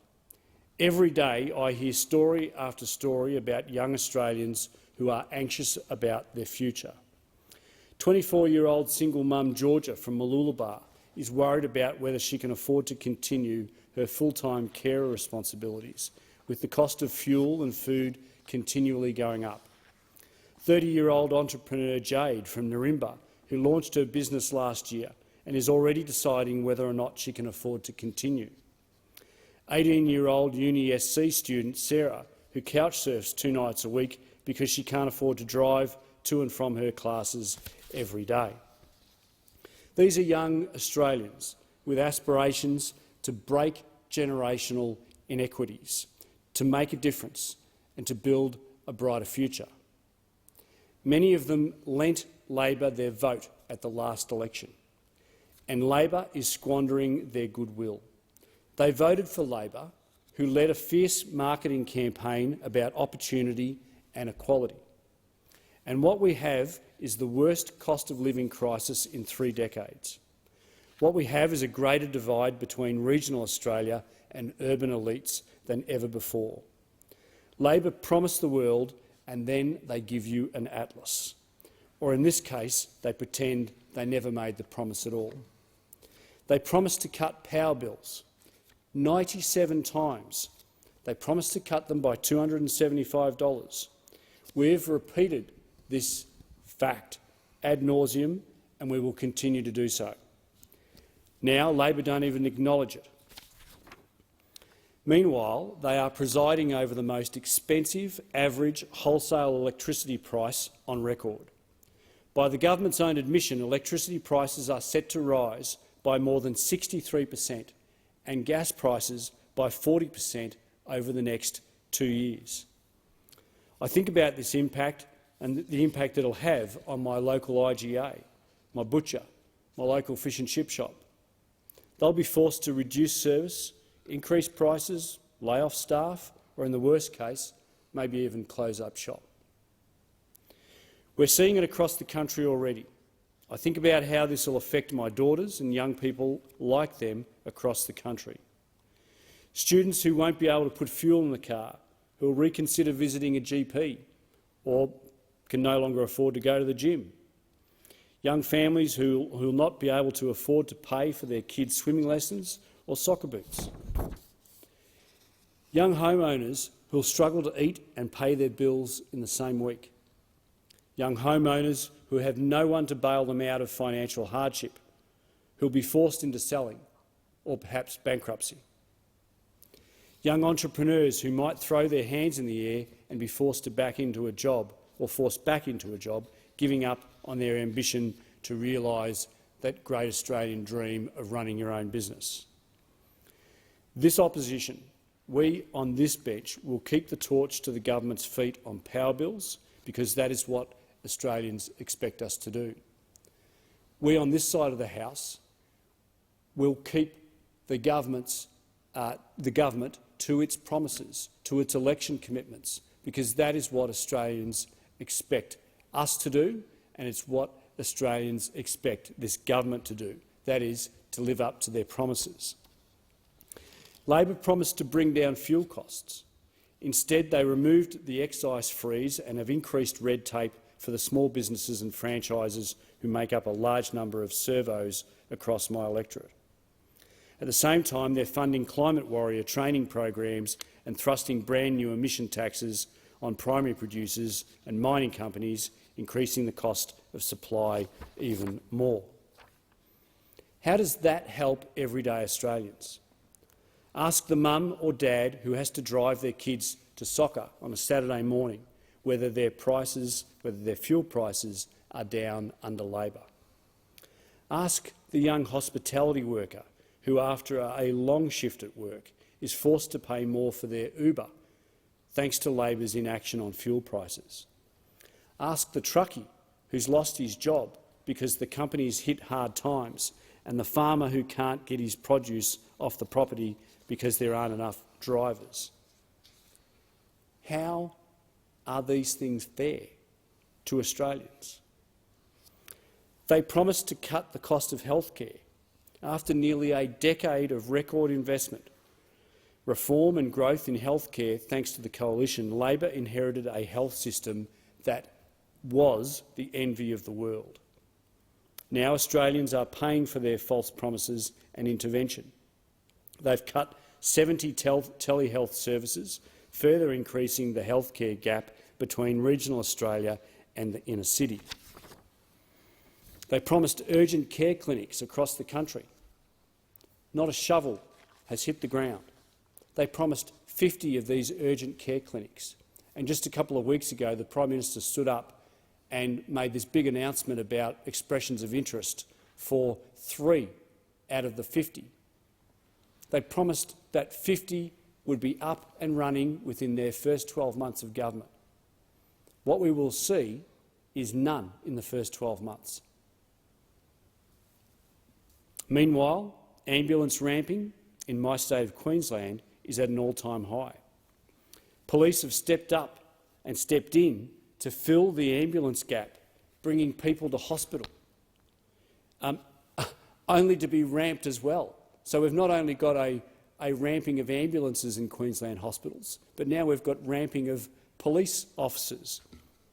At a time in Queensland where there is such an incredible law and order crisis, the Queensland State Government is in effect benching Queensland police officers to do the work that ambulances should be doing. That's what a Labor government looks like, whether it be in state or at a federal level. Despite the federal coalition's record investment into Queensland hospitals, the Palaszczuk Labor government and the Albanese Labor government are squandering the goodwill of Queenslanders in exchange for red carpets and tennis matches. It's costing young Aussies their start-ups, their jobs, their houses, and sadly, in the worst-case scenario, some of their lives. Food, fuel, GP charges, power bills, mortgage repayments, business costs. While young Australians, their families and their businesses struggle to make ends meet, this Labor government are busy playing politics at the whim and the wallet of their union paymasters.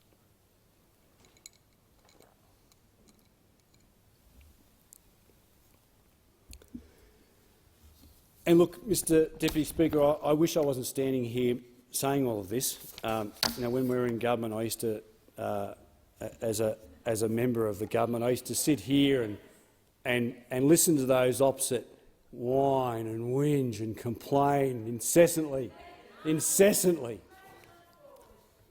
But things are only getting worse under this government.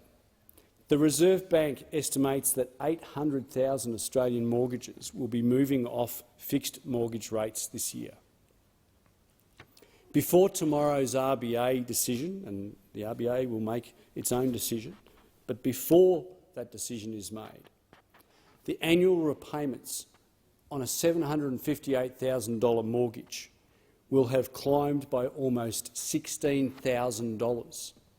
That's $16,000 extra a year that mum and dad Australians are having to find to pay for that mortgage. That's $307.70 a week. All of these things are adding to this cost of living crisis for single mums and dads. That's for young families and young aspirational Aussies who have bought their own home, who want to be a part of that great Australian dream. These are real people, real young people, real families, real veterans and retirees. This coalition, when we were in government, delivered real outcomes for them, and they are all worse off under this Albanese Labor government. They promised to tackle mental health and well-being. Their failure to address the cost of living and their failure to deliver a plan for young Australians extends to Australians' mental health too. While young Australians continue to grapple with the mental health consequences of the global pandemic, natural disasters, growing financial pressures, Labor has slashed Medicare funding for psychologist visits. This was a measure we introduced in government along with our landmark $3 billion National Mental Health and Suicide Prevention Plan. When we were in government, we funded a national PTSD centre in my electorate in Boccarina. We funded a headspace in Caloundra. We have provided life-saving funding for people who live with eating disorders. We were able to deliver on a plan to boost mental health services and outcomes for young people and our most vulnerable throughout this country. Yet instead of a plan, instead of their promised wellbeing budget, Labor offers cuts, cuts and more cuts. If the LNP cut Medicare funding for psychologist visits like this Labor government did, people who reside up in that gallery would be up in arms and they would be screaming on every media outlet about how heartless the coalition is. And what do we hear? Crickets. Crickets. Labor's betrayal of young people and the most vulnerable in our community goes largely unreported. Labor turned their back on first responders until we embarrassed them into reversing their funding cuts to Fordham Australia. They turned their back on veterans on the Sunshine Coast when we didn't get a Veterans Wellbeing Centre, requiring veterans to drive for hours for specialist care. 2 veterans in the chamber with me right now. When it comes to the mental health of young people and everyday Australians, this Labor government is simply out of touch. And to listen to the Health Minister in question time this afternoon talk about the report in trying to justify the Labor government's decision to halve the psychologist visits. What he didn't talk about was recommendation 12 in that report, which recommended that the 20 visits remain. Funny that, just kind of let that little bit of detail out. While regional Australia struggles with a health and mental health crisis, Labor are cutting, slashing and trashing healthcare mobility. While this country contends with a cost of living crisis, this Labor federal government are turning a blind eye. They'd rather redesign the $5 note than put money back in taxpayers' pockets. While families struggle to pay their power bill or put food on the table, Labor are throwing taxpayers' money at consultants, climate warriors and communication exercises. Instead of making it easier for businesses to start, employ and grow, Labor are wreaking havoc on our IR laws to appease their union paymasters. This will cost our young Australians their jobs and rob them of hope for a better future.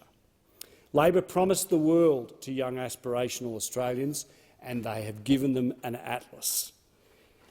Home ownership, healthcare and manageable household budgets should not be luxuries to young Australians.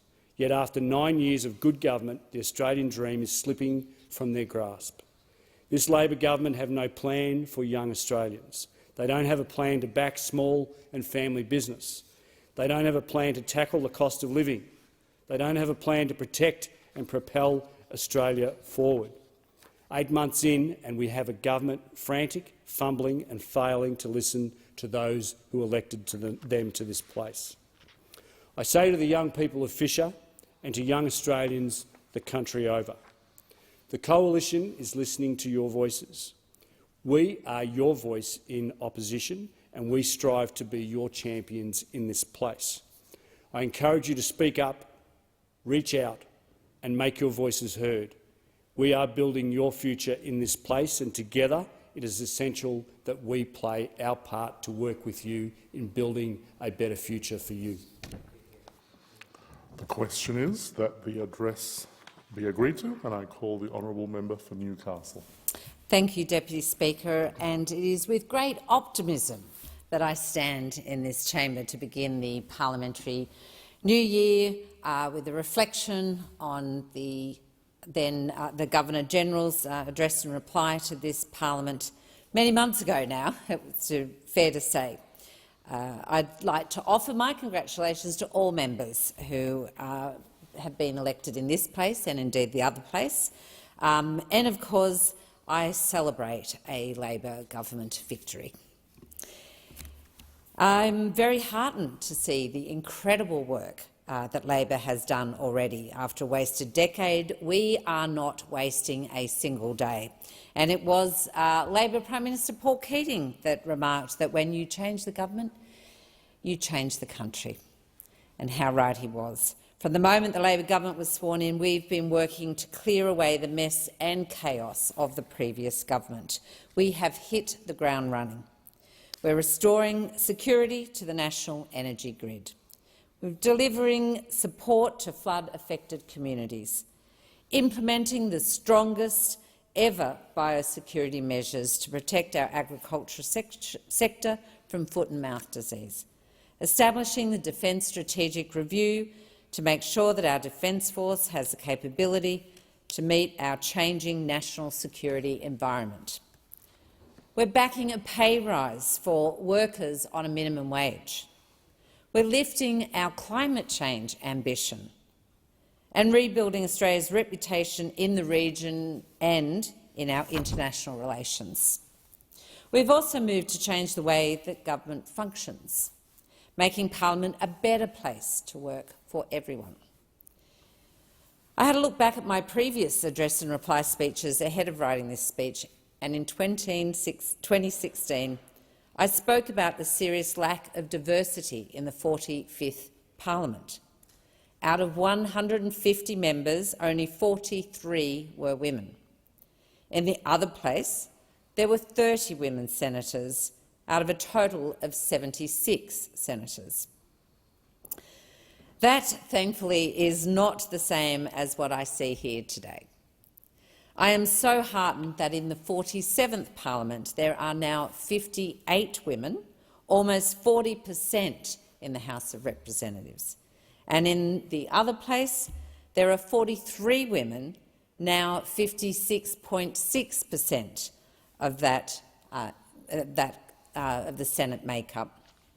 But our work is not done, and there are parties who still have significant discrepancies in their representations. But it is nonetheless a heartening difference, and I applaud the women who have put their hands up to run for Parliament. I know, like my colleague, the member for Dobell that sits at the dispatch box, we are extremely proud to stand in a government party room where we are now the majority. 52% of our party room are women. Exceptional women, I might add. We have all been here from election campaign. Well, many of us, like me, come back to this place after an election campaign. This is now my 4th term in the Australian Parliament, and I am deeply indebted to the people of Newcastle for returning me to this place, to instilling in me their trust to be their voice in this place. A majority of Novocastrians clearly understood Labor's plans for Newcastle, and they voted for it. They saw the vision that Labor had, especially for carbon-intensive regions and economies like the one that from my hometown of Newcastle and our region, the Hunter region. They understood Labor's plans to use our energy smarts to diversify our economic base and make Newcastle a new energy superpower, rather than burying our heads in the sand on the new energy like the Coalition did previously. My electorate of Newcastle knows better than most the importance of not only reaching net zero by 2050, but also of diversifying and strengthening our economy with renewable energies.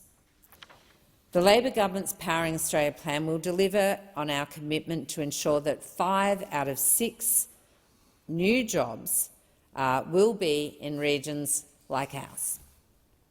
Those regions, of course, that have always been at the heart of energy production and distribution in this nation.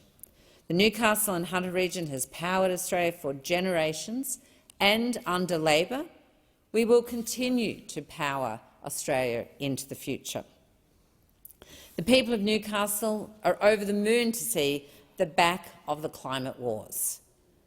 They know that it's time that we take action and transition our economy, rather than leave thousands of people directly and indirectly employed by fossil fuel industries, leaving them behind. That is not the Labor way, and the people of our region have entrusted that transition process into a Labor government's hands. The Business Council of Australia, the Australian Industry Group, the Australian Chamber of Commerce and Industry, the Australian Council of Trade Unions, Greenpeace, the Australian Conservation Foundation, the National Farmers Federation and the Clean Energy Council have all said they support our legislation, and they have called for Parliament to pass that legislation. And I was delighted to see this place, and indeed the other, commit those new, more ambitious targets into law when the legislation passed in our House.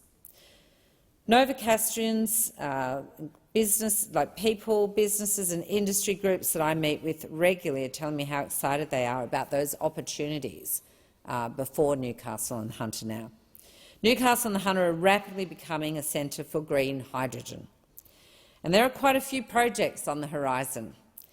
The Albanese Labor government is partnering with the University of Newcastle to invest $16 million to build a new facility to test and invent solutions to a range of global challenges when it comes to the use of hydrogen and many of these new energy industries and technologies.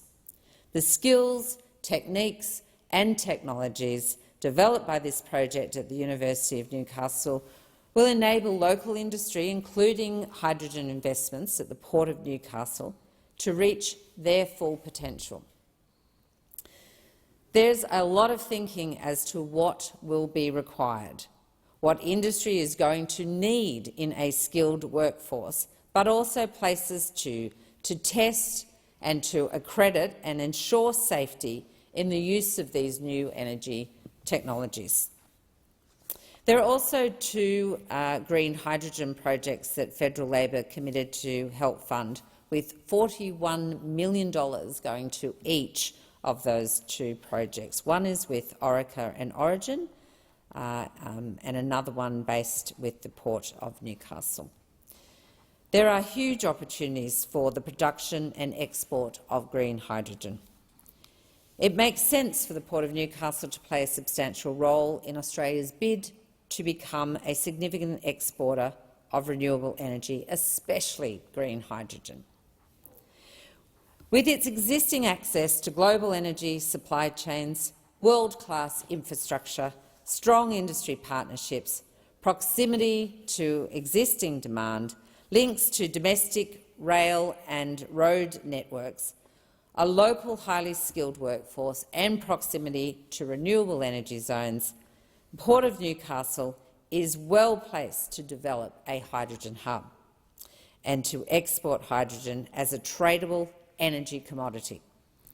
I look forward to Labor supporting the port in this significant work to ensure the future of the port and all who work there and rely on it. The diversification of the world's biggest coal port is important to both the people of Newcastle and our entire region. There is an exciting opportunity for the port to diversify further by building a multi-purpose container terminal. A deep-water container terminal is a critically important project for the economic future of Newcastle and the Hunter, and one that I strongly support, as do my Labor colleagues in the region. Labor knows that good infrastructure serves communities. It creates secure, well-paid local jobs, and it connects our region with the national economy. Labor knows it because we've built it. Labor knows also the value and importance of efficient public transport and the importance of increased use of public transport to reduce emissions. However, when taking the train to Sydney adds over an hour to your travel had you done it by car, it's often hard to justify. And that's why Labor will invest $500 million to begin work on high-speed rail, with the corridor between Newcastle and Sydney as the first priority.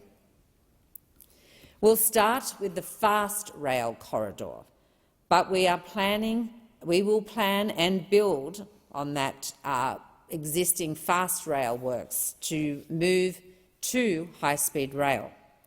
Faster rail will see travel times between Newcastle and Sydney cut to around 2 hours. And once high-speed rail is up and running, this journey would take only 45 minutes. Now, I know the people of Newcastle have long waited for this project. Indeed, they'd be amongst the first to say we've heard many governments talk about high-speed rail in the past, but failure to deliver. And I just wanted to assure people that it was the current Prime Minister of Australia who put forward that proposition for high-speed rail in Australia when he was the Minister for Infrastructure. So I assure the people of Newcastle that you have a Prime Minister and a government who is absolutely dedicated to ensuring that this high-speed rail project proceeds, because that will make our region in Newcastle a more connected place. It will be giving businesses opportunities for much closer collaboration. It will bring economic benefits to local industries like tourism and hospitality, and high-speed rail is a game-changer for workers commuting to Sydney and further afield. Families in Newcastle are also telling me just how hard and more expensive it has become to see a GP than it was last time Labor was in government. Families in Newcastle have been hit with the triple whammy of losing its classification as an area of doctor shortage, having the bulk billing incentive cut, and now when the now opposition was in power, the outrageous attack on the GP access after hours service. Labor built Medicare, and the people of Newcastle have entrusted us to again fix this mess. 10 years of undermining universal health care systems in this country has come home to roost. It is extremely difficult for people. The primary health care system is, has been at great lengths now to demonstrate just how stretched and how underfunded and how under-resourced that primary health care sector feels. But that's what 10 years of active undermining of universal health care has done to this country. Already Labor has acted on the GP shortage crisis in the Hunter by making it a region of distribution priority area, a DPA, providing the whole region with access to the bonded medical program and overseas trained doctors, which has been reinstated. Labor will reverse over the $500,000 worth of cuts, Liberal cuts to our GP access after-hours service, and restore the service to full capacity.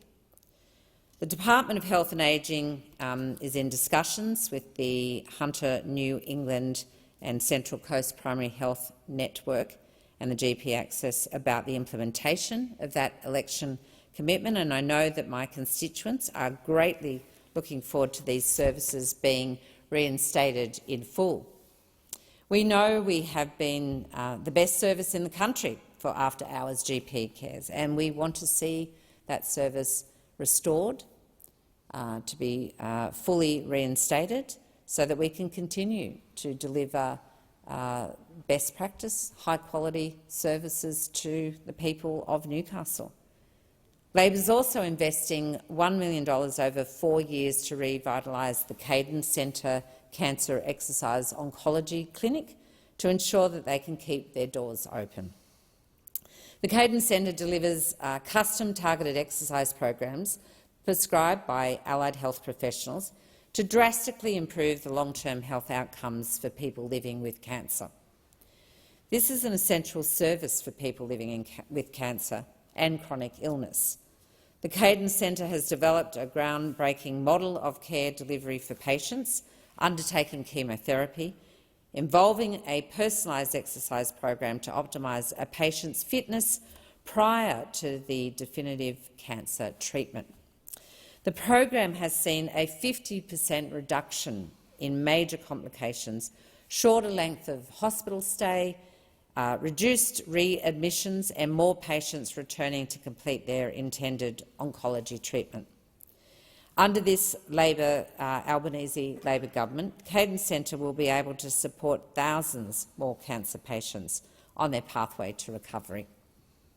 And I want to give a big shout-out to all the people who work and volunteer at the Cadence Centre and the extraordinary people who use the Cadence Centre, who mounted a terrific campaign to ensure the future success of the Cadence Centre in our region. I thank you at a time when you were not only challenged by your own illnesses or those of your families, you took time to ensure our community did not lose a vital service for cancer patients.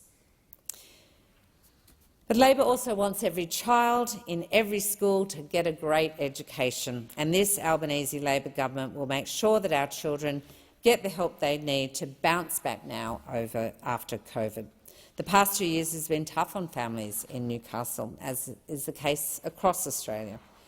Kids have missed out on activities and experience, and many have been struggling with their mental well-being. It also meant that P&Cs haven't been able to raise funds to help the schools as they would ordinarily. In Newcastle, Labor is investing more than $130,000 in Newcastle schools, committing to upgrades of playgrounds, air conditioning and an innovative outdoor learning facility in its first term. Labor will deliver $50,000 for upgrades to the outdoor learning space and environment at Heaton Public School. We'll be delivering $50,000 for an air conditioning and ventilation system at Mayfield West Demonstration School and $31,150,000 for playground upgrades at Bel Air Public School. Being able to learn and play outdoors is so important for the development of our children. I'm very pleased to be committing funding to improve the outdoor learning facilities at Heaton Public and supporting the installation of a dry creek bed and nature play facility at Bel Air Public. We know that a good education is a ticket to a lifetime of opportunity, and being in a comfortable, enjoyable setting helps foster an environment that is conducive to learning. And that's why our Schools Upgrade Fund will also help students at Mayfield West with the installation of the new ducted air conditioning and ventilation systems to improve air quality, eliminate germs and cool down the classroom. And Deputy Speaker, Newcastle also loves its sports, and following COVID, Novocastrians are thrilled to be once again back out with their local clubs, getting active and connecting with family and friends again.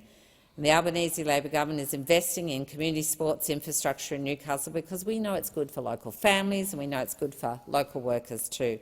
We're investing $285,000 to deliver much-needed upgrades to the Wallsend Park's irrigation system. That place is home to Wallsend Cricket, Wallsend Football Club and Wallsend RSL Junior Cricket Club, some of the strongest sporting clubs in our region. And the Wallsend Park has hundreds of people who use that space on a regular basis. We'll also be funding $625,000 for the new grandstand and sporting facilities upgrade for the Newcastle Olympic Football Club at their Darling Street Oval. Look, these are just some of the really important projects we are funding. We're also, of course, ensuring that women and children fleeing family violence are not being turned away from accommodation and support service, and we'll be investing heavily in this space as well. Thank you. The question is that the address be agreed to, and I call the honourable member for Petrie. Thanks, Deputy Speaker. Firstly and most importantly, I'd like to thank the people of Petrie for placing their confidence in me once again. I'm happy to speak on the Governor-General's address and reply, and I will continue to do my very best, to the best of my ability, in this 47th Parliament to represent the people of Petrie as their federal MP. After all, this is what we are here to do, represent our electorates. And being in my fourth term now, I can't thank the people of Petrie enough for putting their trust in me, and I'll continue to work hard. I want to thank my campaign team, the Federal Divisional Council of the Liberal National Party, of the Petrie electorate, for the work that they did during the campaign and leading up to the election last year in May, to all the executive and to all the volunteers and office staff and everything else. I really want to thank you. My office staff, whether it was my electorate office or my ministry staff at the time, did an exceptional job. My campaign manager as well, Salome Nell, thank you for stepping up. You've never done it before and you did a really good job. To the volunteers, whether you had signs up for me in your premises or whether you handed out for me on election day or at pre-poll, or whether you did letterbox drops for me, I all very much appreciate it. And there was a lot of people that helped, and without volunteers you can't win elections, so I very much want to say to them a big thank you. Being for 3 terms previously in the coalition government, whilst they were in, I think we did achieve a lot. There was a legacy of building stronger communities, programs like the Green Army that now are 5, 6, 7 years old in my electorate, with trees 5 or 6 metres tall. The Fish in Schools program that we put in as part of that program. The Powering Community Grants program that installed solar panels and LED lighting at sporting clubs and not-for-profit clubs, so their energy bills stayed down, and every little bit helped in these clubs. We put a new netball precinct in at the North Lakes community at the netball for the North Lakes Blues, brand new netball courts. That was great because that's one of the fastest growing communities in my electorate, and they basically had no sporting infrastructure there at all. Billions of dollars in road and infrastructure funding from Aspley, Bridgeman Downs, all the way up to Deception Bay and Burpengary East. There's been new school halls, scout halls, a new swimming pool that went in, science and environment centres, and the very exciting grandstand for the Dolphins, where we put in some $8 million into Dolphins Stadium that probably helped them win their NRL bid. And in a couple of weeks from now, the NRL Dolphins will be the 17th team in the competition as they officially kick off. They had a trial game yesterday, in fact. There was a lot done from the coalition government in Peachtree, but also right around the country. As Assistant Minister for Youth and Employment Services, we also did a lot, with some 700,000 jobs saved through JobKeeper during COVID-19, over 128,000 young Australians supported by Headspace each year. In March last year, there was more than 1.9 million young Australians employed, and Australia's rate of youth dropped under 10% for the first time in decades, down to 8.3%, the lowest youth unemployment since 2008. One of the coalition government's priorities in employment was job fairs, of course. I had the pleasure of doing those right around the country, whether it was in Queensland or New South Wales or down in Tassie. I remember attending one out in Alice Springs at the end of 21, and with some of the problems that we've seen happening out there, it certainly isn't a case of not enough jobs. There were 600 jobs on offer that day in Alice Springs, and we managed to get almost 400 people, 350 to 400 people through the jobs fair that day, which was fantastic. Lower taxes is also a highlight of the coalition government, where we lowered not just company tax, but we also brought in things like lower income taxes, but also a lot of support for businesses, like the instant asset tax write-off that basically enabled small, medium and some larger businesses to just buy goods and write it off instantly, which really helped employment and drive employment as well. So many stories in my own electorate where the instant asset tax write-off was utilised and helped bring in more business for that company, which enabled them to employ more people. But obviously company tax cuts was huge legislation from the federal government, from the previous federal government, the coalition government, where we ensured and legislated that people won't pay more than 30%. So if they're earning under $200,000, 30 cents, that's it. Very fair, and they keep 70 cents. So anyone earning between $45,000 and $200,000, your maximum tax rate will be $200,000. It's legislated, it's law, and it kicks in probably about 18 months' time, which is great news. We also did the First Home Super Saver scheme, which was a magnificent scheme. The Labor Party voted against that, every single one of them that was in the parliament at that time, where it enables people looking to buy their first home, particularly millennials wanting to buy their first home or those youth wanting to save in super. So this will really benefit anyone that earns more than $45,000, because at the moment the tax rate's 32.5%. So for every $10,000 that you save in the bank, you're only going to end up with $6,750. What the coalition government did was set up the First Home Super Saver scheme that enabled them to only pay 15% tax. So for every $10,000 that they save, they'll end up with $8,500 deposit. And we also extended that to enable to be able to save up to $50,000. So if it's a young couple, they could put $100,000 into their super and end up with $85,000 deposit, as opposed to $67,500 if Labor had their way and we had not implemented the First Home Super Saver scheme. And I'd say to all members in this place, it's something that we should plug, and particularly the Minister for Youth, who's nodding her head on the other side of the table. Youth don't know about it enough. Sorry if you weren't reflecting on me, but sorry, Anne, Member for Cowan, but a lot of young people don't know about this scheme, Member for Cowan, through you, Mr Chair, and I note that the Member for Cowan is now the Minister for Youth. It's really important that young people know about this so they can put money into their super and pull it back out to buy a house. Very, very important policy. That's on top of the First Home Deposit Scheme. On top of that. So some great things that the coalition government did. As far as my own electorate goes, I'll never apologise for advocating for funding for my area. That's a core responsibility of members to make sure that we get funding for our areas. And in Petrie, we strengthened the community immensely in the 9 years of the coalition government. A lot of funding through the Brisbane City Council and the Moreton Bay Regional Council for roads, and when you live in a fast-growing area, that's really important. For rail, which was a promise by the previous government, but we built it.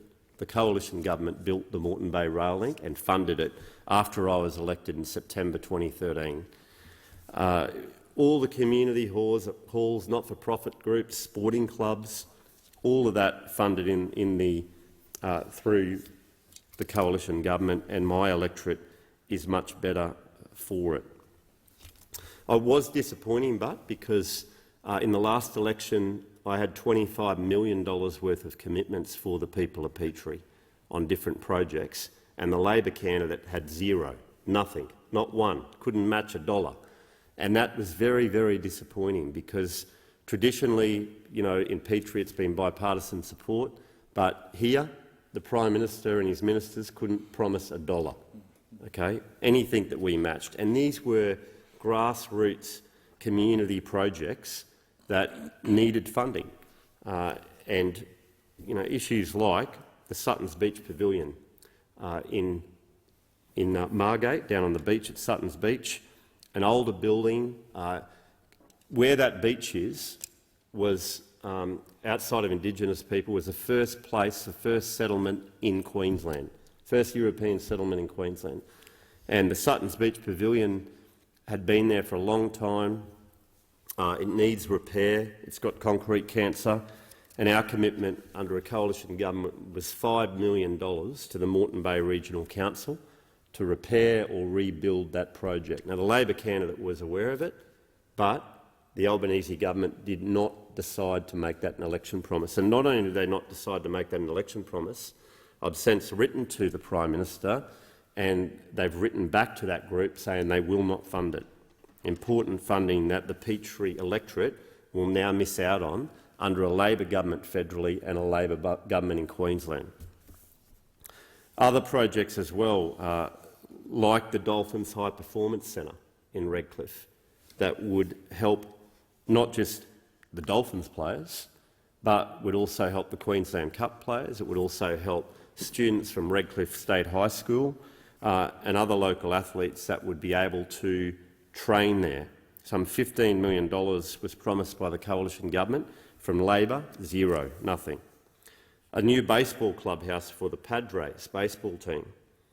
Female change rooms for the Tigers AFL and for the Aspley Hornets, which is one of the biggest junior AFL clubs in the country, were all projects that the coalition government committed to in 2022, and the Labor Party couldn't stump up a dollar.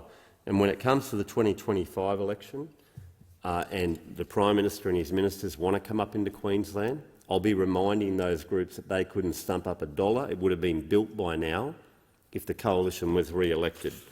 And I'm still waiting to hear, as I said, from the Prime Minister on a number of those projects, but there was nothing in last year's budget in October, zero for the people of Petrie.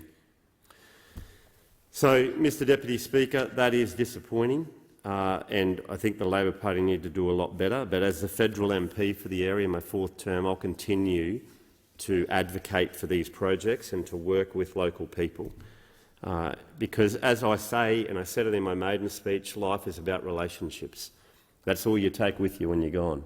And those relationships are really important. Getting out, chatting to people, talking to people on the ground, and having this community infrastructure is also really important for my community, for people to meet, socialise, keep fit together, and that's where governments can help. Before every election, I always sit down with my wife Louise and my sons for an open and honest conversation about the challenge ahead and you know, whether I should run every time. So I never take my seat for granted. I always put it forward and take it one term at a time and work extremely hard.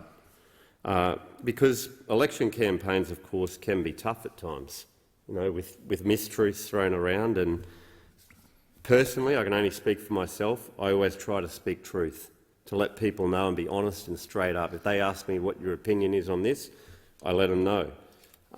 And so every time it's the same conclusion, you know, that, yeah, I'll run again, but this is the best country in the world, Australia. We should be proud of it. We should be proud of this country. And I've done plenty of overseas travel before I was in this place, and I always loved to come back home. And so it does stump me that some members, including in this place, and some political parties seem to hate everything about our country, Mr Deputy Speaker. They want to change everything. You know, they're ashamed to stand in front of the Australian national flag. And that is dangerous. It really is. And myself and other members of the opposition, and indeed the government should as well, you know, talk about the great country that we live in, particularly with our youth as well, because, you know, it's easy for them to hear negatives, negatives, negatives, but they do have a strong future. We do live in a great country. There is a positive future for them ahead. And even with the issues like climate change that the government ran hard on and the Greens ran hard on, you know, I went to a school in my electorate and spoke to a young lady there, or a young girl, I should say. She was only in year 6, and she was showing me her artwork, and it was like a picture of the place on fire. And she's saying this is climate change. And I was trying to explain to her that the previous government was doing a lot and had reduced emissions and so forth, but because it's a political contest, didn't matter what we do. We could say we're doing net zero emissions, which we did do. The other side always want to up us, right? So it doesn't matter what we say, Labor will go one better and the Greens will go one better than Labor. But the result of that is some of our youth are scared, really scared. And the reality is, you know, is that they do have a strong future, that Australia is acting, that we're pulling our weight, that in a global community we're doing a lot more than many other countries. And so it's something that the Labor Party should think about too, now that they've been elected and they've got their legislation through. How are you going to respond to young people now? Are you going to tell them that things are okay and that we're doing all right? I mean, I still hear the hysteria from the Greens every time they come in here, right? But it's not helping our youth and it's contributing to mental health issues.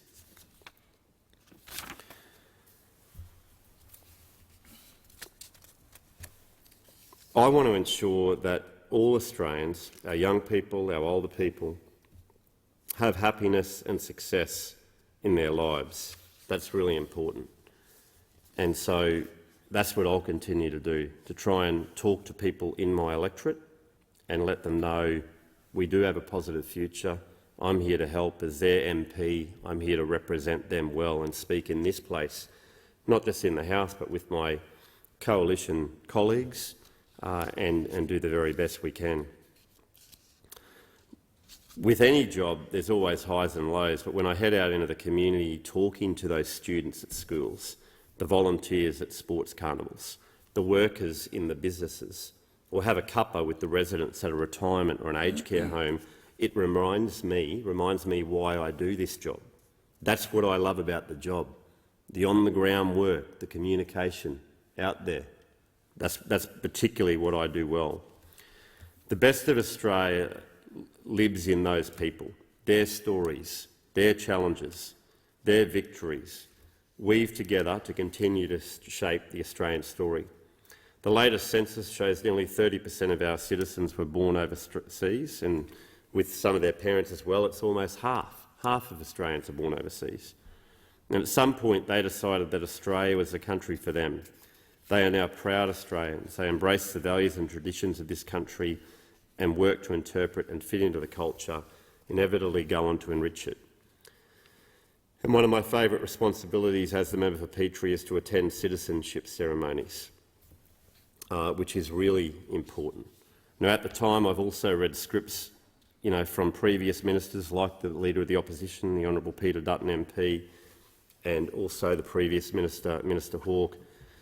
But obviously with the change of government there was a new script written by the current Minister for Immigration, which a lot of it's really good, but I was disappointed as the Shadow Minister for Defence Industry and Shadow Minister for Defence Personnel that some of the references to veterans and acknowledgement and sacrifices made in past wars and the defence of Australia and its values has been wiped from the citizenship script, completely wiped.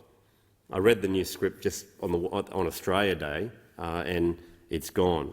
So, yeah, it's probably I will write to the new Immigration Minister and ask him to include something back in that, because I think it was really important, particularly with our veterans that are on both sides of the House, including the Shadow Assistant Minister for Defence here at the dispatch at the table.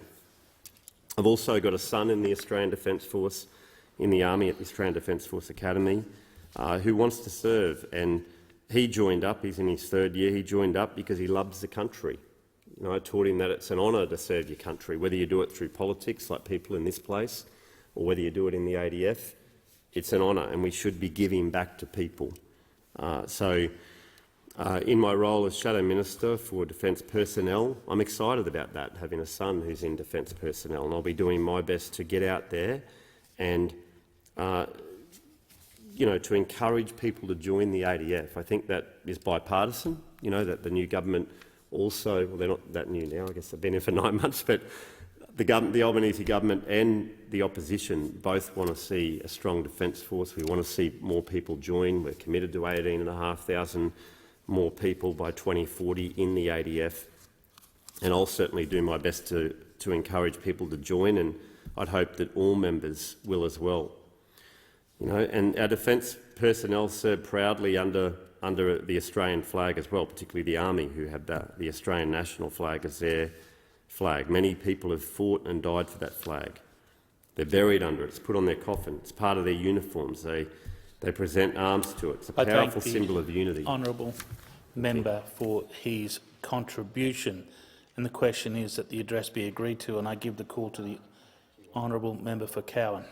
Thank you very much, Deputy Speaker. Well, despite it being almost 7 o'clock on a Monday, I am super delighted to be back here in Parliament, as I know those opposite are, and I know those on this side are as well. And let me just say, welcome back to everybody here for the first week of Parliament sitting. It's almost like being back at school, isn't it?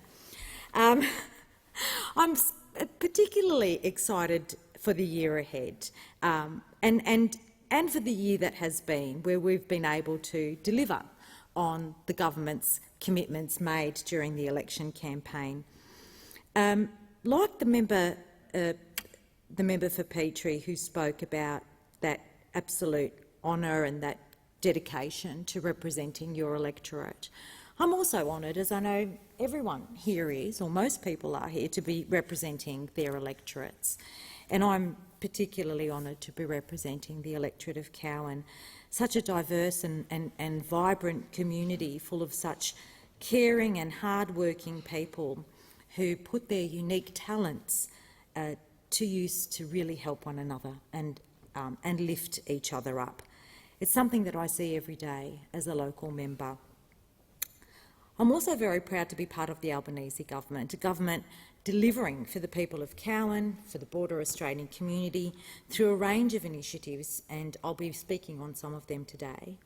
And through my ministerial portfolios of early childhood education and care and youth, I'm also really proud and excited about the future and the change that we can deliver for families, for early childhood educators, for children and for young people in Cowan, but yeah, also right across Australia in electorates like Dobell and Petrie as well. So let me start with last Thursday, because that's what I can recall, given that it was only a few days ago now. Last Thursday, I joined the Prime Minister and the Minister for Health in the suburb of Morley, in the electorate of Cowan, and I know the member for Moore knows the suburb of Morley well, him being one of my neighbours in Western Australia. And we were there, and the Prime Minister and the Minister for Health, along with my state colleague, the Western Australian Minister for Health and the member for Morley, Amber Jade Sanderson MLA, were there to announce the opening of expressions of interest for urgent care clinics, including one in the north-eastern community of Morley. These urgent care clinics will take this growing pressure off our hospital emergency departments. We know that a lot of people show up at the emergency department at hospital for things that can be treated outside of the emergency department. A broken arm, a broken foot or ankle, a cut of some sort, they can be treated outside of emergency departments. But right now our hospitals and our emergency departments are under this incredible pressure of the number of people who are presenting there because they have nowhere else to go. And when I visited this centre in Morley, and I said to them, so where do Morley residents go? Where do Morley and the surrounding suburbs go when they have to present an emergency? And many of them travel what is roughly around 30 kilometres to go to Fiona Stanley Hospital, which is in the southern suburbs of Perth. So I'm very excited about having a potential urgent care clinic in Morley, taking that pressure off our emergency departments. And you know, like many parents in this place, I've done that midnight run to the hospital with a child. In the case of my son who had chronic asthma, that midnight run was, you know, often with him turning blue and having to be put on a nebuliser. And so, you know, I know what that's going to mean for the parents in the Cowan community, but also to carers and to the older citizens in Cowan, that they can access these urgent care clinics that will be open right up till 10 p.m, rather than having to go to the emergency department and sometimes having to wait up to 8 hours before they're triaged. So I'm really proud of the Albanese government for recognising that there is an issue here, yes, firstly, but also recognising that there is a fix, that there is a solution here, and that solution is through the funding of bulk billing urgent care clinics. On a fairly regular basis, Mr Deputy Speaker, I have what we call Meet Your Members. Other members here might call them open offices, but we do them in the park, and I have sometimes up to 40 residents come and have a chat with me. Yeah, they can get pretty big. And most recently I had one gentleman come to one of my Meet Your Members who was a self-funded retiree, and I was really happy to be able to tell him that the Albanese government had frozen the social security deeming rates at their current level until the 30th of June 2024. He was really happy to get that information too. And it's moments like that, isn't it? It's moments like that when we can actually talk. You know, it's great to be here, as I said at the beginning of my contribution here, but it's even greater when you can go into your electorate and have a conversation with someone who you have changed, who you have had an impact on because of the actions that happen in this place. 3 hours ahead of Perth and 4 hours away on an aeroplane, but it reminds you that what we do in this place matters for real, matters for the everyday lives of Australians. One of the other things that I'm really also looking forward to is the Albanese government's investment of more than $1.2 million in Cowan to improve community and road safety as part of the $100 million Black Spot redevelopment program. And I say this actually with a hope and sadness, because under this program, the intersection of Girraween Avenue and Marangaroo Drive in Girraween will be upgraded to improve the safety of the location. I've driven through that intersection many, many times. It's not too far from where I live, actually. And I have to say, it's well beyond time that this intersection was given the attention to make it safe for the residents and people driving on those roads. The investment, along with around $700,000 from the City of Wanneroo, is really due to the tireless efforts and advocacy of people like Linda Femia. Linda is a constituent of Cowan, and she's been campaigning for the intersection to be redeveloped after her son Nicholas, aged just 21, was tragically killed at that intersection. From the 1st of January 2015 to the 31st of December 2020, there had been a shocking 50 crashes at that intersection, and that number tragically includes the fatal crash in which Nicholas passed. So I'm proud to have worked with the City of Wanneroo to support Linda's efforts to increase local safety for the Cowan community, and I look forward to a day when we don't count the number of crashes or the number of fatalities in Girraween. Apart from those, the Albanese government is also delivering for constituents in Cowan. We're investing $2 million to help Greenwood College build new facilities for their swimming pool. I went and visited Greenwood College, and the change rooms for the swimming pool are like literally almost a kilometre away. So you have to get changed, and then you get exercise while you go to exercise. So I'm really proud to be able to say that we've committed money to help them build new change facilities for their swimming pool, which means that they'll be able to run more summer swimming programs, but also extend the use of the pool to local community groups. That'll have a huge impact throughout Cowan. Also giving $1.6 million for the construction of a Vietnamese cultural and community centre in Girraween, which I know the member for Moore and I both attended the Test Festival in Girraween just on the weekend past. And so it's great to see that construction has begun and they've started really working towards that cultural centre. The Vietnamese community in both my electorate and the electorate of the member for Moore are really and indeed the member for Pearce's electorate are just such a wonderful asset to our community. They are hard-working, they are dedicated, they have such empathy and compassion and do such great community work. And I know that the member for Moore, as well as the member for Pearce, would join me in congratulating the Vietnamese community in the Perth northern suburbs for their hard work and for their ability to secure finally a cultural building for them. We've also got $750,000 for the Miranda Sporting Complex for women's change rooms, which will be great because, let me tell you, I visited those change rooms and not a nice place to get changed in if you're a woman or a girl playing any of their sports there. And $750 for Lightning Park in Miranda to upgrade the undercover facilities so that the families there can go and they can watch their children playing sport comfortably, but also support the players.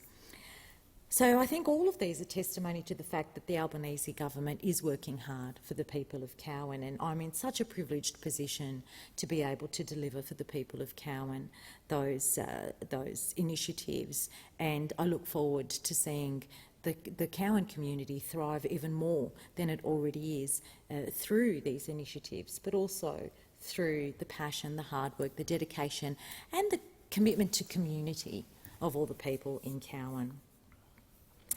I want to also talk a little bit about my early childhood education portfolio and my youth portfolio while I can, if I may, Deputy Speaker. I've visited many early learning centres, and I must say it's one of the best things about being the Minister for Early Childhood Education is babies, because I love babies and I'm waiting on grandchildren. I know I have to say that in every single speech, but hopefully the message will get through to my sons eventually. I've just on a side note, I've had my two nieces get married and my stepdaughter is engaged to be married next year. So the race is on. The race is on for all the children to see who's going to give me a grandchild first. And yeah, it's just such a wonderful thing to visit children and watch them play and watch them learn through play. It really does inspire you, gives you hope, and for me it really energises me. I could be dead tired and have had like a 14-hour day, but I'll walk into an early learning centre and suddenly I'm ready to play and sing and dance with those little ones.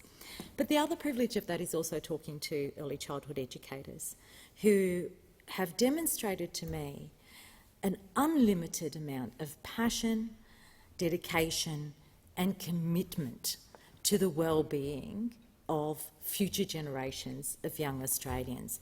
The work that they do is just, I cannot speak words highly enough to commend early childhood educators and early childhood teachers on the work that they do in raising and helping raise and educating next generations of Australia. As a matter of fact, when I was at that Morley Medical Centre, I met a mother, Ainsley, and her adorable 6-month-old Loki, and we started chatting, and she said to me that Loki was born quite small and had a bit of a developmental delay, but that he had started crawling at such a young age.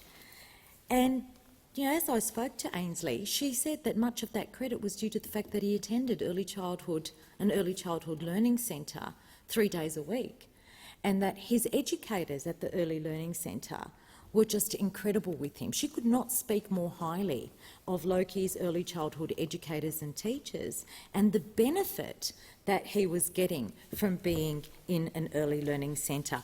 I want to see every child in Australia have that opportunity. I want to see every child in Australia have that benefit, and I want to make sure that no child born into any form of disadvantage should carry that disadvantage through their lives. And finally, Mr Deputy Speaker, in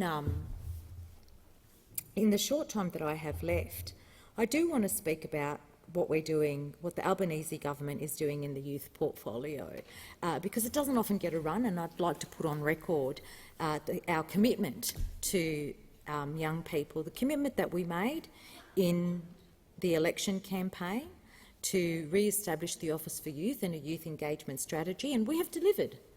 We have delivered on that commitment, as we have delivered on so many other commitments to Australians. In the youth portfolio, we're investing $10.5 million to ensure that young people are able to meaningfully engage on policies and programs that impact on them. And that funding has already established a federal office for youth, one that was abolished under the previous government. So we've re-established, I should say, re-established the Federal Office for Youth that will harmonise youth policy across government. We've established our Youth Steering Committee of 15 diverse and fabulous young Australians to support the development of our youth engagement model. And let me say, when people say that young people are disengaged, when people take this deficit model towards the youth of Australia, let me tell you this, when we put our expression of interest out for a 15-person youth steering committee, we had over 1,200 applications.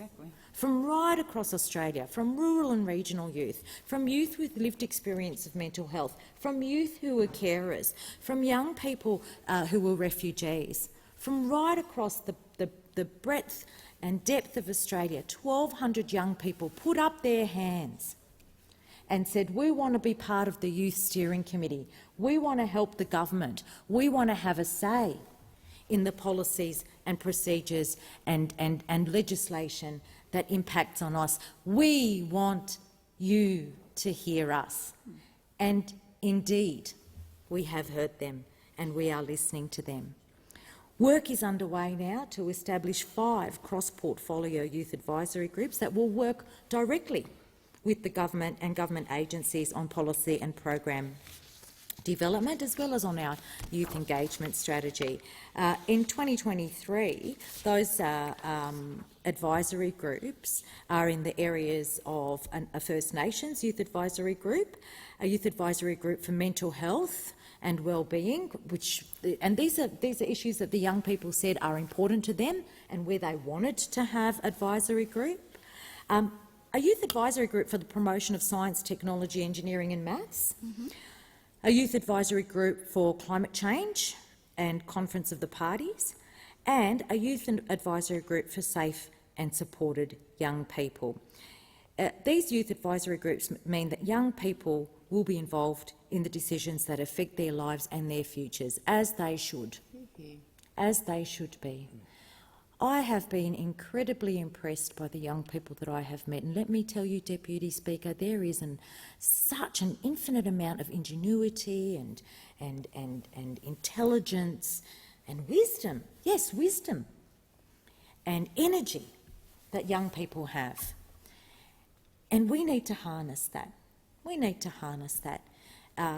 Instead of continually taking a deficit model or looking at youth in a negative way, let's start engaging with youth in a positive way.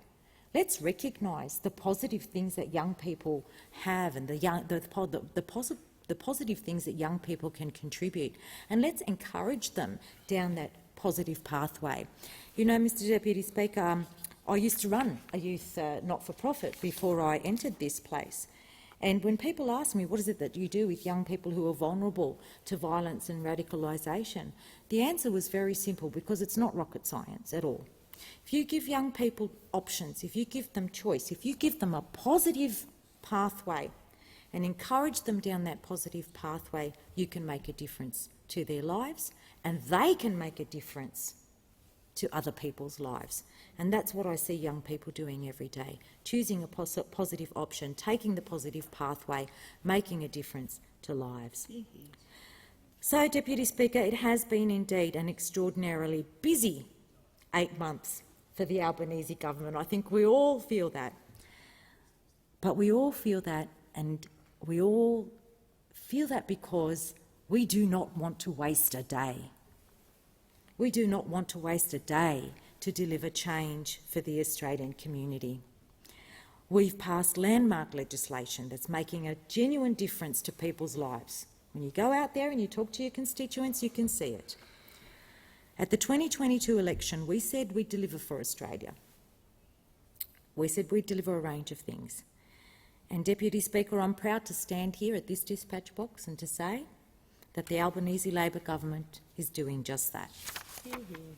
I thank the honourable member for her contribution, and the question is now that the address be agreed to, and I give the call to the honourable member for more. Thank you, Mr Deputy Speaker.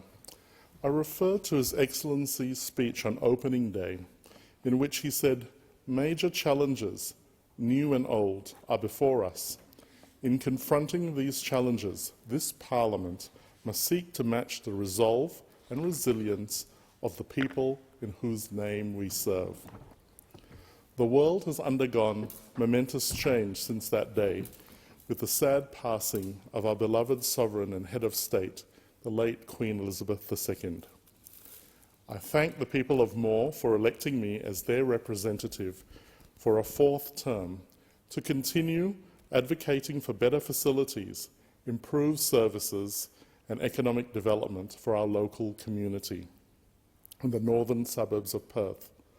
I also thank the amazing team of Liberal Party members and supporters who volunteered during my campaign for their dedicated efforts. We ran a strong grassroots campaign focusing heavily on local issues, and as a result, I was fortunate enough to be able to withstand the massive electoral swing which swept through Western Australia. Moore is now the only wholly metropolitan seat held by the Liberal Party in Western Australia. The result can only be attributed to the strong support I received from my campaign team in running an effective local campaign, addressing local issues and maintaining a strong visible presence on the ground. The Liberal Party must never take the seat of Moore for granted. It is regrettable that the same individuals who are responsible for the loss of Moore by the Liberal Party in 1996 are actively working to undermine me, but with the strong support of the good people of Moore, I will defeat them. Our local community has been resolute and resilient in the face of the global pandemic, which has affected the health and livelihoods of all people around the world. Many of my constituents have lost time being separated from their families due to border closures and restrictions, and also incurred financial losses during the crisis. Our government sprang to action with economic measures such as the JobKeeper program, health measures such as the National Vaccination Scheme, and extensive restrictions designed to limit the transmission of the virus. From a personal perspective, I spent a total of 7 weeks in quarantine, in addition to the time spent in Canberra, so I apologise to my constituents for not being as visible as I would normally be. In hindsight, the government erred on the side of caution in following medical advice to keep our population safe. I thank my colleagues for the honour of electing me as the second Deputy Speaker of the House on opening day. I will strive to fulfil my duties to the best of my ability. It was a special occasion to be sworn for the 4th time on the same Bible which my grandmother, Sybil Goodenough, gave to me 39 years ago on the 20th of January 1983, before I migrated to Australia as a child with my parents, and which I have treasured all these years in remembrance of her. Australia is a land of opportunity where everyone can achieve their full potential through personal effort, hard work, talent and endeavour. Life is full of challenges and obstacles. Each of us must overcome our challenges with resilience and persistence. At the heart of the Moore electorate is the regional city of Joondalup, which serves as the central business district of Perth's northern suburbs. My focus is on raising the profile of Joondalup to attract private sector investment, to further develop the city centre and expand the local economy to provide greater amenity for my constituents. I am also working actively to secure federal funding grants to grow our community facilities. By adopting a regional approach to advocacy and development, I will support initiatives such as the new hospital in Yanchep, an aquatic centre in Alkimos, as these projects will help take the pressure off Joondalup Hospital and HBF Arena Joondalup, which are currently overstretched, servicing the rapidly growing population located to the north from the coastal suburbs of Pearce. Moore is home to many families, tradespersons, professionals, small business owners and self-funded retirees whose priorities include secure employment locally, housing affordability, meeting the rising costs of living and attaining financial security in retirement. Our community needs a government that is focused on prudent economic management, keeping inflation under control, interest rates affordable, and adopting policies to increase productivity. My constituents value the access to a quality education, healthcare in a safe neighbourhood. The people of Moore are also concerned about a range of environmental issues, such as reducing carbon emissions, minimising pollution, promoting recycling, and conserving our local wetlands and coastal bushland. However, the people in my electorate also value economic development, as they rely on construction, mining, services and industry for their livelihoods. The challenge of balancing the household budget and having enough money to pay the bills is a constant challenge. They know the value of a dollar and how to make ends meet. Environmental measures must be cost-effective and not tokenistic. The electorate is now ready for a mature, informed debate on lifting the moratorium on nuclear energy, paving the way for low-cost, reliable baseload power with zero emissions, utilising new technologies such as small-scale modular reactors. A renewed focus on economic development is the key to turning around our economy. It is concerning to learn of large-scale mining, oil and gas projects being blocked by environmentalists and the Greens, for those actions are detrimental to the prosperity of ordinary Australians. I am often asked by critics what action I have taken on climate change. The answer is quite substantial. I have a track record of working closely with industry organisations such as the LNG Marine Fuels Institute, BE&R Consulting, and the Society for Gas as a Marine Fuel to advocate for lower emissions in the shipping industry on a large scale in Australian ports. Globally, shipping accounts for almost 3% of emissions, and this will rise to 10% by 2050, which is the equivalent of the emissions of Japan, which is the world's 6th largest emitter. For example, one large Newcastle Max-class iron ore bulk carrier emits as much pollution as 50,000 cars. These ships also emit large quantities of sulphur and nitrous oxides, which adversely impact on local populations.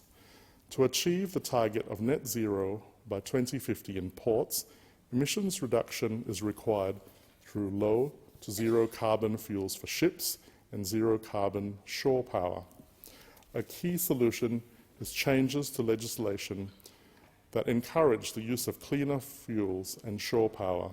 This can be achieved through the implementation of emission control areas around major Australian ports. In terms of fuel for shipping, the cleanest readily available option today is liquefied natural gas. Global industry groups such as the Society for Gas as a Marine Fuel have identified this as a key fuel to span the transition from heavy fuel oils to green ammonia and hydrogen. Ports around the world are building liquefied natural gas refueling capability now and preparing for a transition to greener fuels by selecting, where possible, cross-compatible equipment. It is expected that the required volumes of green fuels needed to decarbonise shipping will become available by around 2040. Ships moored in port account for 90% of emissions in a large port. Green port initiatives include the use of green grid electricity to power land-based machinery, hydrogen-powered forklifts with more efficient electric lighting and electric harbour vessels. The electors of Moore are looking forward to the future, where our regional city has the potential to grow into a vibrant metropolis with access to a wider range of professional services, amenities and advanced technology, supporting highly skilled jobs for our suburban population. This can only occur by securing funding and investment. It is the role of the federal government to develop policy to promote innovative development and the necessary funding support to deliver this vision. It is necessary to advocate for the development of an innovation precinct in Joondalup for new and emerging technology and industries, such as, but not limited to, robotics, automation, artificial intelligence, data science, space, health and medtech, defence, cybersecurity and critical infrastructure. The City of Joondalup is to be commended for its commitment to becoming an urban centre for artificial intelligence and robotics. I'm regularly briefed by the Mayor, Albert Jacob, Chief Executive Officer, James Pearson, and Manager of Economic Development Advocacy, Luke Wilcock, about strategies to attract advanced industries to our city centre. Deputy Speaker, this leads me to inform the House of the launch of the Australian Automation and Robotics Precinct in Narrabeen last year, which is being developed as an industry-leading research, development and testing ground for automation, remote operations and robotics. Road and infrastructure works are currently underway on the precinct's initial 51-hectare site, with the common user facility building scheduled to open in 2023. Development of the AARP is set to create at least 70 construction jobs, with up to 5,000 ongoing jobs in the field of robotics, automation and remote operations expected to be generated after completion. When fully complete, the precinct will form one of the largest test facilities of its kind in the world.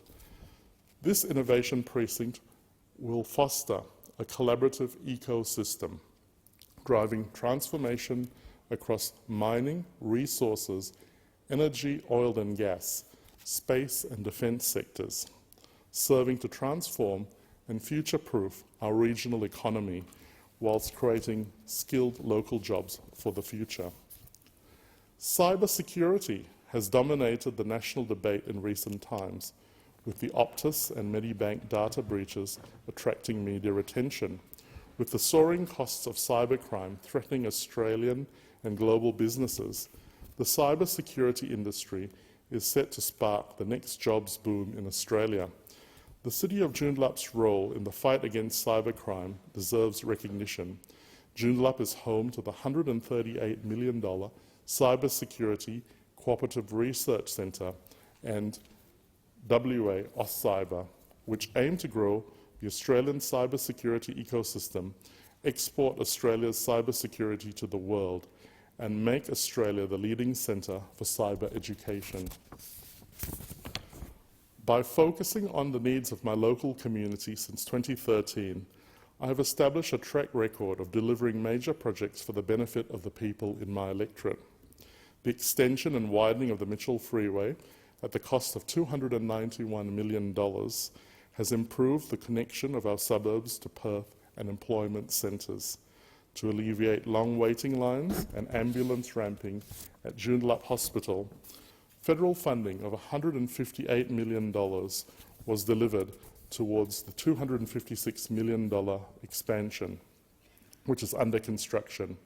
More than $100 million in federal funding was invested on major road upgrades to connect our suburbs to economic activity centres of employment, including traffic bridges at Joondalup Drive and Ocean Reef Road over Wanneroo Road to improve east-west access and numerous community projects. Locally, I'm committed to securing continued access to world-class healthcare for local residents, as many of my constituents have to travel long distances to access medical treatment at Royal Perth Hospital or Sir Charles Gardner Hospital. Through investment, we can ensure a wider variety of allied health and professional services are delivered in our community, including better aged care. We will seek to attract and retain the best researchers and academics to our local educational institutions and expand higher education and training opportunities within our innovative Joondalup Learning Precinct. To achieve this, I will continue advocating for the necessary infrastructure and policy development, including improved roads, community facilities and telecommunications, to connect more, both physically and digitally, to other metropolitan activity centres.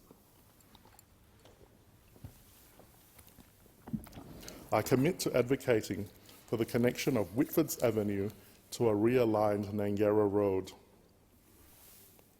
as this will make the daily commute for 8,000 more residents safer and more direct, fostering economic development in the Wangara industrial area, which is located in the neighbouring electorate of Pearce. During the election campaign, I secured a federal funding commitment of $20 million for this project, and I must now work with the Albanese government to match this funding.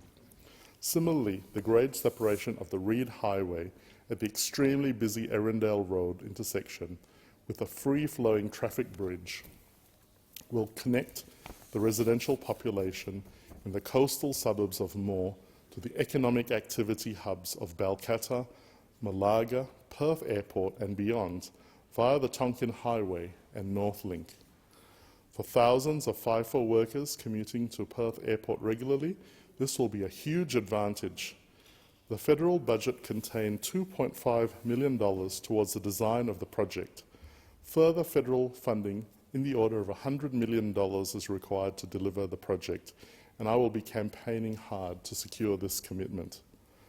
Federal funding of $1.5 million was committed for the relocation of the Ocean Reef War Memorial to a new permanent location by the previous government, as impending construction works will mean that the arch, built to commemorate the centenary of the Anzac landings at Gallipoli, will need to be dismantled.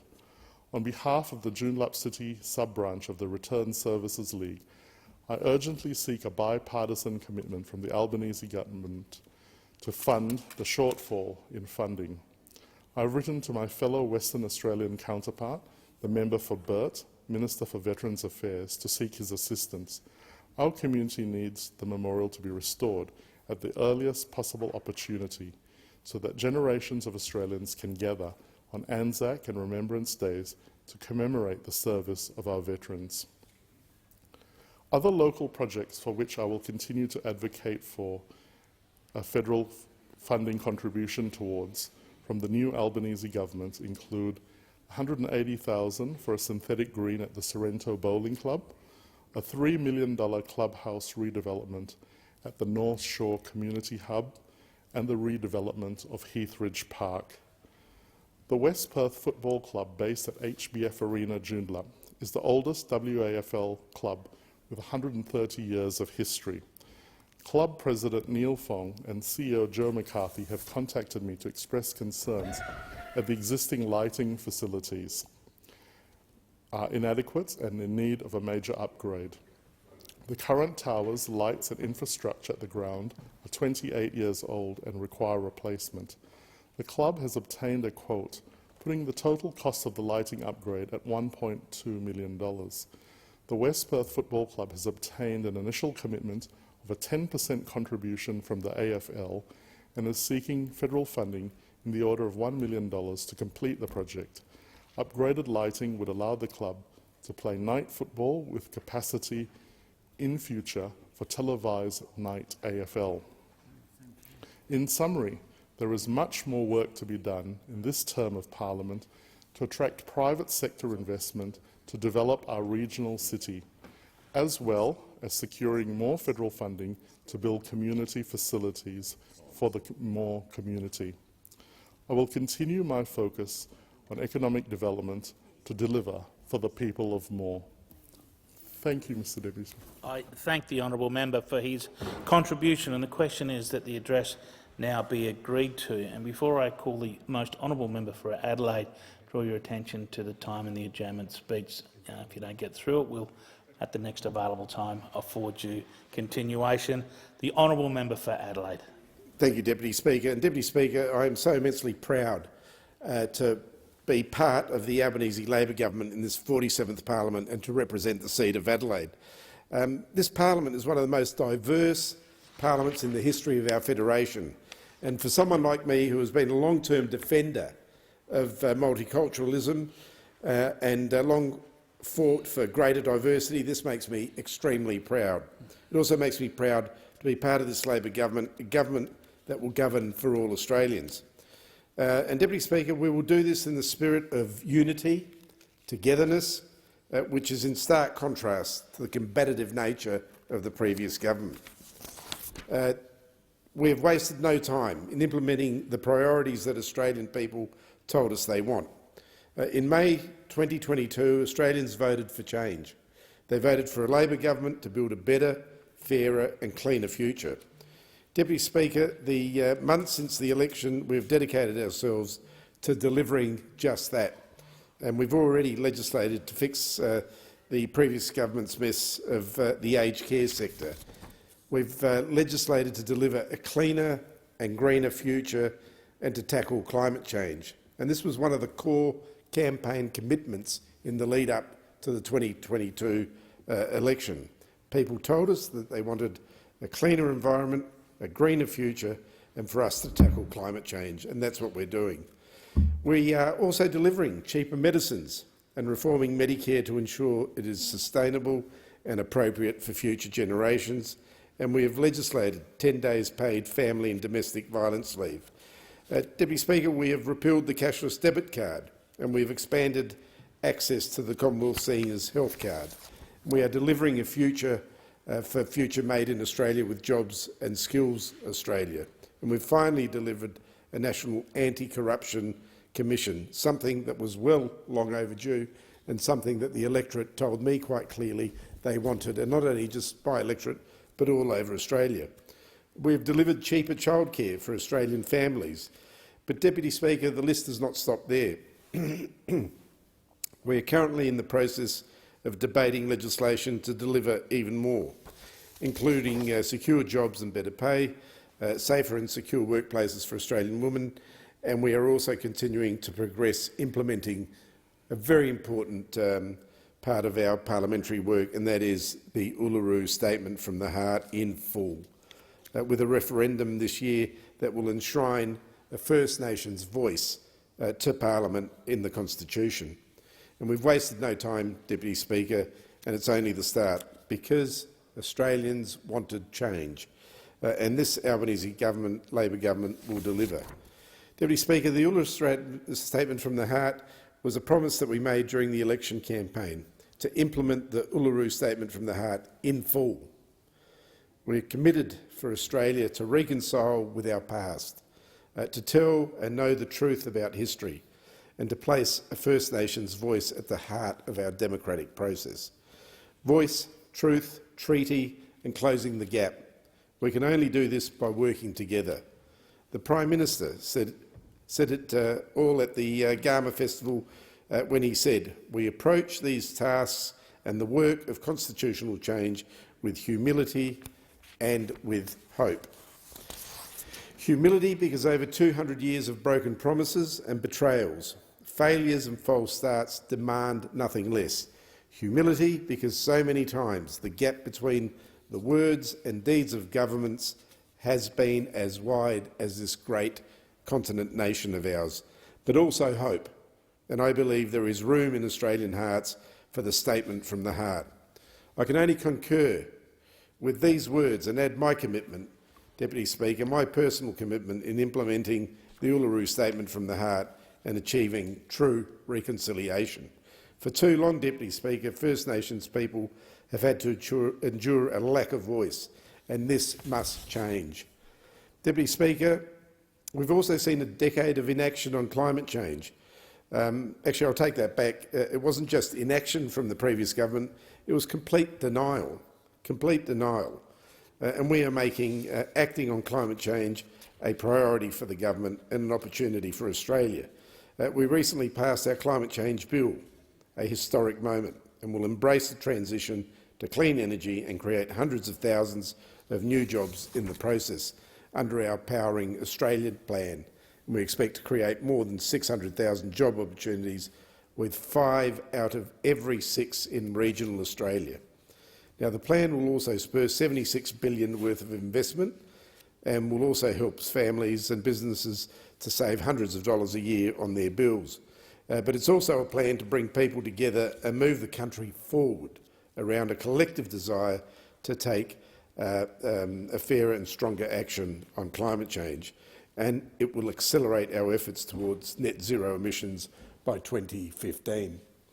Sorry, Mr Deputy Speaker. Our Rewiring the Nation plan will modernise the Australia's grid, getting us up to 82% renewable energy in our electricity system by 2030. Our National Electric Vehicle Strategy will increase access to affordable electric and hydrogen vehicles, and a national battery strategy will use our talented people and our international advantage in raw materials to not just supply minerals but to build a domestic industry. 6 o'clock. These steps will ensure Australia will become once again a world leader, Mr Speaker, on climate change. And we've already delivered on childcare. Mr Speaker, Australians are doing it tough, and we've seen the cost of living and a whole range of other things worldwide going up. But we're helping by making childcare more affordable. The rising cost of childcare is putting a lot of pressure on families and is continuing to drag on economic participation and productivity. To honour a key election commitment, we will reduce childcare costs for more than 1 million families, and will also instruct the Australian. It being 7:30 p.m, I propose the question that the House do now adjourn, and I give the call to the honourable member for Monash. Mr. Speaker, I rise tonight because there was a very good article in The Australian today on page 20. The electric vehicle narrative fails to tell the full story, by Chris Mitchell. And I was drawn to one particular paragraph. And it says this: the rise of electric vehicles also raises the equity concerns in car markets. They are more expensive than traditional cars, driven by wealthy and subsidised by governments. They are in effect a wealth transfer from the poor to the rich. I've been watching in my time in this parliament, that's been on and off since 1990, the transfer of wealth from the poor to the rich in the name of the environment, in the name of reductions of emissions. The article goes on to make some very, very good points. The larger problem for the world and for the car industries of many first world nations is China's rapid rise towards becoming the world's #1 car maker. Many of its new overseas sales are electric vehicles. This industrial transformation is built on soaring fossil fuel power use in China. And who do we sell our coal to? Our essential and amazing coal to China. As this column has observed, essentially Europe has been outsourcing its polluting industries to China and India for decades. This reduces CO2 emissions in Europe and destroys jobs for European workers, but to no benefit to the planet, because European companies are simply making goods in highly polluting countries with lower environmental standards than the UK and the EU. That's us. We're doing the same thing. European car makers such as Volkswagen, BMW and Ford Europe are moving production to the US and more models to China, as power prices in Europe make local production unviable. As US President Biden's new green subsidies are accelerating the move to the US, The Guardian reported that in January 30 that the UK electric van start-up Arrival would cut 800 jobs, about half its workforce, as it sought to take advantage of these subsidies in the US.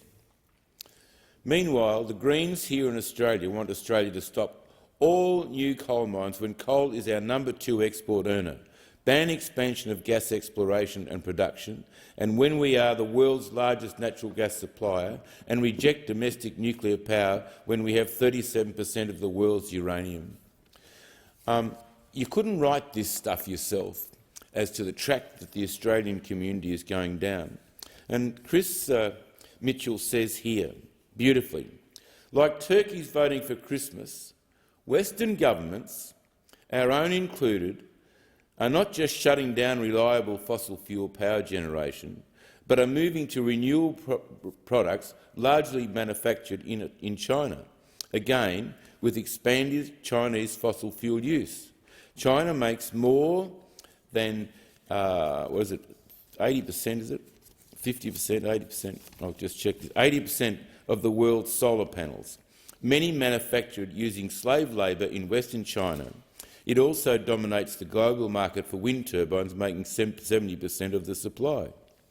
So, Mr Speaker, in all areas, governments of all persuasions, be they Liberal Nats, be they Labor governments in this country, be they independents, it seems that we are determined to stand on our own toes the whole time when we consider the overall pattern that all of these processes, if you have your panels on your roof and you're getting the subsidies, but who's paying the higher prices?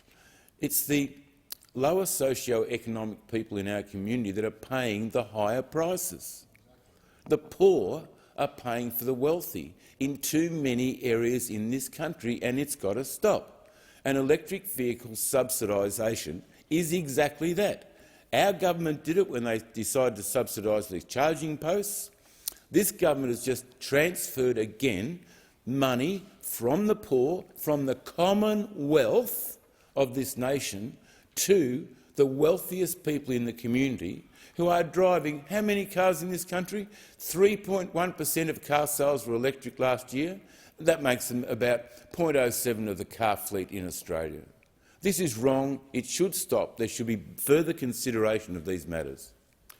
The question is the House to now adjourn. I give a call to the honourable member for Higgins.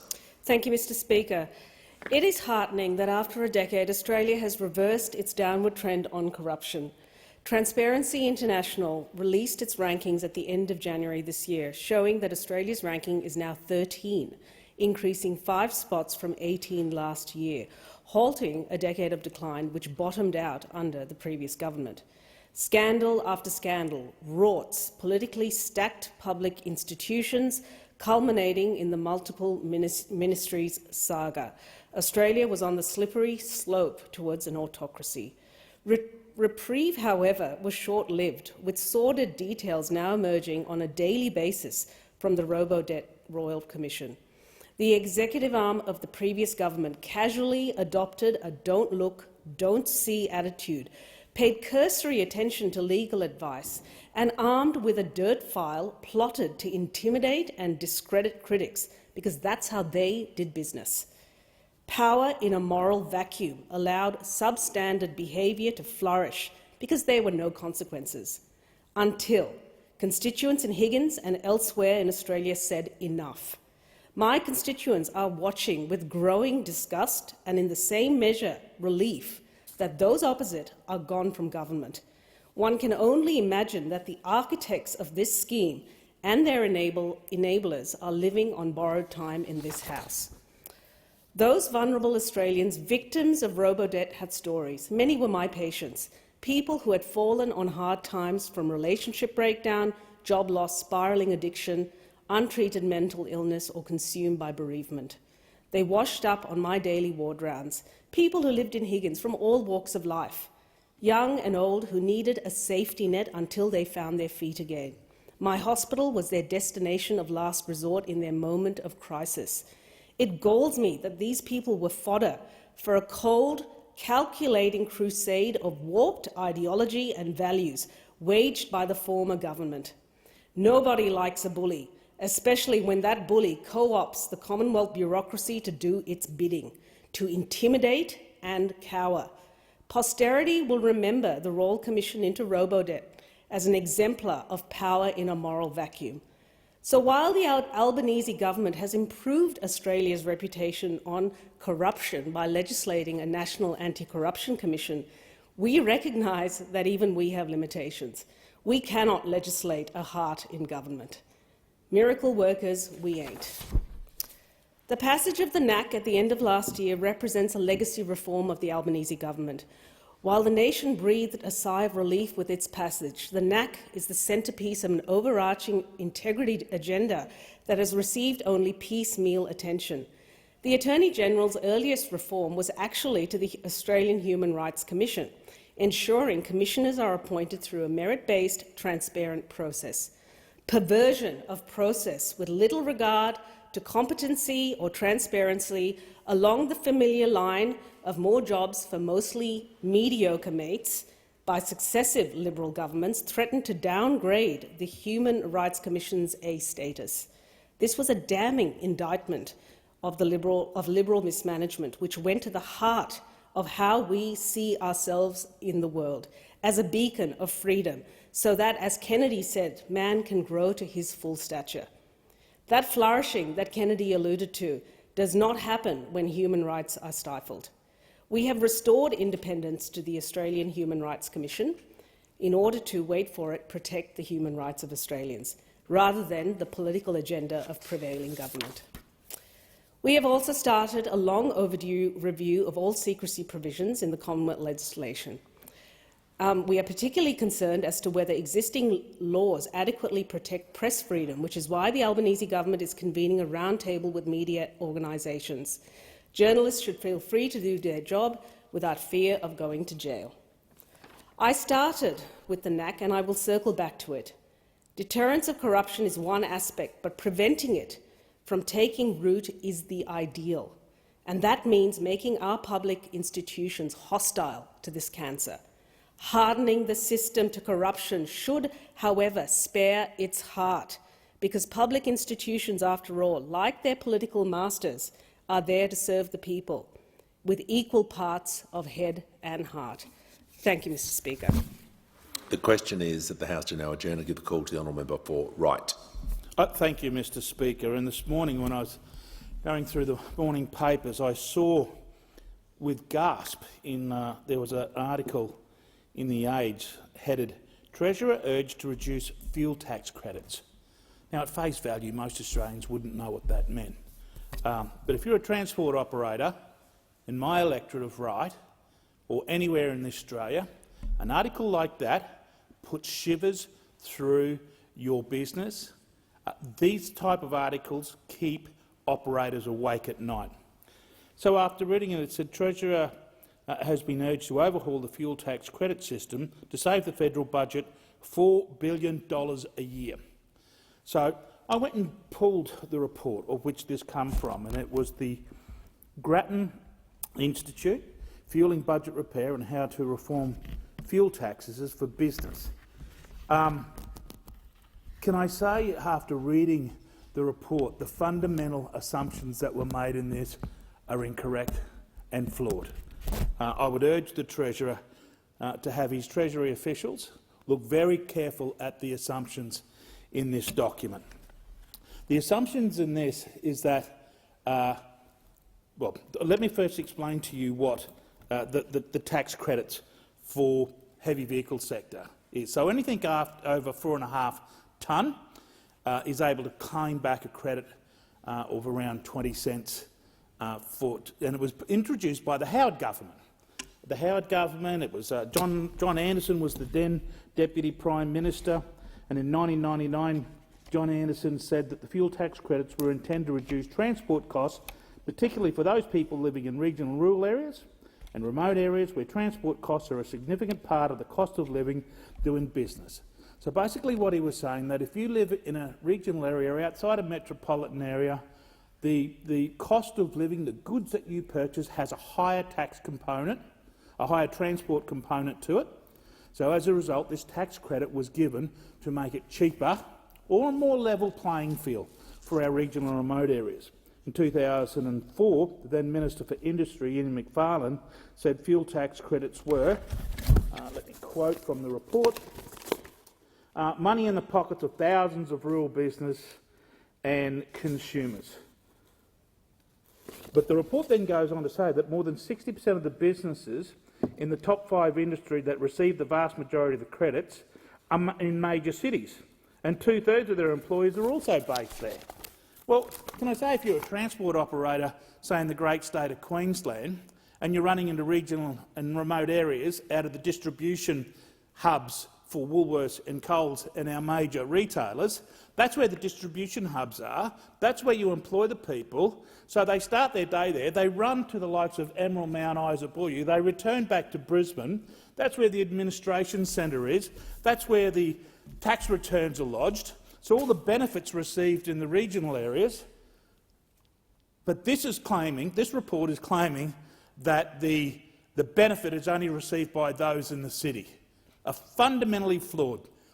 If this is to be pursued, and I'm not suggesting that the government is, but it's in the press, the best thing that the Treasurer could do is to come out and say that they are not considering getting rid of the tax credits that give a level playing field to our regional and remote areas, because if this was to go ahead, it would be a kick in the guts to the regional and remote families of Australia.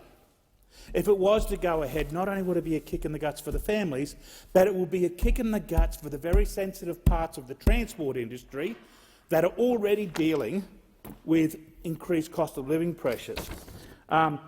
I want to finalise it by saying that the Australian Transport Association has predicted that the trucking industry would be decimated if the Grattan Institute proposal to introduce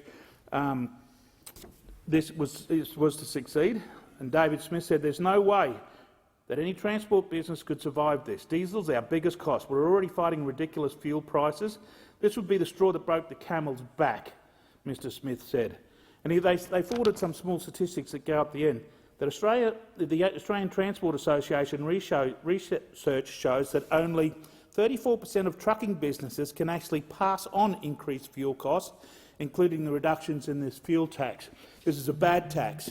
It's bad for regional Australia, it's bad for the industry, it's bad for our country. It should not be adopted. The question is the House to now adjourn, and I give the call to the honourable member for Spence. Thank you, Mr Speaker. Before the House adjourns today, I'd like to take this time to speak about a company that has withstood the test of time through many peaks and troughs. Their resilience is a testament to the premium that Australians place on supporting Australian companies, especially those using Australian raw materials and turning them into items of exceptional quality and craftsmanship right here on our doorsteps. This is a brand that I'm proud to say forms part of the very broad and diverse manufacturing industry family within the northern suburbs of Adelaide, within my electorate of Spence. This is a business that is certainly iconic within the great state of South Australia, a company that has a lasting impact on our national identity and our soul as a nation.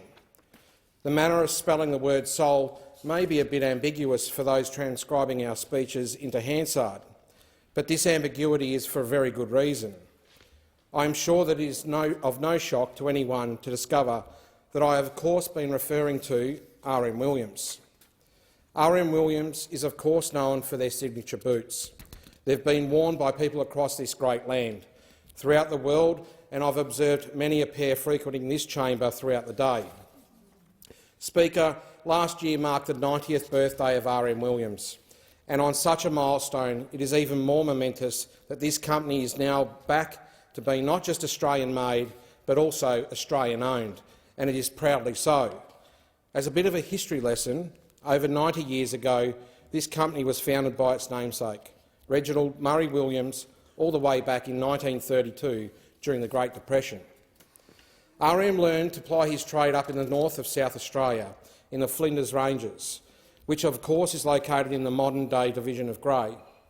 Fate brought Reginald's path to cross an Indigenous man, a stockman, by the name of Michael George Smith, who has been more often known simply as Dollar Mick. Dollar Mick has been credited, namely by R.M. himself, as a vital part of everything that eventuated from the brand since their first chance encounter. For Dollar Mick was a skilled leather worker, and through their time together, Mick shared his knowledge of the trade with R.M. and created and sold boots, a variant of the Chelsea boot, along with leather saddles. After learning and mastering his craft, R.M. set up shop in 1934, in a manner not too dissimilar to modern-day start-ups, out of a shed belonging to his father. This shed was located in Percy Street, Prospect, which is a stone's throw away from the Adelaide CBD. And in fact, Speaker, even to this day, you can visit Percy Street and leave with a pair of their boots. Admittedly, Mr Speaker, it is probably the proud local member in me talking right now, but to me, one of the best parts is that thousands of their boots are handcrafted in Salisbury, South Australia, at a location roughly a 5-minute drive from my electorate office. R.M. Williams have operated out of that factory since the late 1960s, creating many local jobs over the years. Mr Speaker, manufacturing is at its heart the lifeblood that helped build the northern suburbs of Adelaide, and its people helped build products for many iconic Australian brands such as Holden's, which sadly closed its doors in 2017. In the years since, the North has generated new industries such as advanced defence manufacturing, yet R.M. Williams on Frost Road has endured. Enduring is a good descriptor of R.M. Williams, Speaker, as the company has seen its fair share of upheaval, after facing financial oblivion in the early 90s to being sold to French fashion giants Moët Hennessy Louis Vuitton, until it was finally brought back into Australian hands by Andrew Twiggy Forrest's investment firm Tatarang in late 2020. As the company now goes through its 91st year of operation, its boots are worn by all walks of life, from farmers to a number of prime ministers, whether your days involve working hard on the land or the hard work of governing. You know you can get a pair of boots that'll last. It is my hope that Australians who are fortunate enough to invest in a pair of Craftsman boots continue to do so, to keep the tradition alive, to keep Australian manufacturing jobs and put boots made by Australian hands on Australian feet and throughout the world. Thank you, Mr Speaker. The question is the House to now adjourn. I give the call to the Manager of Opposition Business. Thank you, Mr Speaker. Mr Speaker, the delivery of services to citizens is of the first importance, whether it involves accessing childcare subsidies, lodging your tax return, passport applications or identity verification. Governments must be constantly looking at new ways of serving citizens, and the most effective way to do this is through the use of digital technology. The Coalition recognises this and in government put digital innovation at the centre of our approach to government services. Specialist ministers and the formation of a digital transformation energy were central to our approach. By contrast, this Labor government has shown a distinct lack of focus in this area. There is not a single new digital service initiative in the October budget. Over 1,000 specialist tech jobs have been axed from Services Australia. There's been only one meeting of the Data and Digital Ministers Forum in over 8 months. The Digital Transformation Agency has been moved from the centre of government and relegated to the bowels of the Finance Department. But now we have the findings of the Thodey review, and Mr Thodey and his fellow reviewers have made a valiant attempt to put on the government's agenda the ongoing need to drive service modernisation through digital transformation. This review puts the Minister for Government Services on notice for his lethargic approach to digital services delivery. Of course, as we know, he's much more interested in political payback exercises like his Royal Commission. But whether the Minister cares or not, with around 1 million logins every day, MyGov is indispensable. Australians rightly expect that the platform is seamless, simple and safe. The review is a vindication of the former Coalition Government's digital-first approach. The report makes clear our investment of over $200 million in the enhanced MyGov program put in place much-needed building blocks for a better MyGov. The report lashes this government's slow progress on legislating in relation to digital identity, which it says is making Australians more vulnerable to privacy breaches. Perplexingly, the current minister has refused to even state his position on the Coalition's Trusted Digital Identity Bill 2021, an exposure draft of which we released well before the end of our term of government. As a result of his inaction and lack of interest, this vital policy area has been left hanging in the wind. This is deeply unfortunate because the capacity for a national digital identity to underpin improvements in government service and in the delivery of services by private sector businesses is very considerable. The chair of the MyGov user audit, Mr David Thodey AM, and his fellow panel members have done important work here. I hope that the Albanese Labor government will engage with it seriously, although the initial signs are not encouraging, with the minister dismissing suggestions about some changes to the institutional arrangements within government. We've seen, if you look at the last term of government, what a powerful impact strong leadership from Canberra can have on the delivery of government services. Consider the rollout of the COVID-19 digital certificate. The former coalition government worked closely with the New South Wales government to integrate data held by the Australian Immunisation Register so that citizens could access their certificate via the Service New South Wales app. This was an Australian first and represented a significant step forward in allowing Australians to continue to live safely as we as a nation sought to deal with the virus and roll out the vaccine. It shows what can be achieved with a can-do attitude and a willingness to collaborate. The previous coalition government did similar work with other state governments. In the urgency of dealing with the pandemic, former silos between governments were broken down, and we need to regain that spirit. There are some concrete steps that all levels of governments could be taking now. The first would be to ensure that there is consistent dialogue across jurisdictions at the highest level. Secondly, we need a comprehensive understanding of the digital services delivered by each level of government, federal, state and local, as well as the extent to which these services are integrated with each other. A third and pressing priority is that the Albanese Labor government must get on with delivering the National Digital Identity System. The potential is great. My hope for 2023 is that it doesn't take a crisis or another government report for governments across Australia to press ahead with this urgent work, and let's see some leadership from the Minister. The question is the House to now adjourn. I give the call to the Honourable Minister for Early Education and Minister for Youth. Thank you very much, Speaker. Speaker, I recently travelled to Geraldton in Western Australia to announce one of the new Connected Beginnings sites at the Bundyara Aboriginal Community Aboriginal Corporation, along with my state colleague, the member for Geraldton, Lara Dalton, and I just wanted to report on that back to the House here. Now, Connected Beginnings is a program that connects families to local early childhood education, health programs, health supports, as well as family support services. You could say it's a holistic approach to child wellbeing with wraparound services, and really focuses on those connections between health, education, parenting and family support. The new sites announced last week when I was in Geraldton are in South Hedland, Canberra, Nooka, Mackay, Eagleby, Katherine, Wagga Wagga and Whittlesea. These 9 new sites alone will help 3,500 First Nations children better prepare for school as the Albanese government continues to work towards closing the gap measures in school readiness. In the Geraldton community, it will help provide 460 First Nations children with the best possible start in life in those critical first 5 years of a child's development.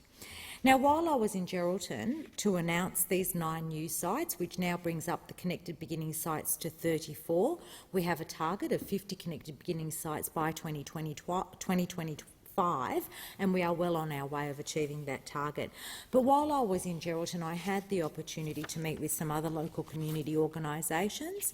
I met with Chloe Collard, the CEO of the Geraldton Aboriginal Street Work Corporation, or Streeties as it's locally known. And Streeties has been supporting Aboriginal young people and families since the 1980s. In 2021, Streeties was chosen by the McGowan government as a pilot location for Aboriginal family-led decision-making, a process that supports the right to self-determination of Aboriginal and Torres Strait Islander people and enables their families to make decisions on how to keep their child or their young person safe and connected to family, to culture, to country and community. I also got to sit down with local community organisations doing incredible work in the early childhood education and youth spaces at Ngala, at their Geraldton Regional Education Centre, and we had a lovely discussion about sharing our aspirations for children and young people right across Australia as well as in Geraldton. One of the highlights of the day was visiting the Bambi Childcare Centre, where I got to meet some beautiful children as well as speak to some fantastic staff who are doing just some amazing things there. And one of the great memories that I'll take from that day was there was a little girl there named Sarah who the staff informed me her parents were Egyptian. Now, many people might not know, but English was not my first language. The first language I ever spoke was Arabic. By the time I was 6, though, I'd forgotten all my Arabic. But when I was a kid, my mum tells me that my very first words that I uttered were this Egyptian song called Mama Zaman Hagaya. And so a little Sarah was a bit upset, so I picked her up and sang her this song in Arabic. And she recognised the song. Obviously her parents must sing it to her as well.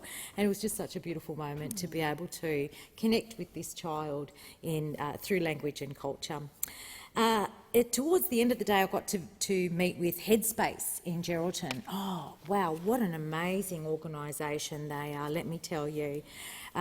Just that importance of the mental health support services for young people, especially in regional areas. It's something that I hear about from young people right across Australia, and I know the member opposite will agree with me about the mental health for young people in regional areas. It was fantastic to meet with Fiona, the CEO there, and her staff, and we had a really interesting conversation about young people and mental health. So I'd just like to thank the various organisations that I met with in Geraldton, particularly the incredible team at Bundyara, including the CEO, Wayne McDonald, and the Program Manager, Sonia Dawson. Also a big thank you to Chloe Collard at Streeties, to Nagala for hosting lunch, to Simone and Kelly from Bambi Childcare and Fiona at the team at Headspace. And lastly, to the member for Geraldton, Lara Dalton, MLA, and her incredible staff. Thank you for making your day available to me and for showing me just how beautiful Geraldton is and just how wonderful a community is and just what we can all do when we all join hands and work together for the betterment of our children. It being 8 p.m, the House stands adjourned until 9 a.m. tomorrow.